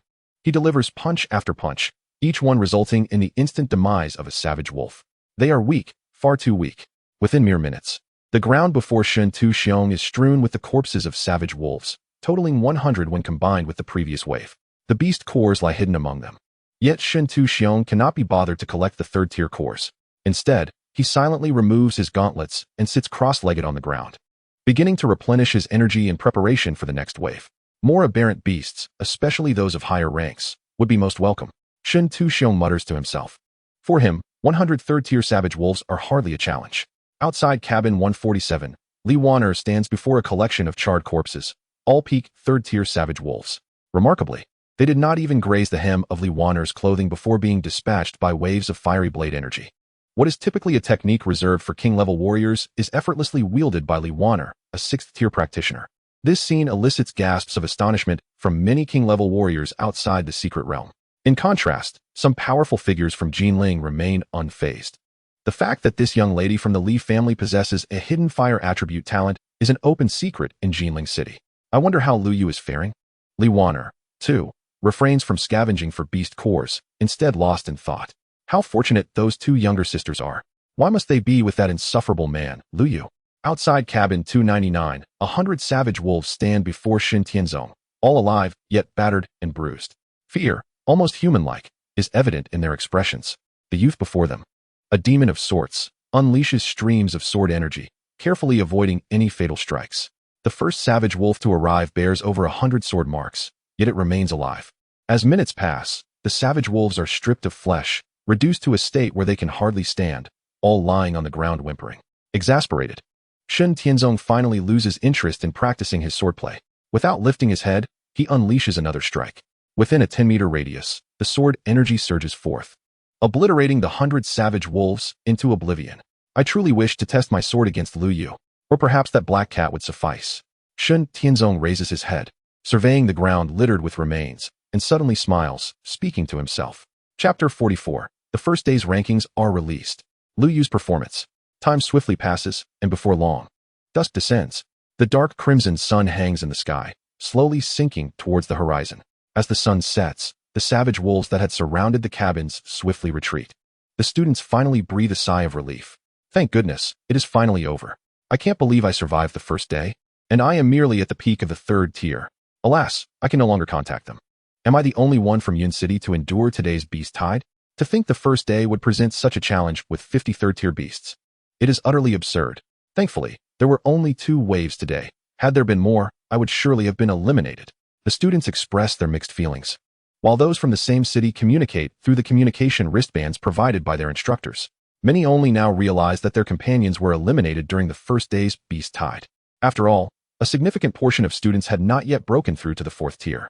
Facing a total of 100 peak 3rd-tier aberrant beasts is exceedingly difficult.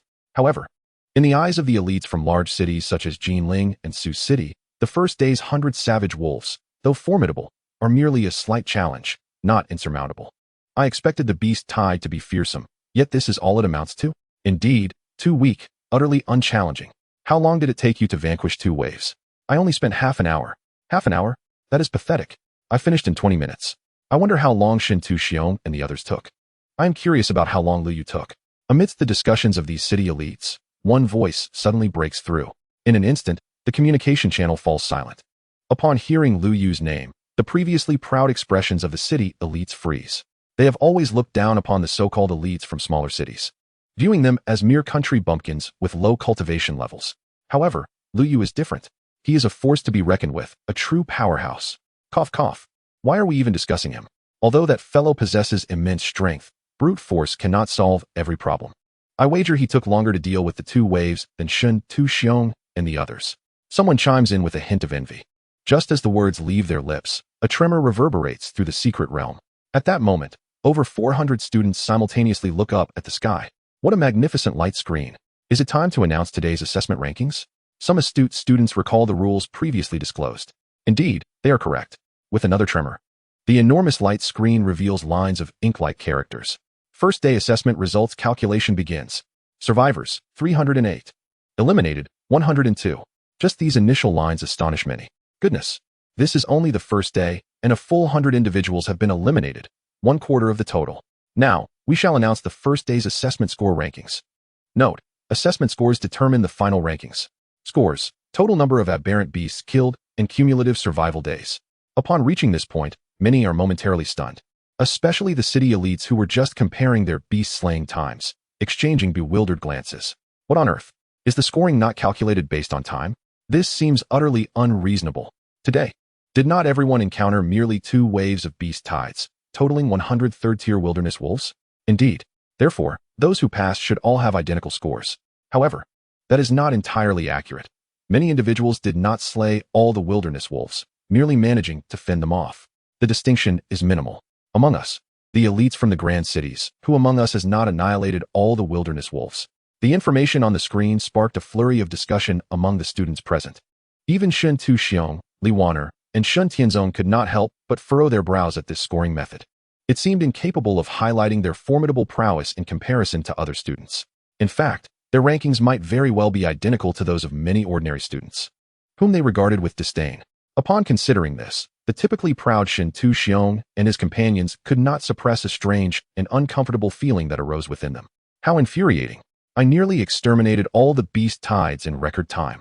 I had thought I would easily outshine that despicable man, Lu Yu, on the first day's rankings. Li Wan'er was so enraged she began to stomp her feet. Just then, on the celestial screen, lines of new text emerged. The rankings were officially announced. Strangely, this ranking seemed to start from the very bottom. Rank 308, Meng Liang. Score, 18, 181. 181? Does this mean Meng Liang slew 18 beasts and accrued a total survival time of 1 day? Is that the implication? Someone summarized. However, before more responses could be offered, new names and scores began to surge forth like bamboo shoots after rain. In the small wooden cabin, Lu Yu awoke. He had slept a full day, only rising at dusk. As he opened his eyes, he even let out a yawn, feeling drowsy from excessive slumber. Meow? On the wooden bed, Kuei Sang was affectionately rubbing against Lu Yu, softly vocalizing. It was indeed Kuei Sang's nuzzling that roused Lu Yu. Otherwise, he might have inadvertently slept until the following morning. You're back? What did you bring? Lu Yu rubbed his eyes and glanced at Kuei Sang, inquiring. Meow? Kuei Sang called out, and Lu Yu detected a hint of pride and satisfaction in that sound. It seemed this little creature had quite a fruitful day. Without waiting for Lu Yu to beckon, Kuei Sang opened its mouth and began to regurgitate beast cores, one after another. Just as Lu Yu, still somewhat dazed from sleep, was taken by surprise, the beast cores began to pile up on the wooden bed. After several minutes, a small mountain of beast cores had accumulated before Lu Yu. At a glance, there were likely over 1,000. No, perhaps even more. Lu Yu was about to count how many beast cores Kuei Sang had brought back, when suddenly, a strong vibration resonated from outside the wooden cabin. What is happening? Lu Yu wondered, instinctively looking through the window. He then beheld the enormous celestial screen. The words, First Day Assessment Scoreboard, displayed prominently, alongside his name and score, which had just emerged at the top. What the heck is this insane? At this moment, upon seeing the score, even Lu Yu found himself wide-eyed in astonishment. Chapter 45, An Unexpected Score. The replay begins. On the celestial screen, aside from Lu Yu, the rankings of the other 307 students had been fully revealed. Notably, including Shun Tu Xiong and Li Wan'er, a total of 53 individuals were tied for second place. Rank 2, Shun Tu Xiong. Score 100. Rank 2, Li Wan'er. Score 100. Rank 2, Shun Tianzong. Score 100. Rank 2, Qin Shiyao. Score 100. Most of these 53 individuals hailed from Jinling and Sioux City, the elite. However, upon the announcement of the rankings, their expressions turned blank and incredulous. A score of 100 is only second place? What on earth? And where is Lu Yu? Why is his name still absent? In an instant, the students erupted into chaos. Meanwhile, Shen Tu-xiong and his companions wore expressions of extreme dismay. Lu Yu? If the leaderboard is accurate, then the first place, overshadowing all of them, must belong to Lu Yu. With only 2 waves of beast tides, totaling 100 beasts, the maximum score should logically be capped at 100. How could Lu Yu have acquired more points? Did he slay more beasts? How is that possible? In this moment, nearly every student's mind was filled with such doubts. Yet, before they could ponder for long, the celestial screen began to tremble violently, emitting a thunderous sound. And then, before the eyes of hundreds both inside and outside the secret realm, the highest empty position on the scoreboard finally revealed a line of large, bold text. Rank 1, Lu Yu. Score, 1831. Just 2 simple lines of text appeared, and at that moment, everyone outside the secret realm, including all 307 participating students, was left wide-eyed. Breath held in astonishment. Silence. An overwhelming silence. Not only the more than 300 students who took part in the assessment, but even the esteemed martial arts masters hovering in the sky above were filled with disbelief. Over 1,800? Lu Yu's Black Cat companion managed to slay nearly 2,000 beasts in one afternoon? The usually composed instructor from Qinglong Martial Academy, Qizong Yuan, could not help but exclaim in astonishment. The other esteemed individuals from the 3 major martial academies were equally taken aback, speechless in their surprise. The leader of the Xinlong army, the peak master Zhu Yifeng, fell into a state of silence. In truth, these esteemed figures had already overestimated Lu Yu's accomplishments to the greatest extent. However, this score of over 1,800 shattered their expectations. Absurd. Utterly absurd. I simply wish to know how Lu Yu's Black Cat companion achieved this. After a prolonged silence, the muscular man from Xuanwu Academy finally broke the stillness with a low voice. Within the secret realm, over 300, no, more than 400 students, including those who had already been eliminated and were now scavenging outside the secret realm, all wore expressions of profound shock and disbelief. Yes, this score is truly outrageous. The second place score is merely 100 points. And Lu Yu? He directly achieved a 4-digit score. Is this truly a fair contest? This is outrageous. What on earth? Surely there is a mistake with the leaderboard? Clearly, everyone only encountered 2 waves of beast tides, totaling 100 beasts, and the maximum score should only be 100. If Lu Yu had exceeded by a few points, or even dozens, I could have accepted it, but this he soared to nearly 2,000 points. Who would believe it? After the initial shock, an overwhelming wave of dissatisfaction and questioning ensued. The reason was simple. Lu Yu's achievements are truly astounding, far surpassing the limits of everyone's imagination. Meanwhile, Jiang Shuiying and Qin Shiyao, who have been closely monitoring the leaderboard, are both taken aback, their beautiful eyes wide with disbelief. How did Lu Yu accomplish this? How could his points reach such an extraordinary level? At this moment, both women are equally perplexed. However, unlike the others, they harbor no doubts about the possibility of cheating. What they are most eager to understand is how Lu Yu managed to accumulate over 1,800 points. Inside cabin 007, Lu Yu, seated on the wooden bed, is momentarily stunned by the sudden mechanical prompt that fills his ears. This voice seems to emanate from the secret realm. Is the replay activated to clear the doubts surrounding his score? Listening to the explanation of the prompt, Lu Yu furrows his brow slightly. He is not particularly fond of this self-verification trap. It resembles a dilemma akin to whether Xiao Yozai consumed 1 bowl of noodles or 2. The moment one begins to self-verify, they fall into a disadvantageous position. Their essay reward? Why didn't they say so earlier? Just as Lu Yu was about to refuse, he suddenly sat up straight. The prompt from the secret realm had just informed him that activating the replay would grant him a special reward. Of course, it cannot merely be termed compensation. According to the system, his points on the first day have significantly shattered the historical record since the secret realm's inception. Much like the power testing stone tablet, the secret realm awards each candidate who breaks the leaderboard records. Activating the replay is tantamount to a public commendation process. With this realization, the odd feeling of being trapped in self-verification dissipates from Lu Yu's mind. The next moment, he grins widely, affectionately patting Kuai Sengdi's head, and declares boldly, the replay must be activated. If not now, then when? Atop the wooden bed, Kuai Sengdi, who has been affectionately nuzzling Lu Yu, seems to understand the meaning of his words. Meow, meow, meow. It cheerfully calls out, its tone brimming with pride and delight. Simultaneously, its dark eyes glance toward the small mountain of over 1,000 beast cores piled nearby. Meow? Kuai Sengdi tentatively calls out again. Seeing this, Lu Yu cannot help but laugh. Fear not. They are all yours. Once the replay concludes and the secret realm rewards are received, we shall elevate your rank together. He gently rubs Kuai Sangdi's head.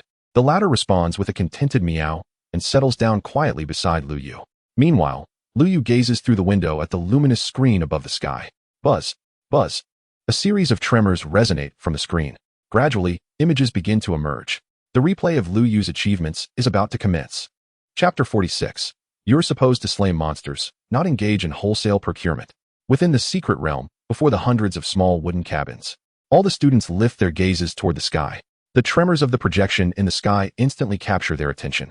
Just a moment ago, many students were fervently questioning and even berating Lu Yu through various communication channels. Now, they are all momentarily stunned. Then, someone bursts into laughter. I knew it. There must be an issue with the leaderboard. See, Lu Yu's true score is about to be corrected.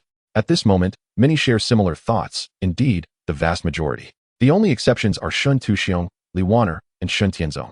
Since Lu Yu's scores were announced, they have all fallen into silence and contemplation. Complaining and doubting are the actions of the weak. As prodigies, their pride forbids them from such behavior. Thus, apart from Qin Shiyao and Zhang Shuiying, it is precisely these three family prodigies who do not doubt the authenticity of Lu Yu's scores. On the contrary, they are pondering how Lu Yu achieved this feat. Aside from the number of monsters slain and the days survived, could there be other factors influencing the score calculation? Shin Tuxiong furrows his brow tightly, rubbing his gloved fists. Muttering to himself, everyone faced a wave of 100 beasts, yet Lu Yu managed to break this limitation. Could it be that his previous first place in the power test earned him special treatment from the secret realm's rules? Shun Tianzong squints, speaking to himself. How did that pesky man accomplish this? Could it be that he ventured beyond the safe zone? Hiss. Yes.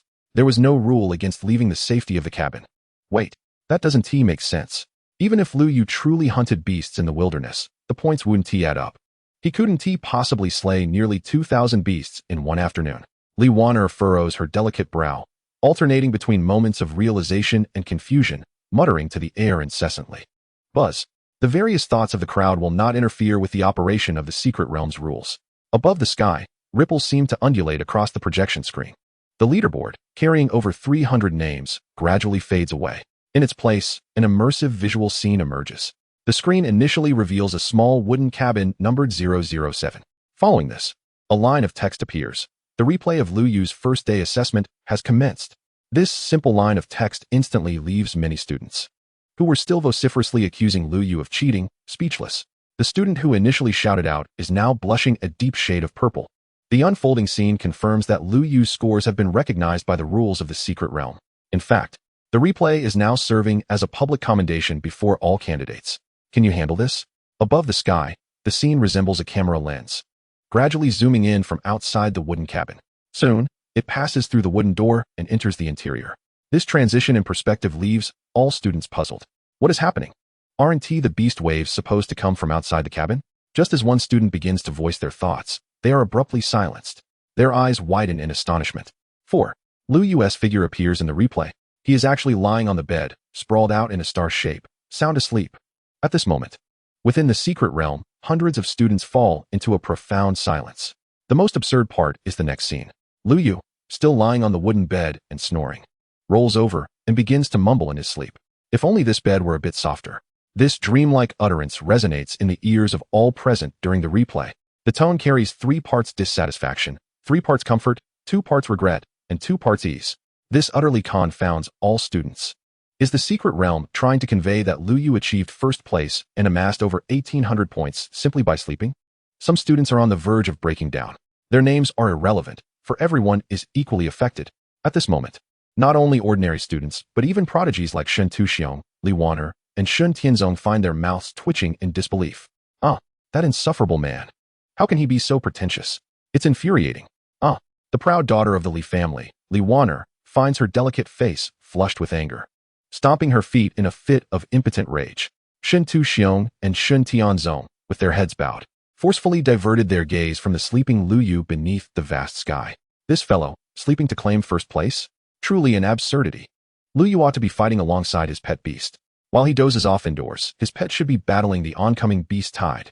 Amidst a stunned silence, someone clenched their teeth and voiced this speculation. In the next moment, as if to validate this statement, the scene transitioned. pulling back from the wooden cabin towards the boundless wilderness beyond. The camera zoomed in at an astonishing speed, effortlessly breaching the invisible barrier 3 kilometers away, revealing the endless expanse of the wild. At that moment, the scene above the desolate land finally unfolded before everyone's eyes. Vast, exceedingly vast. This was an endless wilderness. Countless packs of wild wolves roamed and lurked throughout. I understood. Lu Yu's high score stemmed from allowing his pet to venture out of the safety of the cabin and directly slay monsters in the wild. At this point, even the most dull-witted individual grasped the situation. In the next instant, a soft chant resonated within the scene, once again capturing everyone's attention. They lifted their heads, their eyes fixed intently ahead. Then, once more, they were left in a stupor.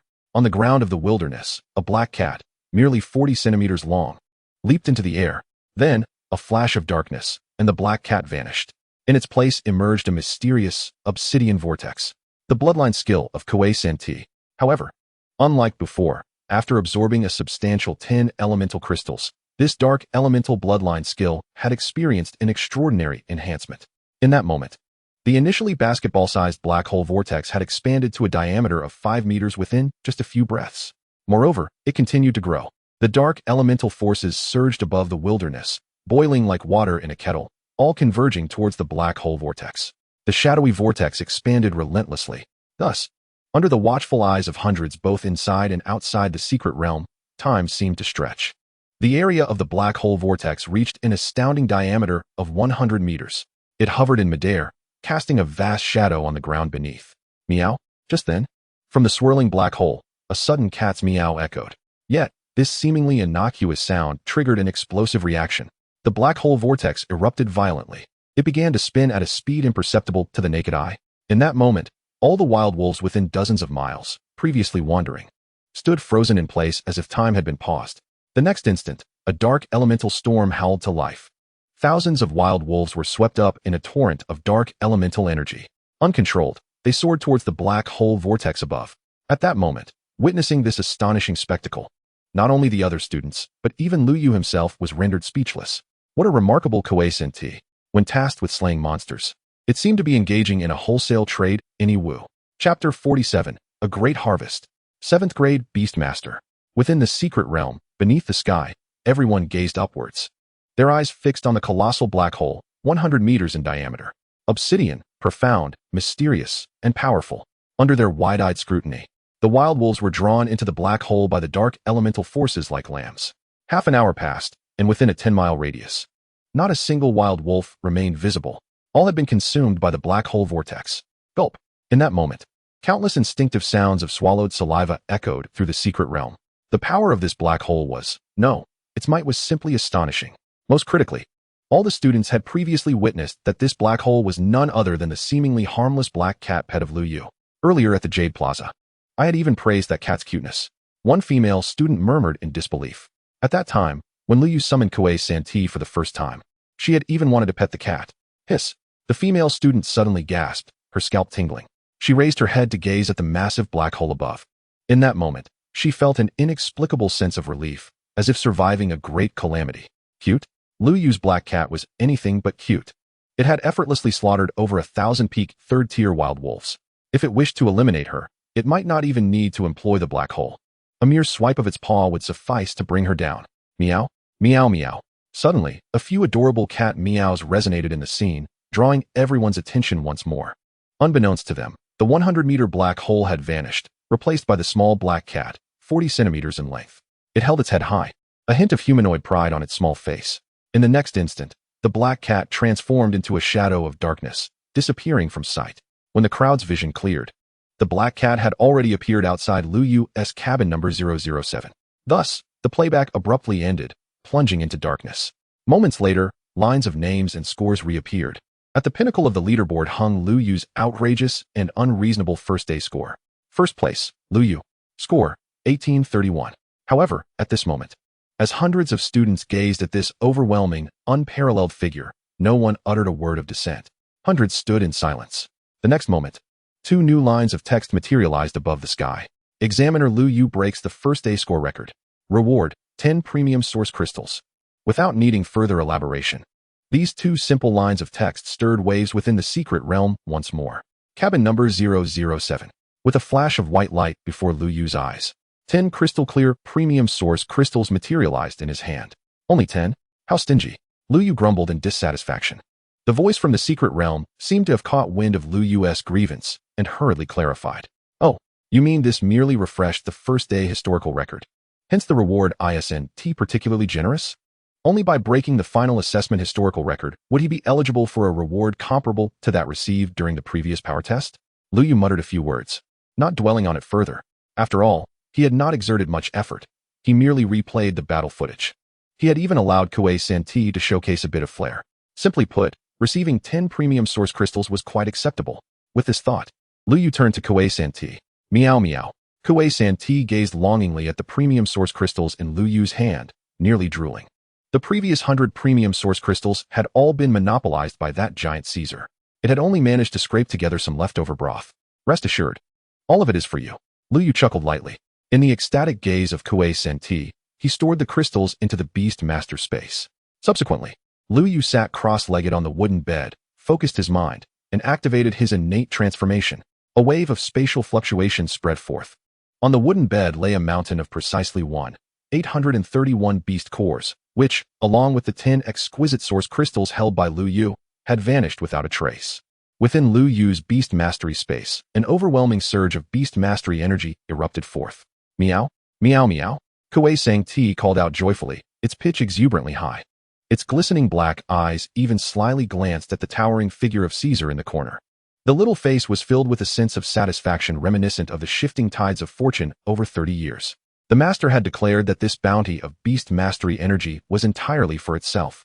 Humph. In the corner, the towering Caesar, over 800 meters tall, cast a glance at Kuei Santi, snorted softly, and averted its gaze. Yet, with a hint of intent. It couldn't resist stealing a glance at the massive flow of Beastmastery energy directed toward Kuei Santi. For some inexplicable reason, the corner of its mouth seemed to glisten slightly. When would the master summon me to battle? If that were to happen, I too would have the opportunity to absorb the Beastmastery energy and advance. Caesar wiped its mouth and muttered to itself. When would the master summon Caesar for combat? On the wooden bed, Lu Yu listened to the voices resonating deep within him, raising an eyebrow. To be frank, he had initially contemplated concealing Caesar, given that this first colossal pet of his had been acquired through the efforts of Lin, Chengzhu, and others. But now, after Caesar had regained its royal-level combat prowess, Lu Yu's concerns had significantly diminished. When the time came for Caesar to strike, there would be no hesitation. Keeping it hidden would be a waste of this royal beast. The scale and rank of the beast tides were undoubtedly growing stronger each day. To break the historical record on the leaderboard, one must persist in survival. He wondered how high the highest rank of the secret realm's beast tide could be. 9th rank, or royal level. By that time, even if Kuei Santi could elevate its rank daily using beast cores, it might not be able to cope alone. It would be time for Caesar to make its official appearance. Lu Yu gazed out at the endless dark wilderness, his thoughts swirling. Suddenly, a crisp notification sound broke through his reverie. Beastmastery energy charging completed. Would you like to advance? Lu Yu was not surprised by this news. Currently at the 6th rank, he had already achieved a charge of 75 before the Beastmastery energy was transformed with over 800 3rd-rank beast cores and 10 exquisite source crystals, with 30 of the Beastmastery energy fed back to him for charging and advancement. Even if the energy required for later advancements as a Beastmaster was substantial, it could not fail to meet the conditions for advancement. Advance, Lu Yu called softly. In the next moment, a wave of energy surged from within him. That night, Lu Yu stepped into the realm of the 7th-rank Beastmaster. Chapter 48, The Extraordinary 7th-Rank Talent. The Flaw of Beastmasters. In cabin number 007, seated on the wooden bed, Lu Yu abruptly opened his eyes. A series of crackling sounds echoed from within him, reminiscent of popping beans. Each advancement as a Beastmaster would, to some extent, enhance one's physical constitution. Though the increment was modest, it still constituted a small boost. However, what truly concerned Lu Yu was the new talent acquired after his advancement. With a thought, a semi-ethereal personal information panel materialized before him. He barely glanced at the familiar information, his gaze immediately fixating on the talent section. After reaching the 7th rank, new talents could be unlocked. At that moment, when Lu Yu read the simple lines of text, his pupils constricted. In the next instant, his face lit up with excitement and elation. This new talent was simply perfect. 7th rank talent, damage transfer. Any damage sustained by the Beastmaster, including but not limited to physical damage, elemental damage, and mental damage, will be transferred to the pet at a certain ratio. Current transfer ratio, 50. Note, the transfer ratio increases with rank advancement, up to a maximum of 100. Invincible. After reading about this new talent, Lu Yu could only exclaim, I am invincible. Damage transfer. This was a divine skill imagined by countless individuals, especially for fragile beastmasters. Although Lu Yu's constitution and strength now rivaled that of colossal beasts after activating sharing, who would willingly endure damage. Moreover, this damage encompassed various forms of harm. Having read numerous web novels, Lu Yu was acutely aware that, often in the later stages, battles transcended physical confrontations and involved collisions of laws, curses, and causality. Such forces were enigmatic and unpredictable, nearly impossible to defend against. But with the damage transfer talent, everything became manageable. Perhaps he could contract a spiritually oriented colossal beast specifically to resist mental damage? For physical damage, Caesar's tough hide would surely suffice.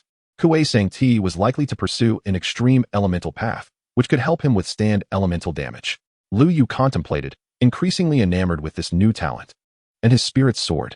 He couldn't help but wonder what it would be like if the damage transfer ratio increased to 100. Would he be able to withstand a barrage of attacks from enemies without a scratch? As long as his pet could endure. I am invincible. Lu Yu couldn't help but exclaim again. This expedition to the secret realm was truly worthwhile. In just a single day, both he and his pets had experienced meteoric growth. However, the abundant Beastmastery energy seemed to have only elevated him by 1 rank. After waiting for a long time, Lu Yu realized he had not heard the advancement notification sound. He couldn't help but frown and looked at his personal panel. Charging progress, 100. For a moment, Lu Yu was stunned. Soon after, he noticed a line of small text below. Prerequisite conditions not met, advancement temporarily unavailable. Prerequisite, at least 2 pets must reach royal level, 12. Lu Yu? He recognized the words, but the combination was so obscure that he couldn't comprehend it. He was attempting to advance to the 8th rank, yet he needed to cultivate 2 royal pets first. This, perhaps exemplified the flaw of the Beastmaster profession. As mentioned by the martial god and Lao Wang, in that moment, after the initial confusion, Lu Yu gradually came to a realization. The profession of Beastmaster had never existed in the Blue Star for 50 years. Yet, curiously, that martial god had confidently concluded that the Beastmaster profession bore flaws, asserting that only martial arts were perfect. According to Lao Wang, the martial god's conclusion stemmed from hints provided by the Holy Temple. The Holy Temple. That was the source of all extraordinary powers for humanity. Even now, the personal information panel Lu Yu summoned, the advancement notification sound, skill information, and so forth all originated from the Holy Temple. Previously, Lu Yu couldn't fathom why such a grand entity as the Holy Temple would dismiss a mere Beastmaster. Now that he saw this advancement condition, he began to comprehend. The requirement was simply outrageous. How could a 7th rank Beastmaster cultivate royal pets? If, without these divine talents, this would be nearly an insurmountable task, perhaps utterly impossible. Thus, perhaps the conclusions of the martial god and the Holy Temple were not entirely unfounded. The Beastmaster profession indeed had its shortcomings. However, every time he advanced, unlocking divine talents just happened to compensate for these flaws. Lu Yu's thoughts whirled. He took a deep breath, shifting his gaze away from the personal panel. Regardless of the circumstances, he still felt fortunate. 2 royal-level pets, bolstered by their divine talents, enable Lu Yu to achieve remarkable feats. Caesar has already attained royal status. The only remaining challenge is Kuei Sang-ti. However, if the subsequent beast tides yield results akin to today's, Kuei Sang-ti's ascension to royal level may not be a daunting task. Lu Yu mused, directing his gaze toward the beast conjuring space within him. Inside, the black cat form of Kuei Sang-ti had vanished, replaced by a colossal black cocoon. Thump, thump, thump. The resounding beats of a powerful heart reverberated from the black cocoon, indicating that Kuei Sang-ti's advancement would be substantial, perhaps even transformative. Fortunately, even if Ascension was temporarily unattainable, the power of his beasts could be stored and charged for future use, ensuring nothing went to waste. Lu Yu murmured a few words, then gazed out at the enveloping darkness of night. He felt no inclination to practice late into the night. It was time to rest. At such a young age, how could he not sleep? Lu Yu drifted into a deep slumber, while the other few hundred students in the secret realm found themselves unable to rest. Inside safe house number 095, Shin Tu-xiong sat cross-legged on the ground, his expression grave. He rubbed the crimson gauntlets on his hands, while a communication wristband on his right wrist projected a video screen of considerable size. This was a more advanced communication device than those possessed by Lu Yu and his peers, capable not only of voice communication, but also video calls. Such high-end resources were exclusive to the prominent families of Jinling. On the screen before Shin Tu-xiong appeared a face that Lu Yu knew all too well, Lin Changyuan. I demand an explanation. Thud. Shen Tuxiong's fist crashed down without warning, sending tremors through the ground for 100 meters around. His voice was low and heavy, laden with intense anger and dissatisfaction. Before entering the secret realm, this little follower from Luo City had requested his assistance in dealing with Lu Yu. Previously, Shen Tuxiong had dismissed Lu Yu entirely, but now, whether in strength tests or the first day's beast type assessments, Lu Yu had demonstrated prowess far beyond that of his peers. Even someone as arrogant as Shen Tuxiong would not presume to confront Lu Yu directly. To provoke Lu Yu willingly? Lin Changyuan was not asking for help. He was setting him up for humiliation, perhaps even for his demise. In the darkness-shrouded secret realm, within safe house number 038, Lin Changyuan turned pale upon hearing Shen Tuxiong's furious roar. Young Master Shen Tu, I assure you, I harbor no ill intentions towards you. None at all.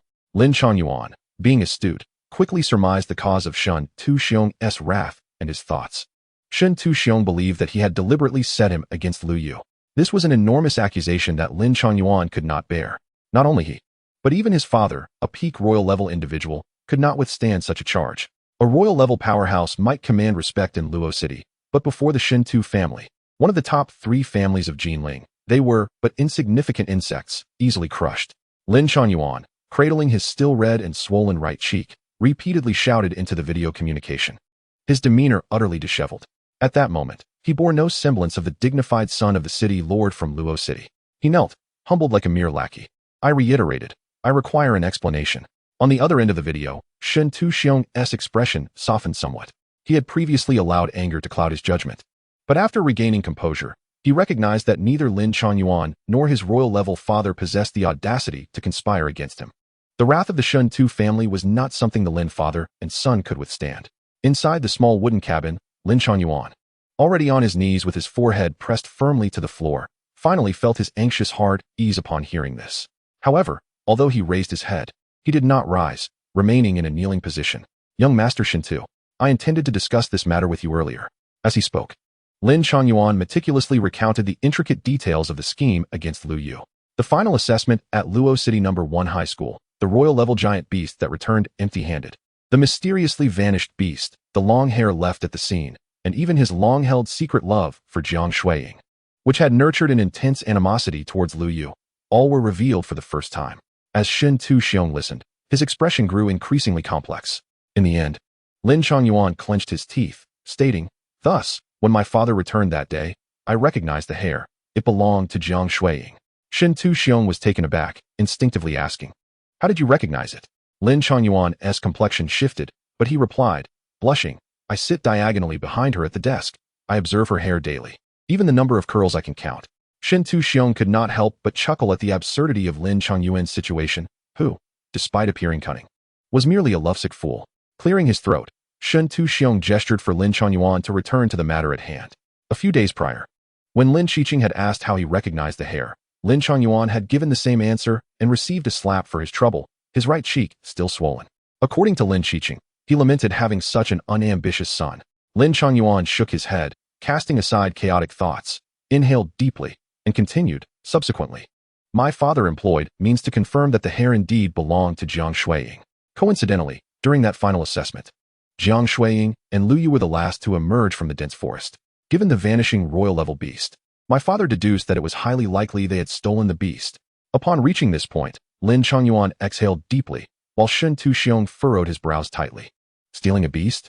Could Lu Yu and Jiang Shuiying possibly possess storage equipment capable of containing living creatures? No, it's impossible. Such equipment is invaluable. Not even my Shen Tu family has more than a few high-ranking members who possess it. Shen Tuxiong paused, then added, if it were a corpse, that might be plausible. However, can Lu Yu and Jiang Shuiying truly kill a giant beast? Even if that beast were gravely wounded, its physical constitution would not allow a warrior below royal level to inflict harm. Although Shen Tuxiong appeared brutish, as a young master of the Shen Tu family, his mind was exceptionally astute. In just a brief moment, he had deduced various possibilities. At that moment, Lin Changyuan suddenly interjected, my father subsequently visited the Holy Temple, expending significant resources to divine information regarding the royal-level beast. The result indicated that the beast is still alive, not dead. Upon hearing this, Shen Tuxiong was momentarily stunned. Lin Changyuan, undeterred, continued, after much contemplation, my father and I concluded that there was only one possibility that could explain the beast's disappearance. What possibility? Shin Tu-xiong pressed for clarification. Lin Changyuan took a deep breath and articulated, Lu Yu. The sole variable is Lu Yu. His profession is beast tamer. With this revelation, Lin Changyuan ceased to elaborate further. Shin Tu-xiong's eyes widened in disbelief. Impossible. How could this be? At this moment, the young master of the Shintu family uncharacteristically shouted out loud. Meanwhile, Lin Changyuan remained silent, refraining from uttering a word. In truth, when his father first arrived at this conjecture, Lin Changyuan reacted similarly to Shin Tu-xiong, even more exaggeratedly. At that time, Lin Changyuan viewed Lu Yu merely as a beastmaster who had strayed onto the wrong path. Although Lu Yu's black cat displayed some combat prowess during the final assessment, it was nothing extraordinary. Lin Qingzhu's speculation was that, as a beastmaster, Lu Yu possessed means beyond the comprehension of others, making it highly probable that he could tame that giant beast. Furthermore, he might even have the ability to contract that severely injured king-level beast as a pet. This conjecture was truly shocking and sent shivers down one's spine. Indeed, Shin Tu-xiong grasped the implications of this speculation at that moment, causing goosebumps to erupt all over his body. If this were true, it would mean that Lu Yu possessed a king-level beast as a pet. What did this imply? A king-level beast. Such a creature could easily overpower king-level martial artists and even contend with the supremacy of human martial arts. Silence engulfed the two individuals on the video call as they fell into a prolonged quietude. Neither Shin Tu-xiong nor Lin Changyuan spoke. After an indeterminate amount of time, Shin Tu-xiong stood up, stroking his crimson gauntlets. His voice was deep yet powerful, regardless of whether this conjecture is true or not. I do not wish to dwell on it for now. Lu Yu is formidable, the Beastmaster is formidable, and his pet is formidable. However, as martial artists, we must strive to conquer the strong and seize our fates. Tomorrow's beast tide will see me venture deep into the wilderness to hunt the beasts. In this great era, there are not only Lu Yu's prodigious talents. Chapter 50. Do you understand the concept of relaxation? The long black night eventually passed. With the rise and fall of the moon, a new day dawned. At dawn, as the morning light began to grace the ground, hundreds of students emerged from the small wooden houses at the forest's edge, each gripping various battle blades or long swords, ready for action. Today, we delve deep into the wilderness. We will slay beasts and accumulate points. Why should we not hunt the beasts that Lu Yu has slain? We must leave the safety of our shelters. Over 300 students were filled with fervor. In yesterday's assessments, whether in strength tests or beast tide points, Lu Yu had far outpaced them, relegating them to mere background figures. However, they were not ordinary bystanders. In the vast Jiang province, there were countless high school students. They were among the most elite 300. In their respective cities, each one was a youth admired by many. Thus, after a night, instead of being demoralized by Lu Yu's prowess, their fighting spirit burned even brighter. At the edge of the wilderness, a red sun slowly ascended from the horizon until it hung high in the sky. 3 kilometers from the forest's edge, at the boundary between the wilderness and the safe zone, at a certain moment, the invisible barrier seemed to have opened a small gap. The beasts that had been wandering throughout the wilderness surged towards the breach like cats drawn by the scent of blood. Subsequently, under the mysterious rules of the secret realm, each safe zone area was met with exactly 2 waves of beast tides, the same quantity as yesterday, totaling 100 beasts. However, their tier had soared by a significant level, 100 peak rank 4 wild wolves. At this moment, many students outside the safe houses who had been eagerly anticipating battle were instantly dumbfounded. What the hell? Just yesterday, it was a peak rank 3 beast horde. And now it has jumped straight to peak rank 4? Are we facing 2 waves at once? Entering the wilderness? Just holding our ground in the safe houses would be a blessing. Moments ago, many students were filled with fighting spirit. Now, their faces turned pale with dread. Peak rank 4. The vast majority of these students were only rank 4. Only the prodigies from Jinling and Sioux City had reached the 5th rank. As for the 6th rank, there were Shin Tu-xiong, Li Waner, Shun Tianzong, and 1 Lu Yu. 100 peak rank 4 beasts. Even 5th rank warriors would struggle to cope. Many students from smaller towns, with only rank 4 or even peak rank 3 abilities, felt a wave of speechlessness and embarrassment. They had been shouting slogans just moments ago, but soon they might find themselves fleeing in panic from the onslaught of beasts. Who could withstand such a contrast? Damn it, what does it matter if they are peak rank 4? Who among us lacks the strength to fight beyond our ranks? Let's fight. After the initial shock and confusion, the majority of students quickly adjusted their mindsets. These proud youths from various cities in Jiang province swiftly engaged in battle with the beast horde. Outside the number 095 wooden house, Shin Tu-xiong rubbed his crimson gauntlets, and a rare smile appeared on his rugged face. A peak rank 4 beast horde? Now, this is starting to become interesting. As soon as the words left his mouth, boom, the force of his punch surged forth. Bang! Shin Tu-xiong's combat style was exceedingly straightforward and brutal, devoid of any flashy techniques, just punches. One punch for each beast, clean and efficient. 100 beasts? That means 100 punches. It is worth noting that during the previous strength test, he had unleashed 15,000 pounds of force with a single punch, making it onto the leaderboard. At this moment, as Shin Tu-xiong casually threw punches, each peak rank 4 wild wolf beast erupted into clouds of blood mist amidst the explosive sounds. In less than 10 minutes, all 100 beasts had been annihilated by Shin Tu-xiong's relentless assault. Following this, he would delve deeper into the wilderness.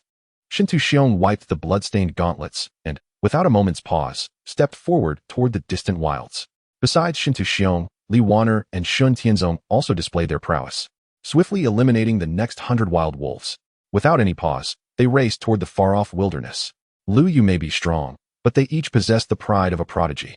I refuse to believe I cannot surpass even a filthy man and his cat. Amidst the afterimages, Li Wan'er murmured to herself, a flicker of dark red flames dancing in her bright eyes. The way of the sword shall reign supreme. Surrounding Shun Tianzong, waves of sword energy howled, leaving ruin in their wake. Outside the secret realm, numerous king-level experts from various cities had already emerged from their camp tents or source energy airships. Their gazes were fixed intently on the real-time images of the students projected onto the sky. Inside the secret realm, regardless of their ranks, nearly all students showcased their unique abilities, giving their all. Today was truly a contest of dragons and tigers. A king-level expert could not help but exclaim. Upon hearing this, many powerful individuals, particularly those from Jinling City, echoed in agreement. Indeed, although Lu Yu's performance yesterday was exceptional, it was ultimately due to the advantage of being the first to emerge from the wilderness. Today, the prodigies from the 3 prominent families of Jinling would also venture deep into the wilderness to slay monsters, and their results would surely not fall short of Lu Yu's. What Brother Zhang said is entirely correct. The Wang-level powerhouse, upon hearing these words, wore an even broader smile. After a brief pause, he leisurely remarked, moreover, as you can see, the beast tide has escalated by an entire tier today. It has surged directly from the pinnacle of Tier 3 to the pinnacle of Tier 4. If I am not mistaken, that black cat beast companion of Lu Yu was merely at the Tier 4 threshold yesterday. While a Tier 4 can indeed pose a formidable threat to a Tier 3 pinnacle with its black hole skill, I cannot believe that Lu Yu's black cat will be capable of the same widespread annihilation of the beast horde as it did yesterday. As these words echoed, many Wang-level powerhouses nodded in quiet agreement after deep contemplation. Even Jiang Jinmin could not suppress a sigh. The very concern he had harbored the previous day had indeed come to fruition. With this thought, Jiang Jinmin raised his head, searching through hundreds of visual feeds for Lu Yu's live perspective. Before long, his gaze abruptly froze in shock. Lu Yu was still asleep? In an instant, Jiang Jinmin found himself dumbfounded. Not only he, but over 100 Wang-level powerhouses were rendered speechless upon witnessing this scene. Was Lu Yu truly here to participate in the provincial examination secret realm, or was he merely indulging in slumber? Just how much did he adore sleep? If Lu Yu were privy to their thoughts, he would merely respond with, do you even understand the concept of relaxation? Chapter 51, Gentlemen. Have you ever heard of hand-spun black holes? In cabin number 007, Lu Yu awakened, still in a daze. He rubbed his eyes, having been stirred awake by the commotion of the beast tide outside. Consequently, his mood was far from pleasant, and he was gripped by the typical morning grumpiness. Ku SNGT. He instinctively called out, intending to summon Ku SNGT to address the beast tide first. However, he was suddenly struck by a realization. Ku SNGT had yet to complete its evolution. Calming his mind, Lu Yu focused his gaze on the beast space. In the corner, the black cocoon emitted a faint, ethereal glow. The powerful thumping of a heartbeat reverberated throughout the entire beast space. Waves upon waves of dark elemental energy converged around the black cocoon, being absorbed in succession. It would require at least an entire day more. Through mental communication, Lu Yu obtained the precise time frame from Ku SNGT. My lord, I am willing to fight for you. At this moment, Kaisar's voice thundered like rolling thunder. He stood up, his towering height of 700 meters rapidly ascending to an alarming altitude of over 8,400 meters. The terrifying presence of a Wang-level powerhouse surged from him, stirring a tempest within the beast space. However, Lu Yu remained silent, his gaze fixed outside the window. The pack of wasteland wolves had already encroached, now less than 200 meters from the cabin. Given this proximity, Lu Yu glanced at Kaisar, resembling a colossal giant within the beast space, and worried that a single punch might not only obliterate the beast horde, but also reduce his humble cabin to ashes. Never mind, never mind. A mere Tier 4 pinnacle beast hardly warrants your presence. Lu Yu shook his head, withdrawing his consciousness from the beast space. He sighed deeply, sitting up in bed, his body crackling with sounds. After his advancement last night, he had intended to test his own strength. It was worth noting that with his breakthrough to Tier 7, the proportions of his various talents had also seen a corresponding enhancement. Shared talent ratio, 50-60. Maximum sharing capacity, 34. Amplified talent ratio, 60-70. All 3 talents related to his combat power had received significant boosts. Against a horde of Tier 4 pinnacle beasts, there was no need to unleash Caesar's strength. The Dark Elemental Vortex skill from Ascension seemed fitting and rather impressive. Perhaps, have you gentlemen ever heard of hand-spun black holes? Lu Yu mused to himself, a serene and peaceful smile gracing his face. Outside the secret realm, the Wang-level powerhouses were fervently criticizing Lu Yu's actions. Indeed, criticizing. Lu Yu appeared far too lethargic. Was he under the delusion that the Black Cat could still annihilate foes on such a grand scale as it had done yesterday? It seemed this young man was quite pretentious. Unfathomably, he stirred a sense of discomfort in the elder's heart. Only those with actual abilities possess the right to be pretentious. Otherwise, they merely appear as foolish clowns. The numerous Wang-level powerhouses exchanged words, their demeanor devoid of the usual dignity befitting their rank. They resembled gossiping townsfolk. The root of this was undoubtedly Lu Yu's profession as a beast tamer. His performance yesterday had humiliated all martial practitioners, except for Jiang Jinmin. Most Wang-level powerhouses viewed Lu Yu with a degree of disdain. He hasn't summoned that black cat yet? Does he truly believe he can handle 100 Tier 4 pinnacle beasts so easily? Have you all forgotten that Lu Yu previously showcased a strength test of 1,000,000 pounds in a single punch? A voice emerged from the crowd, causing an abrupt silence to envelop the atmosphere outside the secret realm. However, the initial Wang-level powerhouse, with a cold smirk, retorted, 1,000,000 pounds in a single punch? But isn't Lu Yu fond of sleeping? Why is he now stepping up when the black cat cannot handle the situation? Even if he can deliver a punch today, I shall still mock him. Such remarks were indeed shameless. Yet, many harbored similar thoughts. This was precisely the scenario Jiang Jinmin had feared. Lu Yu had raised the stakes too high. Even now, should he possess unparalleled strength and deliver a punch to each, it would still seem beneath him, striking a blow to his own face for having slept yesterday. Let us hope for a turnaround, Jiang Jinmin sighed, raising his head to fix his gaze upon the celestial screen once more. Within the secret realm, in front of cabin number 007, Lu Yu stood still, observing a horde of beasts merely 100 meters away. All Tier 4 pinnacle beasts. For ordinary examinees, this would indeed be a formidable challenge. Lu Yu anticipated that many would be eliminated today, but what concern was that of his? He shook his head, chuckling softly. As they drew nearer, closer still, the pack of wasteland wolves approached within a mere 50 meters. At this distance, they could reach him in a heartbeat. The howling wolves now displayed their savage, bloodthirsty rage. And Lu Yu, within, silently chanted, activate talent sharing. Sharing target, Ascension. In an instant, Lu Yu's aura transformed. At this moment, he shared 70% of Ascension's entire realm, bloodline, strength, and skills. He had become akin to a humanoid Dark Knight devouring beast. Most crucially, although Ascension had not fully completed its evolution, its realm was no longer yesterday's Tier 4, but had ascended to Tier 5 pinnacle. After sharing 70%, Lu Yu too attained a mid-Tier 5 realm. Of course, that was not the crux of the matter. The real significance lay in the fact that Lu Yu could now wield the seemingly impressive Dark Elemental Vortex skill from Ascension. Furthermore, benefiting from Ascension's ongoing evolution, the skill had undergone remarkable enhancement. As he prepared to hand-spin the black hole for the first time, Lu Yu felt a tinge of nervousness. The pack of wasteland wolves was almost upon his face. Beyond the secret realm, a group of king-level powerhouses wore expressions of amusement. Only Jiang Jinmin appeared grave, filled with concern. In the next moment, whether it was Jiang Jinmin or the other 100-odd king-level powerhouses, even the 5 martial arts supremes who had mysteriously appeared in the sky, all widened their eyes, their breaths caught in their throats. How could this be possible? On the ground outside the secret realm, gasps of astonishment echoed. Jiang Jinmin, with his square-shaped face, after recovering from his shock, smiled radiantly like a splendid chrysanthemum. Wonderful, wonderful, wonderful. Ha! At this moment, within the celestial screen, from Lu Yu's perspective, the 100 wasteland wolves had vanished without a trace. Replacing them were 2 black vortexes, each several dozen meters in diameter, flanking Lu Yu.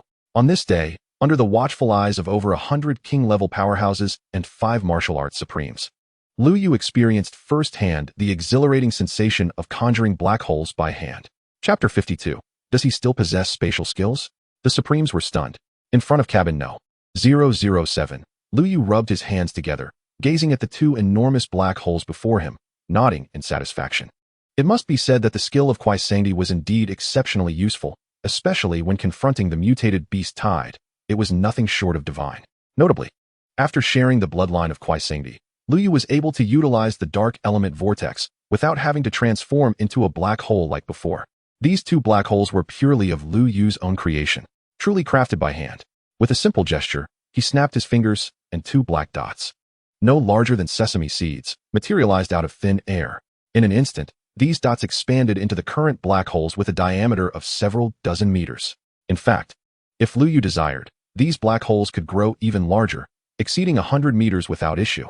After all, he was sharing not just any Kwaisangdi, but one that had undergone evolution and reached the peak of the 5th tier. It felt as though a peculiar bloodline power surged within him, a desire to devour elemental forces. As Lu Yu sensed the changes within his body, he pondered silently. It seemed that Kwaisangdi's evolution was indeed transformative. Shaking his head, he ceased his thoughts. With another snap of his fingers, the colossal black holes vanished. 100 beast cores cascaded from the sky to the ground. It would be yet another bountiful day. Lu Yu clapped his hands in delight. However, he did not return to the cabin for rest. Today, he truly needed to take matters into his own hands. Lu Yu looked up, gazing into the distance. The wilderness was approximately 3 kilometers from the cabin. At Lu Yu's speed, it wouldn't take long to reach. Nevertheless, Lu Yu decided that if there was a chance to be lazy, he would seize it. Activating his talent sharing with Caesar, Lu Yu's thoughts stirred. And in an instant, his aura surged upwards like a rocket. The power within him swelled to an unimaginable degree. With a gentle step, Lu Yu cracked the ground beneath him. The earth shattered, fissures radiating outward like a spider's web, centered around him, extending over 100 meters. Lu Yu mused that Caesar's strength was indeed overwhelming, and controlling it felt somewhat unnatural. However, it was of little consequence, as the primary goal was to travel. In the next moment, with a thought, he unleashed spatial fluctuations. His figure vanished from the spot. 3 kilometers away, at the wilderness boundary, the spatial ripples spread out. Lu Yu's silhouette emerged from the void. Caesar's spatial traversal, the divine technique Lu Yu had designated for travel. At this moment, unbeknownst or indifferent to him, he stood exposed before the myriad powerful beings outside the secret realm. Silence. A deathly silence. On the ground outside the secret realm, over 100 king-level powerhouses wore frozen expressions, their pupils constricted. In the heavens, the 5 martial arts supremes were left dumbfounded. Was that spatial traversal? Did Lu Yu truly master spatial skills? The renowned martial arts supreme, Qi Zongyuan, was completely taken aback. Indeed taken aback. Spatial skills. He even doubted whether his eyes were deceiving him. There was no other explanation for crossing 3 kilometers in an instant except for spatial traversal abilities. The commander of the Xianlong army, Chu Yifeng, broke the silence, his tone filled with bewilderment and complexity. It was truly beyond comprehension. Spatial attribute skills. What concept did this entail? To put it simply, beneath demigod level, it had never been heard of. Indeed, not to mention the supreme level.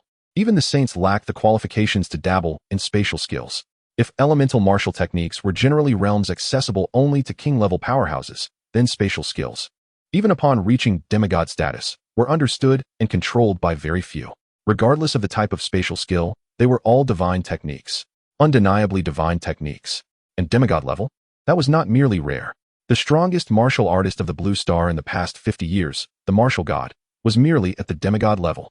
This, truly, Lu Yu's situation had completely surpassed my understanding.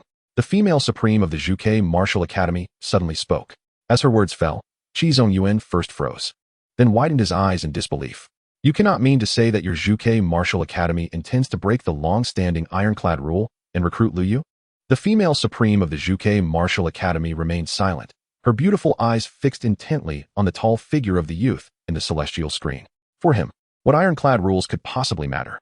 In her heart, she silently thought, if Zhuke Martial Academy felt this way, one could only imagine how Xuanwu and Baihu academies would react. After the shock and numbness faded, when the two supremes looked at Lu Yu in the screen again, their breaths were as fervent as a volcano. Qi Zongyuan, harboring a final glimmer of hope, turned to the commanding figure of Chu Yifeng, who stood alone in military attire, suspended in the air. Chu commander. He had yet to finish his sentence. Chu Yifeng cast him a glance. Qi Zongyuan understood. He comprehended. The Xianlong army had also set its sights on Lu Yu. In fact, it was very likely that this commander had initially come for Lu Yu.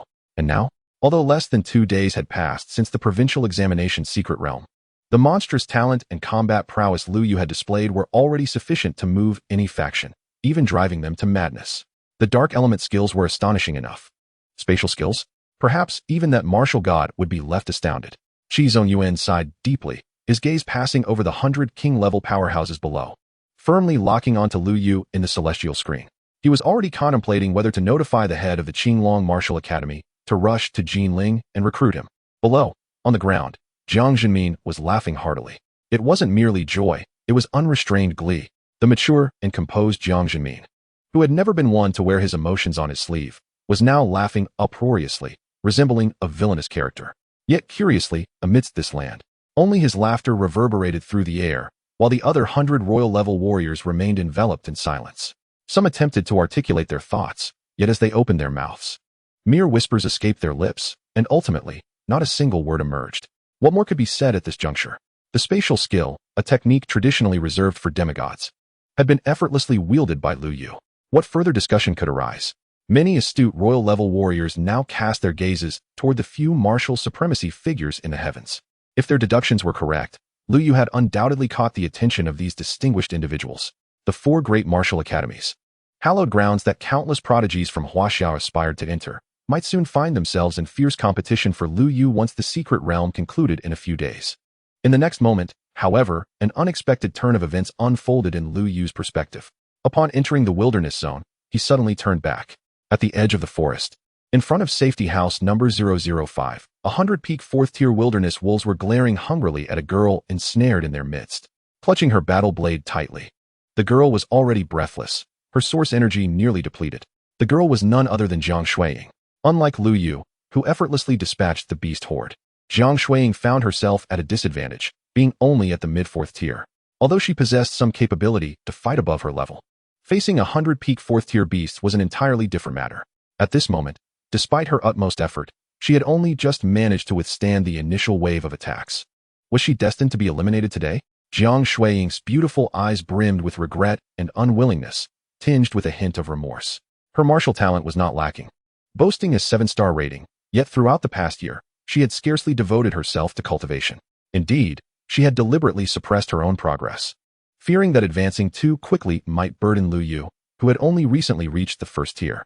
Yet now, Lu Yu had soared like a dragon emerging from the abyss, while she could only gaze at his retreating figure, unable to keep pace. What if she became a burden? Would Lu Yu cast her aside? With this thought, Jiang Shuiying tightened her grip on the battle blade, summoning renewed strength. No, she could not give up, at least not now. Otherwise, she would truly lose the opportunity to follow in Lu Yu's footsteps. The wilderness wolves, which had been watching her intently, erupted in a chorus of roars, lunging toward Jiang Shuiying with bared fangs. The clang of her blade meeting the body of a wilderness wolf rang out, producing a shrill metallic screech. The 4th-tier wilderness wolves possessed a physical resilience akin to that of alloy.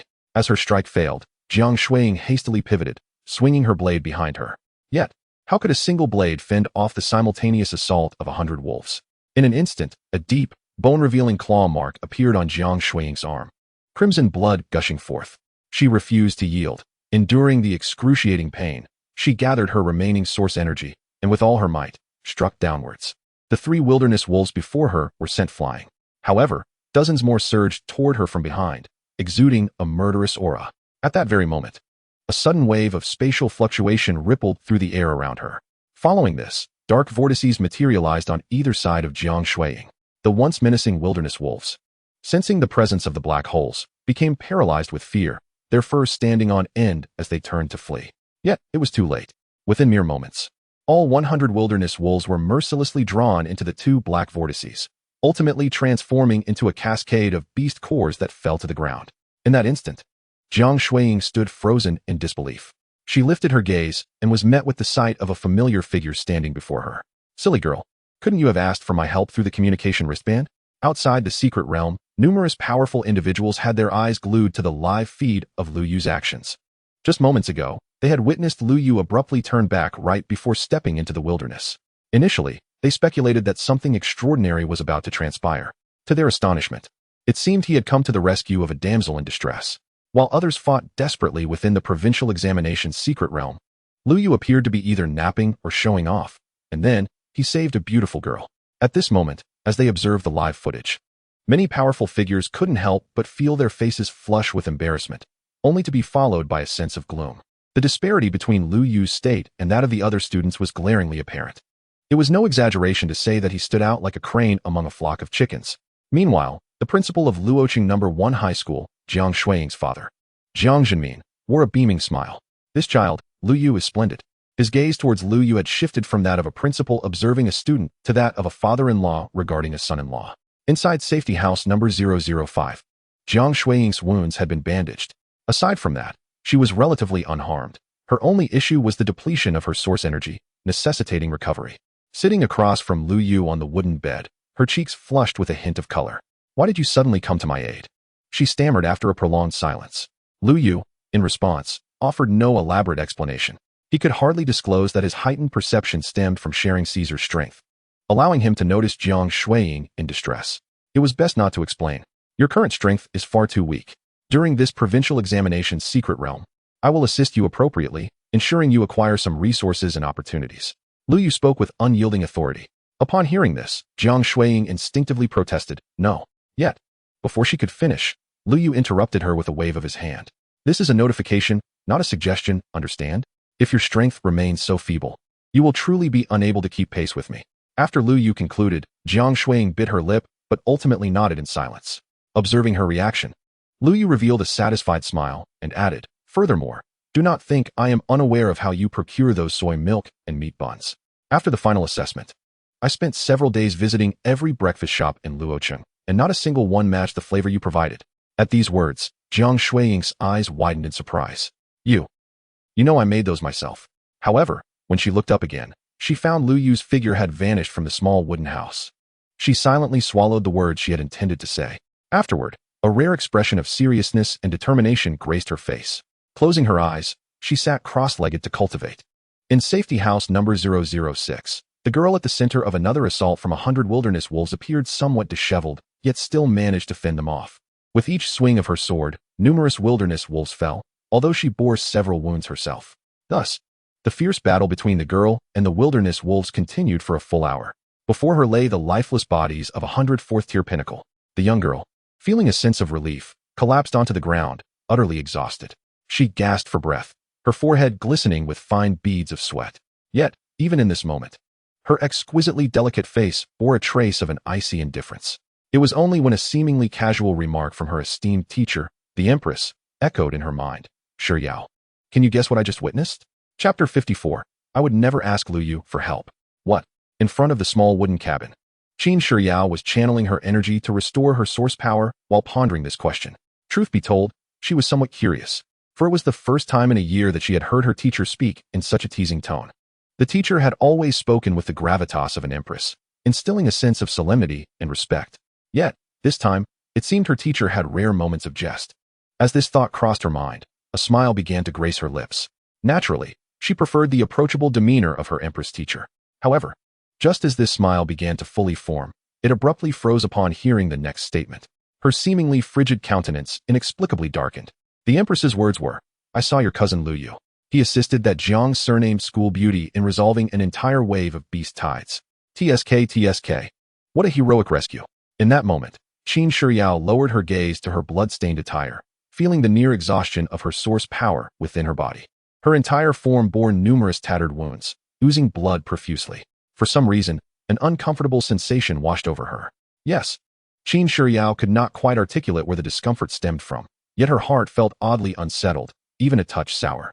"Shiyao, you aren't pondering why your cousin Lu Yu helped her instead of you, are you?" The Empress's teasing voice resounded again. Instinctively, Qin Shiyao retorted, "Impossible. His assistance to anyone is of no concern to me. Besides, I do not even acknowledge him as my cousin. We merely lived under the same roof for a few years." At that moment, Qin Shiyao was unaware that her tone was as frantic as a cat whose tail had been stepped on. In the realm of consciousness, the ethereal figure of the Empress in her purple gold robe wore a faint smile. "Oh, really?" Qin Shiyao nodded vigorously, muttering, "Of course it's true." Although Lu Yu's performance in the provincial examination's secret realm was indeed exceptional, so what? In the past few years, we barely exchanged a few words and had no real connection. Having said that, she seemed to feel she had omitted something and added, "Who Lu Yu helps is his own affair. It has nothing to do with me." However, this last statement carried a hint of subtle bitterness. Indeed, However, the Empress said, her tone shifting to a more serious note, you are currently only at the initial stage of the 5th tier. Today, you managed to contend with these 104th tier pinnacle. But tomorrow there may be a 5th tier pinnacle beast tide. At that point, your strength will be woefully inadequate. Upon hearing these words, Qin Shiyao's expression stiffened. In that moment, an image of Lu Yu's power test, where he effortlessly displayed a punch of 1,000,000 pounds, suddenly flashed in her mind. Yet, she quickly shook her head, dismissing the thought and resolutely declared, regardless, even if I am eliminated tomorrow, I would never ask Lu Yu for help. The Empress chuckled softly at her words. Is that so? Qin Shiyao nodded emphatically. Indeed. The Empress chose not to elaborate further, but her gaze shifted once more toward the depths of the secret realm. Day by day passed, and her perception grew increasingly acute. In the deepest recesses, it seemed that the sacred and formidable beast was slowly awakening. The series of challenges set by the Qian sect ultimately aimed at that peculiarly powerful beast. The Empress contemplated various possibilities in silence. Yet, she refrained from sharing these thoughts with Qin Shiyao. Time swiftly passed. Before long, the day had waned, and the sun dipped below the horizon. The beast tide occupying the safe zone retreated as expected. In the vast wilderness, ominous tremors reverberated, warning all the elites hunting in the endless wild to return to the safety of their shelters. At this moment, even Lu Yu did not dare to be reckless and returned to his small wooden cabin before complete darkness fell. Today, Lu Yu had been exceedingly diligent. One black hole after another, he had manually created, enveloping the wilderness. Then, akin to wholesale slaughter, he devoured and annihilated countless. By the day's end, even Lu Yu himself had lost track of how many he had slain and how many points he had accrued. The only certainty was that the 4th tier pinnacle beast cores had nearly filled his small bed. This scene did not escape the eyes of numerous powerful figures outside the secret realm. However, there was no longer any surprise or shock. After witnessing Lu Yu's entire day of handcrafted black hole monster slaying, they had grown completely numb. Lu Yu was undeniably an anomaly. The same dark elemental black hole skill, when deployed by Lu Yu, exhibited effects and power that far exceeded even that of his black cat. At this moment, not only the numerous king-level experts, but even the martial arts supremes of the 4 major martial institutes were left utterly bewildered by Lu Yu's diverse skills and techniques. Logically, beast tamers were supposed to possess no combat power themselves, relying solely on their pets for battle. So how was it that, in Lu Yu's case, the combat prowess of a beast tamer was even more exaggerated than that of their pets? Just take the black hole vortex as an example. The black cat from yesterday could only manage a maximum diameter of a mere 100 meters. Yet Lu Yu, today, he had astonishingly crafted a colossal black hole with a diameter nearing 300 meters. They could not fathom it.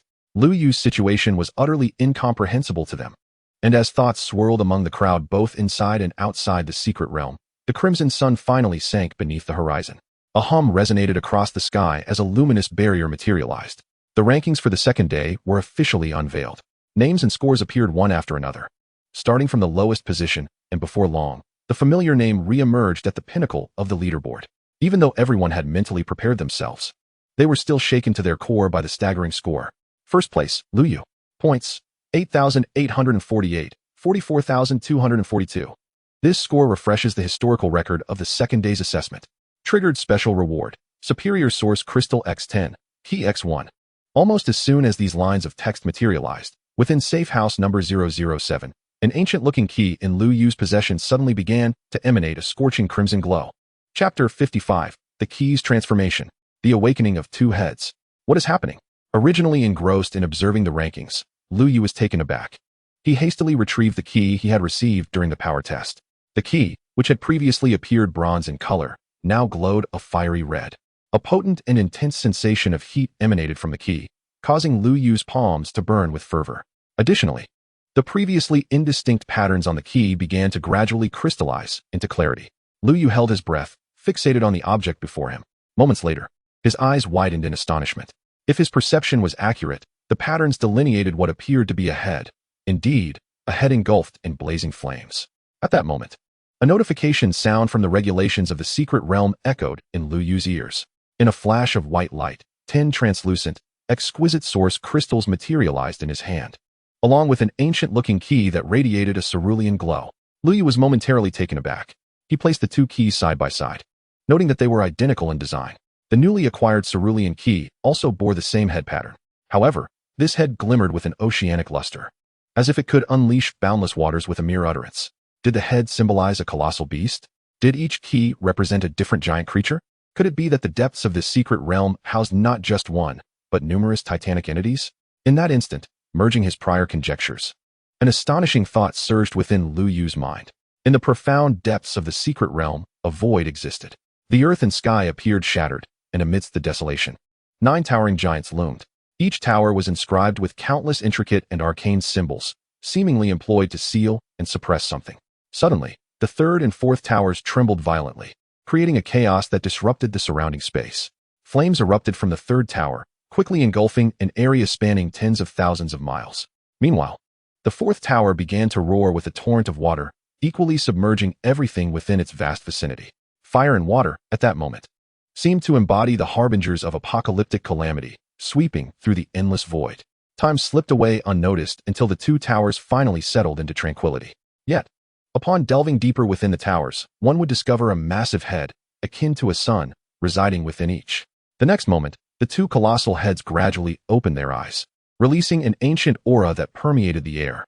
In their gaze flickered infinite elemental and disaster energies. Had a millennium truly passed? Within the third tower, the head enveloped in flames emitted a thunderous voice that resonated throughout the void. It echoed until the water-blue head in the fourth tower softly spoke, acknowledging the arrival of new humans. As the water-blue head paused, its immense eyes seemed to pierce through countless seals, gazing at the other 7 towers that remained silent. Each tower housed a head, yet none stirred from their slumber. This was, perhaps, a fortuitous circumstance. If all 9 heads were to awaken, despite the reunion of the brothers after 12 millennia, the consequences would be unfathomable. With the secret realm now opened, it would not be long before new humans arrived. The water-blue head spoke again, and as its words fell, the fiery head scoffed, questioning the significance of their arrival. After all, throughout the past 12 millennia, those who reached this point were merely the so-called prodigies of humanity. A millennium ago, one named Dongfang Ao, even at a mere 9th rank, could single-handedly confront a king-level beast. Yet, what did that amount to? Ultimately, it ended in futility.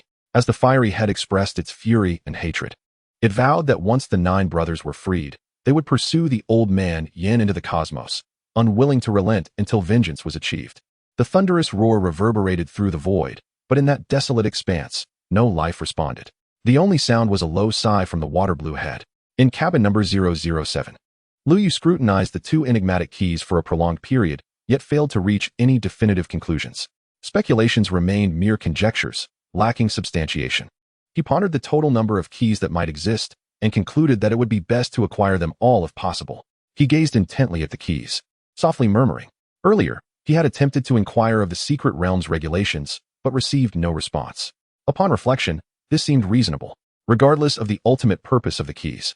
They were undoubtedly linked to the greatest secrets of the secret realm, perhaps even the ultimate treasure. Such confidential information would not be easily divulged to those undergoing evaluation. While Lu Yu's mind raced with thoughts, outside the secret realm, numerous powerful individuals who had been vigilantly monitoring his situation sensed the significance of the 2 keys.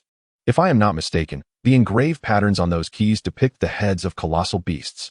It seems that the deepest part of the Qianzong secret realm may indeed harbor such creatures. Did they not say that the reward for the first place in the provincial examination was a living king-level beast? Could it be here in the secret realm? One of the king-level powerhouses suddenly interjected. No sooner had the words left his mouth than several king-level figures from prestigious families in Jinling promptly countered, declaring, impossible. The king-level beast awarded for the provincial exam is currently in Jinling City. How could it possibly be in this secret realm? Their statement caused an immediate hush among the gathered crowd, swiftly followed by an uproar. The members from the Jinling families, realizing they had inadvertently revealed too much, hastily transformed into streams of light, racing toward Jinling City. Chapter 56. The adorable king-level beast? The 3 great families gather. Outside the secret realm, despite the hasty exit of the king-level powerhouses from the Jinling families, their inadvertent remarks sparked a wave of astonishment among the onlookers. In an instant, over 100 king-level figures diverted their attention from Lu Yu, their minds echoing the words, the king-level beast awarded for the provincial exam is currently in Jinling City. Was there an issue with this statement? Indeed, there was. It was fraught with implications. How could this be? Any king-level beast would surely measure hundreds, if not thousands, of meters in size. Such a massive creature could not possibly be concealed within Jinling City. One king-level powerhouse could not restrain himself from voicing his disbelief. His words resonated with the others, who shared his sentiments. Jinling, as the provincial capital of Jiang province, may be vast, but it could not possibly harbor a creature spanning hundreds of meters. Not only Jinling City, but any human city, even the likes of Magic City and Imperial Capital, could not contain the presence of such a giant. Yet, the demeanor of those few seemed far from jest. The esteemed Wang-level stronghold would not resort to fabrications, particularly since the provincial examination had concluded, and the truth would inevitably come to light. One individual interjected. However, the attendees, pondering this very notion, found themselves even more perplexed. Simultaneously, in the heavens above, the martial supremacy from the four great martial academies heard the prior statements of those Wang-level strongholds from Jinling. The four supremes exchanged glances, momentarily engulfed in confusion. Prior to their arrival, they had heard whispers regarding the reward for the top scorer of this provincial examination, a living Wang-level behemoth. Although they found this somewhat peculiar, they did not dwell on it.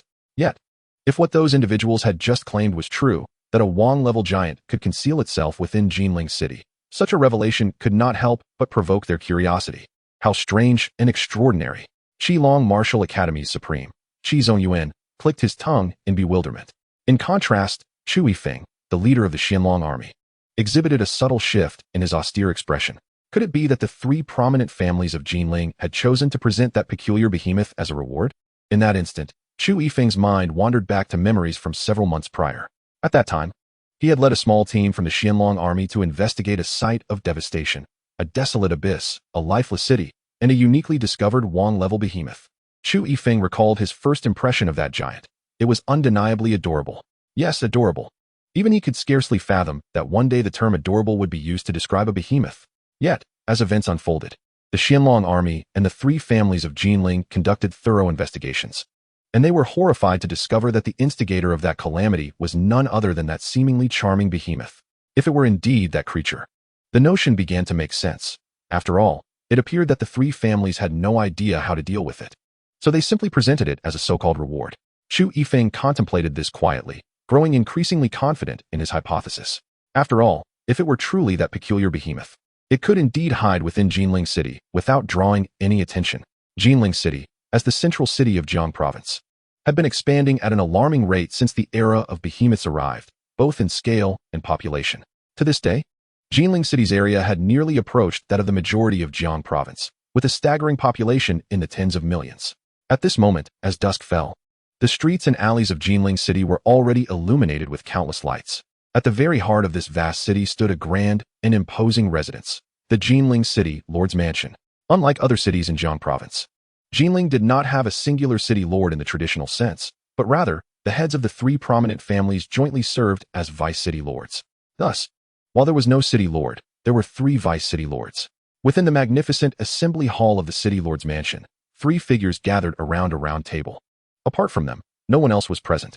The trio, consisting of 2 men and 1 woman, exuded an aura of formidable might. Shun Tu Wu, at the pinnacle of supremacy, was the head of the Shun Tu family.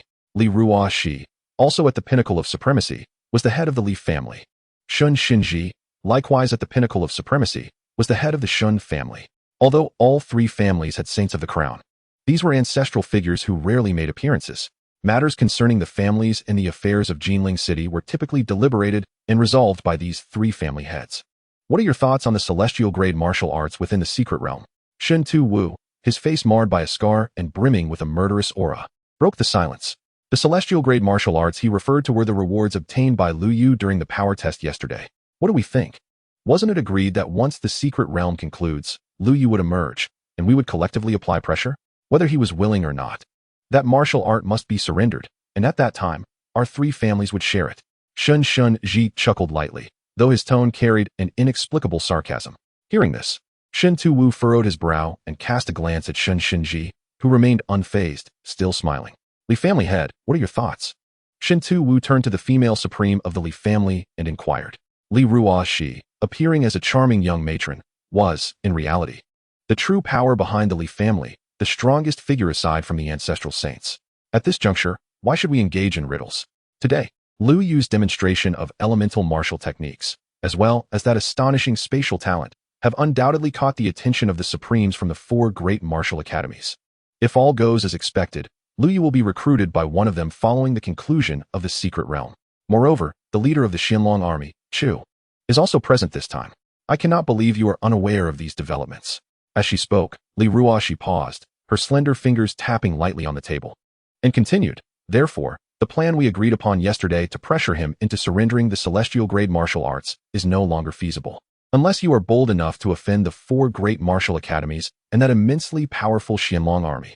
Upon finishing her words, Shen Tuwu fell into silence, while Shen Shun Ji maintained his subtle smile. Nevertheless, that is still the celestial grade martial arts. After a prolonged silence, Shen Tuwu could no longer contain himself. His face etched with hesitation and struggle as he uttered this statement.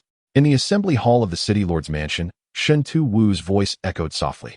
Yet, neither Shen Shenji nor Li Ruoxi responded.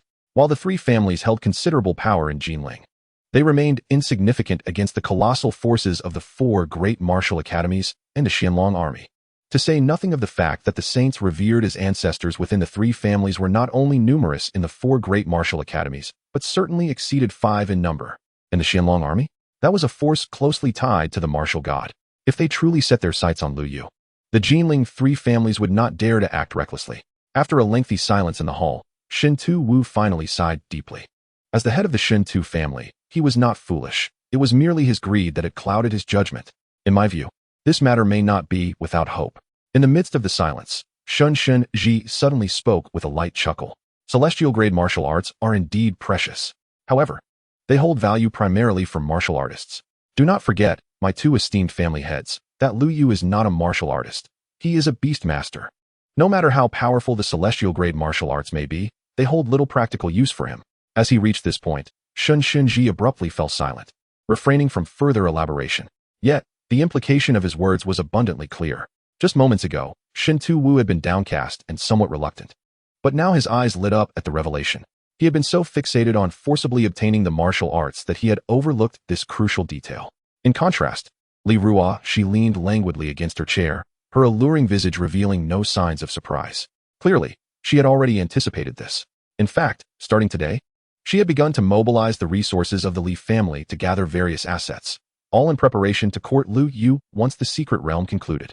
The next moment, Shen Ji suddenly slapped the table, his expression turning serious as he intoned, "Enough about the celestial grade martial arts for now.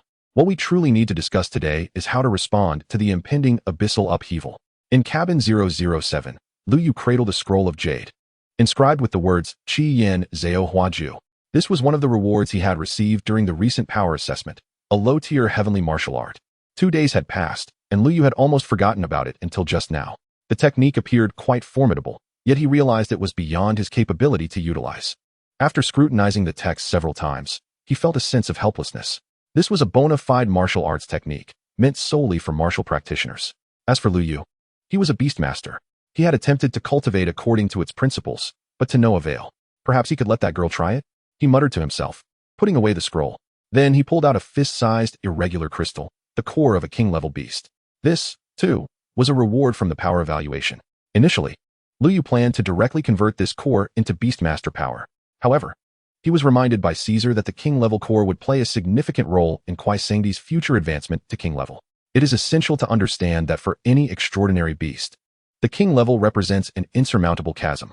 The distinction between extraordinary beasts and colossal beasts is merely a word apart, yet they are worlds apart in capability. When an extraordinary beast advances to king level, influenced by the rules, it transforms into a true colossal beast. This process could be likened to a carp leaping over the dragon gate. Thus, the difficulty for any extraordinary beast to ascend to king level is exceedingly high. With a minuscule chance of success, the king level beast core can significantly enhance the probability of such advancement. Therefore, Lu Yu had retained this colossal beast core, preparing it for Kuai Sengdi's future progression to king level. Given the current pace of the beast tide, that day should not be far off. Lu Yu mused to himself, gazing into the Beastmaster space. Inside, Kuai Sengdi, ensconced in a black cocoon, was exuding an increasingly potent aura, steadily approaching stability. By tomorrow morning, the evolution should be complete. Time passed swiftly, and before long, night gave way to dawn. At the edge of the forest, before the safe house, students emerged in unison. However, the number had dwindled from over 300 yesterday to merely around 100 today. The beast tide assessment had eliminated 200 participants. The remaining students wore expressions devoid of the boldness they had exhibited the previous morning. Instead, their faces were grave and serious. Today's beast tide would be of a higher level than yesterday's. If they could endure for 3 days, they would gain access to the depths of the secret realm for opportunities. Today marked the 3rd day. They silently encouraged themselves, vowing to survive this day at all costs.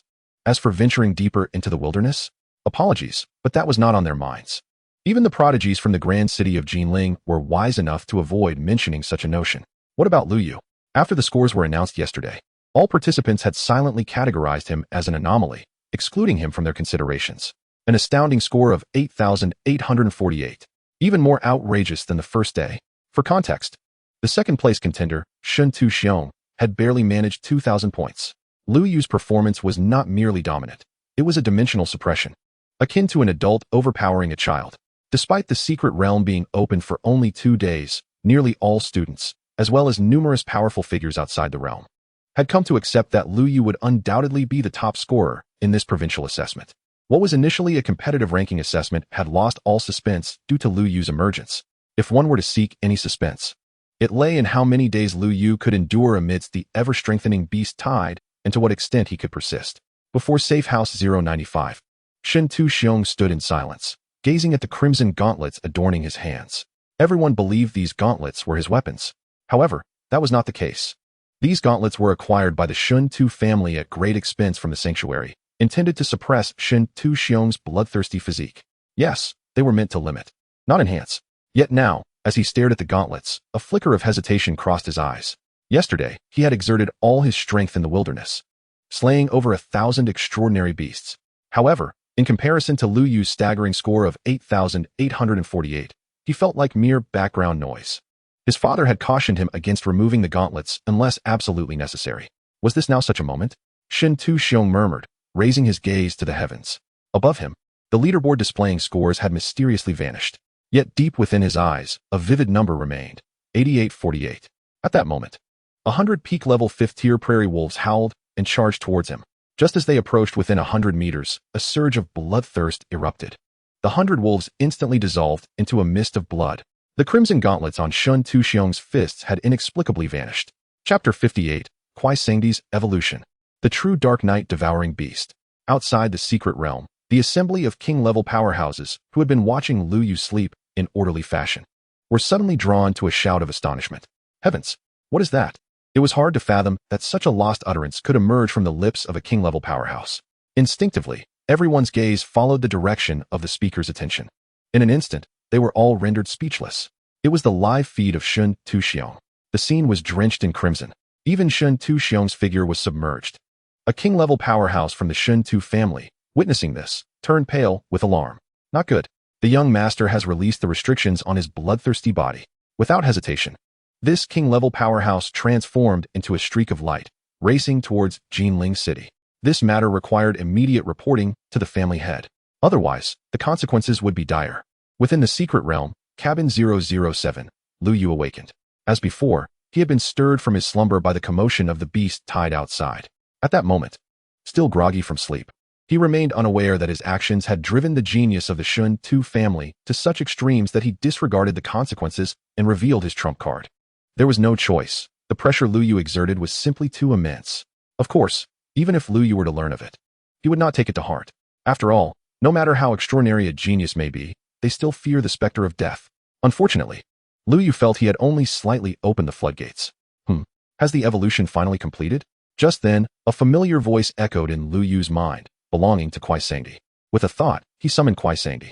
In a flash of dark light, a black cat appeared on the small bed. It seemed unchanged, still adorably Navi, exuding an aura of harmlessness. Meow, meow, meow. Even the sound of its meow remained unchanged, still endearingly sweet. In the next moment, as if sensing Lu Yu's thoughts, Quisanti let out a dissatisfied call, wagging its tail. Suddenly, a flash of darkness illuminated the space. This time, it revealed its true battle form.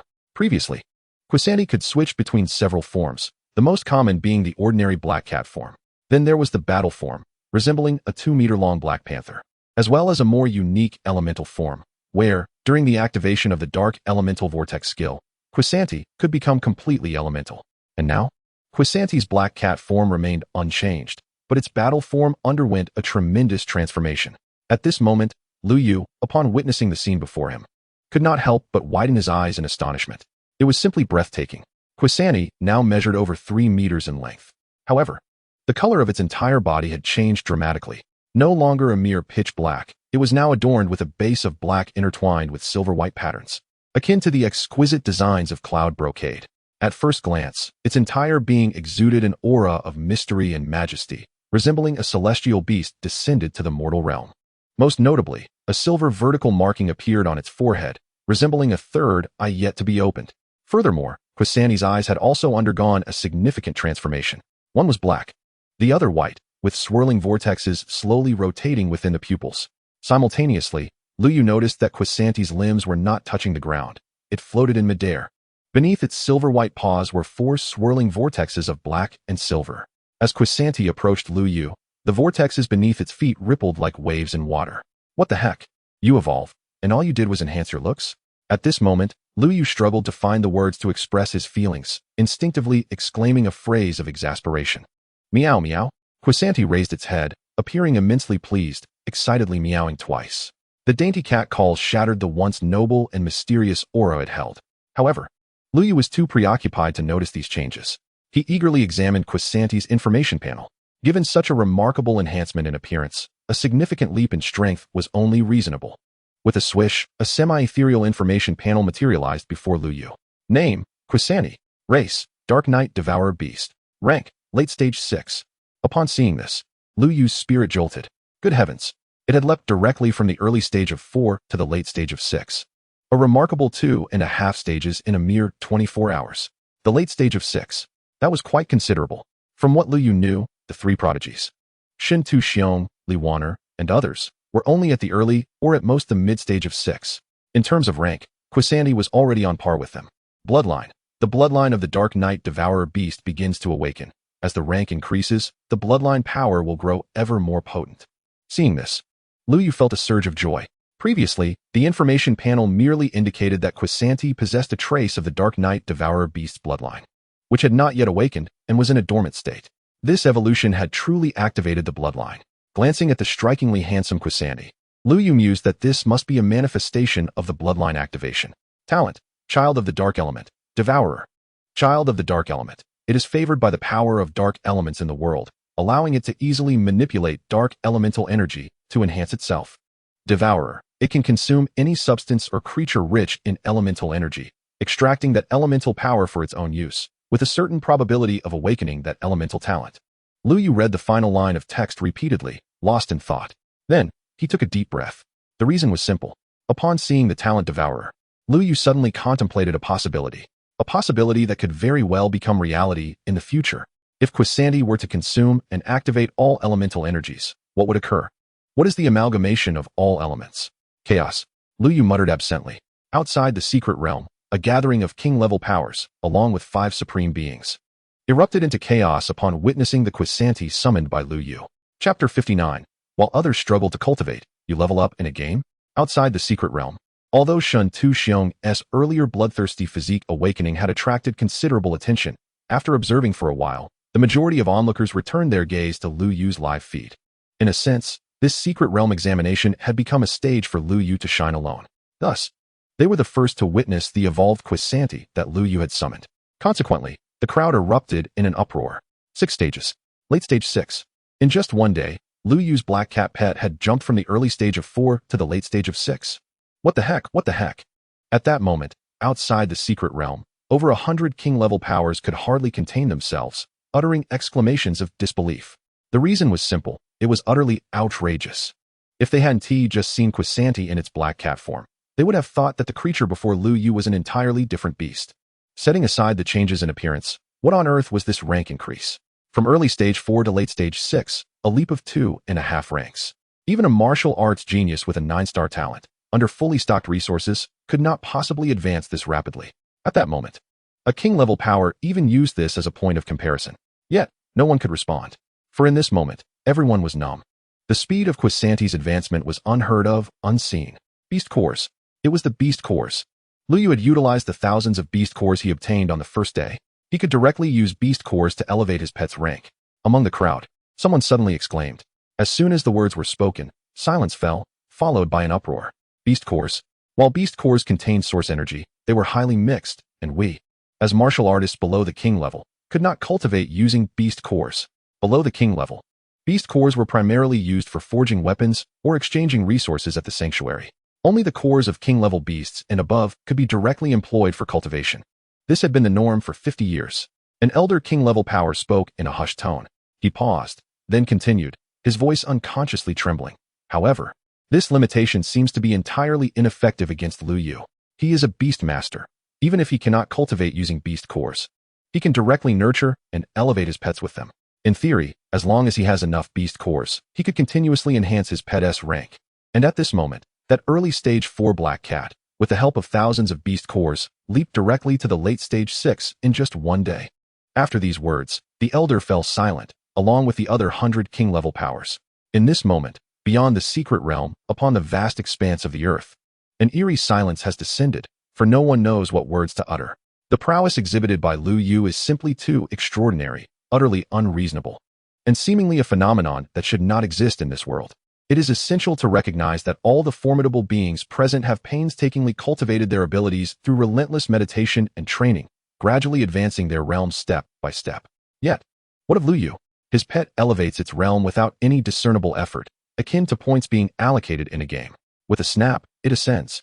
Another snap, and it ascends once more. This is nothing short of cheating. Why does the profession of beast tamer exist? At this moment, a profound existential inquiry echoed within the hearts of these individuals.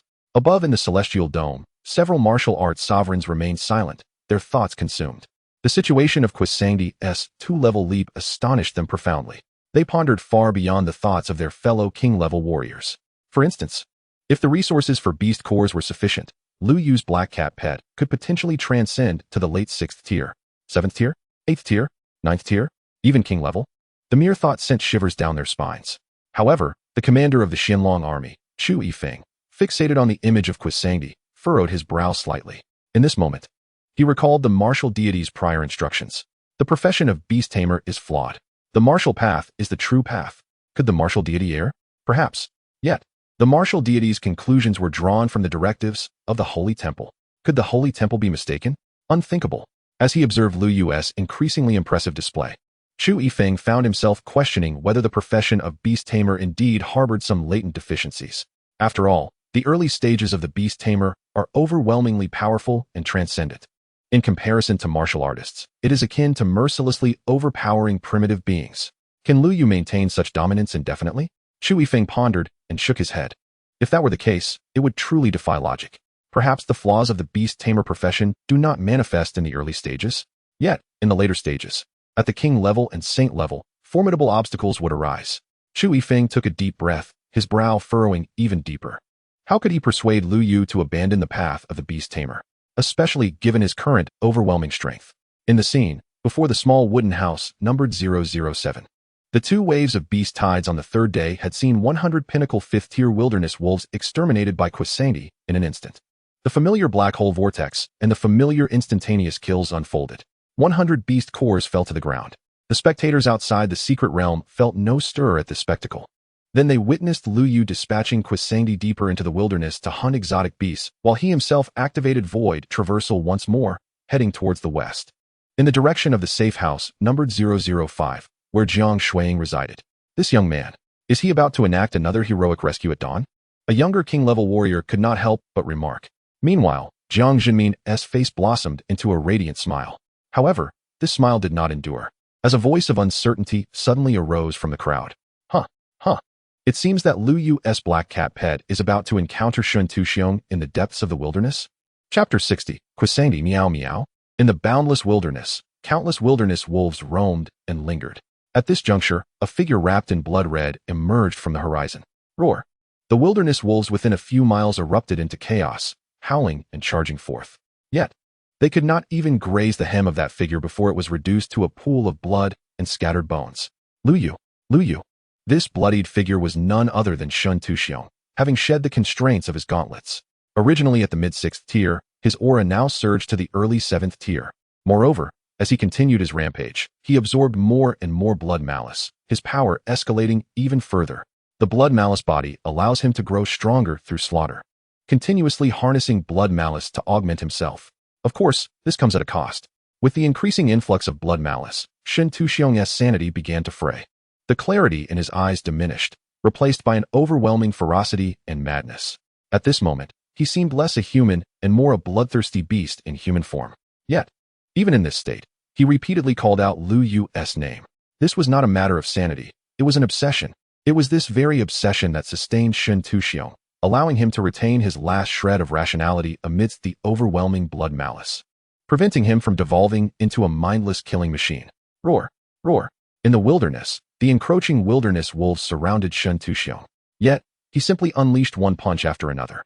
Dozens, hundreds of pinnacle 5th-tier exotic beasts fell beneath his might as if they were mere blades of grass. The slain beasts transformed into wisps of blood malice, flowing into Shen Tuxiong's body. Boom! Boom! His aura grew increasingly terrifying. The blood malice enveloping him thickened to the point of nearly becoming liquid. Step by step, Shen Tuxiong advanced, leaving deep crimson footprints upon the barren land, until, at a certain moment, he abruptly lifted his head, gazing towards the eastern horizon. Lu Yu! Lu Yu! In his blood-red gaze, devoid of any white, an overwhelming frenzy surged forth. Roar! In the next instant, he beat his chest like a wild beast, unleashing a primal roar towards the heavens. Whoosh! Then, his figure shot forward like a rocket. He had sensed Lu Yu's aura. At this moment, his target was no longer the exotic beasts of the wilderness. He no longer sought to surpass Lu Yu in points. His target had become Lu Yu himself. 30 kilometers away, in the heavens above, a colossal black hole vortex, measuring 500 meters in diameter, hovered silently. All the wilderness wolves within a 10-mile radius howled in despair, each one devoured by the black hole. A few minutes later, meow. A soft meow resonated in the sky. The black hole rapidly shrank, vanishing to reveal a figure standing upon a black and white vortex in midair. Meow. This figure was Quisangdi. It surveyed the area from above, confirming that no wilderness wolves remained within a 10-mile radius before nodding in satisfaction. With a meow, it took a step forward, ready to venture into the next region to continue its hunt. However, just then, boom. At the edge of its vision, a wave of blood red surged forth, followed by a blood-drenched figure charging directly towards Quisangdi. Meow meow. In that instant, Quisangdi halted its steps, its small eyes filled with profound bewilderment. According to its experiences over the past 2 days, there existed only one type of exotic beast in this wilderness, and that was the wilderness wolves. The only difference lies in the varying realms of the wild wolf packs encountered each day. But now, what is this approaching creature, red and upright? The crimson figure moves with astonishing speed, covering the distance of merely 100 meters from QSNGT in just a few breaths. It is only at this moment that the blood-red figure finally comes to a halt. LYHMO. The aura emanating from SH&T, Xiying, is violently aggressive, nearly spiraling out of control, as he raises his head and spots QSNGT. Although QSNGT has undergone significant changes in appearance since their last encounter, SH&T, Xiying recognizes him at once. After all, he had seen that iconic black vortex from afar. SH&T, Xiying is certain that this creature before him is indeed Ly's pet. Meow, meow. At this point, QSNGT also finally recognizes the truth. This blood-red figure is not a beast, but rather a human. A human, just like its master. However, this human appears somewhat peculiar, and their aura seems rather unstable. QSNGT's little mind cannot fathom too many thoughts. It considers that completing the task of hunting beasts assigned by its master is of utmost importance. Thus, after gazing at SH&T Xiying for a moment, it simply turns around and walks away without a backward glance. Buzz, buzz. The evolved QSNGT possesses an unparalleled beauty and grace. At this moment, it steps lightly in midair, the black and white vortex beneath its feet rippling with mesmerizing waves, appearing utterly otherworldly. Yet, just as QSNGT turns and walks a short distance away, a thunderous roar erupts from behind. The overwhelming bloodlust emanating from SH&T Xiying surges skyward, almost staining half the heavens crimson. Meow. QSNGT raises its small eyebrows, halting its steps and looking back. It then realizes that the blood-red figure has assumed a combat stance. Combat? With itself? QSNGT's little head becomes utterly bewildered. Shouldn't venturing into the wilderness be to hunt beasts for points? Why is this human coming for it? QSNGT cannot comprehend. However, SH&T Xiying's aura continues to escalate, bolstered by the bloodlust. Early stage of the 7th tier, mid-stage, late stage. Within mere breaths, the overwhelming bloodlust is entirely consumed by SH&T Xiying, solidifying his aura at the pinnacle of the 7th tier. Ly die? In this moment, SH&T Xiying's rationality has completely dissipated. Only a singular obsession lingers in his mind, his fixation on Ly. To chase Ly, surpass Ly, subdue Ly, and slay Ly. And now, although he has yet to find Ly, he has encountered his pet. In that case, let him commence his path to dispel the inner demons by starting with it. Simultaneously, SNGT, who had been swaying with a face full of human-like bewilderment, suddenly stiffens upon hearing SHNT Xiang's last words about Ly's demise. In the next moment, it reveals an intense killing intent rarely seen before. Roar.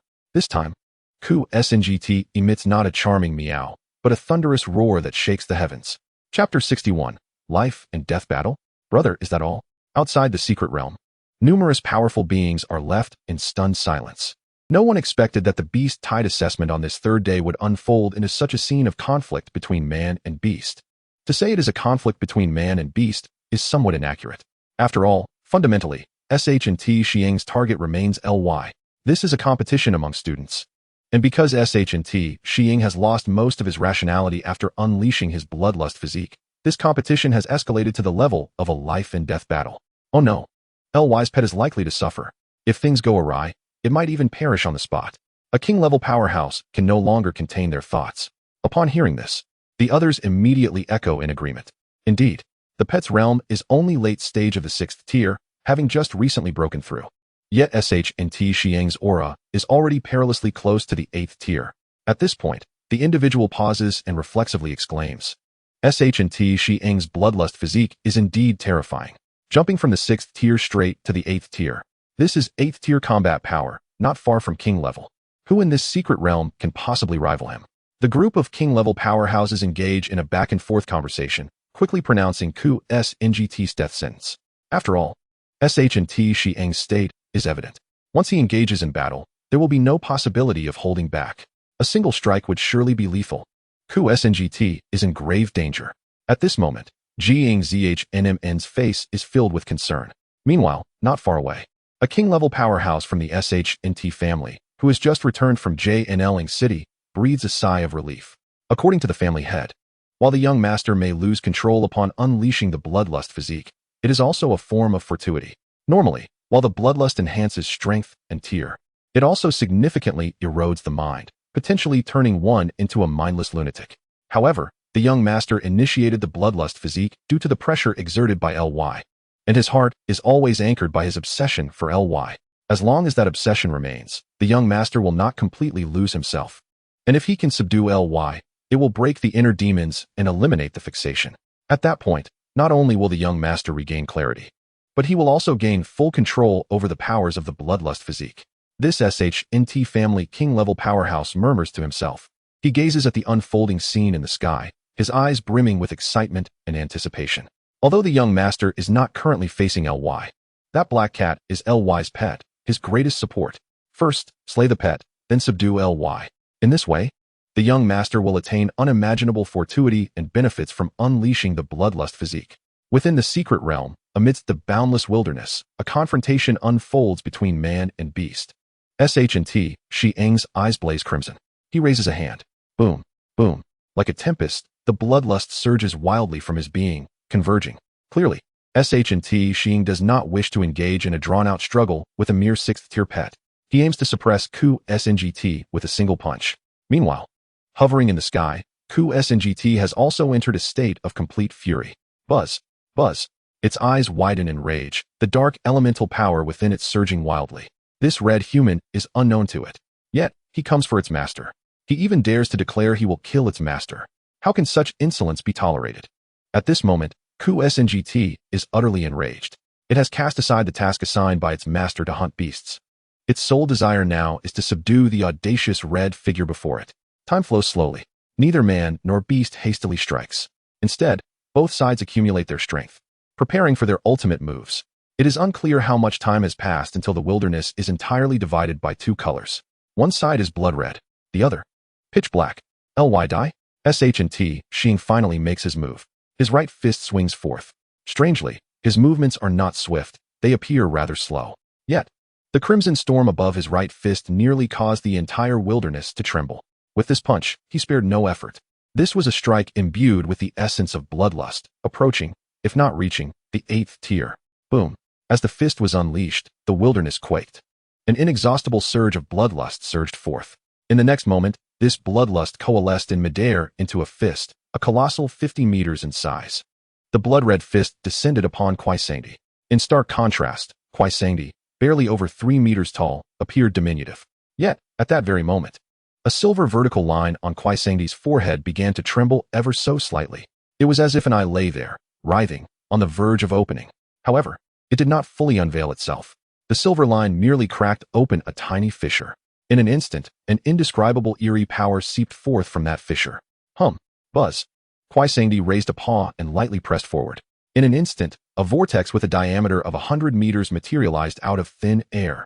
Simultaneously, the mysterious power emanating from its forehead completely merged into the vortex. Hum. Buzz.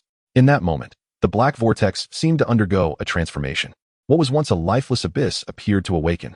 As swiftly as thought, all these changes transpired in the blink of an eye. In the sky above, the nearly 50-meter blood-red fist collided with the vortex. Silence. A chilling stillness. The anticipated thunderous roar did not occur. Quite the contrary. At the moment of collision, this wilderness bizarrely remained devoid of any sound. It was not that no sound emerged. Rather, the dim abyss, faintly illuminated by a silvery black vortex, absorbed all noise. No, it absorbed more than just sound. It also consumed the howling blood-red fist. Piece by piece, it was devoured by the black hole. Whoosh. After a breath's time, the wilderness returned to normalcy. The rustling wind resumed. Yet, the blood-red shadow of the fist had utterly vanished. The silvery black vortex still stood quietly in the sky. Upon the earth, Shintu Xiong froze, his blood-red eyes momentarily regaining a flicker of clarity. The emotions within were a mixture of stupor, astonishment, shock, and confusion. Burp. Meanwhile, in midair, Kwaisangdi let out a long, lazy burp, casting a glance down at Shintu Xiong, as if saying, "Is that all you've got?" Chapter 62. The bloodlust is splendid, but now it belongs to me. Above the wilderness, Kwaisangdi looked down imperiously, its gaze indifferent upon the frozen Shintu Xiong. In the realm beyond the secret domain, a gathering of king-tier warriors watched this scene in silence. At that moment, even these formidable king-tier warriors seemed to recall the terror of being dominated by a colossal beast. Indeed, a colossal beast. Even though the Kwaisangdi depicted in the scene was merely over 3 meters in height, the assembly of king-tier warriors perceived it as an invincible giant. Did the 8th tier fall to the 6th tier so easily? After a prolonged silence, a king-tier warrior finally murmured such words. Yet, no response followed. At this moment, everyone's gaze remained fixated on the unfolding scene in the wilderness. The battle between Shintu Xiong and Kwaisangdi had not truly reached its conclusion. Boom. Boom boom. Shintu Xiong's clarity of mind lasted but a fleeting moment. In the next instant, his eyes were once again engulfed by a sea of crimson. An even more ferocious bloodlust surging forth. Roar. He unleashed a primal roar akin to that of a wild beast. Then came the punches, one after another. Each punch summoned a raging storm of bloodlust. Each strike possessed the power to annihilate an ordinary 8th-tier warrior. However, with each punch unleashed, Shintu Xiong's aura grew increasingly chaotic. The last remnants of white in his eyes were being consumed by the blood-red tide. Meow. Above, Kwaisangdi was no longer in a frantic state. It even lazily called out once more. In the previous exchange, it realized that with its devouring talent, it could easily contend with this human.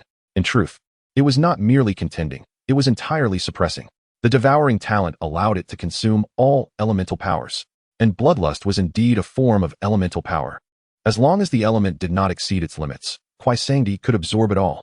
Moreover, should it consume enough elemental power, there existed a chance for it to awaken corresponding elemental talents. Meow. Kwaisangdi called out again. The silver line on its forehead slowly writhed. More of the devouring power emanated from it, merging into the enormous black hole with a diameter of 100 meters. Whoosh. Whoosh. Shintu Xiong's blood-red fist shadow collided once more with the black vortex. This time, it was no longer silent. Instead, a cacophony akin to splashes beneath the water resounded. Thereafter, under the horrified gazes of the many powerful beings outside the secret domain, Shintu Xiong's fierce explosion was effortlessly met by Kwaisangdi. In fact, Kwaisangdi even lazily swayed its tail, displaying an ease that was remarkable. Roar. Roar roar. The sounds of roaring erupted once more, not from Kwaisangdi, but from the now utterly frenzied Shintu Xiong. Indeed, at this moment, he had completely lost all semblance of reason. He resembled a primal, savage beast. Crack. Crack crack. Before the eyes of the onlookers, he began to tear at his own flesh with bare hands. Then, creak. Creak. Shintu Xiong forcibly ripped off the flesh from his body and began to consume it. This grotesque scene caused even Kwai Sangdi to furrow its delicate brow. However, simultaneously, Shintu Xiong's previously unstable aura surged again like a rocket. The bloodlust body could absorb the power of blood and flesh to strengthen itself, and the flesh of the bloodlust body was the most potent tonic. Creak, creak. The strange sound of chewing echoed across the wilderness. Shintu Xiong's form became increasingly mutilated. His chest was nearly devoured entirely by himself. Within his bones, even the sight of his internal organs was visible. Simultaneously, his once dark hair began to morph into a blood-red hue from the roots. This was the complete activation of the bloodlust body, at any cost. At this moment, it would not be an exaggeration to say that Shintu Xiong was destroying the very foundation of his martial path. Yet, devoid of rationality, he could not contemplate such matters. He was consumed solely by the final obsession with Lu Yu. He was determined to eliminate the beast companion of Lu Yu hovering above. Boom, boom, boom. Time elapsed unmeasured. As Shintu Xiong's body, nearly reduced to a mere skeleton, finally ceased his self-cannibalization, the bloodlust surged skyward, staining the entire firmament crimson. The previously competing dark aura was swiftly squeezed and diminished. In the end, only the silvery black vortex surrounding Kwai Sangdi remained, faintly glowing, while the rest of the area was awash in blood red. Whoosh, whoosh. Bloodthirst surged like a mighty river.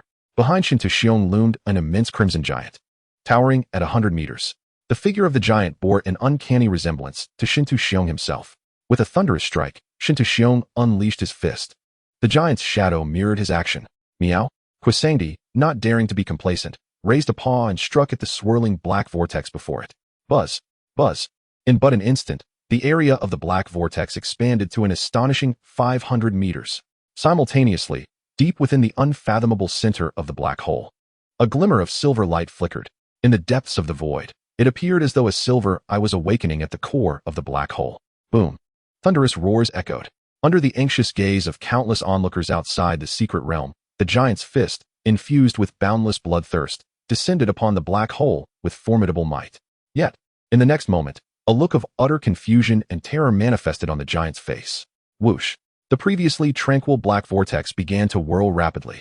First engulfed was the giant's fist, followed by the entire right hand, torso, body, and lower limbs. In mere breaths, the giant's shadow vanished from sight.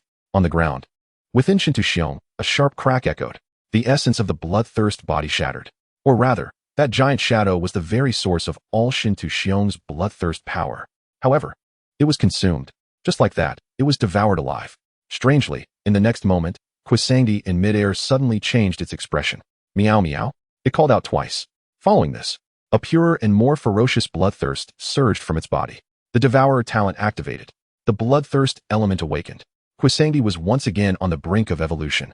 Little brother, your bloodthirst power is splendid, but now it belongs to me. Chapter 63, The Saint Ancestor. The Lord of Lin City chuckled. Upon the wilderness, Kwai Sangdi entered a wondrous state. Its eyes were tightly shut, yet the silver line on its brow writhed slowly. Time passed, though how long it was, none could tell. Buzz, buzz. A sound of indescribable fluctuation arose. Around the formerly monotonous silver imprint on Kwai Sangdi's brow, a blood-red line appeared. It looked exceedingly sinister. Kwai Sangdi opened its eyes once more. Meow, meow meow. It called out twice, its tone brimming with excitement and joy. To be honest, it never anticipated that after devouring Shintu Xiong's bloodthirst essence, it would truly awaken the bloodthirst element. At this moment, it was capable of wielding the dark element's power while also harnessing the strength of the bloodthirst element. Buzz. Kwai Sangdi leisurely lifted its right paw and pressed it down in midair. Whoosh. A whirlpool, 100 meters in diameter and entirely blood-red, materialized out of thin air. A new skill, Bloodthirst Whirlpool. Meanwhile, on the ground, Shintu Xiong, stripped of his bloodthirst power, finally regained clarity in his eyes. The first sight that met his gaze was the bloodthirst whirlpool summoned by Kwai Sangdi's little paw. At that moment, his eyes widened. Then, darkness enveloped him, and he fainted. Kwai Sangdi. Outside the secret realm, numerous powerful figures. Alright. A king-level powerhouse momentarily adopted Shintu Xiong's perspective and discovered that he simply could not accept such an outcome. It must be noted that Shintu Xiong had spared no expense, exhausting every trump card. Yet, what was the result? Not only was he suppressed by his black cat pet, but even his own bloodthirst power was snatched away, transformed into the cat's own ability. Such a blow was indeed unbearable for most. Above the wilderness sky, Kwai Sangdi wagged its little tail joyfully. With the new elemental skill, it could hunt more exotic beasts and better accomplish its master's tasks. However, Kwisangdi tilted its little head, gazing down at the ground where only the skeletal remains of Shinto Xiong remained, nearly unrecognizable as a human. Should it crush him? Or should it crush him? Yet, just as this thought crossed Kwisangdi's mind, a mysterious and imposing aura suddenly emanated from the communicator on Shinto Xiong's wrist. Whoosh! A figure, indistinct and shrouded in mist, projected itself into existence. It turned and cast a casual glance. Whoosh! Before Kwisangdi, two whirlpools, one black and one red, each 100 meters in diameter, slowly dissipated. In that moment, the multitude of powerful beings outside the secret realm, as well as several sovereigns in the sky, found their breath caught in their throats. This was the saint's presence. Such power could only be possessed by a martial arts saint. Though the saint and sovereign differed by but one realm, they were worlds apart. A saying once echoed across Blue Star: without becoming a saint, one remains an ant. The might of a saint had reached an unfathomable level. This was the ancestor of the Shinto family. It was unexpected that Shinto Xiong bore the mark of the saint ancestor. In that instant, the hearts of many powerful beings outside the secret realm chilled. Meanwhile, Jiang Zhenmin fixed his gaze on the sky, his heart racing. Kwisangdi, danger! Within the secret realm, above the wilderness sky, Kwisangdi felt a lethal threat emanating from that fleeting glance. Even with its formidable power and exceptional talent, it was impossible to confront a martial arts saint. Kwisangdi's fur bristled. The line on its brow writhed frantically, as if on the verge of fully awakening its eyes. In that moment, it was no longer a harmless little cat. It was the awakening night devourer. Outside the secret realm, a stream of light surged forth from Jinling City, ultimately halting several kilometers from the sky. Within that stream of light stood a figure in a golden rooster stance. None other than Lin Qiqing, the father of Lin Changyuan, the lord of Lin City. At this moment, he was without a right leg. Yet, upon seeing the scene in the sky, his face was filled with excitement and joy. Ha ha ha! Ha ha ha! In an instant, the usually composed and deep lord of Lin City burst into hearty laughter. Lu Yu, oh Lu Yu, in Jinling, with that auntie protecting you, I truly have no way to deal with you. But this is Jinling. The Shinto family initially preferred to reject my allegiance rather than assist me in reclaiming the giant beast's remains as per our previous agreement. Yet, you absolutely should not have provoked the Shinto family. Your pet is strong enough to suppress and even slay the Shinto family's prodigious young master? Ha! With the saint ancestor's intervention, how will you survive? It appears that not only has Shinto Xiong in the secret realm gone mad, but so has Lin Qiqing, the lord of Lin City. Over the past few days, while Lu Yu commanded respect in the secret realm, Lin Qiqing faced utter humiliation outside. A peak king-level powerhouse, merely a step away from becoming a sovereign, found himself struggling to deal with a mere Beastmaster like Lu Yu to reclaim his king-level beast spoils. Indeed, to this day, after witnessing Lu Yu's various extraordinary skills as a Beastmaster, Lin Qiqing possessed nearly 90% certainty that the mysteriously vanished king-level beast, Titan, was undoubtedly related to Lu Yu. That Titan belonged to him, Lin Qiqing. For it, he had even sacrificed his entire right leg. Only by obtaining the core of the king-level beast could he hope to break through to the Zune level. Once he achieved that, he would be able to restore his physical completeness. Initially, he had hoped to leverage the power of the Shinto family to acquire the beast core rewarded to Lu Yu by the stone tablet. But unexpectedly, the esteemed family, under the protection of a sage, actually harbored apprehension towards a mere Lu Yu. Lin Qiqing muttered each word with profound resentment. He was filled with hatred. Had it not been for Lu Yu intercepting his spoils, he would have already ascended to the pinnacle of martial arts. At this moment, even among the three great families of Jinling, he would have been treated with respect, rather than being reduced to seeking help, facing obstacles at every turn. Furthermore, he had previously agreed to join the Shinto family and serve them, with the condition of dealing with Lu Yu. Yet yesterday, the Shinto family turned against him. Not only did they refuse to assist him in confronting Lu Yu, but they also expelled him. Now, Lin Qiqing felt like a stray dog. Although he could not obtain the beast core in Lu Yu's possession, he yearned to witness the thief being effortlessly crushed by the sage. Lin Qiqing's deep-seated resentment had only begun to surface. Suddenly, he froze, because, in the celestial expanse, an unforeseen scene unfolded. In Chapter 64, The Mysterious Phantom, the sage ancestor was terrified. Within the secret realm, amidst the wilderness, the phantom of the Shinto family's sage ancestor cast a cold, indifferent gaze upon Kwisangdi. Despite this manifestation possessing only a fraction of his true strength, it required merely a thought to subdue Kwisangdi. Although the face of the Shinto family's sage ancestor was obscured, it appeared he truly harbored murderous intent. Shinto Xiong was a rare prodigy of the Shinto family over the years. And now, The bloodthirsty physique was gone. His martial foundation was destroyed. Given Shintu Xiong's current state of half-life, even if he could be saved, he would be rendered a cripple with no future in martial arts. The instigator of all this was merely a black cat pet, a pet belonging to a young man named Lu Yu. Lu Yu? A Beastmaster? The sage ancestor's phantom murmured softly, seemingly recalling something, yet shook his head. Regardless of who Lu Yu was or what his background entailed, today, as the ancestor of the Shinto family, he must take action, even if it meant bullying the weak. Otherwise, where would the Shinto family's dignity lie?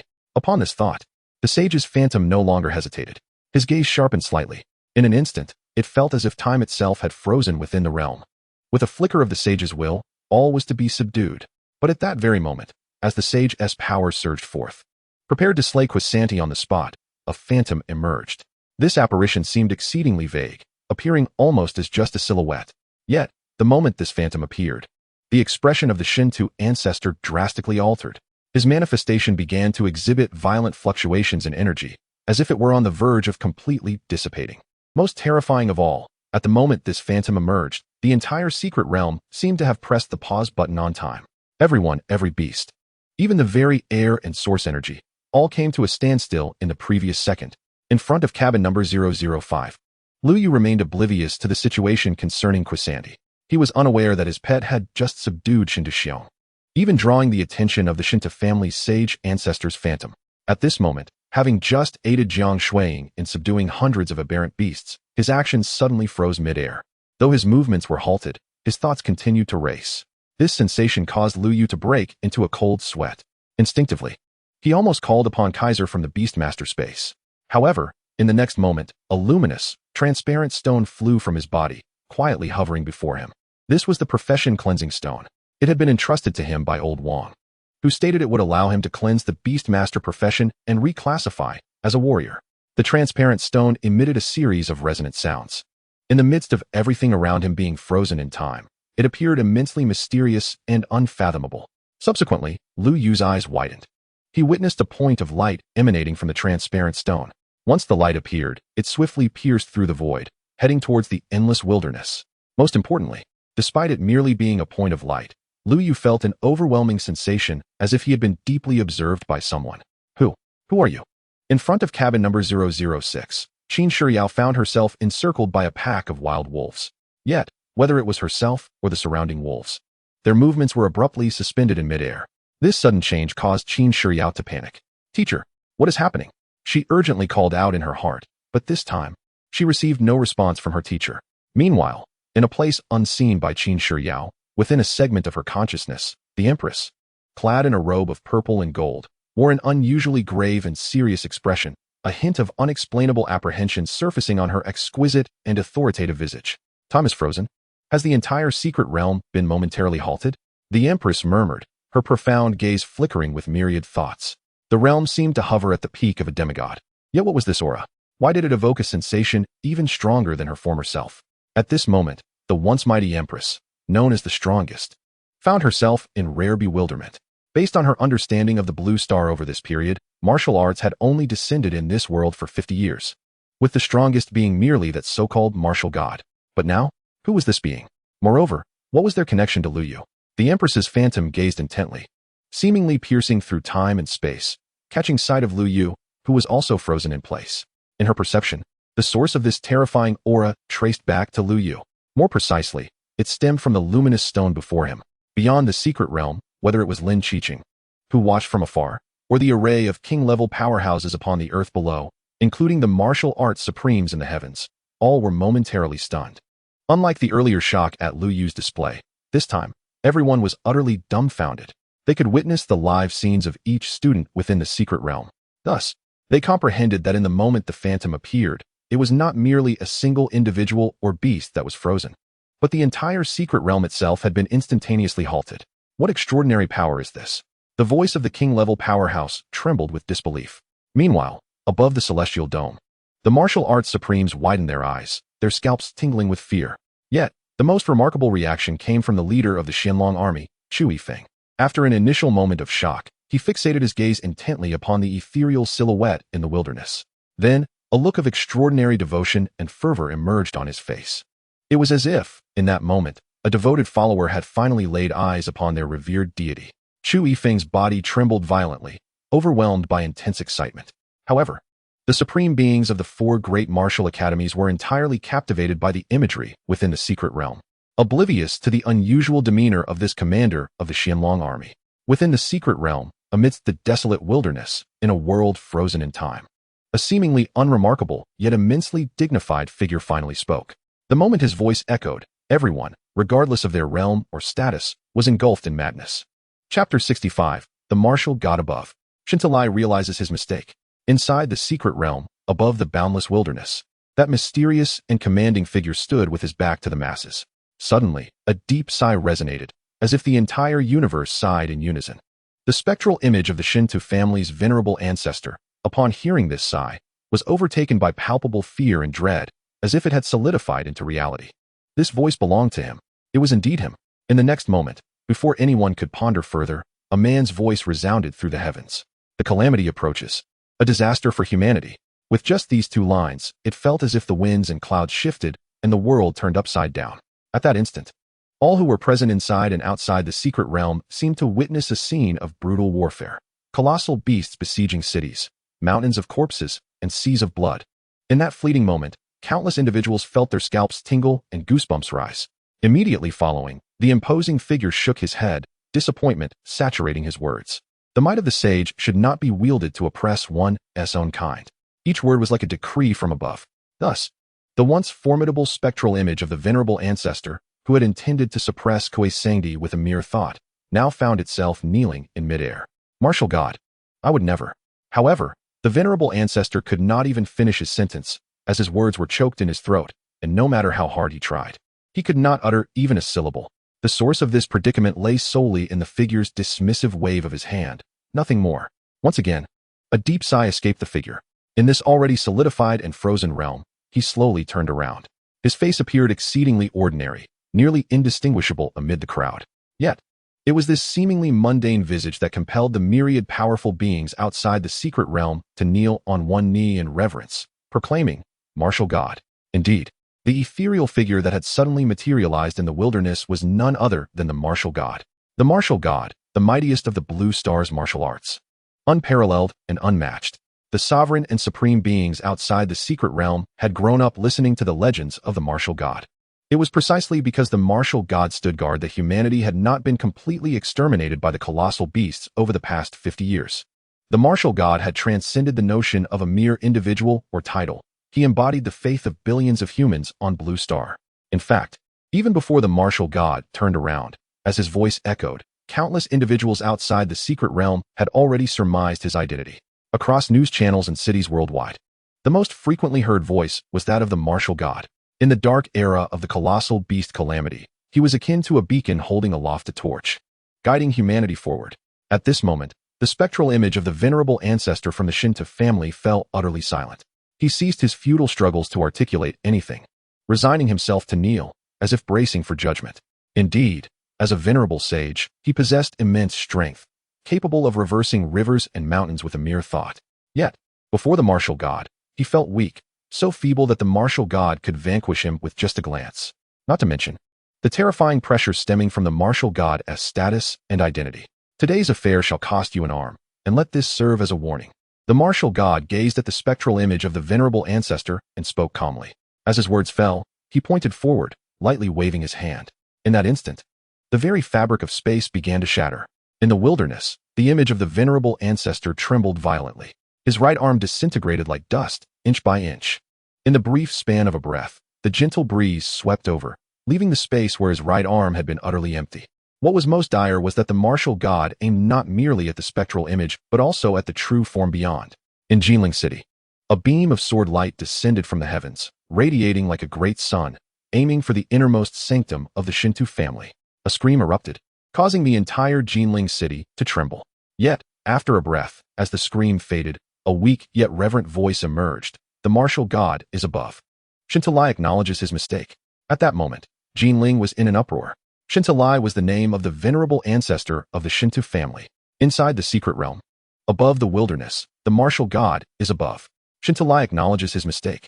Interestingly, despite the disparity in thoughts between the spectral image and the true form, Both uttered the same phrase in response to the martial god's decree. The martial god, after casting a fleeting glance at Shintalai, withdrew his gaze. A resonant sound echoed through the cosmos. The martial god's spectral image raised an eyebrow, glancing upward toward the heavens. Unyielding? Then hold your breath. Otherwise, I shall strike you down as well. The martial god chuckled softly, as if speaking to the air.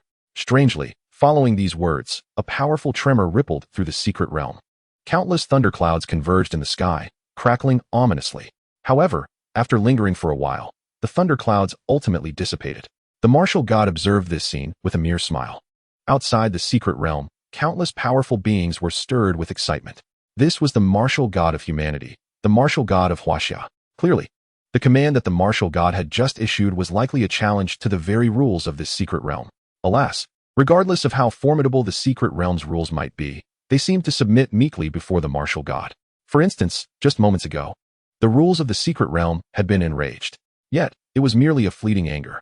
Above the wilderness, the martial god's spectral image glanced meaningfully at Kuei Sancti, whose large eyes spun in confusion. Interesting, the martial god murmured. In the next instant, his figure dissipated in a gust of wind, vanishing without a trace. Simultaneously, the previously frozen and solidified world of the secret realm finally restored its order.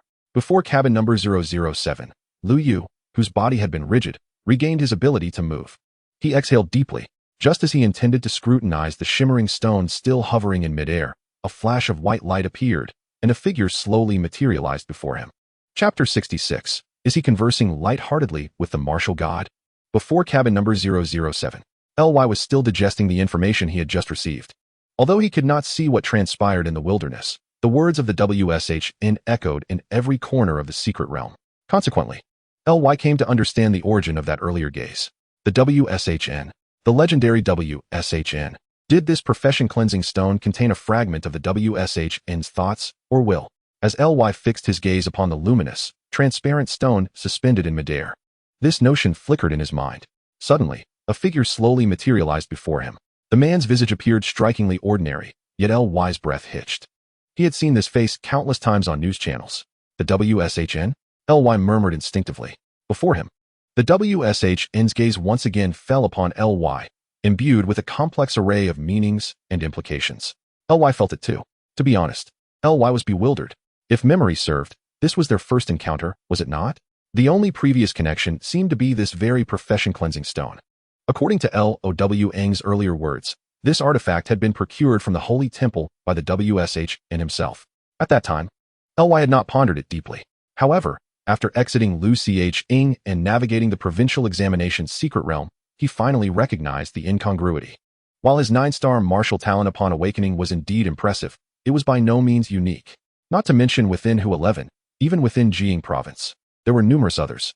And for such a mere 9-star martial talent, why would the WSHN assist him in exchanging treasures at the Holy Temple? This was simply inconceivable. Why do you help me? Although Ly felt reverence before the Hu 11 WSHN, he did not shrink back. Unable to fathom the reasoning, he boldly posed the question. As his words fell, the WSHN's expression remained unchanged, seemingly unperturbed by the inquiry.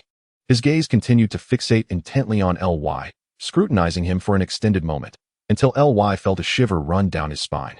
Finally, the WSHN shook his head and spoke slowly. Yet, instead of answering Ly's question, he continued with his own thoughts. Because I have been waiting for you. Ly, are you messing with me? Ly was utterly perplexed, completely engulfed in confusion. Who would have anticipated that the Hu 11 WSHN would play riddles with him? Why wait for me? What do you expect of me? Why have you urged me to abandon the Beastmaster profession and pursue martial arts instead? In this moment, Ly could no longer suppress his thoughts, and he boldly threw out his questions. However, the WSHN's ethereal form merely smiled without responding. Ly thought, to be honest, were this not the Hu 11 WSHN before me, encountering such a riddler would have made me wish to summon K is for a two-punch exchange. The next moment, the WSHN's apparition suddenly spoke, uttering words that sent a chill down Ly's spine. Your little titan should not be able to defeat me. This single statement caused Ly's nerves to tauten instantaneously. He instinctively took 2 steps back, casting a wary glance at the WSHN, observing Ly's reaction. The WSHN gently shook his head and said, I harbor no malice towards you. In fact, even if everyone on this planet bore ill will against you, I would not be among them. He paused briefly before elaborating, As for why I know about your little titan, it is because when you formed a contract with it, you awakened a fragment of my will stored within this stone, and thus I became aware. I have never pried into your other secrets. Upon finishing, the WSHN's face even broke into a gentle, approachable smile. If that is the case, why have you insisted that I abandon the Beastmaster profession in favor of martial arts? LY could not help but pose this lingering question once more. This time, the WSHN's apparition remained silent for a long while. Then, he lifted his gaze to meet LY's, his complex expression flickering with uncertainty and hesitation. If you are the one I have been waiting for, then you should forsake the Beastmaster and choose martial arts. If you are not, no, you cannot be. For you alone are the one I have awaited for so long. As his words settled, LY took a deep breath. He realized that while the WSHN was admirable in many respects, his manner of speaking was akin to an exercise in verbose literature. Listening to him was like deciphering a labyrinth of words. LY ultimately decided to forego further inquiries. He understood that from the WSHN, he would not receive the answers he sought. In any case, I will not pressure you to make a choice. However, it would be wise to safeguard this stone. It can assist you in cleansing your profession and embarking on the path of martial arts anew. As for the timing of your choice, theoretically, the sooner, the better. Regardless of when you decide, I can cultivate you in the shortest time possible, nurturing you until you surpass me. This time, the WSHN's apparition spoke extensively. Once LY processed the information contained within those words and lifted his gaze, he discovered that the figure had vanished.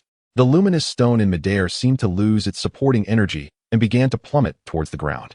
Quick as a flash, LY caught the stone. And after a moment's contemplation, he chose not to discard it, but rather tucked it securely away.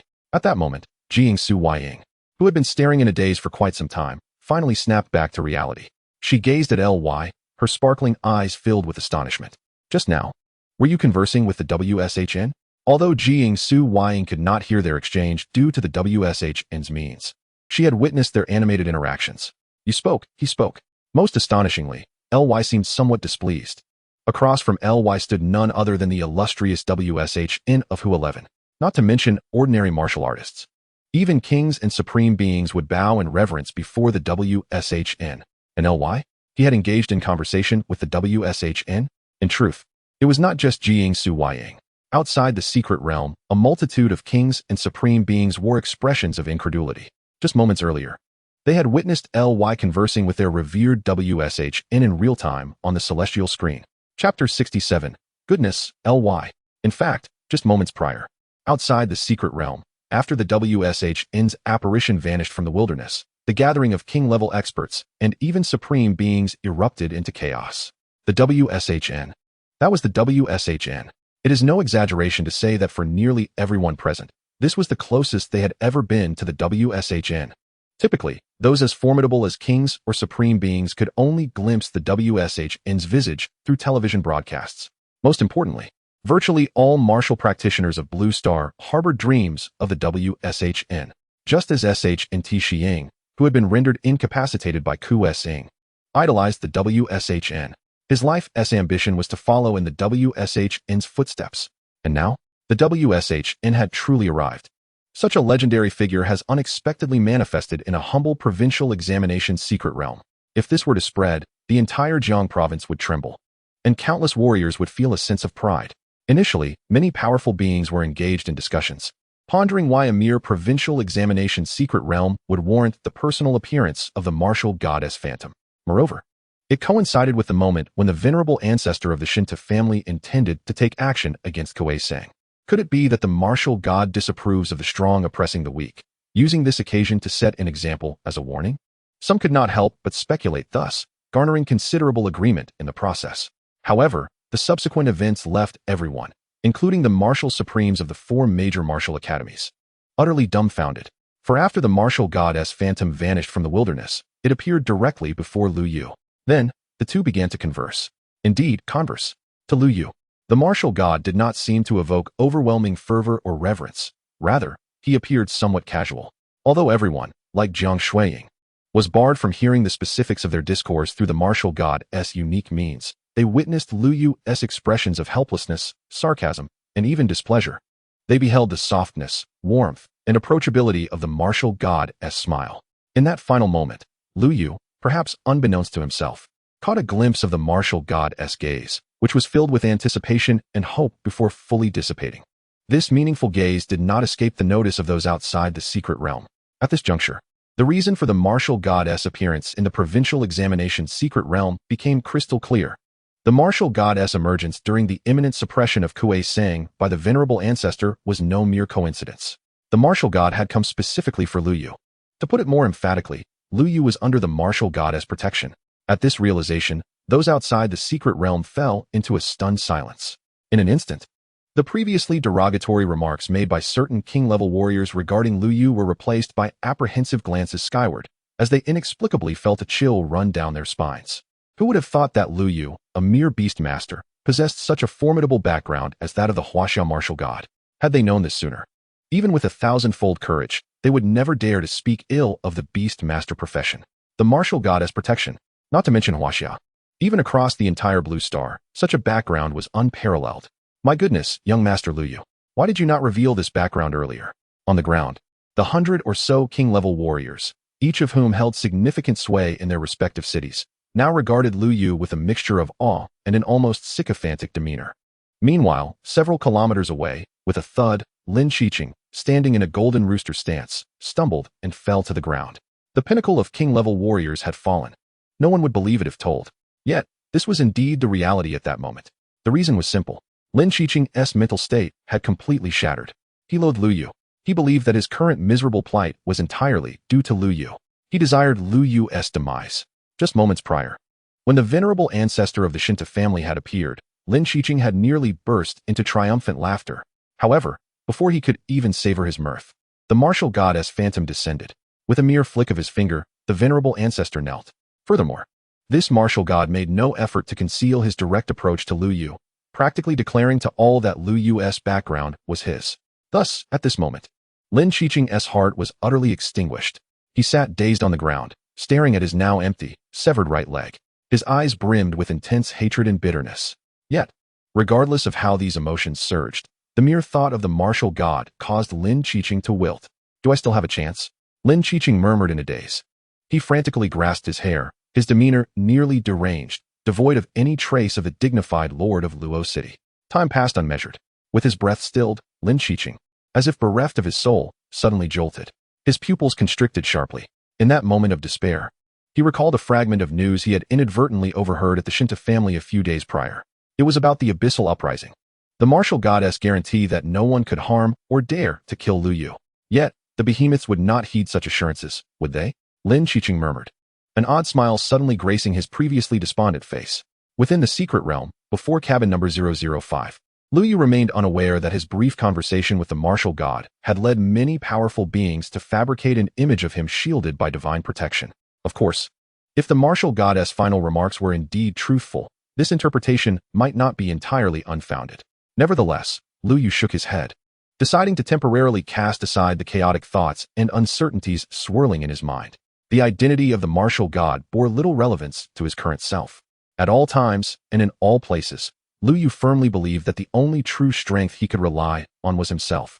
Only by growing stronger could he withstand the torrents and bury the enemies that came his way. His primary objective was still the beast type assessment. He hoped to acquire as many keys as possible, if indeed there were behemoths lurking in the depths of the secret realm. Perhaps he could add another formidable pet to his collection. Lu Yu pondered and devised a plan. At this moment, Jiang Shuiying continued to gaze at Lu Yu with wide eyes, her expression filled with lingering shock. Her delicate features flickered between hues of crimson, worry, excitement, and anxiety. A tapestry of emotions unspooling before her. Lu Yu, taken aback, was at a loss for words. Suddenly, a buzzing sound emanated from the communication wristband on his wrist, shaking him from his reverie. He instinctively activated the communication device, and 2 lines of text materialized from the wristband. Lu Yu, help me. Sender, Qin Shiyao. Chapter 68. She is merely your sister, correct? In front of cabin number 005, as the 2 lines of text projected from the communication wristband, Lu Yu stared in disbelief for a moment. It was only then that he recalled he had a cousin from a different father and mother. However, what truly astonished Lu Yu was the content of the message itself. Is this really a communication from my cousin? A thought instinctively surfaced in Lu Yu's mind. After all, in his understanding, Qin Shiyao was the epitome of aloofness and pride. Not only would she not reach out for help merely to pass an assessment, but even in the face of life and death, her obstinate nature likely would compel her to seek his assistance. What is happening? At that moment, Jiang Shuiying snapped back to reality from her myriad emotions, her gaze shifting to Lu Yu, her eyes widening in surprise. Then, biting her lip, she pouted slightly. Humph. She knew it. That seemingly aloof cousin of hers was undoubtedly still thinking about Lu Yu. Of course, despite this inner conviction, Jiang Shuiying would not voice it aloud. I will go and assist, Lu Yu stated before a spatial ripple enveloped him, and he vanished from the spot. Until this moment, Jiang Shuiying stomped her feet with a hint of sulky resentment gracing her delicate face. Surely, you only regard her as a younger sister, don't you? Just a sister, right? Alas, she couldn't help but let her thoughts wander. In Area 006 of the safe house, chaos reigned. The sounds of battle echoed loudly. At the epicenter of the fray stood Qin Shiyao, her figure appearing somewhat unsteady. Yet, she gritted her silver teeth, resolutely holding her ground. She knew that only by enduring today's beast tide could she delve deeper into the secret realm and seize opportunities. I absolutely cannot fail here. I cannot disappoint my teacher's expectations. I also cannot allow that fellow Lu Yu to underestimate me. Qin Shiyao silently urged herself, word by word.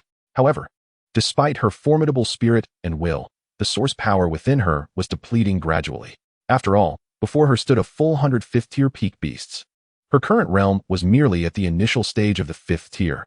In many respects, it was already a miracle that Qin Shiyao had persisted this long. Yet, dawn had only just broken, and the morning hours had barely passed. There was still an indeterminate amount of time before sunset, when the beast tide would retreat. Given Qin Shiyao's condition, it was impossible for her to endure until then. Even if she managed a breakthrough on the spot, it would be futile. The disparity in realm and numbers was far too great. Qin Shiyao's sword struck again and again. The sword's light was fierce, yet it barely grazed the 5th-tier peak wilderness wolves. Another clang echoed. A charging wilderness wolf was repelled, but another claw from a different wolf tore a deep gash across her back. Gasping, Qin Shiyao stifled the excruciating pain and turned to strike once more. Yet, more and more wilderness wolves were pouncing from all directions. Though her sword moved swiftly, it gradually lost its initial strength. Her source power was on the verge of being completely exhausted. Nevertheless, she gritted her teeth and persevered. Her gaze occasionally fell upon the communication bracelet on her right wrist. But just a glance, and she quickly averted her eyes. Seek help from Lu Yu? No, she refused. Even if she were to be eliminated today, or grievously injured by the horde of beasts, she would not seek assistance from Lu Yu. At this moment, within Qin Shiyao's inner space, the figure of the Empress, clad in a purple and gold robe, watched quietly. Her expression revealed little emotion. However, the slight shake of her head hinted at the impending outcome of Qin Shiyao's battle. With Qin Shiyao's current realm and strength, it was impossible for her to last until sunset. Silly apprentice. The path of martial arts emphasizes competition, contending with others, with beasts, and with heaven and earth. It is not the mindset of a true warrior to stubbornly refuse opportunities out of pride. The Empress murmured softly. Yet, Qin Shiyao could not hear. At this moment, she continued to grit her teeth, enduring the onslaught of the beast tide. Of course, the Empress could intervene personally. Even as a remnant soul, she could easily handle these lesser beasts with just a thought. However, in principle, the Empress did not wish to reveal her existence. This would not bode well for Qin Shiyao, as the Empress was acutely aware that everything occurring within the secret realm was being projected to the outside world through special means dictated by the realm's rules. Very well. I shall give you a push this time, the Empress whispered. In the next instant, a trace of imperceptible soul power surged forth. Landing on the communication bracelet on Qin Shiyao's wrist, a faint buzzing sound resonated. A communication was sent out. Meanwhile, Qin Shiyao remained blissfully unaware. At this moment, her strength depleted. Her vision and consciousness began to blur. For some inexplicable reason, at this moment, Qin Shiyao felt a strange pang in her heart. Images from the past began to surface in her mind. At the age of 10, she followed her mother and met Lu Yu for the first time. Hello. My name is Lu Yu. The youthful Lu Yu greeted her warmly. Qin Shiyao responded coldly, uttering only a single word. Over the next 9 years, although they lived under the same roof, the total number of words exchanged between them barely reached 10. Yes, we are merely strangers. Why would he come to help me? Jiang Shuiying is the one he truly has a childhood bond with. In the moment when her source power was entirely exhausted, and she could no longer lift her sword, Qin Shiyao entertained a peculiar thought. Yet, inexplicably, she still felt that familiar pang, as if biting into an unripe pear on a scorching summer day. But then, in the next moment, a look of astonishment suddenly flickered across Qin Shiyao's previously cold and pallid face. A peculiar spatial fluctuation emanated before her. An incredibly unfamiliar yet familiar silhouette materialized. It was Lu Yu. Without uttering a single word, Lu Yu did not even glance back at her. He simply raised his head and struck with his fist. The fierce wind from his punch reverberated through the vicinity, shaking the ground for miles around. In an instant, the horde of wilderness wolves, which she could barely withstand, was transformed into a mist of blood, leaving no trace behind. At that moment, time seemed to freeze. As Lu Yu turned around, an apologetic smile graced his face. "Sorry, I'm a bit late." In that instant, Qin Shiyao's exquisitely perfect yet icy visage seemed on the verge of melting for the first time. Chapter 69. Is Shin Xiong tied for first place with Lu Yu? Thank you. In front of the small wooden cabin, the crisis of the beast tide was averted. Dragging her exhausted body, Qin Shiyao approached Lu Yu, lowered her head, and remained silent for a while before uttering a single sentence. Although a faint blush had crept onto her downturned face, her tone still bore a trace of coldness. Lu Yu, however, paid little heed to it, having grown accustomed to his aloof cousin's demeanor. "It's all right. I must admit, I overlooked this. After all, Aunt Fong would surely want me to take good care of you in the secret realm." Lu Yu waved his hand casually. Yet, as soon as the words left his mouth, a slight rigidity appeared on Qin Shiyao's delicate features. "Aunt Fong, was that the only reason?" She momentarily lost her train of thought, murmuring softly. Her voice was so faint that Lu Yu could not catch it. As for the communication he had received earlier, he did not bring it up. Glancing around, he realized that he had employed a portion of Caesar's power in that punch. Hence, all 100 beasts had perished, leaving not a single survivor. For Qin Shiyao, today as beast tide assessment could be considered officially resolved. "Well, if there is nothing else, I'll take my leave." Lu Yu turned to Qin Shiyao and inquired. Upon hearing this, Qin Shiyao was momentarily taken aback. She bit her lip, and after a brief silence, nodded slightly. You go find her." Lu Yu, wait. "My dear cousin, your tone and choice of words are truly peculiar." At that moment, Lu Yu inexplicably felt as if he were a scoundrel or a heartless man. The peculiar sensation left Lu Yu feeling somewhat uneasy. Consequently, he did not linger any longer. With a hum, he activated his spatial traversal, and his figure vanished from the spot. At that very moment, the exhausted Qin Shiyao collapsed onto the ground. Her once clear gaze now tinged with confusion. She stared in the direction where Lu Yu had just disappeared. "Teacher." In that instant, myriad inexplicable thoughts intertwined within Qin Shiyao's heart as she inwardly called out her teacher's name. After a brief silence, the voice of the Empress suddenly rang out coldly. "He came to assist you.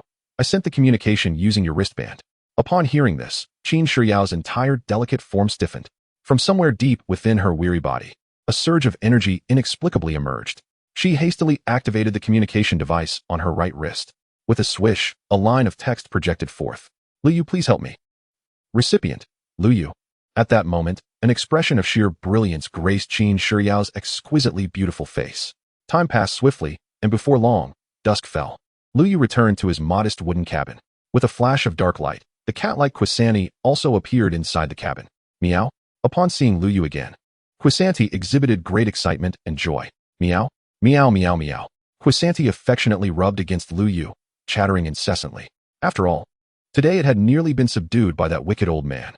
At this time, through a mental connection with Quisanti, Lu Yu finally grasped the events that transpired in the wilderness today. "You encountered Shin Xiong and engaged in a fierce battle? When you were about to slay Shin Xiong, the spectral figure of the Shun Tu family's ancient sage was summoned. Another mysterious, powerful figure appeared, suppressing the ancestral sage of the Shun Tu family and saving you." Listening to Quisanti's animated recounting, Lu Yu couldn't help but feel a wave of emotion. He never expected that the entire series of events today had originated because of him. However, despite the twists and turns of the process, the outcome seemed rather favorable. By a fortunate coincidence, Quisanti awakened a new bloodthirsty element thanks to its devourer talent. Meanwhile, through shared abilities, Lu Yu could also harness this new elemental power. All things considered, it seemed that Shun Tu Xiong was a fortuitous encounter for him. Lu Yu mused, a peculiar expression crossing his face. In the next moment, with a rustling sound, Quisanti opened its mouth, revealing a small black vortex. A plethora of beast cores, as if without cost, were expelled. In mere moments, the entire wooden bed was completely piled high with beast cores. Buzz, buzz, buzz. At this moment, outside the wooden cabin, a series of tremors resonated from the heavens. Lu Yu's spirit lifted as he peered out the window. The rankings for the third day's assessment were about to be announced. If all went well, he might receive a new key tonight. A line of text emerged in the sky. Third day assessment results calculation begins. Successful candidates, 53. Eliminated, 170. In just 3 brief lines, the harsh reality of the beast tide assessment was revealed. From Lu Yu's perspective, everything seemed to unfold smoothly. even transforming the Beast Tide assessment into an opportunity for acquiring Beast cores. However, for the other students, the escalating Beast Tide became increasingly difficult to withstand.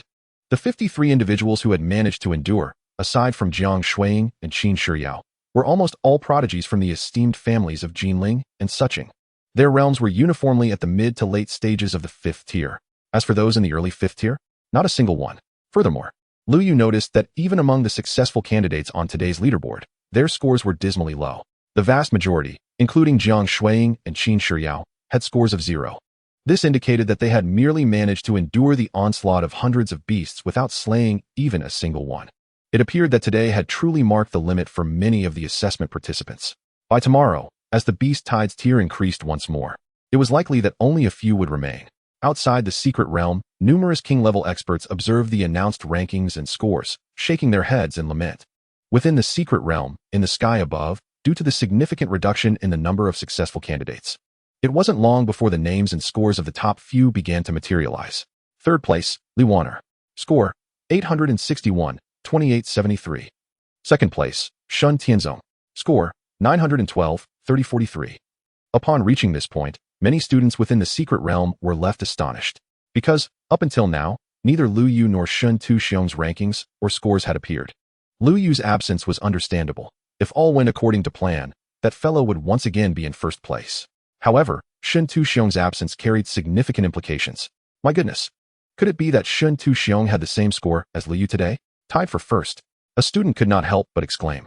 After all, the students within the secret realm were unaware of the events that had transpired in the endless wilderness during the day. At this moment, even Li Wan'er and Shun Tianzong could not help but furrow their brows. Had that guy truly caught up to Lu Yu's score? How was that possible? Or could it be that with the increasing tier of the Beast Tide, Lu Yu had faltered? Was he not as formidable as initially thought? Such thoughts began to creep into their minds. Soon, at the pinnacle of the leaderboard, a new line of text emerged. 1st place, Lu Yu. Score, 15036, 50123. This score sets a new historical record for the 3rd day's assessment. Triggered special reward, Premium Source Crystal 10. Key 1. Chapter 70, The Fate of Shun Tuxiong. The 3rd key. As these lines of text materialized in the sky, silence enveloped the secret realm. This leaderboard was visible not only to the 53 students who had persevered until now, but also to those who had been eliminated, waiting outside the secret realm. Consequently, at this moment, hundreds of students erupted in an uproar. The cause of the uproar was not merely Lu Yu's astonishing score, for many had become desensitized to such feats. The true reason lay with Shun Tuxiong, the vanished Shun Tuxiong. His name was absent from the leaderboard. My goodness, Shun Tuxiong was eliminated. Who would believe such a thing? At this moment, countless students were bewildered, questioning, and even beginning to doubt. After all, he was a prodigy of the Shun Tu family. Previously, in the strength assessment, he had achieved results second only to Lu Yu's prodigious performance. How could such a prodigy be eliminated on the 3rd day of the Beast Tide assessment? No one could accept that. However, in the next instant, several lines of small text reappeared on the leaderboard in the sky. It was these lines that plunged the previously uproarious students into a profound silence once again. 3rd day assessment special circumstances explanation.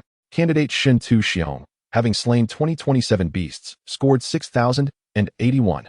However, afterward, he lost mobility during a battle with Lu Yu's beast in the endless wilderness. Due to the conflict between candidates, a special hidden rule of the secret realm was triggered. The defeated party was forcibly expelled from the secret realm, forfeiting this assessment. Following this, in an apparent effort to demonstrate the fairness and authority of the secret realm's rules, it did not even consult Lu Yu this time. Instead, it commenced a retrospective of the battles that transpired during the day in the endless wilderness, illuminating the combatants, the Dark Knight devouring beast, Quisangdi, and the bloodthirsty warrior, Shun Tuxiong. Consequently, all the students within the secret realm bore witness once more to Quisangdi's ostentatious display. As for Lu Yu, he merely cast a fleeting glance before averting his gaze, for at that moment, a new key had materialized in his hand, accompanied by 10 exquisite source crystals. Yet, all of Lu Yu's attention was captivated by this key. In terms of design, it bore an identical resemblance to the 2 keys he had previously acquired, the sole distinction being its color, which radiated a brilliant golden light, appearing exceedingly dazzling. Notably, upon the emergence of this key, the other 2 keys also began to emit their familiar fiery red and deep blue glows, reminiscent of the previous day. Furthermore, when Lu Yu placed these 3 keys together, an ethereal vision, visible solely to him, seemed to manifest before his eyes. It depicted a terrifying colossal beast with 9 immense heads wreaking havoc in the void, capable of annihilating everything in its path. Presently, among the 9 giant heads, 3 were slowly opening their eyes. Deep within the secret realm lay a desolate expanse, where 9 towering edifices, etched with countless runes, stood sentinel.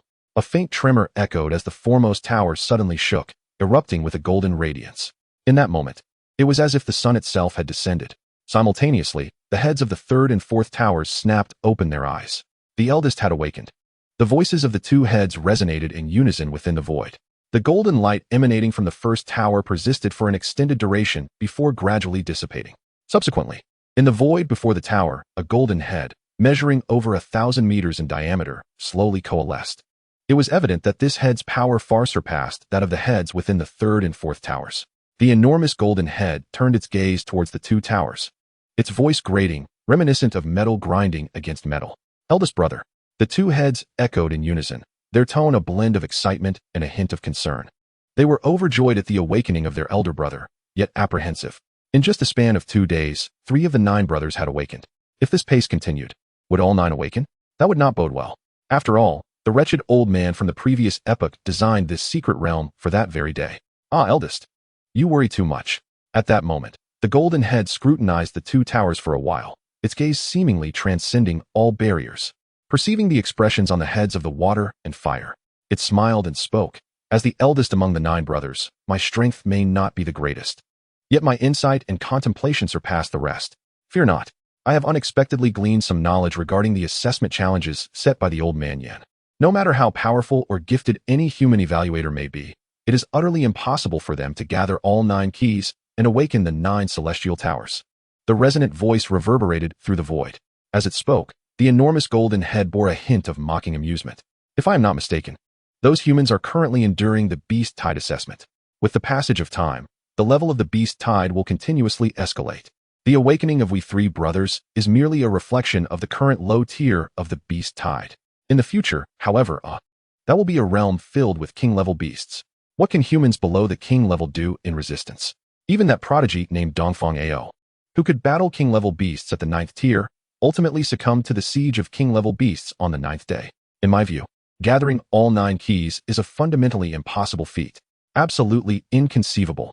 Chapter 71. The Cruel Elimination. The Final 5. The 4th key. After sunset, night descended. In the celestial expanse, the battle replay of Quisangdi and Shintashiong had concluded.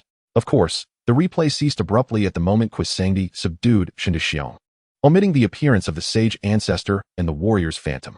After all, even the formidable rules of the secret realm seemed to hesitate in confronting that enigmatic warrior. Nevertheless, the process and outcome of this battle had once again reshaped the perceptions of hundreds of students within the secret realm regarding Lu Yu. Shintashiong, with his bloodthirsty physique fully unleashed, approached the 8th tier in strength, yet he was effortlessly subdued by Lu Yu's black cat familiar. The Beastmaster Lu Yu was indeed a monster. Such sentiments echoed throughout the secret realm that night. Yet, irrespective of the speculations of these individuals or the anxieties of the remaining 50 or so students regarding the forthcoming beast tide, time would not pause for anyone. It incessantly flowed onward. As night gave way to dawn, the blazing sun rose upon the horizon. It was unclear if it was merely an illusion, but many felt that today's sun appeared even more blinding than usual. As the morning light cascaded down, the final 50 students clad in armor emerged before their humble wooden cabins. In the distance, the beast tide, akin to the previous days, was rapidly approaching the wilderness barrier. Now reaching the pinnacle of the 6th tier, this represented a staggering level of overwhelming dominance. After all, the strongest adversary prior, Shintashiong, had merely been at the mid-6th tier. Most crucially, while the tier of the beast tide had risen, its numbers remained unchanged. With a full 100 aberrant beasts charging forth simultaneously, today peril loomed. Oh no, I must take my leave. I shall return. Within the secret realm, confronted by 100 6th tier aberrant beasts roaring toward them, many students began to make light of their dire situation, indulging in theatrical antics. After all, it was undeniably futile to fight back. However, despite this, the remaining 50 were all scions of prestigious families from Jinling. Even knowing that withstanding this wave of the beast tide was nearly impossible, they did not falter before the battle. Instead, each brandished their blades and swords, ready to engage. They would fight first and concede only if they could not prevail. Before cabin number 007, Lu Yu surprisingly rose early. Quisanti, in her black cat form, obediently lay at his feet. However, upon closer observation, it became apparent that Quisanti's aura had grown significantly stronger than the previous day. Now at the pinnacle of the 7th tier, she was just a step away from the 8th tier. The day before, she had returned with a bounty of 5,000 beast cores. Theoretically, these cores, combined with the king-level beast core Lu Yu had previously obtained, could enable Quisanti to directly ascend to the king level. However, if that is the case, Q-S&T will enter a cocooned evolutionary state just as before, and the duration will be significantly longer. However, during the current beast tide assessment, LY still requires Q-S&T, a formidable force capable of area annihilation and collecting beast cores. Go, LY called out. Meow, Q-S&T exclaimed excitedly.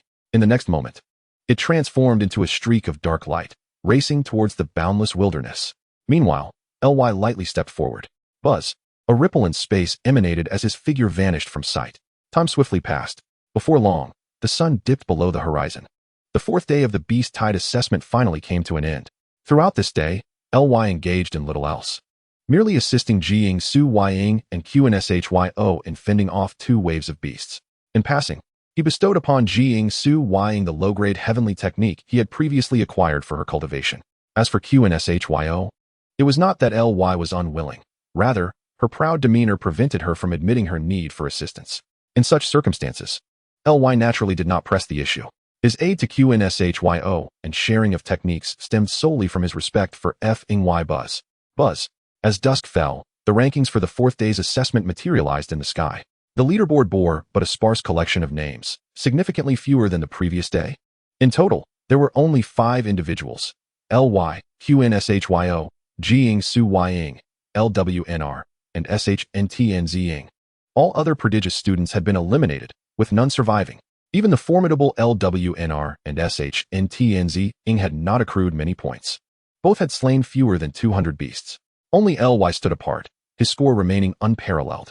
Although not as exaggerated as in previous days, his score exceeding 10,000 still left everyone breathless, unless unforeseen circumstances arose.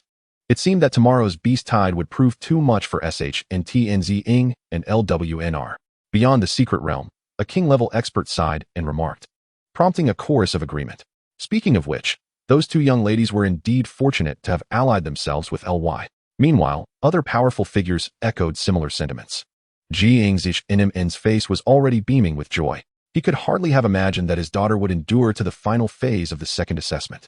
Though it was all thanks to LY's support, this was precisely what filled Jiying's with genuine satisfaction. To have caught LY's attention was truly a blessing for his daughter. Within the secret realm, the bright moon hung high. The 5 individuals who persevered to the end of the assessment each received a fiery red token out of thin air. This was the reward for enduring the 4th day's trial, a token of opportunity from the CHYNZing. As the name suggests, this token would enable access to certain opportunities deep within the secret realm.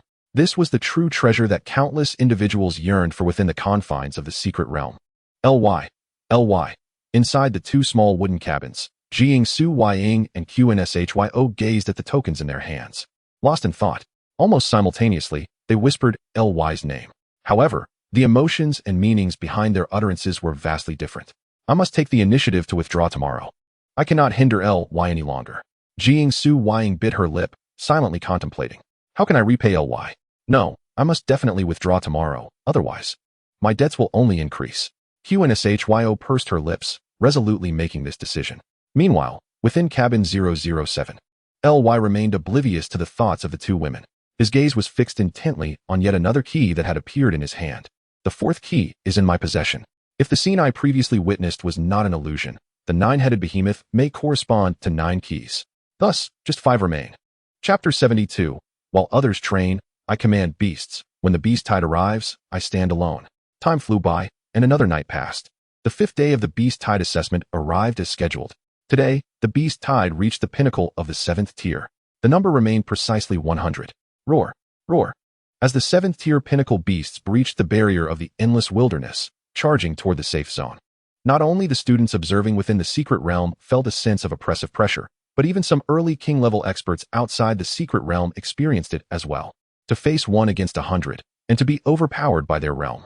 Those who could withstand this challenge were undoubtedly monstrous prodigies. However, in the next moment, To the astonishment of numerous powerful figures, within the heavenly screen, 2 of the final 5, QNSHYO and Jiying Su Ying, chose to withdraw voluntarily from the assessment at the very first moment after sunrise. Instantly, the world erupted in astonishment. Within the secret realm, on the Jadestone Square, stood over 100 students. These were the individuals who had persevered through the 3-day assessment and qualified to venture deeper into the secret realm for opportunities, only to be eliminated in the end. With a flash of white light, the figures of Jiying Su Ying and QNSHYO appeared in the square. Upon seeing each other, both were momentarily taken aback. In the next moment, they nodded in acknowledgement but exchanged no further words, silently retreating to a corner of the square. This scene left many students momentarily stunned, and soon, tears streamed down the faces of several male students. Damn it, how is this fair? 2 stunning beauties are willing to voluntarily forfeit the assessment just to avoid holding back LY. I don't understand. Someone could not help but exclaim softly. The emotions of envy and jealousy nearly clouded the minds of numerous male students. However, the square soon echoed with several female voices that rendered them speechless. Why? Simply because LY consistently ranked first in points, setting historical records. Because LY can effortlessly assist the beautiful ladies in overcoming the beast tide. In the square, numerous strikingly beautiful female students began to speak on LY's behalf, their words not only protective, but also subtly revealing hints of flattery and favor. Even though LY could not hear their words at all, this scene left the powerful figures outside the secret realm with peculiar expressions, unsure of how to respond. Within the secret realm, after dispatching QS&T to confront the beast tide, LY activated spatial traversal and arrived at the 2 women's wooden cabin. It was at this moment that he discovered their decision to withdraw voluntarily. Alas, I have underestimated them. LY shook his head in resignation, muttering to himself. He surmised their thoughts, likely believing they would hinder him. However, in reality, LY felt that the mere 7th-tier pinnacle beasts did not even warrant his interest. Yet, he found no one with whom to share these thoughts. Thus, he returned to his cabin, lay down upon his bed, and began to sleep. LY remained at ease. However, the last 2 individuals within the secret realm found themselves in a dire predicament. LWNR, the pride of the L family from J and L Ing, had only awakened for a year and had already reached the early 6th-tier realm, possessing a fire attribute physique. Nevertheless, despite her exceptional combat prowess and ability to fight above her level with fire attribute martial skills, she struggled to withstand the relentless assault of 107th-tier pinnacle beasts. Ultimately, filled with immense reluctance, LWNR could only fight while retreating, making her way back to the safety of the safe house. Murmuring a phrase of surrender, he withdrew from the assessment. Meanwhile, Shun Tianzong's predicament was not significantly better than Li Wan'er's. His sword energy was exceedingly sharp, capable of injuring a peak 7th-tier wilderness wolf. However, that was all. Faced with the relentless onslaught of peak 7th-tier beasts, Shun Tianzong's sword energy began to wane. Eventually, he retreated to the safety of the shelter, his eyes filled with hesitation and uncertainty. Ultimately, he gritted his teeth and uttered a word of abandonment. His figure then vanished within the safety house, reappearing on the Jadestone Plaza. Thus, this grand assessment, with hundreds of prodigies participating, culminated in the presence of a solitary individual, Lu Yu. He was the last examiner, the sole candidate remaining. At this moment, the rules of the secret realm seemed to sense this turn of events, promptly projecting Lu Yu's perspective onto the celestial screen. On the Jadestone Plaza, numerous students fell into a prolonged silence. Lu Yu was soundly asleep. Suddenly, the secret realm's rules seemed to falter. The celestial screen displayed another scene, endless wilderness, where Quisani fought valiantly against thousands of peak 7th-tier beasts. 2 enormous whirlpools, one black and one red, ruthlessly annihilated each advancing beast. A hint of languor and boredom even graced Quisani's face. At this moment, silence enveloped both inside and outside the secret realm. A shared question arose in the hearts of the spectators. Is martial prowess truly superior to the vocation of beast tamers?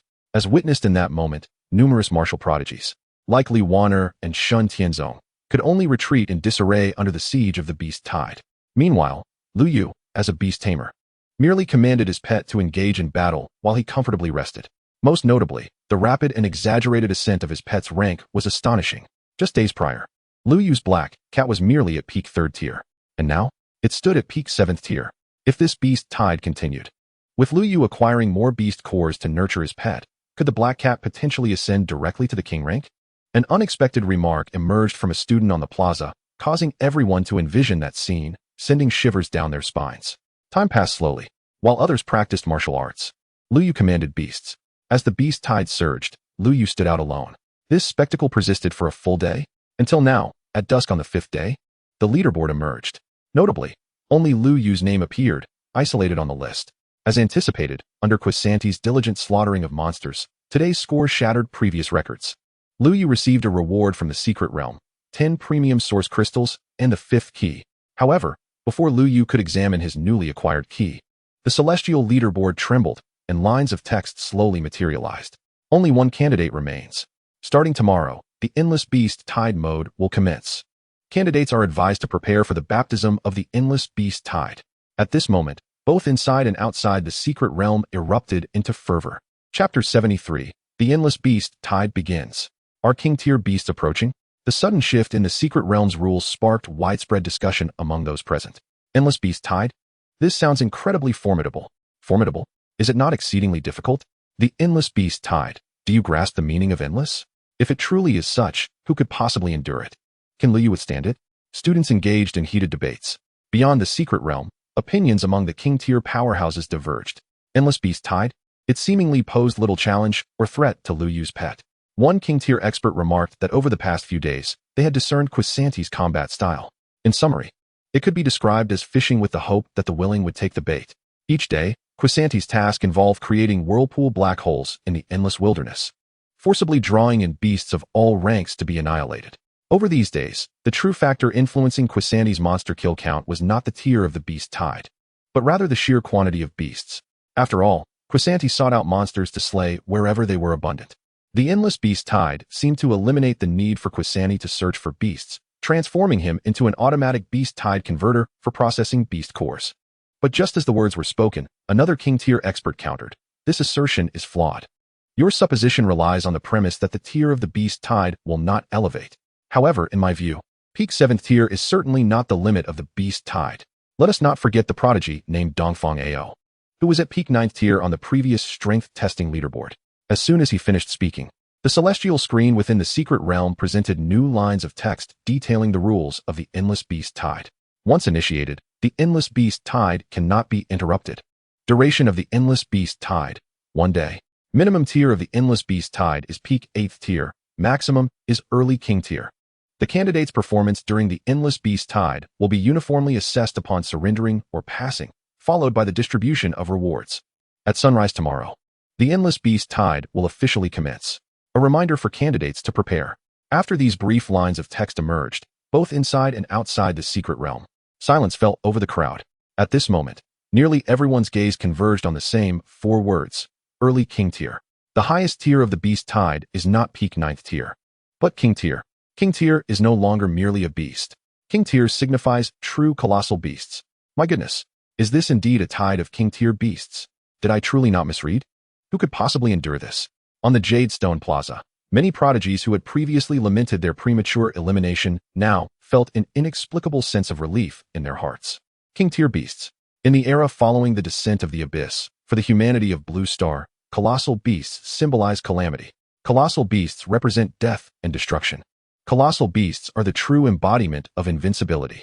Lu Yu is destined for elimination. At this moment, both within and outside the secret realm, regardless of rank, nearly everyone internally rendered the same judgment. Even Jiang Jinmin, the principal of Luocheng No. 1 High School, sighed repeatedly, feeling a profound sense of regret. Initially, having observed Lu Yu's remarkable performance over the past few days, he genuinely believed Lu Yu had a chance of passing the entire Beast Tide assessment and obtaining the ultimate reward. Yet unexpectedly, this sudden emergence of the Endless Beast Tide is simply outrageous. King-tier beasts, this is not merely a challenge for Lu Yu. Even we old-timers would struggle to withstand it. Jiang Jinmin sighed repeatedly. In his mind, he couldn't help but recall the recent scene where he and Lin Qiqing, along with others, besieged the formidable Starry Titan. A severely injured and near-death king-level beast stood its ground against 5 adversaries, showing no signs of weakness. Lin Qiqing suspected that the beast had been stolen by Lu Yu. Could that truly be a possibility? At this thought, Jiang Jinmin suddenly shuddered. He lifted his gaze towards the image of Lu Yu in the celestial expanse, whose expression remained remarkably calm. For some inexplicable reason, he was struck by an ominous intuition that perhaps Lu Yu possessed a hidden card capable of navigating this relentless beast tide. That hidden card might indeed be the previously missing king-level beast, the Starry Titan. Yet, how could he, a mere third-tier Beastmaster, from a contract with a king-level beast. Jiang Jinmin furrowed his brow, murmuring to himself. Within the confines of the secret realm, in the small wooden cabin numbered 007, Lu Yu gazed through the window at the newly announced rules displayed in the sky. His countenance was as tranquil as a still pond, while emotions flickered within him. They bore no trace of panic or fear. Rather, there was a subtle glimmer of anticipation. It seemed that tomorrow, Caesar would finally make his official appearance. Lu Yu pondered this while directing his gaze towards the Beastmaster space. There, the towering Caesar, standing at 800 meters, had his eyes tightly shut, absorbing the immensely concentrated Beastmaster energy from the surroundings. Indeed, over the past 2 days, Lu Yu had not merely squandered time in slumber. He had transformed part of the beast cores collected from Kuaisangdi into Beastmaster energy. Meanwhile, Caesar had been diligently absorbing and enhancing his power. His realm had advanced from the peak of king-level 4th stage to the 5th stage, though it was merely a small elevation. It had cost Lu Yu thousands of beast cores. As for Kuaisangdi, Lu Yu had intentionally reserved the portion of beast cores needed for his ascent to king level, waiting for the beast tide assessment to conclude before allowing Kuaisangdi to absorb, enhance, and evolve. Afterward, when Kuaisangdi re-emerged, he too would be a king-level companion beast. Under the bright moonlight, Lu Yu sat upon his wooden bed, cradling 5 keys in his left hand. He was merely 4 keys shy of completing the set of 9. All of this hinged upon the events of tomorrow's relentless beast tide. Although he was uncertain of the ultimate criteria for assessment, he mused that if he were to eliminate all the beasts in the tide, regardless of whether they were 8th or 9th tier, or even king-level beasts, surely he would attain the highest evaluation? Lu Yu lowered his head, conversing with himself. Suddenly, a spark ignited in his eyes as another thought crossed his mind. Would slaying a king-level beast yield a core? If so, that would be a true windfall. Chapter 74. Darkness envelopes all, bloodthirst consumes all life. The 6th day of the beast tide assessment. This day marked the final day of the assessment. Inside and outside the secret realm, as the first rays of dawn illuminated the earth, a crimson sun rose from beyond the horizon. All eyes were firmly fixed upon the live broadcast in the celestial dome. Today, the relentless beast tide. Everyone was eager to discover the limits of Lu Yu's capabilities. Could he withstand the 8th tier, or even 9th tier beast tide? Whispers of speculation filled the air, yet without exception, no one believed that Lu Yu could contend against king-level beasts. Even with his extraordinary performance from the onset, it was deemed impossible. For these were colossal beasts, forces of nature. In front of the wooden cabin numbered 007, Lu Yu awoke early. He stood before the cabin, gazing into the distance. At the edge of his vision, there was no sign of any aberrant creatures. Throughout the endless wilderness, it seemed as though all roaming and lurking beasts had vanished overnight. This scene, observed by those within the secret realm, did not inspire any sense of ease. Rather, an undercurrent of tension hinted at the calm before a storm. Could the relentless beast tide truly be infinite? The power of the secret realm's rules must ultimately be limited, right? At this moment, Lu Yu remained unperturbed, contemplating this very question. And then, in a startling turn of events, the earth shook violently. A thunderous rumble reverberated through the entire secret realm. The ground beneath Lu Yu's feet began to writhe, as if awakening from slumber. In the following moments, amidst the horrified gazes of onlookers, the entire landscape began to shift rapidly. Forests collapsed. The ground churned. Clouds hung ominously in the sky. Suddenly, the ground within a 10-meter radius of Lu Yu plummeted downward. The sound of howling winds filled the air, casting darkness around him. Finally, after several minutes, the descent came to a halt, and the surroundings had undergone a complete transformation. He found himself in an arena-like environment. Lu Yu and the wooden cabin now stood at the very center of this arena. Surrounding the arena, amidst the darkness, countless crimson points of light flickered ominously. At first glance, there seemed to be an endless number. In that moment, many observing students felt their skin crawl, goosebumps rising in response. Each flickering crimson light represented a monstrous beast. Moreover, these beasts were all of exceptionally high rank. With another thunderous roar echoing from above Lu Yu, a shimmering barrier materialized, displaying a clear message. The endless beast tide has officially commenced. As the words faded, the vast arena, previously shrouded in darkness, was suddenly illuminated. The darkness receded, revealing the surrounding scene in its entirety. A cacophony of roars erupted as countless monstrous beasts awakened. Thousands of ferocious howls reverberated in the ears of all present. In an instant, from the moment the beast tide emerged to its assault on Lu Yu, there was not a single moment of respite. The first wave of the relentless beast tide, 1,000 savage wolf kings, surged towards Lu Yu, imbued with a fierce and violent aura. The wolf kings were at the peak of the 8th tier. At that moment, All observing students widened their eyes, stunned into silence. What the hell? They were met with 1,000 8th-tier peak wolf kings right out of the gate. Was this an assessment that mere mortals could withstand? Instantly, the students erupted into chaos. Outside the secret realm, numerous king-level powerhouses furrowed their brows as well. The intensity of this relentless beast tide seemed to far surpass their expectations. Initially, they believed Lu Yu could at least endure the 8th or even 9th-tier beast tides, but would struggle against king-level beasts. Yet now, it appeared that Lu Yu might not even withstand the first wave of the beast tide. A king-level powerhouse lamented. His words were not meant to belittle Lu Yu, but rather to emphasize the gravity of facing 1,000 8th-tier peak aberrant beasts.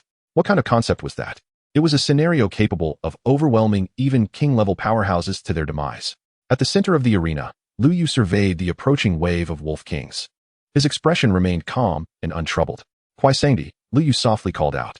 In an instant, a flash of dark light appeared, and Kwai Sangdi manifested before him. Q.S.N.T. Unusually silent without its characteristic meow, instead bristled its fur and exhaled a breath. A dark radiance flickered across its body. In that moment, it showed no signs of hesitation and seamlessly transitioned into its combat form. Its entire being was enveloped in obsidian black, adorned with silver stripes. And a third eye seemed to awaken at its brow. In truth, Q.S.N.T. had merely reached the pinnacle of the 7th tier. However, the formidable bloodline of the night-devouring beast granted it the ability to combat effortlessly beyond its rank. Come forth. In the next instant, Ly stepped forward, leaving the safety of the small wooden cabin's protective barrier. At this moment, the duo faced 1,000 8th-tier wolf kings. With a flourish, Q.S.N.T. stood upon a black and white vortex, raising its paw to gently press against the void ahead. A low hum resonated as two swirling vortices, one black and one red, materialized out of thin air. In an instant, these two black hole vortices expanded to a staggering diameter of 600 meters. Yet, this was still insufficient. Under the astonished gaze of all present in and outside the secret realm, Ly suddenly closed his eyes. A radiant glow emanated from his hands. With a swift motion, his fingertips danced in the air, inscribing intricate and profound symbols. Before one could even blink, a special array suffused with mysterious energy appeared before Ly. With the 6th tier talent amplification, Ly, now at the 7th tier, could enhance all attributes of himself and his beast by up to 70%. This was also the first time Ly showcased the unique ability of a Beastmaster in front of others. A gentle hum echoed through the void as the amplification array was activated. Two beams of light shot forth from the array, one landing on Q.S.N.T. and the other on Ly himself. In the next moment, under the stunned gazes of the onlookers, the aura of Q.S.N.T. surged dramatically, akin to a rocket taking flight. The two black hole vortices before it, having reached their limit, began to expand once more. Ly was not idle either. With a snap of his fingers, he gently pressed his hands forward. Two auras, rivaling the might of Q.S.N.T.'s black and red vortices, manifested at his fingertips, swelling in the wind. I declare, darkness engulfs all, and bloodthirst devours lives. Chapter 75. Have you heard of the beast tide meat grinder? Roar, roar. Inside the arena, the air was filled with the vicious roars of the beasts. Before Ly and Q.S.N.T., two black and two red vortices, each nearing a kilometer in diameter, spread out in all directions. This scene left everyone within the secret realm in a state of shock. A diameter of a kilometer. What does that even signify? Even king-tier colossal beasts typically range between 100 to 1,000 meters in size. Generally, the mightiest of king-tier beasts max out at a kilometer. And yet, in this moment, Ly and Q.S.N.T. summoned four black hole vortices, each with a diameter of a kilometer. What was even more extraordinary was that the black and red vortices emanated distinctly different energies. The black vortex represented a confluence of dark elemental power, while the crimson vortex surged with a frenzied aura of slaughter. Was this truly a spectacle achievable by those below the king tier? Outside the secret realm, numerous king tier experts were utterly astonished. A king tier can wield elemental martial techniques. Yet even the peak king tier expert Lin Qiqing could only unleash a blade of energy within a 100-meter radius. And here stood Ly, a mere 7th tier Beastmaster, summoning kilometer-wide black holes. In this era of colossal beast calamities, countless humans recognized a singular truth. Greater size equates to greater strength. The larger the entity, the mightier it becomes. This principle applied equally to colossal beasts as it did to martial techniques. At times, clashes of martial prowess above the king tier need not concern themselves with elemental intricacies or techniques. The sheer scale of martial techniques serves as the most evident distinction of strength. These 4 vortices instilled a sense of threat within me. A slightly weaker early king-tier expert instinctively murmured. Upon uttering these words, many faces shifted subtly. They too felt the same apprehension, albeit hesitant to voice it. After all, they were seasoned king-tier warriors. Yet now, a student who had only awakened a year prior possessed the ability to pose a threat to them. The first wave of the beast tide should pose no danger to Ly at all. Above the heavens, the supreme of the Qinglong Martial Academy, Sage Xinjuan, sighed deeply, arriving at a final conclusion. Within the arena, the reality mirrored the words of this martial arts supreme. The 4 black hole vortices loomed in the sky, devouring the advancing 8th-tier wolf kings one after another. Roar, roar. In their final moments, they emitted furious howls, for they hadn't even grazed the hem of Ly's garment before meeting their demise. Meanwhile, Ly maintained an unruffled demeanor, his gaze drifting beyond the first wave of the beast tide to the horizon. Boom, boom. There, a greater number of wilderness wolf kings surged forth like an invading army. 8th-tier peak.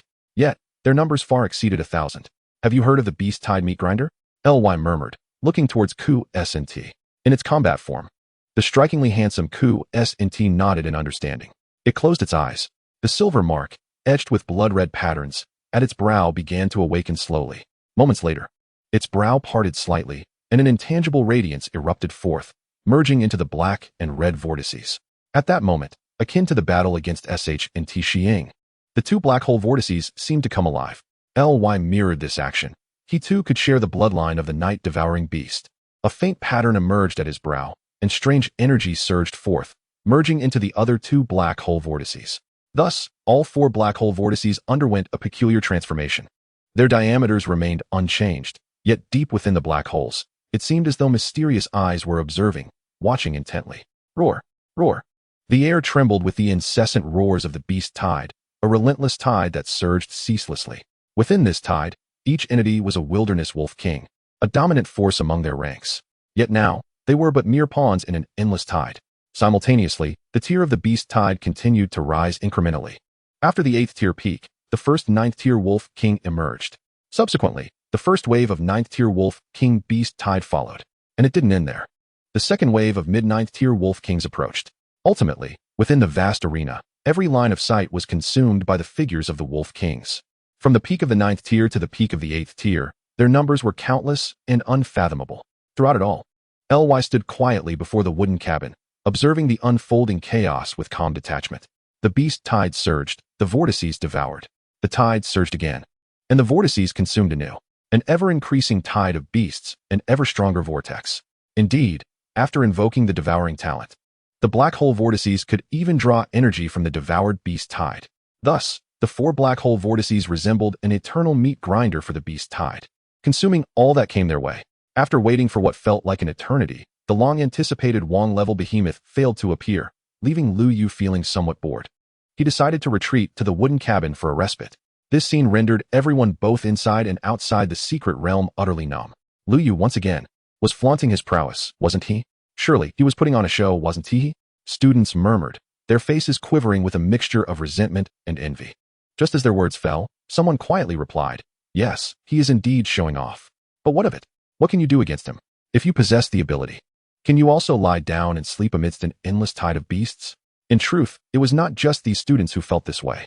Outside the secret realm, among the hundreds of Wong-level powerhouses, even several martial supremes floating above the firmament fell into silence, utterly at a loss for words.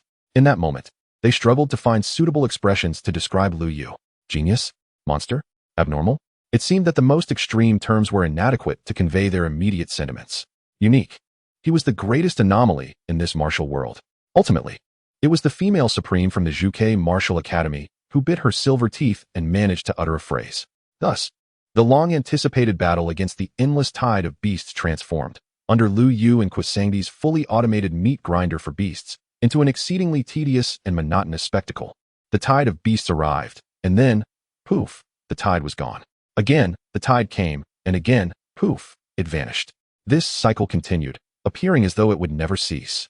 At this juncture, no one could recall how many tides had come or how many exotic beasts Lu Yu had slain. The singular thought echoing in everyone's minds was, let it end. Please, end this tedious tide of beasts. Suddenly, without any warning, a thunderous sound erupted from the firmament, nearly piercing eardrums. Everyone jolted to attention. Within the wooden cabin, Lu Yu sat up, directing his gaze towards the window. At the end of his line of sight, behind the darkness of the Colosseum, an enormous silhouette, towering several hundred meters, advanced step by step. At that moment, all present, both inside and outside the secret realm, wore grave expressions, their spirits taut.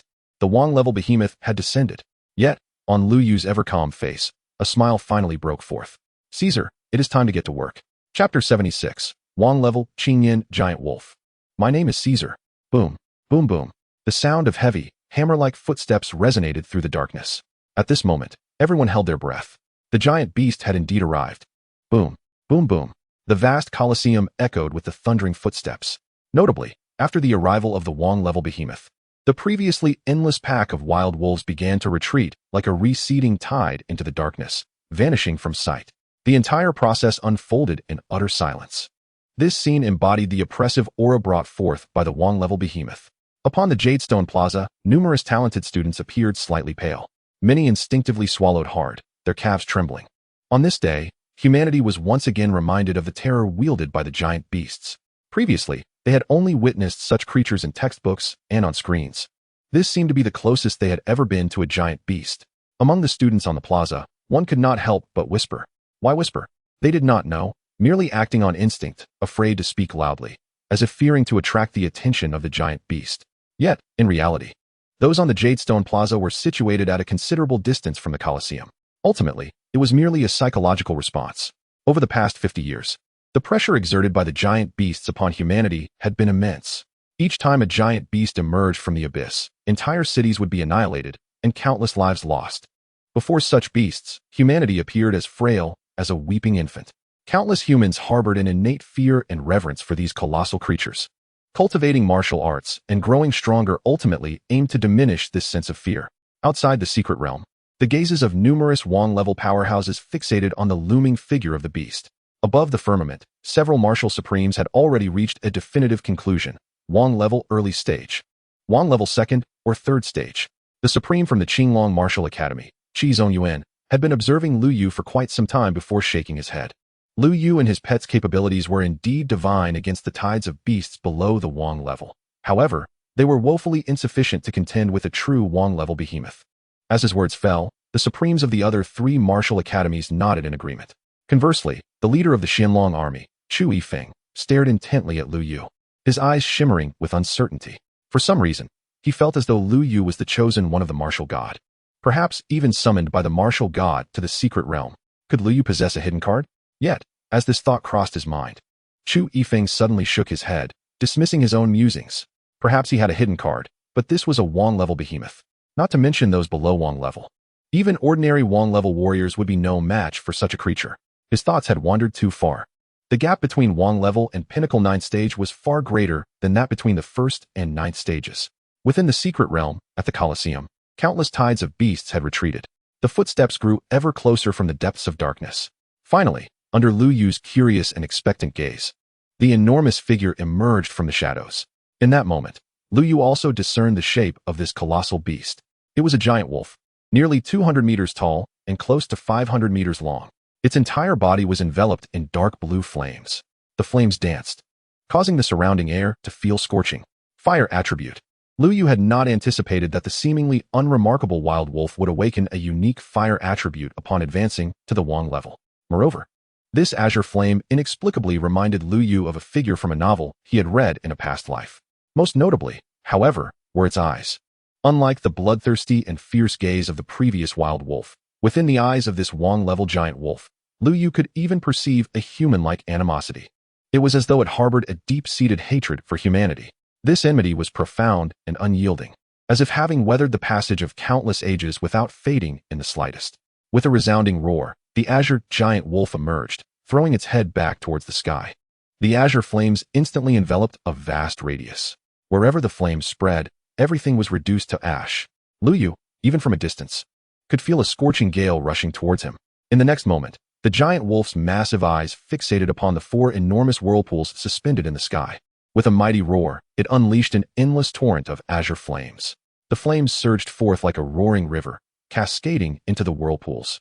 In just a brief moment, the four whirlpools, which had devoured countless foes, began to emit cracking sounds. This was a sign that they could no longer withstand the energy of the azure flames and were on the verge of collapse. At this instant, everyone inside and outside the secret realm, particularly those students upon the Jadestone Plaza, turned pale. Just a single breath. The black hole whirlpool, previously perceived as nearly invincible, was on the brink of shattering. Was this the power of a giant beast? How utterly outrageous! Countless students gasped in astonishment, while deep within their hearts, an inexplicable sense of confusion and dread began to take root. The might of the colossal beast loomed like a natural disaster. Could the humans of Launching truly withstand such a force indefinitely? What course of action would Liu take? Would he surrender immediately? Or would he attempt to resist before yielding? This thought echoed in the minds of nearly all the students as their gazes converged upon the celestial expanse above. Then, they beheld a scene before the wooden cabin. Liu stepped back half a pace, simultaneously retracting the fierce-eyed Kuai Sangdi into his Beastmaster space. Though Liu believed that with his full strength, Kuai Sangdi might stand a chance against a king-level behemoth, he preferred overwhelming dominance rather than a balanced confrontation.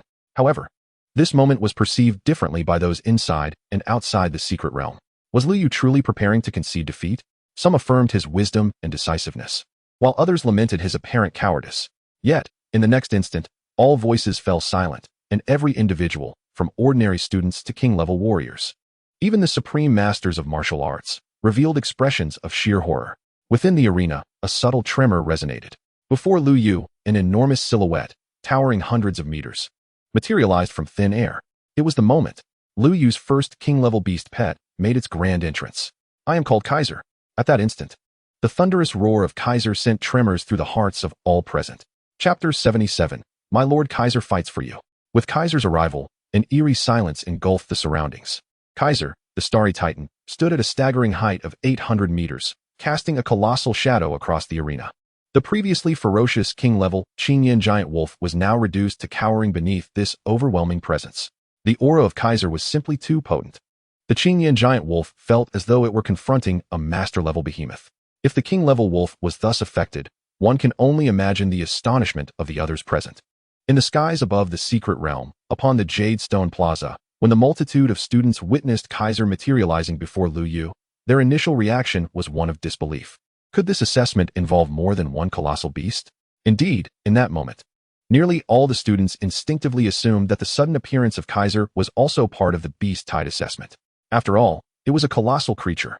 Despite their efforts to comprehend the situation, they could not possibly associate the formidable Kaiser with Liu. Kaiser. Such an imposing name, its aura terrifying. One need not even consider the aura. Merely the sight of its colossal form indicated its formidable strength. This height must exceed 800 meters, right? My goodness. Liu is truly in peril. No, why is he still standing there in a stupor? He should hastily retreat to safety.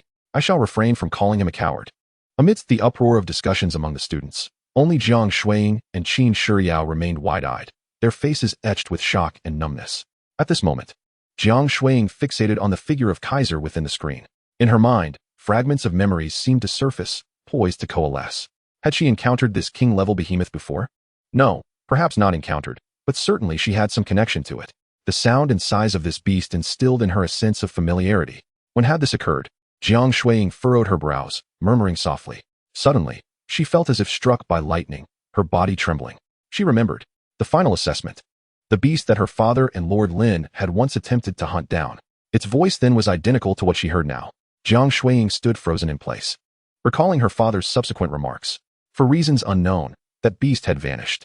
In jest, her father had once asked Jiang Shuiying if she and Liu had hidden the beast away, or if Liu, being a Beastmaster, had contracted the beast as a pet. At that time, Jiang Shuiying had dismissed it as mere jest, never taking it seriously. And now, her heart felt as though it were being tightly squeezed, rendering her breathless. A behemoth, a contract, a pet. Was this truly your hidden card, Liu? On the other side, Qin Shiyao's reaction was hardly less intense than Jiang Shuiying's. This was because the image of her Empress mentor had previously suggested such a possibility. Yet, Qin Shiyao found it utterly implausible. No matter how monstrous Liu was, it was inconceivable that he could genuinely possess a king-level beast pet. But now, the reality lay before her. The creature known as Kaiser stood before Liu. Teacher, is that beast truly summoned by Liu and not merely part of the beast-tide assessment? Qin Shiyao could not restrain herself from asking once more. In her mind, the Empress's voice echoed with a note of lamentation. The teacher cannot be mistaken. There exists a unique spiritual connection between that beast and Liu. Perhaps this is the so-called contract power between a Beastmaster and their pet. Upon hearing this, Qin Shiyao fell into a profound silence. Her previously icy gaze was now fixed intently on Lu Yu's figure within the screen. At this moment, she suddenly realized that this cousin, whom she had previously regarded with indifference, might truly be the dragon hidden in the depths. In comparison, her own talents and supports seemed utterly insignificant. Perhaps Lu Yu is the true protagonist in this martial arts realm? Outside the secret realm, the assembly of king-level warriors erupted in chaos upon Kaiser's emergence. Their realms and perceptions were not as formidable as the Empress's, and thus even the peak supreme leader of the Qianlong army, Chui Feng, could not sense the unique spiritual bond between Lu Yu and Kaiser. At that moment, nearly all the powerful figures instinctively believed that this suddenly appearing behemoth was part of the beast tide assessment, aimed at targeting Lu Yu. This notion went unchallenged by anyone, save for Jiang Jinmin and Lin Qiqing, who stood several kilometers away, their eyes wide with disbelief. They were unaware of the name Kaiser. Yet the sight and form of this creature were indelibly etched in their memories. The king-level behemoth, the starry titan, had once left them gravely injured, even causing Lin Qiqing to lose his entire right leg. Lu Yu, have you truly accomplished this? Jiang Jinmin's lips quivered incessantly. A multitude of emotions surged through him: astonishment, excitement, fervor, ecstasy, shock, and anticipation, all intertwined. At this moment, Jiang Jinmin appeared almost frenzied, leaving the surrounding king-level warriors utterly perplexed. Principal Jiang, Lu Yu is facing a second behemoth and is on the verge of elimination. How can you still be smiling? Other king-level warriors from different cities could not contain their curiosity and questioned him. As their words fell, they drew the attention of all present. Even the supreme martial masters in the heavens cast their gaze downward. Jiang Jinmin, being Lu Yu's principal, was no secret in this realm. Unconsciously, everyone believed that K was part of the beast tide assessment.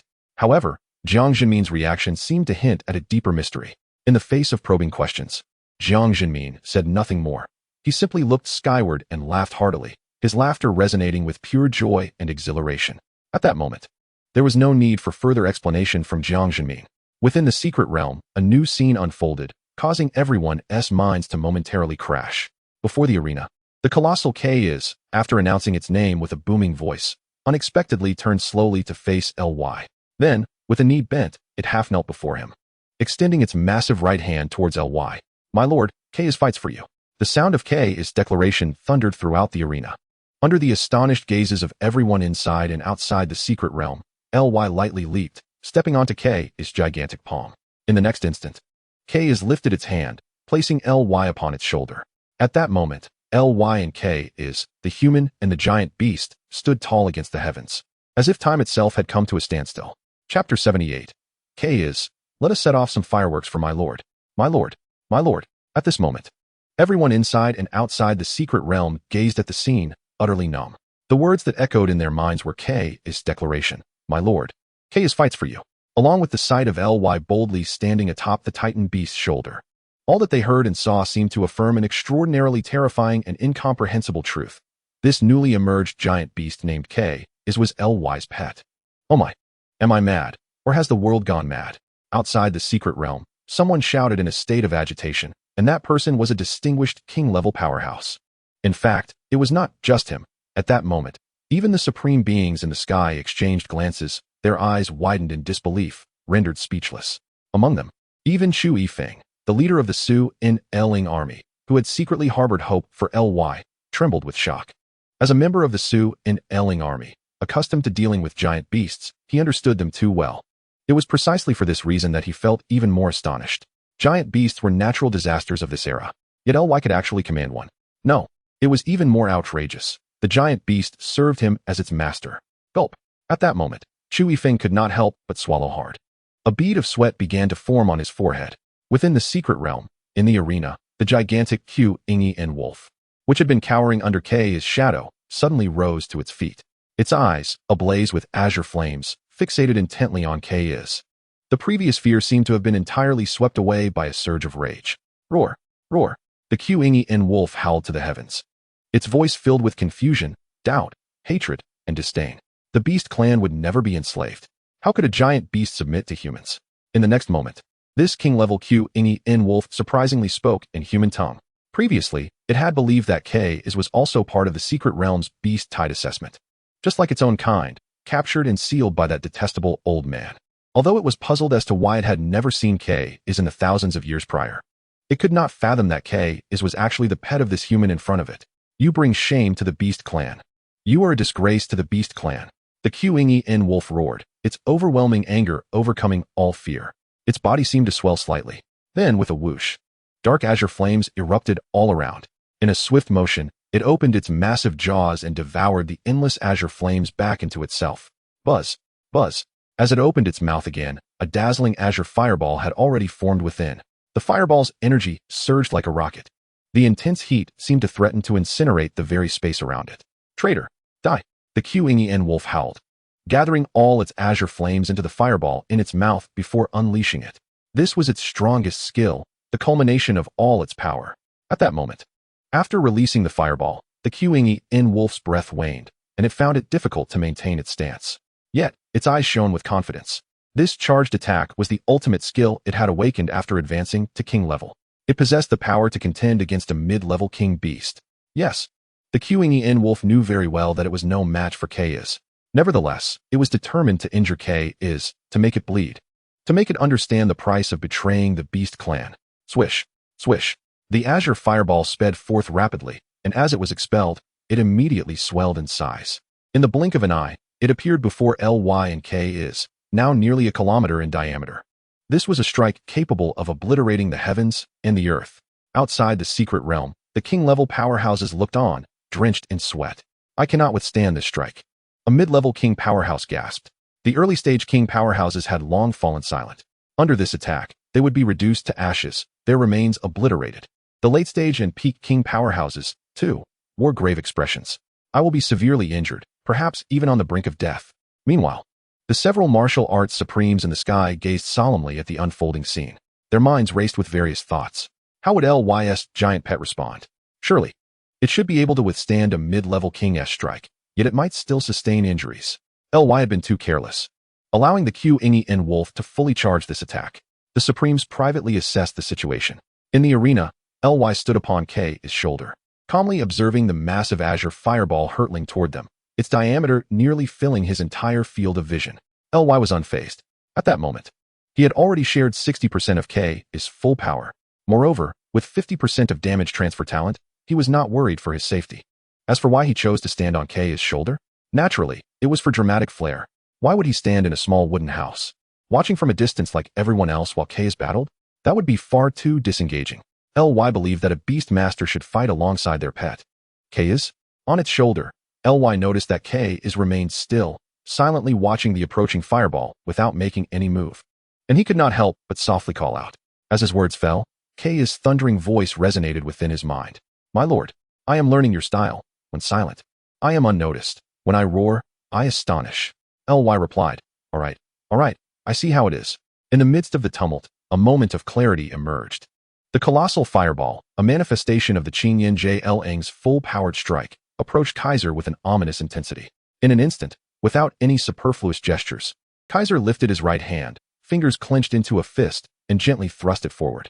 The motion, seemingly as light as a feather, belied the immense power it contained. Yet, that seemingly effortless punch, when it connected with the azure orb, erupted with a thunderous explosion, transforming the scene into a cascade of vibrant fireworks. With a single punch, Kaiser obliterated the full-force attack of the king-tier Qing, reducing it to mere sparks in the air. At that moment, the Qing, half hidden in the shadows, froze in disbelief. It gazed upwards, its enormous azure eyes filled with shock. The tremendous energy of its attack, the culmination of its strength, had simply dissipated into nothingness. Logically, such an assault should have been sufficient to incinerate the flesh and blood of an ordinary king-tier beast. In the Qing's mind, it had presumed that even if Kaiser could withstand the blow, he would emerge scorched and injured. But now, its eyes widened further as it witnessed the dark azure flames indeed touch Kaiser's formidable form, only to ignite a mere flicker of sparks before extinguishing completely.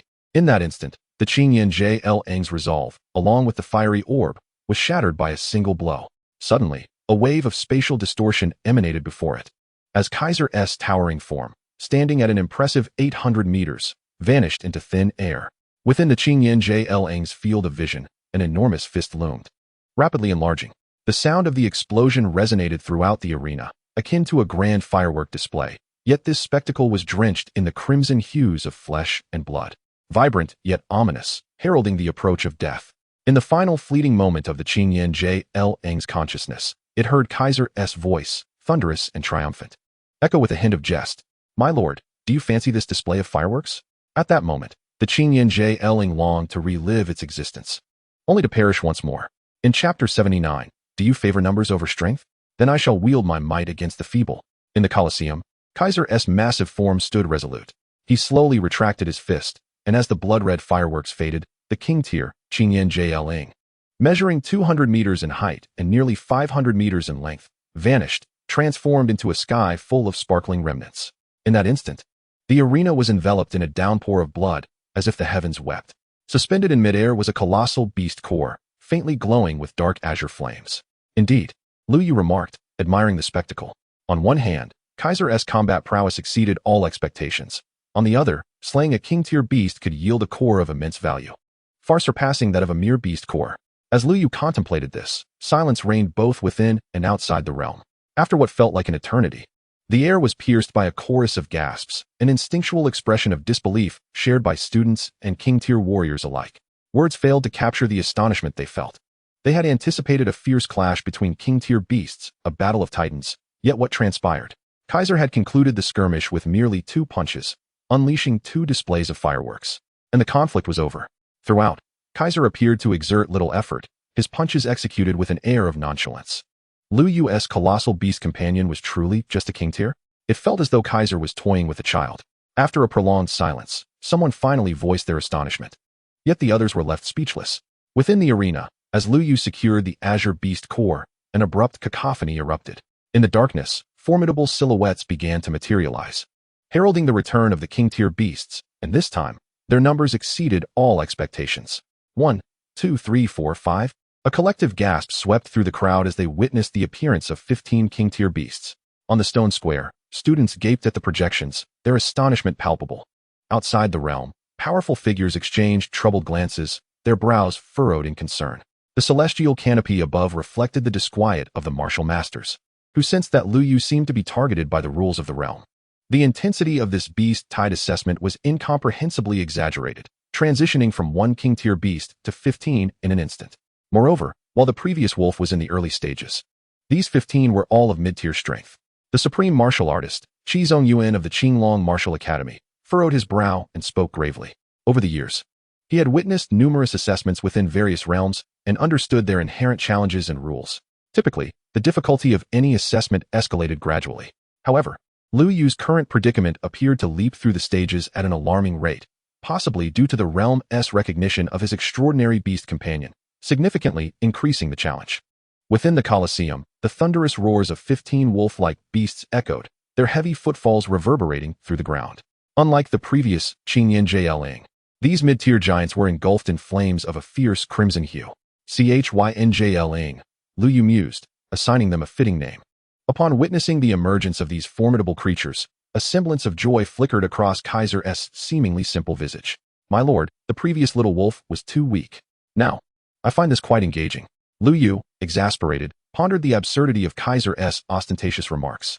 "My lord, how did you find the fireworks from earlier? I can conjure more for you." Kaiser, now invigorated, grew increasingly animated. In the next moment, he pounded his massive fist against his chest, producing a resounding echo. The 15 Chynjling, emboldened, raised their voices in a united howl, their crimson eyes ablaze with fury. Even now, the air was thick with the scent of blood, a grim reminder of their fallen kin. Traitors among the beasts. Die. The largest of the Chynjling, towering nearly 500 meters and stretching close to 700 meters, bellowed, articulating his wrath. Die. In unison, the other 14 echoed the cry, their voices merging into a formidable chorus. The crimson flames surged forth, transforming the entire arena into a sea of dark red fire. In the very heart of this inferno stood Lu Yu and Caesar. "Oof, such noise." Caesar huffed, releasing a cloud of vapor from his nostrils. In the next instant, he clenched his fists, the knuckles cracking ominously. Then, under the astonished gaze of various colossal beasts and all those present in and around the secret realm, Caesar's form began to expand. 800 meters, 1,000 meters, 1,500 meters, 2,000 meters. Boom. The entire secret realm trembled. Moments later, Caesar's stature stabilized at an impressive 3,000 meters. At this moment, his fist alone measured over 100 meters in diameter. Lowering his head, he gazed down upon the 15 blazing red giant wolves at his feet. A cruel smile spread across Caesar's face, while Lu Yu, seated upon his shoulder, embraced himself with a gentle smile. Do you prefer to outnumber the few? Then it seems I must dominate the small with my size. Fireworks were about to commence. This scene, this posture, caused all spectators within the secret realm to twitch at the corners of their mouths.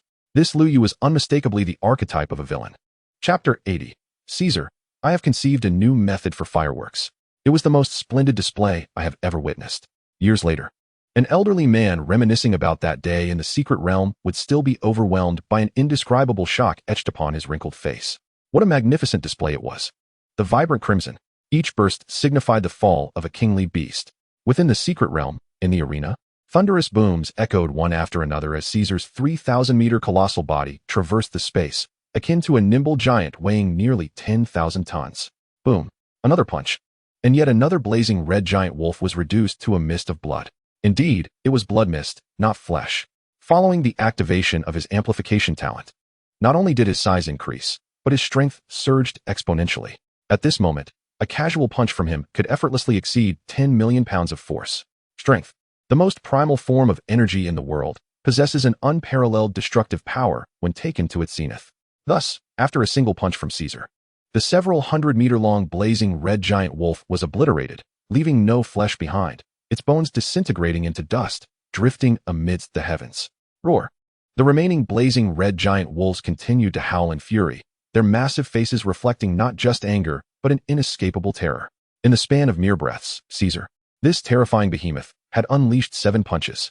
7 punches, 7 blazing red giant wolves, 7 streams of blood-red fireworks. Traitor die. Finally, the largest among the giant wolves howled to the heavens, its body engulfed in crimson flames as it charged toward Caesar. The other 7 wolves, having conquered their fear, roared and lunged at Caesar. From all directions, 8 kingly giant wolves attacked simultaneously. Outside the secret realm, many powerful beings momentarily froze at this sight, then quickly regained their composure. The blazing red giant wolves had discerned Caesar's ability to traverse space. They aimed to encircle and contain him. Within the secret realm, Lu Yu, perched upon Caesar's shoulder, smiled slightly. Encirclement? Is that not a delivery to my doorstep? At this moment, faced with the all-out assault of 10 kingly beasts of the same rank, Caesar not only did not evade, but rather pounded his chest in excitement, shouting, "Bring it on." His entire body, adorned with muscle lines reminiscent of mountain ranges, pulsed with energy. This scene was extraordinarily surreal, resembling ancient runes awakening. On Caesar's body, there were thousands upon thousands of these runes. Each time a rune illuminated, Caesar's strength intensified, until finally, all the runes on his right arm glimmered brightly. At this moment, his entire right arm radiated with brilliance akin to the sun. Caesar let out an exuberant roar. With a firm grip of his right fist in the air, a crackling sound erupted. At this moment, the very fabric of space around him began to distort. Suddenly, all 8 blazing red giant wolves charged toward Caesar. Although their size only reached his knees, these wolves seemed to risk everything, igniting their core to harness greater power. All of this was an attempt to inflict even the slightest injury on Caesar, thus granting their kin a chance to triumph over this terrifying beast. Unfortunately, their hopes were far too naive. Boom. Caesar swung his fist. Strangely, unlike the previous 7 punches, this time, as he unleashed his blow, the air was devoid of any sonic boom or thunderous sound. Instead, there was an eerie silence. Only the trembling waves of space echoed, like a silent storm, a call of nature. Ultimately, as Caesar's punch fully extended, boom. At last, the silence shattered. The space ahead of his fist began to visibly fracture in increments. Caesar's punch shattered the barrier of space. Outside the secret realm, even the kingly strongmen and several martial arts supremes in the skies were left dumbfounded. Shattered space. This was an ability only a saint-level powerhouse could achieve. Qi Zongyuan was astonished. As a peak supreme, even his full-strength strike could not achieve such exaggerated results. Yet Lu Yu's pet was only of mid-king level. How could this punch reach a saint-level threshold? No, that is impossible. Saint-level powers can affect the heavens. But this punch had not yet reached that level. Qi Zongyuan questioned himself, unable to cease his thoughts. The fact that a peak martial arts supreme could lose his composure to such an extent illustrated just how outrageous Caesar's punch truly was. Within the arena, as Caesar's fist descended, the surrounding space began to shatter inch by inch. The ethereal, yet razor-sharp fragments of space ravaged everything within dozens of miles. Roar! The 8 blazing red giant wolves cried out in both rage and fear. Yet, it was futile. They could not even touch a single hair on Caesar before being obliterated into a mist of blood by the countless shards of space. My lord, this is the new method for fireworks I just conceived, Caesar remarked, retracting his fist. On his shoulder, Liu Yu twitched at the corners of his mouth. Why did it seem to him that Caesar was irreversibly on the path of showboating? Buzz, buzz. 8 magnificent fireworks erupted, devoid of explosive sound. Only the soft whispers of spatial annihilation. It took a considerable amount of time for the surrounding 10 miles of space to gradually stabilize. Suspended in midair were 15 crimson cores of giant beasts. Indeed, Liu Yu praised softly, preparing for Caesar to traverse the void and reclaim the spoils. However, at that very moment, rumble, the entire secret realm began to tremble violently. In the arena, the ground, once unyieldingly solid and impervious to the force of Caesar's recent strike, now bore a myriad of fissures. In the midst of this chaos, the 15 colossal cores, which had been floating in midair, began to drift away into the engulfing darkness as if traversing through space. Liu Yu was momentarily taken aback, followed swiftly by a surge of fury. In the next instant, a series of continuous, agonized howls echoed from the depths of the dark, resembling the cries of king-level giant wolves. Upon closer inspection, there seemed to be dozens of them. Strangely, these wolves appeared to be enduring unimaginable torment. The dreadful wails persisted for an indeterminate duration until the arena was once again enveloped in silence. A thunderous sound reverberated through the darkness, causing the entire secret realm to tremble ominously. This sound was not the echo of footsteps, but rather the rhythmic beating of a heart, resonating throughout the entire domain. Was this the culmination of the endless beast tide? Liu Yu squinted, observing the massive silhouette gradually revealing itself in the shadows. Chapter 81. You are large, but I can be larger. In the darkness, under Liu Yu's intrigued gaze, an extraordinarily peculiar and even bizarre giant beast slowly emerged. The arena resonated with the thunderous sound of its heartbeats, and everyone inside and outside the secret realm, upon witnessing this enigmatic creature, was left wide-eyed and momentarily stunned. What an extraordinary beast it was, standing over 3,000 meters tall and stretching an astonishing 5,000 meters in size. It resembled not merely a creature, but a moving mountain range. Typically, king-level beasts are classified between 100 to 1,000 meters in height, while revered-level beasts fall within the range of 1,000 to 5,000 meters. Judging solely by its size, this creature had already reached the revered classification. However, after a brief observation, the supreme beings from the 4 great martial academies concluded that it was at the pinnacle of the king level. Not yet entirely at the revered level. Perhaps it could be begrudgingly termed a half-step revered? After all, the formation of this beast appeared quite peculiar. As Qi Zongyuan spoke, he scrutinized the image of the giant beast. Its most notable characteristic, apart from its size, was its multitude of heads, over 30, each resembling that of a red flame giant wolf. The connection to the earlier cries of agony and the sudden disappearance of the giant cores struck Qi Zongyuan with a realization. Could it be that this beast was a forced amalgamation of several king-level beasts, a bizarre creation of the secret realm's rules?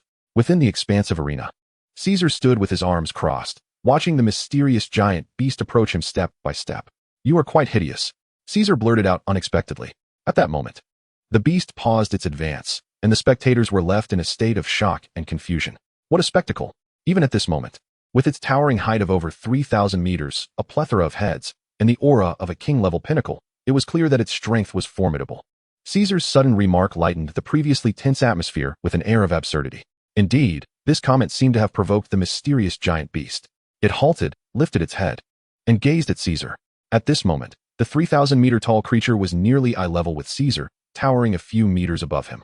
The beast remained silent, lacking the ability to roar or speak, its many eyes devoid of expression, resembling a puppet. Yet, it understood the essence of slaughter. Suddenly, it began to gather energy. Vivid crimson flames erupted from beneath its feet, enveloping its massive form as if it were a divine beast standing amidst a sea of fire. The exaggerated energy fluctuations resonated within, intensifying by the moment. Clearly, despite its grotesque amalgamation, its abilities mirrored those of the previous red flame giant wolves, channeling power to unleash fiery orbs.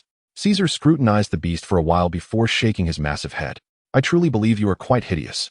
As these words fell, the aura emanating from the mysterious giant beast intensified once more. Faintly, the sound of sizzling could be heard in the air, indicative of space being imperceptibly scorched. Evidently, a qualitative change was triggered by quantitative accumulation. The beast's fiery attack was beyond imagination. It was only at this moment that a serious expression finally graced Caesar's face. Clenching his fist, a series of cracking sounds echoed throughout the arena. "You are large, but I can be larger." A smile tugged at Caesar's earnest visage.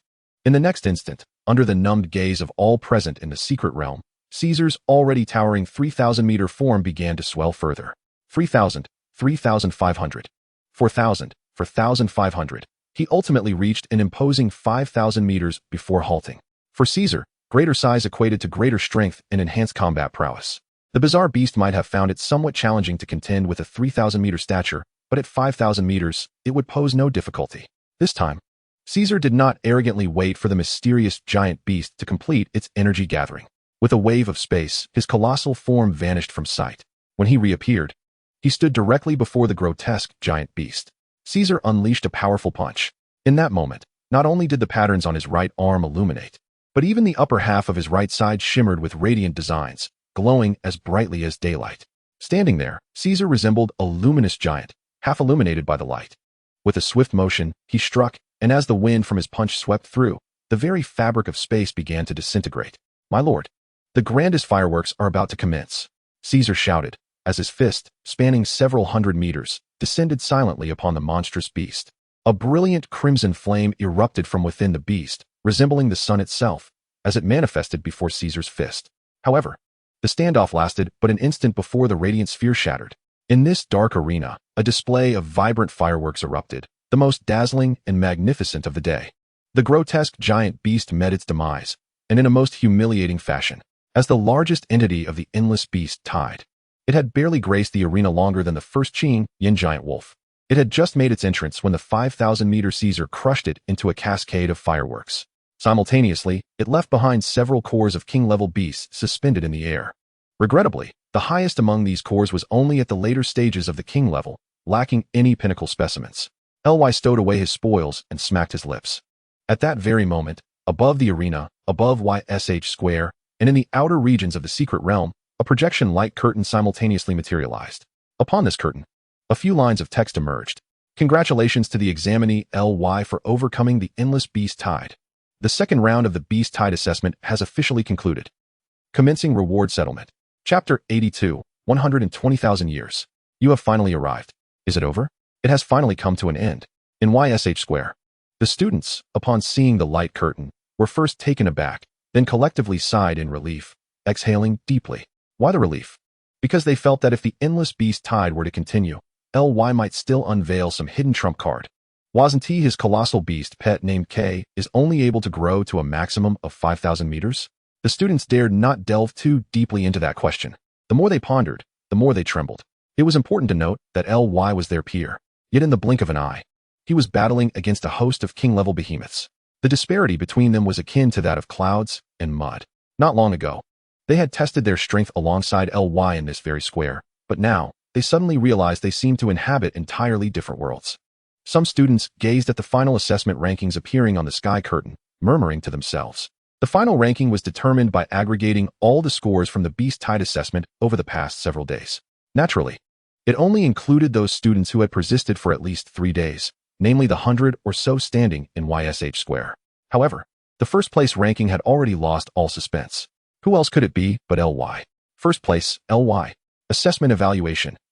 He achieved all the optimal results possible within the beast tide assessment, repeatedly breaking historical records and becoming the first examinee to conquer the endless beast tide since the opening of the CHYN sect's secret realm. Rewards, 3 keys. Rewards, 100 elemental crystals. Rewards, 1,000 premium source crystals. Rewards, 1 low-tier heavenly rank martial skill. Rewards, access permission to the ZHNTINT. Second place, SHNTNZing. Assessment evaluation. Rewards, 1 premium source crystal, 1 elemental crystal, 1 low-tier earth rank martial skill. Third place, LWNR. Assessment evaluation.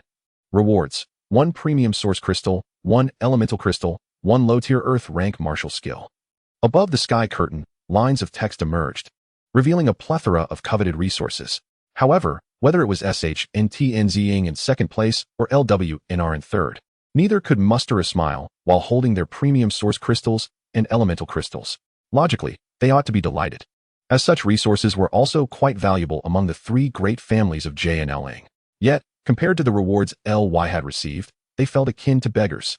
How frustrating. I want to rob that insufferable man. Nr grumbled in irritation. But recalling the towering K is from earlier, she pouted, instinctively lowering her voice. She feared that if Ly overheard, she might be treated as mere fireworks by K is. Ly remained in the arena. The rules of the secret realm had not yet transported him back to YSH Square. At this moment, before him, floated numerous premium source crystals and elemental crystals. Dazzling to behold. In the beast tamer space, QS&T observed this scene and began to exclaim incessantly, drool spreading uncontrollably from its mouth. Elemental crystals.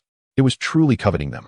Beside Ly, K is stood silently, its form having diminished to a height of merely 8 meters. K's multiplying talent had increased with its rank, but for now, it appeared that a 100-fold reduction was its limit. Suddenly, in the quiet arena, the sound of someone swallowing could be heard. Ly turned to look. I have tried my utmost to restrain myself. However, those premium source crystals and the cores of the previous king-level behemoths are simply too enticing. I wish to become stronger to better protect my master. Under Ly's gaze, revealed a hint of bashfulness on its honest face. After a lengthy pause, it finally uttered this line. Seeing this, Ly couldn't help but shake his head and chuckle. You need not worry. These resources are, of course, meant for nurturing you. Your strength translates into my strength. With Ly's words, K nodded its massive head, finally daring to turn its gaze towards the myriad premium source crystals floating in midair. After a moment of watching, it could not resist wiping its drool away. With a wave of his hand, Ly promptly withdrew K into the beast tamer space. Along with it, he also collected the vast array of precious resources before him. Premium source crystals, elemental crystals, and king-level behemoth cores. For some of the source crystals, Ly initiated his transformation talent, converting them into pure, concentrated beast tamer power for K and QS&T to absorb. The elemental crystals remained in their original form for QS&T to consume autonomously. The behemoth cores were not transformed either, temporarily stored within the beast tamer space. It is worth mentioning that Ly had only recently discovered that the beast tamer space could accommodate energy-type resources, while other items could not. After organizing his spoils, Ly exhaled deeply. He reached out to grasp the 3 floating keys before him. Counting the 5 he had already obtained, he now possessed a total of 8 keys. Only 8? Where could the 9th key be? Ly furrowed his brow, gazing at the sky curtain above. Could there still be a 3rd round of assessment? The next moment, as if in response to his thoughts, new text information finally materialized on the projections scattered across the sky. The Great Hall of CHYN Sect is about to open. All qualifying examinees will soon be transported. Within the Great Hall of CHYN Sect lies the greatest opportunity of the secret realm. Those who have persisted in the 2nd round of the Beast Tide assessment for over 3 days are deemed qualified. Upon the announcement of this information, a cheer erupted among the hundreds of students in YSH Square. However, far away in the arena, Ly suddenly noticed that the 8 keys on him vibrated inexplicably at that moment, just as it had happened a few days prior. A wave of disorientation washed over Ly. A blurred image began to emerge faintly. It depicted an elderly man. An elderly man with a head full of untamed red hair. 120,000 years. At last, you have come, young one. Chapter 83, The Silent Ninth Head.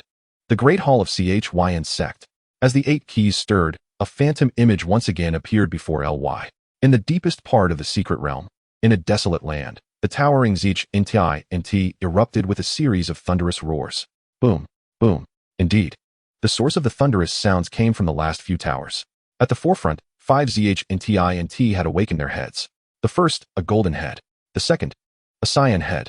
The third, a blue head. The fourth, a red head. The fifth, a brown head. All 5 heads now emanated a powerful elemental tidal wave. Whoosh. Within a radius of thousands of miles, they were almost completely submerged by the colorful waves. If someone were present here, they would keenly discern that these 5 colored heads correspond to the 5 fundamental elements: Jin, Mu, Shui, Hua, and Tuesday. In other words, these 5 heads each govern the quintessence of elemental power. Big brother. It seems Xiao Lu, Xiao Qi, and Xiao Ba are also about to awaken. The coarse and fervent voice of Lao Si echoed through the void. He commands the ultimate power of fire and is the most impetuous among the 9 brothers. At this moment, upon witnessing the runic inscriptions on the 6th, 7th, and 8th towering structures beginning to revive, Lao Si was the first to lose his composure. It is noteworthy that, including the 5 of them, within a short span, 8 of the 9 brothers have already awakened. Only the last one, Xiaojiu, remains. and the entire brotherhood is on the brink of revival. However, such an occurrence would undoubtedly spell trouble for them. 12,000 years ago, Yin Laotu sealed and suppressed them here for precisely this day. Do not panic. Amidst rising anxiety, Big Brother finally spoke. With a resounding hum, the ultimate gene elemental power coalesced into a massive head. Big Brother's expression was not particularly favorable either. Yet, as the eldest among the 9 brothers, he was most needed to stabilize the morale.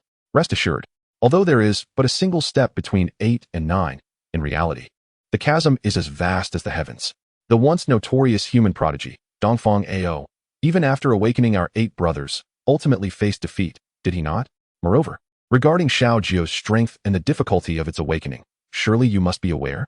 Big Brother eloquently articulated. And only when he uttered the final words did the other brothers awaken from their stupor, realizing the significance of Xiao Jiao. Ranked last among the 9 brothers, Xiao Jiao is the most formidable, mysterious, and terrifying.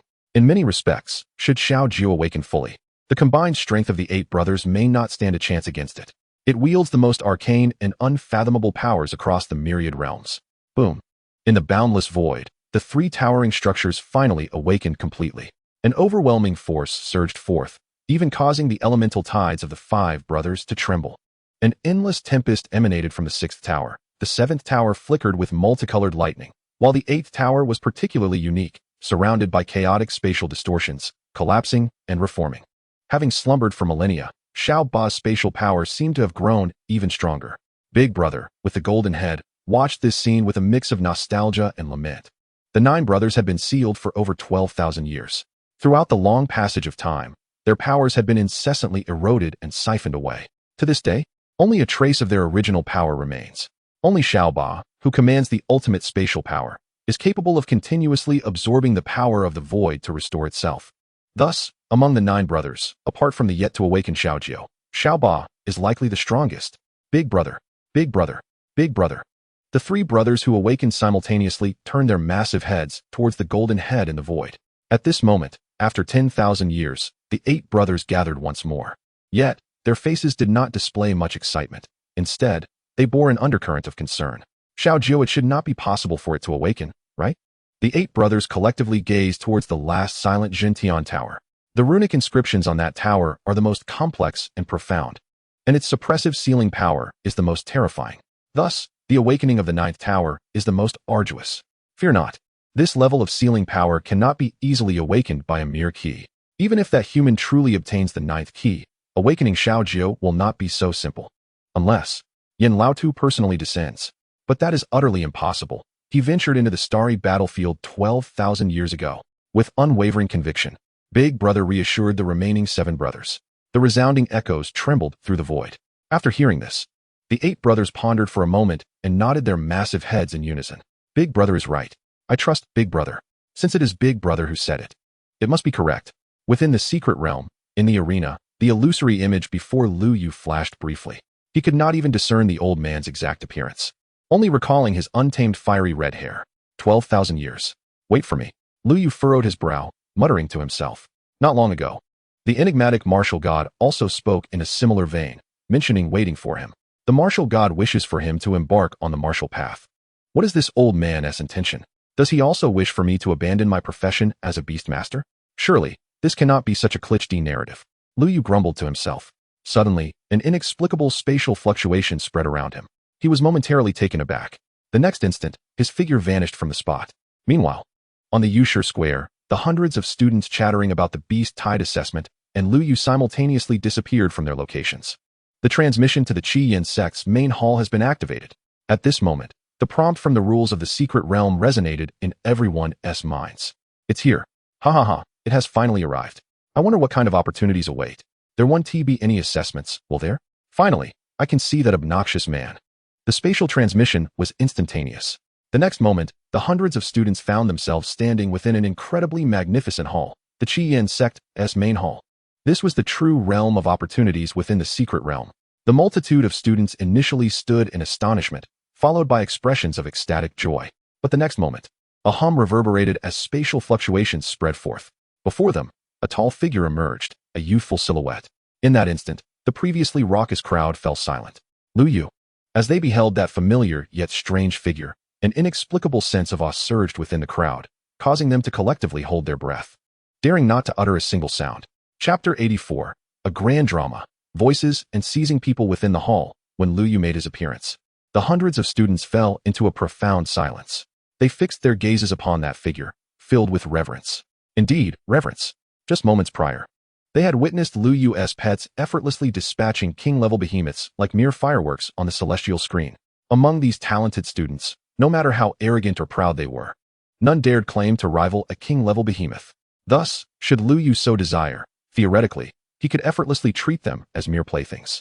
Contemplating that scene, many students turned pale. Silence lingered for some time until, amidst the crowd, faint sounds of swallowed saliva could be heard. Amusingly, those who gulped were precisely the ones who had previously voiced the loudest insults towards Lu Yu. In the front of the crowd, Lu Yu observed the scene for a while, waiting for a long time, only to find no sign of Jiang Shuiying and the others. Did he not arrive at the same location with them? Perplexed, Lu Yu turned upon hearing the sounds of swallowing behind him, only to realize that over 100 talented students stood right behind him. What? Why is there such an eerie silence? Upon seeing these individuals, Lu Yu was taken aback. A gathering of over 100 people, yet not a whisper was heard. It was indeed peculiar. Just as Lu Yu's words faded, an even stranger scene unfolded. The previously silent crowd suddenly erupted in sound. Hey, hello, old classmate, long time no see. Oh, yes, old classmate, sang. What a beautiful sunny day. Indeed, it's partly cloudy, perfect for airing out quilts. In the wake of Lu Yu's statement, these hundreds of outstanding students, in a state of dread, commenced an awkward exchange of conversation. Those who had something to say spoke fervently, while those who were at a loss for words strained to find something.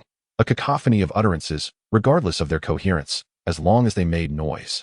Outside the secret realm, a group of formidable king-level warriors watched this spectacle with twitching lips. Just moments prior, many of them had been basking in the pride of their students entering the final opportunity. But now, witnessing the unseemly behavior of their esteemed students, their faces flushed with embarrassment. Cough. This, well, can be understood. After all, the prowess displayed by Lu Yu is indeed extraordinary. It is only natural for these students to feel pressure. The awkward atmosphere, however, did not linger for long. Soon, a king-level warrior stepped in to provide an explanation. Yet, despite this, observing the scene where the students engaged in awkward chatter while cautiously glancing at Lu Yu's reactions, the assembly of king-level warriors felt a pang of anxiety in their hearts. Only the most exceptional of talents could enter the great hall of Qi Yin Zone. Yet, in the presence of Lu Yu, they seemed to be compelled to play the role of the underdog. Among the outstanding talents, there indeed existed a hierarchy. Above the firmament, the supreme Qi Zong Yuan of Qinglong Martial Institute sighed in contemplation. Just as his voice faded, the female supreme from Zhuke Martial Institute remarked, "Exceptional talents? Where can one find a prodigy like Lu Yu, a 7th-tier reversal king-level behemoth? He is an anomaly, unfathomable in every sense." After speaking, this female supreme cast a glance at the slightly dazed Qi Zong Yuan. She discreetly activated the communication jade pendant hanging around her neck. "Dean, how long until we arrive? The secret realm is closing soon, and Lu Yu will be out shortly." Meanwhile, the seemingly dazed Qi Zong Yuan was, in fact, also discreetly communicating with the dean of Qinglong Martial Institute through a tool. "Dean, hurry. We must be the first to get there and seize Lu Yu." Not far behind the two, the supremes of Xuanwu and Baihu Martial Institutes exchanged knowing glances and tactically stepped back. "Dean, make haste. Where are you?" In the distance, the solitary commander of the Xianlong army, Chu Yifeng, observed this scene with a trace of disdain and a smirk. He then smoothly pressed the communication ring on his wrist. "Boss, someone is trying to snatch our person." Within the secret realm, in the grand hall of Qi Yin Zone, Lu Yu observed the group of students awkwardly forcing conversation and shook his head in resignation. Alas, to be invincible is a kind of loneliness. Congratulations to you for attaining first place in the Beast Tide assessment. Just as Lu Yu sighed, a striking figure emerged from the crowd. Jiang Shuiying approached him with light steps, her face radiating genuine joy, revealing 2 delightful dimples. Seeing this, Lu Yu couldn't help but gently pinch her cheek. Jiang Shuiying's cheeks flushed slightly, yet she allowed him to continue. Should I come back later?" At that moment, a slightly acidic, cool voice interrupted. Lu Yu looked up to find Qin Shiyao standing elegantly before him. Her usually frosty, exquisite face bore an unusual expression. Was she jealous? The thought crossed Lu Yu's mind, but he quickly dismissed it. It was absurd to think that his aloof cousin would be envious of him. "I congratulate you on clearing the endless Beast Tide. I also thank you again for assisting me during the Beast Tide assessment," Qin Shiyao stated tersely, then turned on her heel and walked away. Yet, for some reason, Lu Yu felt that her departure was not as decisive as he remembered. "Hey, you annoying boy Lu Yu." The next moment, another female voice interrupted Lu Yu's thoughts. He snapped back to reality, only to find Li Wanner, the talented girl from the Li family, standing before him. Lu Yu was slightly taken aback, realizing they were not acquainted. "What do you mean, I saw how impressive you were during the assessment. Still trying to play it cool?" Li Wanner pouted, grumbling discontentedly. As soon as she spoke, her beautiful eyes widened, and she quickly covered her mouth. "You wouldn't summon that big fellow to use me as fireworks, would you? You can't, right? I'm here to congratulate you on achieving first place in the assessment." Li Wanner leaned in, whispering her question. Then, at last, Lu Yu was approached by a male peer, Shun Tianzong, the prodigious scion of the Shun family from Jinling, possessing a 9-star talent and a sword attribute physique. "Lu Yu, congratulations," Shun Tianzong said, his face adorned with a gentle smile. Lu Yu nodded in acknowledgement, understanding the principle of not striking those who offer a smile. However, the next moment, Shun Tianzong's words rendered the atmosphere in the hall peculiar and tense. "You are very strong now, but in the future, martial arts will undoubtedly prevail." With this single statement, the air around Shun Tianzong crackled with a sharp sword energy. Lu Yu narrowed his eyes. Within the grand hall, the atmosphere that had only just begun to regain a modicum of calm due to the greetings from several individuals was abruptly disrupted by Shun Tianzong's unexpected remark, creating an air of tension and suppressed hostility. "Hey," Jiang Shuiying, standing beside Lu Yu, tensed at these words, her expression stiffening with displeasure. Just as she was about to speak, Lu Yu raised a hand to stop her. He stepped forward to face Shun Tianzong, who emanated an imposing aura, the sword energy swirling around him ominously. "Is martial arts truly formidable?" Lu Yu asked with a light chuckle. Shun Tianzong's expression remained unchanged, yet the sword energy surrounding him grew increasingly acute. In that moment, he seemed to summon his internal sword energy to its utmost, capable of killing any warrior beneath the 6th tier with a mere touch. Lu Yu, however, suddenly smiled. He extended a hand and gently pressed forward. Crack! A clear sound of shattering echoed throughout the grand hall. In the next instant, Lu Yu turned his back. "Young man, it seems your sword is rather fragile." As Lu Yu's words fell, the sword that Shun Tianzong had been holding at all times shattered into countless pieces at his feet. The expression on Shun Tianzong's face transformed into one of shock and bewilderment. When did this happen? He had not even seen the movement Lu Yu made. He had once believed that Lu Yu's formidable combat strength was merely a consequence of relying on his tamed beasts. Initially, he thought the gap between himself and Lu Yu was not particularly vast. Yet now, with a mere flick of Lu Yu's finger, his once unshakable heart of the sword god felt as if it teetered on the brink of collapse. However, in an instant, the sound of sword energy resonated. Shun Tianzong's aura suddenly erupted forth. It must be said that, as one endowed with an innate sword attribute, his Dao heart was significantly more stable than that of Shun Tuxiong. After a brief moment of distraction, he quickly regained his composure. At that moment, Lu Yu, who had already taken several steps away, halted in his tracks. He did not turn back, yet his voice carried over, echoing in the air. "Just now, I merely severed one of your swords due to your initial transgression. If you still wish to prove something with a muddled mind, I would not mind showcasing a firework display for everyone in the Great Hall." Upon hearing these words, an eerie silence enveloped the entire hall. The foreheads of numerous students glistened with beads of sweat. They were all too familiar with what a firework entailed. Shun Tianzong fixated on Lu Yu's silhouette, struggling to articulate a second word after a prolonged silence. Meanwhile, the sword energy surrounding him gradually dissipated. The path of the martial god is one of martial arts. Yet in the end, Shun Tianzong gritted his teeth and uttered a low exclamation. Upon hearing this, Lu Yu suddenly chuckled. "Martial god? You consider yourself a martial god?" In just 2 sentences, Shun Tianzong's face flushed a deep crimson. Outside the secret realm, numerous powerful figures observed this scene, and their expressions collectively turned grim. In truth, they did not perceive Shun Tianzong's earlier actions as reckless. Rather, they regarded them with much respect. A true warrior dares to draw their sword against stronger opponents. Most importantly, the words spoken by Shun Tianzong resonated deeply within the hearts of these royal-level powerhouses. Currently, Lu Yu was exceedingly strong, excessively so, almost exaggerated. However, the profession of Beastmaster is ultimately an unconventional one. No one could ascertain whether Lu Yu could maintain such dominance in the future, or perhaps, at some juncture, he would find himself stuck at a certain realm, unable to advance another step. Who could forget that even the martial god had advised Lu Yu to abandon the Beastmaster vocation and redirect his path towards martial arts? One who is too rigid is easily broken. Even with the protection of the martial god, Lu Yu's temperament remained far too erratic. Furthermore, the present cannot represent the future. The cosmos is still undecided. Who can definitively claim to be the true dragon? The discussions and opinions of the many strong individuals outside the secret realm were lost on Lu Yu. Even if he were to hear them, he would not take them to heart. His vocation and his divine grade talent were known only to him. No one else, not even the martial god, could grasp their entirety. Lu Yu paid no mind to the diverse expressions of the students behind him. He forged ahead, striding towards the center of the great hall. Following closely behind him was Jiang Shuiying. It seems that the walls of this hall are inscribed with numerous images. As Lu Yu's words fell, the atmosphere within the hall finally relaxed a fraction. At that moment, the other students also noticed this detail. Curiosity piqued, they gathered around the walls of the hall, examining the engravings with great intent. As they observed, a palpable thrill surged through everyone's hearts, including Lu Yu's.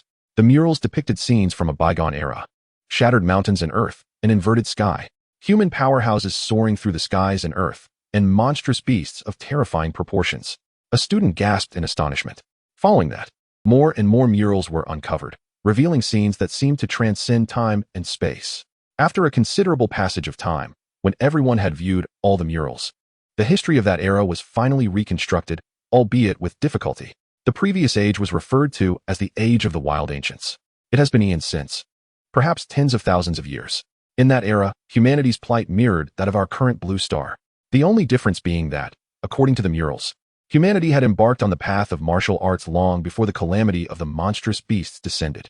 Until that day, when the abyss and the holy temple simultaneously descended, humanity embarked on a perilous journey to resist the calamity of the monstrous beasts.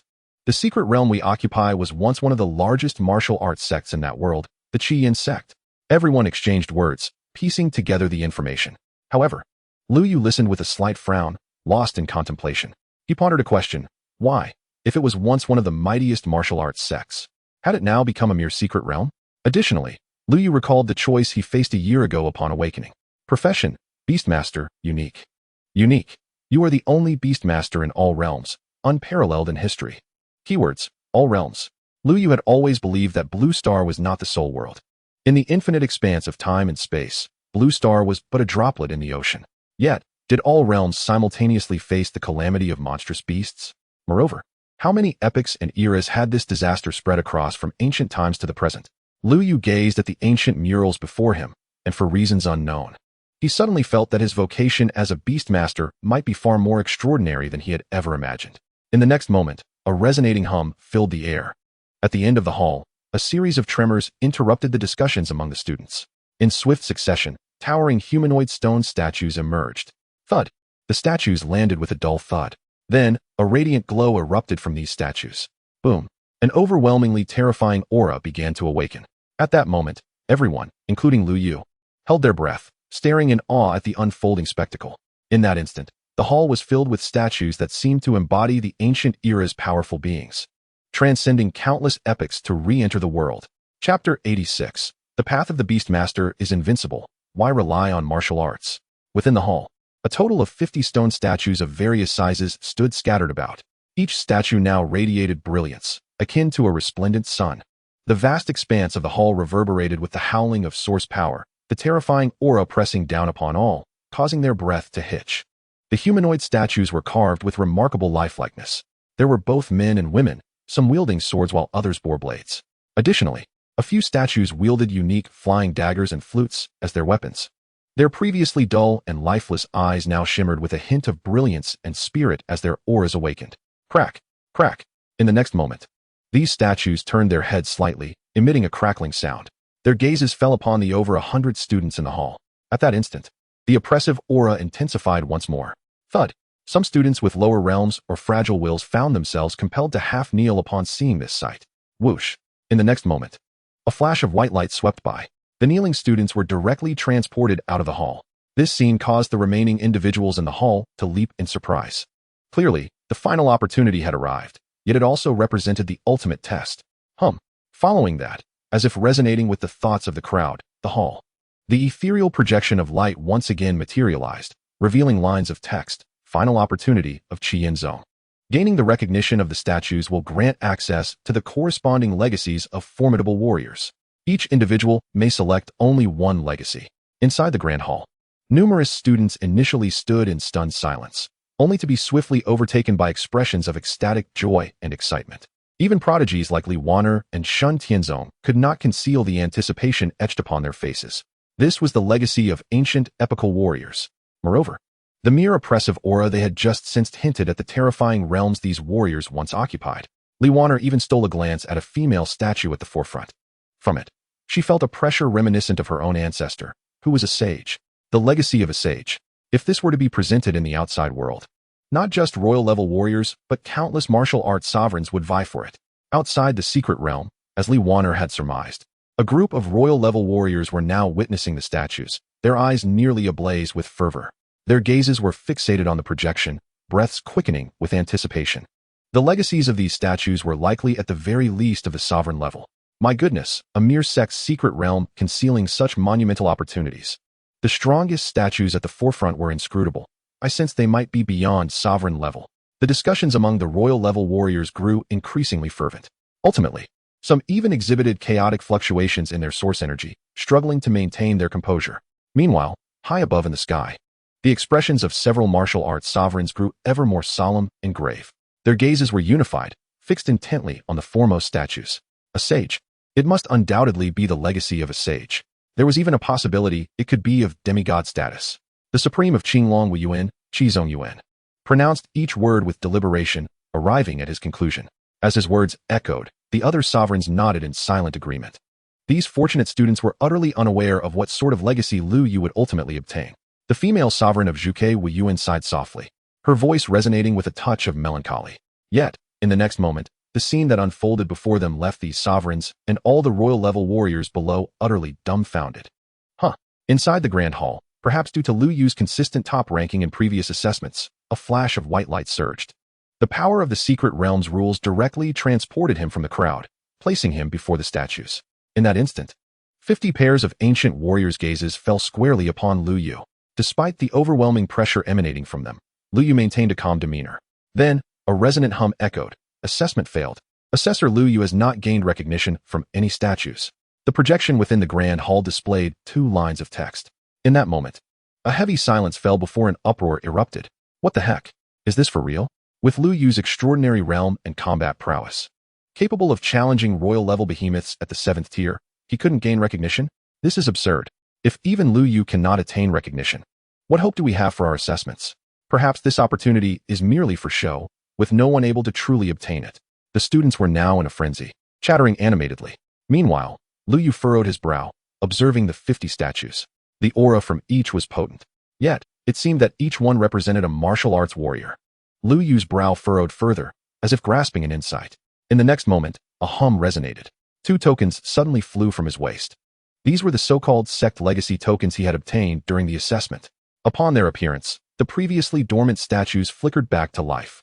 Assessor Lu Yu, using the legacy token, you may select 1 legacy from 2 statues. Then, the 50 statues, arranged in a staggered formation, once again directed their gazes toward Lu Yu. Crack! Crack! The statues with the strongest auras were the first to avert their gazes. They still had not deemed Lu Yu worthy. Crack! Crack! The sound of the statues turning their heads echoed throughout the hall. In the end, only the last 2 statues remained, their auras the weakest among the 50. They barely seemed to reach the sovereign level.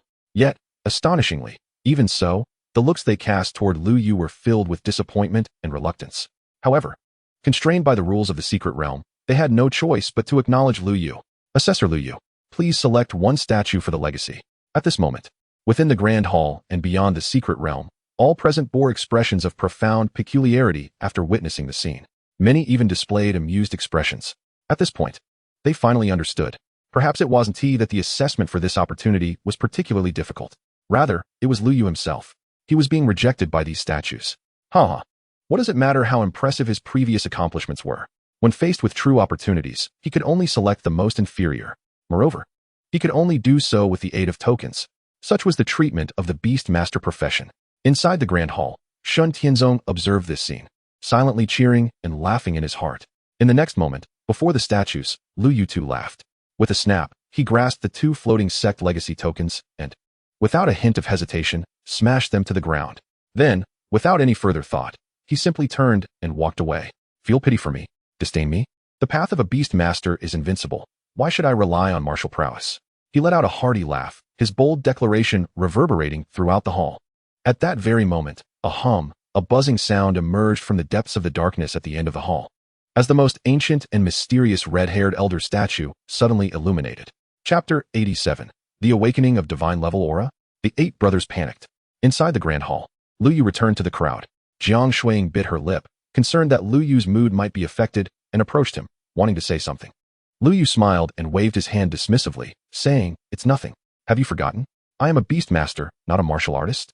In truth, even if I were to gain recognition from the statues, it would hold little significance, whether it be sovereign or sage level. Even divine level martial arts legacies would be of little use to me." His words carried an air of nonchalance. Upon hearing this, Jiang Shuiying's delicate face tightened, momentarily at a loss for more comforting words for Lu Yu. Meanwhile, as Lu Yu rejoined the crowd, the power of the secret realm's rules activated once more. Shun Tianzong's figure appeared before the statues. According to the assessment rankings, with Lu Yu in first place, Shun Tianzong in second. This should also be the order of the assessments. A buzzing sound echoed, just like the scene that had transpired earlier.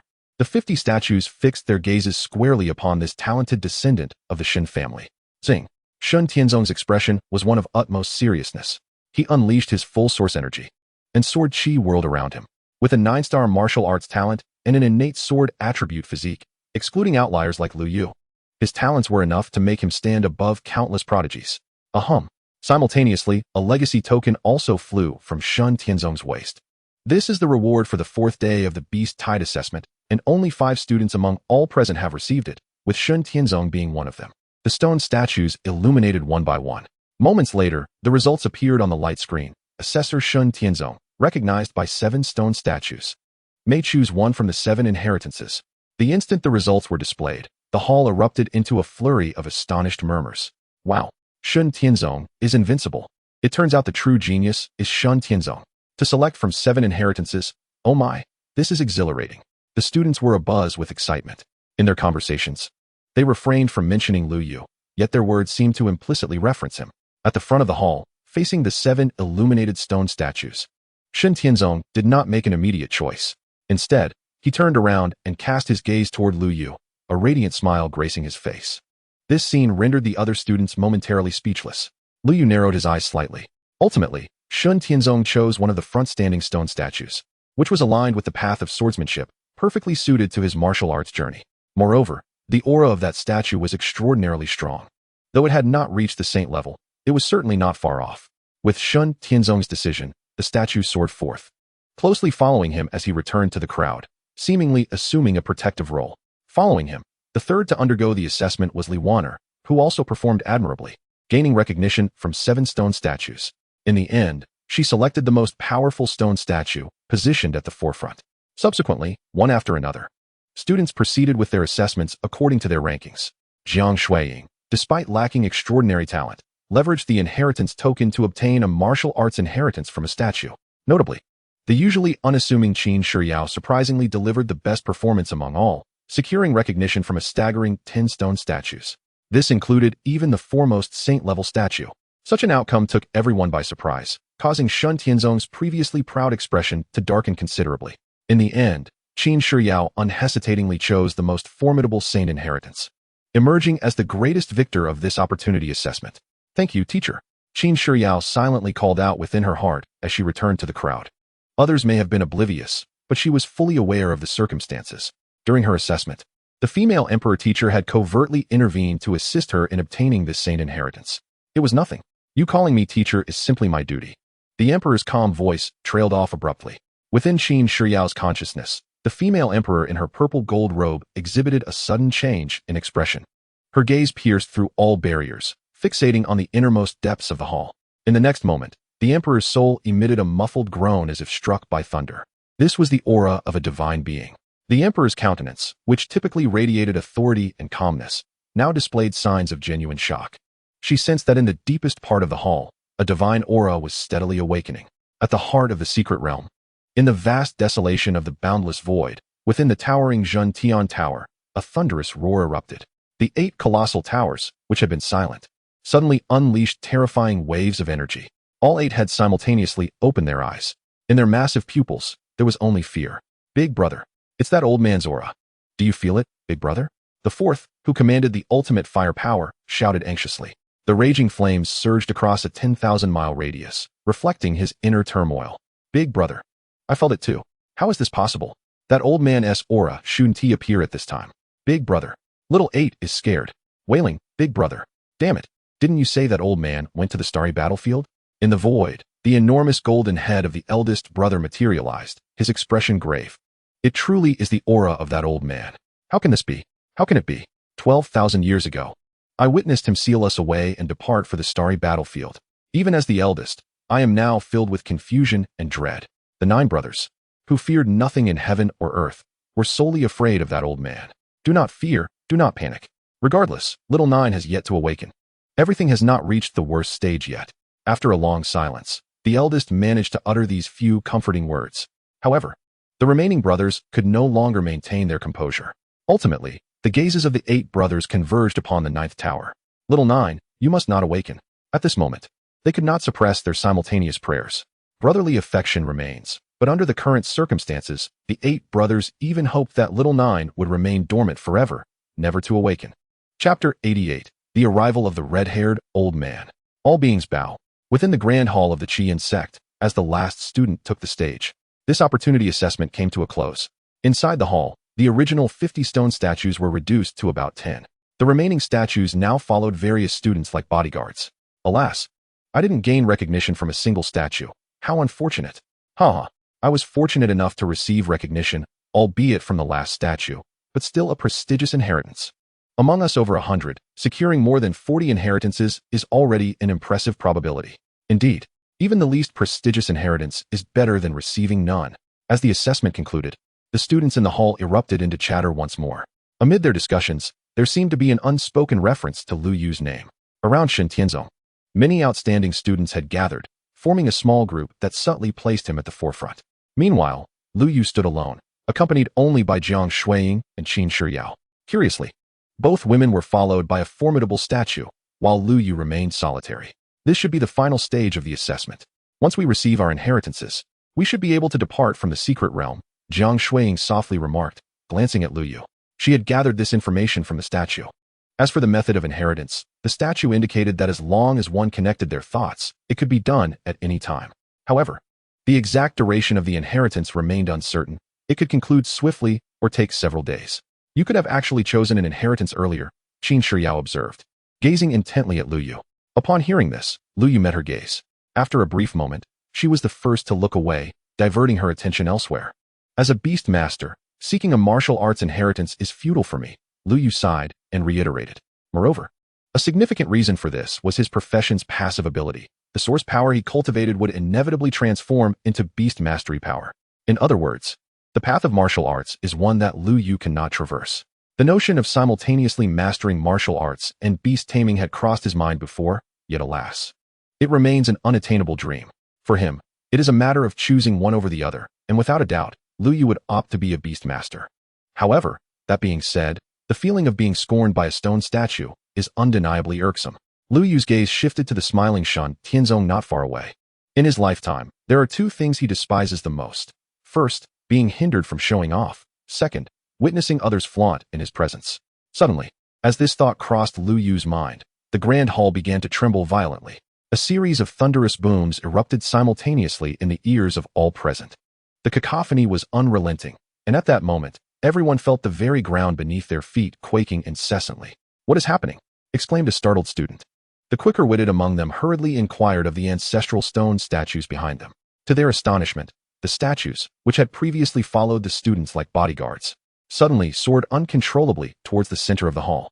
This included the sacred statue obtained by Qin Shiyao. Moreover, the 10 statues that had remained unclaimed also flew forth from the shadows, landing in the hall's center. Such a scene left everyone in utter shock. But in the next heartbeat, their astonishment morphed into confusion and awe, for in unison, all 50 statues knelt upon the ground, lowering their heads in reverence, including the sacred statues at the forefront. In truth, the disturbance was not confined to the grand hall. The entire secret realm, including the desolate lands in the infinite void, was quaking violently. Across the vast wilderness, countless beast hordes lay prostrate, trembling in fear. In the arena, the last few remaining king-level giant wolves, once filled with sorrow, were now overtaken by profound terror. He has returned. The mighty king beasts felt as fragile as frightened children at this moment. The tremors within the secret realm continued to escalate. Soon, the vibrations threatened to extend beyond its confines. Outside the secret realm, the entrance, once eerily quiet, now surged with a tumultuous energy, as if some terrifying entity were about to emerge. This spectacle instilled sheer dread in the hearts of the king-level powerhouses on the ground. Above, several martial arts supreme beings found it challenging to maintain their aerial stance, their forms plummeting towards the earth at an alarming rate.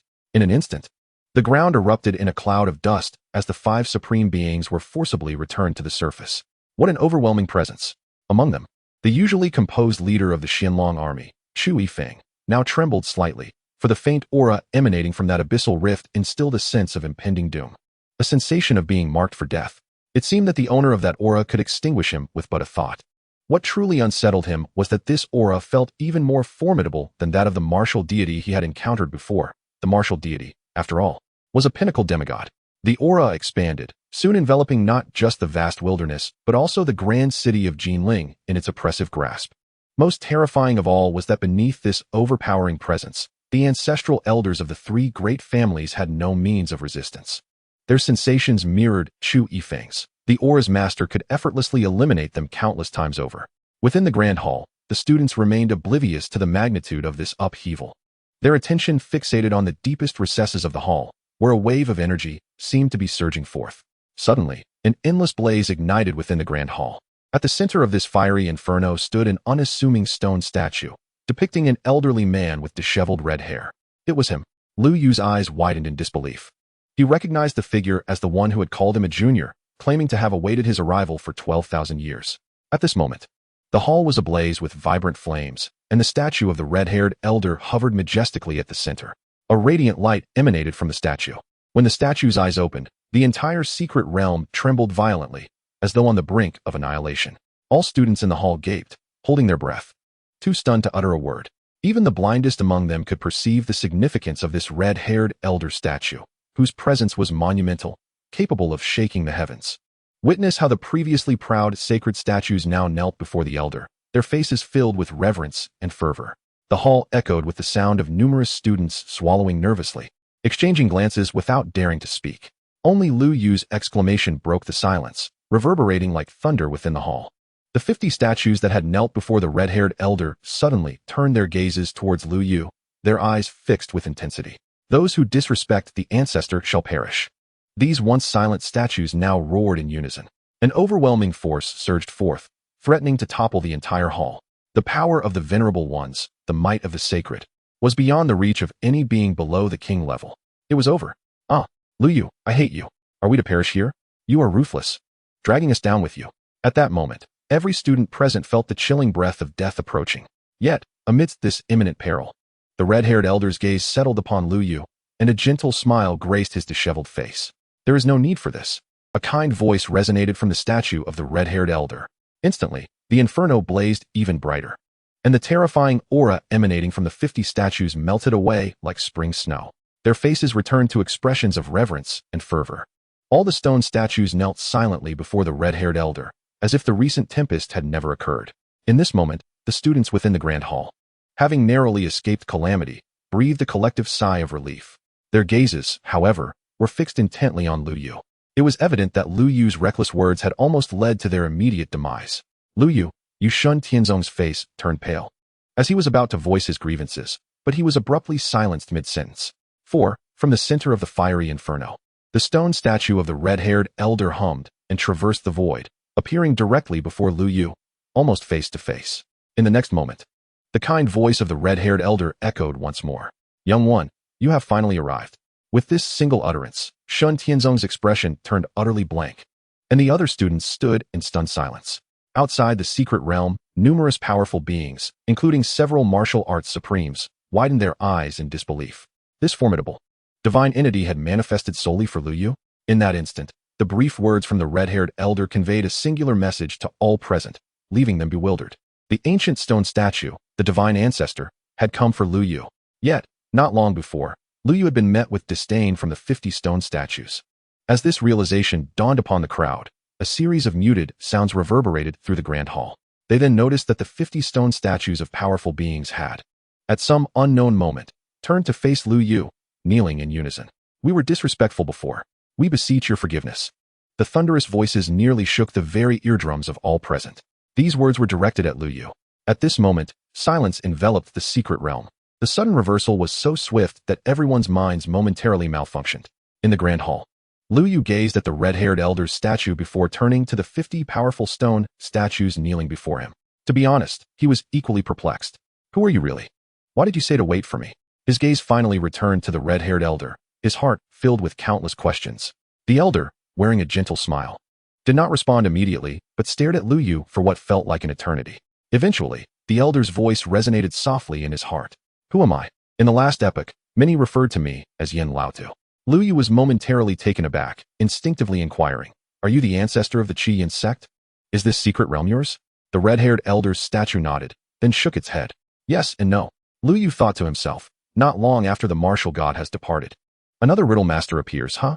The elder chuckled, "Do not be anxious, do not be alarmed, do not be vexed. All that you wish to know, I shall reveal to you." As soon as he finished speaking, the red-haired elder's statue suddenly turned. He extended his right hand and gently pointed into the void. A resonating hum filled the air as visible ripples of space emanated from his fingertips, quickly enveloping the entire Grand Hall. Shortly thereafter, Lu Yu realized the surroundings had transformed. He found himself not within the hall, but in a mysterious space. "I have allowed them to continue their affairs," the elder remarked, pointing once more into the void. Before Lu Yu's eyes, the current scene of the Grand Hall materialized. In the hall, both he and the red-haired elder had vanished, while the students erupted into a frenzy, their emotions surging. However, before long, as the stone statues returned, the students had to momentarily suppress their tumultuous feelings and accept the martial legacy from the ancient powerful beings. Then, Yin Laotu pointed again into the void.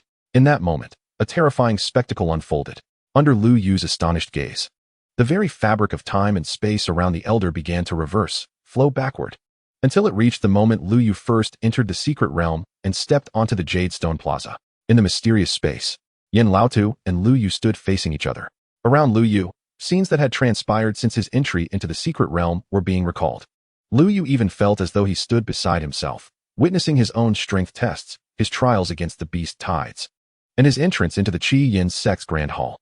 Time flowed, second by second, yet it felt as if it had come to a standstill at that moment. Lu Yu was unaware of how long had passed. Finally, as the timeline converged, he and his past self overlapped, and the temporal regression concluded, bringing him back to the present. The instant his consciousness returned, Lu Yu felt a prickling sensation on his scalp. He could assert with absolute certainty that this was not merely a visual recollection. They had genuinely breached the barriers of time and space, and together with Yin Laotu, they observed the events that had unfolded in the past. It was terrifying, exaggerated, and defied the heavens. Such thoughts raced through Lu Yu's mind. As for Yin Laotu, he appeared to have merely performed a trivial act. After witnessing Lu Yu's every action, a genuine smile finally broke through his otherwise disheveled, yet kind visage. "Young one, you are quite remarkable." Yin Laotu's gaze toward Lu Yu now held more appreciation and satisfaction than before. Lu Yu, unsure of how to respond, simply nodded numbly. In the next moment, Yin Laotu stared at Lu Yu for a while before suddenly speaking. "You possess the aura of a supreme being." Upon hearing this, Lu Yu was momentarily startled. A supreme being? An unusual essence, not quite divine, yet surpassing the divine. "It seems you are an intriguing young one." Yin Laotu mumbled to himself. He scrutinized Lu Yu for a while, as if coming to a realization, yet he did not articulate it. Only Lu Yu remained utterly bewildered, his face a mask of confusion. Before he could voice his thoughts, Lu Yu attempted to inquire further, but Yin Laotu waved his hand, interrupting him, and then shifted his tone. "Young one, do you know why I have waited for you for 120,000 years? With those words, Lu Yu's full attention was captured. "I do not know. I humbly ask for your enlightenment," he replied earnestly, nodding respectfully. Yin Laotu smiled at this and, no longer withholding his words, began to explain. "I am, in fact, a remnant from the last epoch. The last epoch occurred over 129,000 years ago. You must have seen the murals in the Grand Hall. You must have considered it, right? The so-called calamities and wars between humans and colossal beasts are not merely the plight of a single epoch or world, but rather the shared experience of all epochs and worlds, spanning countless epochs and extending across countless realms." At this point, Yin Laotu paused slightly, and a rare hint of sorrow crossed his face. He fell silent for a considerable time. Yin Laotu suddenly inquired, "Do you know the origin of the 50 stone statues in the Grand Hall?" After contemplating for a moment, Lu Yu replied, Perhaps they are the gifts left behind by the martial arts masters of the Qi sect? Upon hearing this, Yin Laotu fell silent once more. He tousled his disheveled crimson hair and sighed deeply, saying, "Gifts? Perhaps. Those statues are the embodiment of their flesh and souls. They are indeed the very essence of those masters." Such words struck Lu Yu like a thunderclap, leaving him momentarily stunned. The stone statues were, astonishingly, the martial arts masters themselves. Lu Yu suddenly grasped the implication, his eyes widening as he gazed at the stone statue of the red-haired old man before him. This time, Yin Laotu shook his head and sighed. "I am different from them." By then, I had already reached the divine realm and entered the starry battlefield. These statues are merely remnants of my spiritual essence. Upon hearing this, Lu Yu furrowed his brow and pressed on. Then why did they choose to seal their life and souls, willingly becoming cold stone statues? Surely, anyone would possess the instinct to survive? Yin Laotu remained silent, slipping back into contemplation. After a long, drawn-out silence, he sighed heavily, his aged face etched with deeper sorrow. It seemed he wished to say no more. He extended his hand and gently pointed into the void. With a hum, scenes began to materialize before them. These were the events of the ancient epic. Landscapes were upheaved, worlds shattered, and celestial bodies began to collapse. On various planets, countless humans and even colossal beasts cried out in anguish for salvation. Yet, in the end, everything was reduced to mere dust, dissipating into the boundless void. Such a sight profoundly shook Lu Yu, leaving him lost in thought. Yin Laotu's voice once again echoed softly. This time, he recounted the most terrifying tale Lu Yu had ever heard. The abyss descended, colossal beasts wreaked havoc. With the passage of epochs, worlds crumbled. As long as the endless war between humanity and beasts persisted, every 600 years, epochs would collapse and restart. At that time, only beings of divine caliber could enter the starry battlefield. All other life would meet its demise. Even those stone statues outside, once my most cherished disciples, could not escape such a fate. Furthermore, the various secret realms in your world are, in essence, but remnants of the shattered worlds from the ancient epic. Yin Laotu revealed this astonishing secret, and in an instant, Lu Yu felt as though he could scarcely breathe. All along, he had believed that as long as he continued to grow stronger, he could at least shield those close to him from the threats posed by the colossal beasts. Yet, in reality, even a being as powerful as Yin Laotu could only watch helplessly as his disciples sealed their lives and souls, transforming into cold stone statues at the epic's collapse. How utterly powerless. Is it tragic? Yin Laotu suddenly asked Lu Yu. Indeed, Lu Yu nodded. In the next moment, a hint of understanding flickered across Yin Laotu's face, replaced by a smile of relief. He regarded Lu Yu with eyes brimming with hope and anticipation. Young one, 12,000 years ago, I inadvertently glimpsed a prophecy of the future. In that prophetic vision, you are the harbinger of the end to all this sorrow. Upon hearing this, Lu Yu was momentarily taken aback. Yin Laotu's tone grew more resolute. You are a beast tamer. You are the one and only beast tamer across all realms. Perhaps, in this unending cycle of calamity wrought by the colossal beasts, you are the sole key to breaking the cycle. Those three phrases sent a shiver down Lu Yu's spine. Chapter 91, The Ninth Key, the Ninth Head, the Dragon of Time. In the mysterious space, the flames still blazed brilliantly. Yet, Lu Yu's mind was in a state of tumult. He felt somewhat numb, overwhelmed by the profound revelations and secrets Yin Laotu had just unveiled. Lu Yu dared to assert that even the divine beings of this epoch might not possess knowledge of the secrets surrounding these cycles of epochs. Even if they were aware, they likely would not disclose them, for such truths are steeped in despair. Throughout countless epochs, how many extraordinary human masters had emerged across myriad worlds? Lu Yu could not say, but surely, they were as numerous as the stars in the sky. Yet, despite this, epochs continued to restart. The cycle perpetuated. No one could alter this fate.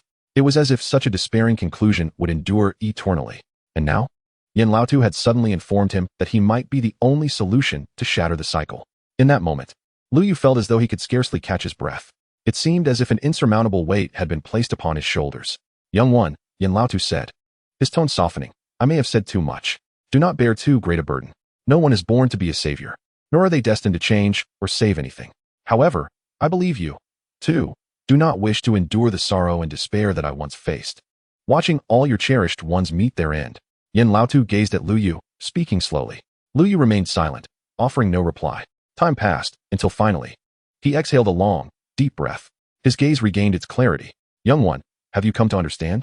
Yin Laotu asked, a hint of surprise evident in his expression. Hearing this, Lu Yu lifted his head and smiled radiantly. I understand. At this moment, I must confess that I do not yet possess the resolve to be a savior. I simply wish to grow stronger, to show off, to continually grow stronger, and to show off. However, if fate truly casts me into such a role, then I believe I will rise to the occasion."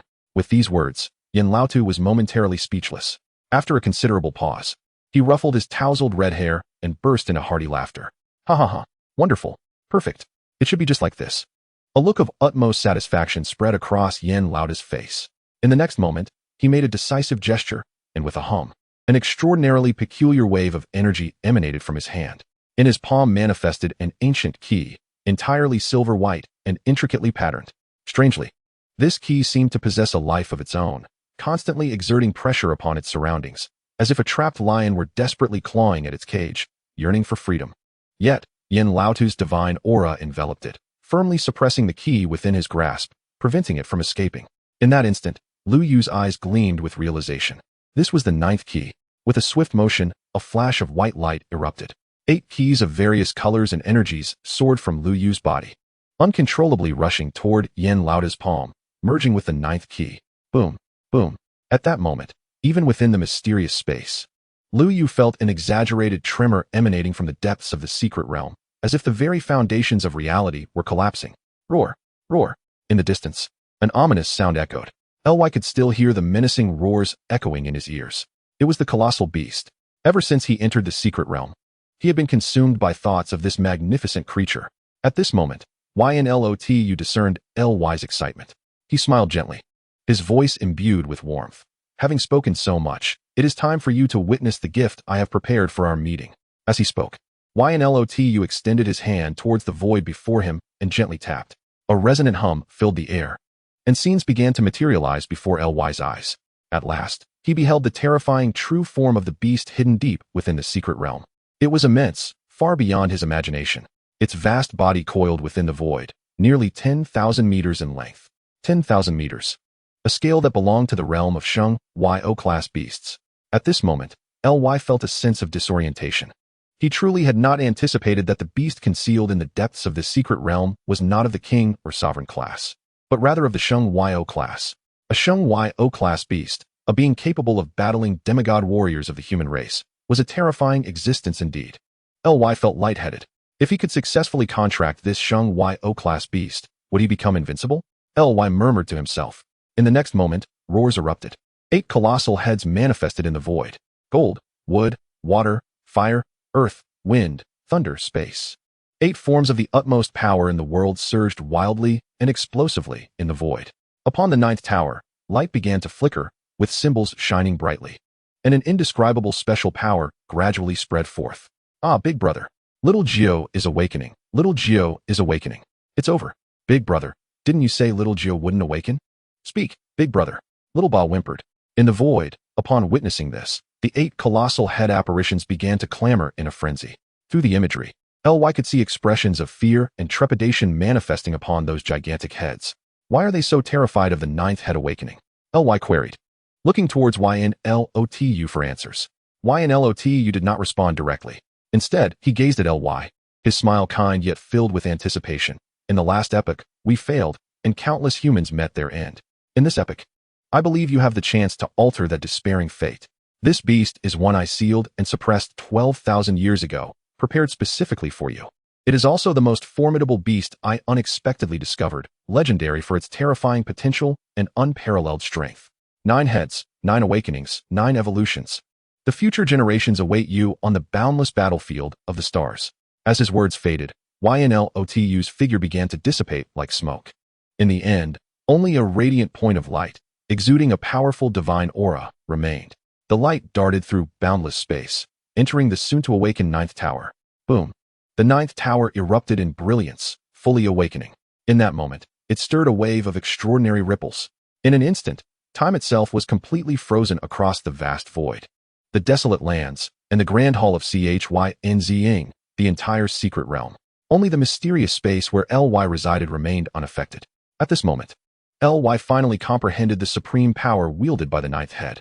It was the power of time. It was the dragon of time. Chapter 92. Little Geo sees the future. 9 turned sacred celestial dragon. Within the mysterious space, The scene before Ly revealed that the light emanating from the ninth tower grew increasingly resplendent, ultimately overshadowing the might of the other 8 towers. In the endless void, the desolate lands appeared to be graced solely by the presence of this singular tower. A strange and unfathomable force of time once again spread like ripples. At this moment, it was as if ice and snow were melting, as if the world were being reborn. The entire secret realm, which had been utterly frozen in time, continued to unfold the scenes of the previous moment. And terrifyingly, all living beings within this realm remained completely oblivious to it. Even the other 8 brothers in the void were no exception. Their thoughts remained tethered to the instant when the ninth tower's light magnificently awakened. When their thoughts returned, they saw that the light atop the ninth tower had, at some point, already dimmed. What replaced it was the eerie power of time that pervaded the vicinity of the tower. Little Geo. That was just Little Geo's power. Time was frozen by Little Geo. The 4th brother, who commanded the ultimate firepower, was the first to exclaim upon realizing this. Meanwhile, the massive golden head in the void wore an expression of utmost seriousness. Little Geo has awakened. For the first time in 12,000 years, Little Geo awakens. In that prior moment, it had sensed the light point left by YNLOTU. That old man, before entering the battlefield of stars. He actually left behind a remnant of his divine consciousness as a contingency. Does he not realize that even upon reaching the divine level, in the starry battlefield, he is but a pawn? How dare he sever his divine consciousness and sacrifice his power? The brilliant golden eldest brother shouted in fury. In the next moment, before the ninth tower, a nearly transparent crystal head emerged, floating ethereally. Within its immense eyes swirled infinite vortices. The power of time intertwined, crackling. Big brother. Little Geo's voice suddenly resonated. In the void, the other 8 heads fell silent. 8 pairs of large, multicolored eyes turned in unison to gaze at Little Geo, the youngest yet most mysterious and powerful brother. I have seen the future. Little Geo's words were profoundly calm. Even upon witnessing the sight of all 9 brothers awakening, there was no hint of panic. Instead, a peculiar sense of relief graced its visage, as though it had awaited this day for an eternity. However, at this moment, despite the inquiries from its 8 brothers, Little Geo remained silent. Its gaze was fixed intently on a certain point in the void, the direction of Ly's mysterious space. Will you be the future I have seen? Little Geo's murmured voice echoed. This sound was not soft. It resonated through the void with a booming presence. Yet, under the might of time, no other beings could hear it. This was a voice drifting beyond the bounds of time. Within the mysterious space, Ly found that, unbeknownst to him, 9 keys had appeared within the palm of his hand. At this moment, each key resonated with peculiar waves. The most enigmatic 9th key had ceased its restlessness, now resting in tranquility. As the 9 keys converged, Ly felt a sudden tremor. A deluge of information surged into his mind. This was the sacred celestial dragon, the Tower of Suppression, 12,000 years, the true rules of the secret realm. After what felt like an eternity, Ly finally exhaled deeply, allowing his turbulent emotions to gradually settle. The information he had just received was a legacy left by YNLOTU. Only at this moment did Ly come to grasp the significance of the 9 towers. The Tower of Suppression. The magnificent YNLOTU invested countless resources over an unfathomable span of time to construct the towering edifice known as the Tower of Suppression and Sealing. Its purpose is to continuously absorb and diminish the power of the 9 heads. In the previous epoch, precisely 12,000 years ago, these 9 heads were all at the pinnacle of the Shung-Yo level. Yet now, following the passage of 12 millennia, although their realms remain at the Shung-Yo level, their actual strength has dwindled to that of the Wang level. Earlier, when Ly witnessed the terrifying might emanating from these 9 heads, it was essentially a manifestation of their borrowed power from the Zich and TNT. Furthermore, Ly finally discerned the name of this fearsome 9-headed behemoth. They are known as the Jiozhuan Shengti Nling, the most enigmatic and powerful creatures of the ancient era within YNLOTU's world. According to the information left by YNLOTU, it is said that the Jiozhuan Shengti Nling can undergo 9 awakenings and evolutions, with each evolution bringing about a terrifying enhancement in both realm and strength. The one sealed within the secret realm has only managed 3 awakenings thus far. Nevertheless, even in the last epoch, as a Shung-Yo level being, it was capable of slaying countless demigod-level human warriors. Ultimately, it was YNLOTU, the godlike figure, who subdued it. According to YNLOTU, although he is uncertain of the method by which I, as a contract Beastmaster, can bind these creatures, he does not advise me to attempt to contract all 9 heads simultaneously, but rather to approach them one by one. Each head embodies a distinct power, necessitating 9 separate contracts. Ly gazed upon the scene before him, murmuring to himself. In the next moment, his 9 keys erupted in a brilliant radiance. In an instant, the light enveloped Ly, and his figure vanished from sight. He felt a fleeting disorientation, and upon raising his gaze once more, he found himself standing amidst the boundless void, protected by a mysterious force of rules. Before him stood 9 colossal towers. As Ly arrived, fearsome waves of energy emanated from the 9 towers. Gradually, massive head-like phantoms began to coalesce in the void, all fixating their gaze upon Ly. Suspended in midair. Is this the human ultimately chosen by YNLOTU? Such a feeble aura. Not even a hint of source power emanates from him. In the void, the fire-red head, known as the Fourth, was the first to voice its thoughts. The golden head, the first, who had initially worn an expression of grave concern, relaxed significantly upon seeing Ly. Compared to that human named Dongfang Ao from 10,000 years ago, he is exceedingly weaker. After the first relaxed, it even began to critique Ly. It was well aware of YNLOTU's scheme, which merely sought to use the power of the ZH and TNT to forcefully subjugate their 9 brethren. Yet, how could such a weak human possibly control the illustrious Jiao, Zhuansheng Ti, Ling? It is impossible, absolutely impossible, the golden-headed first resolutely proclaimed. Meanwhile, Ly's gaze flitted across the remaining 8 heads, ultimately resting upon the 9th, transparent and mysterious head, the Time Dragon, his first target for contract. In the void, the eyes of the 9th, known as Shioji, fixated intently upon Ly. Within its swirling gaze, countless images seemed to materialize, evolve, and shatter. Is it you? Shioji murmured. Over the past 12 millennia, the other 8 brethren had, to varying degrees, awakened, yet it remained in silence. However, during these 12,000 years, Shioji had not been idle. It devoted all accumulated power of time to predicting the future of their 9 brethren. Astonishingly, it witnessed that both it and its 8 brethren were ultimately bound to a young human man as pets. Even more outrageous, that human often employed them as mounts for travel. At that moment, Shioji's mindset began to shatter. It refused to believe. They were the Jiao Sheng Ti Ling, a lineage of great nobility among the beast races. How could they willingly submit to a mere human? Yet then it saw, within a fragment of the future, that they indeed followed that human and underwent successive awakenings and evolutions. In the final blurred vision, Shioji even glimpsed its 9 brethren merging into one, culminating in the achievement of the chaos Sheng Ti Ling, the attainment of chaos. This was the deep-rooted obsession and aspiration of the 9 brethren since their inception. Thus, Shioji wavered. And now? This human before it seemed to gradually merge with the figure of that human from the fragment of the future. Surrender? Even knowing the future, the Time Dragon would not yield. Shioji's eyes were fixed on Ly.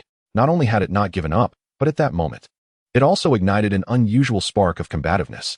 It yearned to understand what right this human possessed to become its master. As the 2 gazes locked, time seemed to freeze. Ly disregarded the ongoing clamor and ridicule from the 1st and 4th at his side. From his palm, the 9th key soared forth. In an instant, the 9th tower began to tremble violently. The other 8 brethren were momentarily stunned, followed by a state of shock. What the hell? Big brother, this human is audacious. He dares to challenge Shioji first. The 4th's voice rang out amidst the flames burning upon its head. The reactions of the other brethren were similarly astonished. They regarded Ly as if he were a fool. Ha ha ha. Such a weak and foolish human. Why choose anyone but Shioji? The golden-headed first laughed heartily, unafraid of Ly overhearing. It understood the rules. The 9 towers could only be activated one by one. Having chosen to activate the 9th tower, Ly could not retract his decision. He could only confront Shioji. Either he would forcibly suppress and conquer Shioji with the power of the ZH and TNT, or he would succumb to spiritual backlash, perishing within the 9th tower, just like the countless humans before him over the past 12 millennia. As Ly stood beside, a radiant white light once again flashed. His figure gradually dissipated into the void. The next moment, he found himself within the confines of the 9th tower of suppression. Before him loomed the true head of Shioji, a massive head, crystalline and translucent. Human, you are quite brave. Alas, bravery does not guarantee success. Shioji's voice echoed within the vast yet oppressive confines of the tower of suppression. Ly did not utter a word. He silently extended his hand, and from his fingertips, a rich and potent aura of Beastmastery radiated outward. As he gestured with his fingers, an intricate contract formation began to take shape in the air. Current Beastmaster realm, 7th stage. Contract target, Sheng Yo level behemoth, extremely weakened, 19 soul essence. Contract probability undergoing assessment. Probability of successful contract. 5. Should we increase the investment of Beastmastery power to enhance the contract probability? The mechanical prompts echoed in Lu Yu's ears. This probability, to be frank, is exceedingly low. Despite Lu Yu's current status as a 7th-rank Beastmaster, even without investing additional Beastmastery power, his probability of contracting a king-level behemoth stands at an impressive 95. Yet, in stark contrast, when faced with the Time Dragon, which is exceedingly weakened and possesses merely 19 soul origins, the probability dwindles to a mere 5. A probability of 5 is indeed very low. My grandmother often remarked that the philosophy of life lies in taking risks. A faint smile graced Lu Yu's lips. In the next moment, the 9th key in his palm erupted with a dazzling brilliance.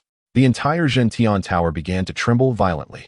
A stream of energy infused with the might of time surged forth from the depths of the Gentian Tower, rushing towards Lu Yu.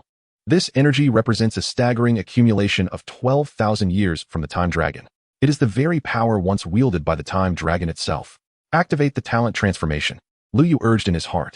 The talent transformation can convert all energy into Beastmastery power. The power of time falls squarely within this realm. This, indeed, is Lu Yu's confidence. His choice of the Time Dragon as his first target was not a spur-of-the-moment decision or a reckless challenge. Quite the opposite. According to the information gleaned from the old man Yan, throughout the past 12,000 years, during each secret realm's opening, there were attempts by humans to activate the Gentian Tower in a bid to subdue the Holy Sky Dragon, yet none have succeeded. The other 8 Gentian Towers have all been activated to varying extents. The primary source of strength for those who attempted to subdue the Holy Sky Dragon was, after all, the Gentian Tower. In other words, among these 9 Gentian Towers, only the 9th tower, which has just awakened, harbors the richest accumulation of energy. Take the plunge. Bet it all. At this moment, an infinite and boundless surge of time power flooded into Lu Yu's being. This time power, through the Beastmastery space, was entirely transformed into Beastmastery power. Every last bit of this power seamlessly merged into the contract array inscribed by Lu Yu. Ding, ding, ding, ding. Mechanical prompts resonated in Lu Yu's ears, one after another. Beastmastery power injected. Contract probability enhanced. Current success probability, 7. Current success probability, 10. Current success probability, 23. Current success probability, 36. Current success probability, 51. Time passed, though he could not discern how long it had been. Eventually, all the accumulated power of 12,000 years from the Gentian Tower was fully converted into Beastmastery power and infused into the contract array before him. Current success probability, 9,999. The final, crisp prompt rang in Lu Yu's ears. However, Lu Yu did not immediately initiate the contract. Instead, he retrieved the king-level behemoth core obtained from the endless beast tide. A probability of 9,999 is still not guaranteed. What I desire is a certainty of 100.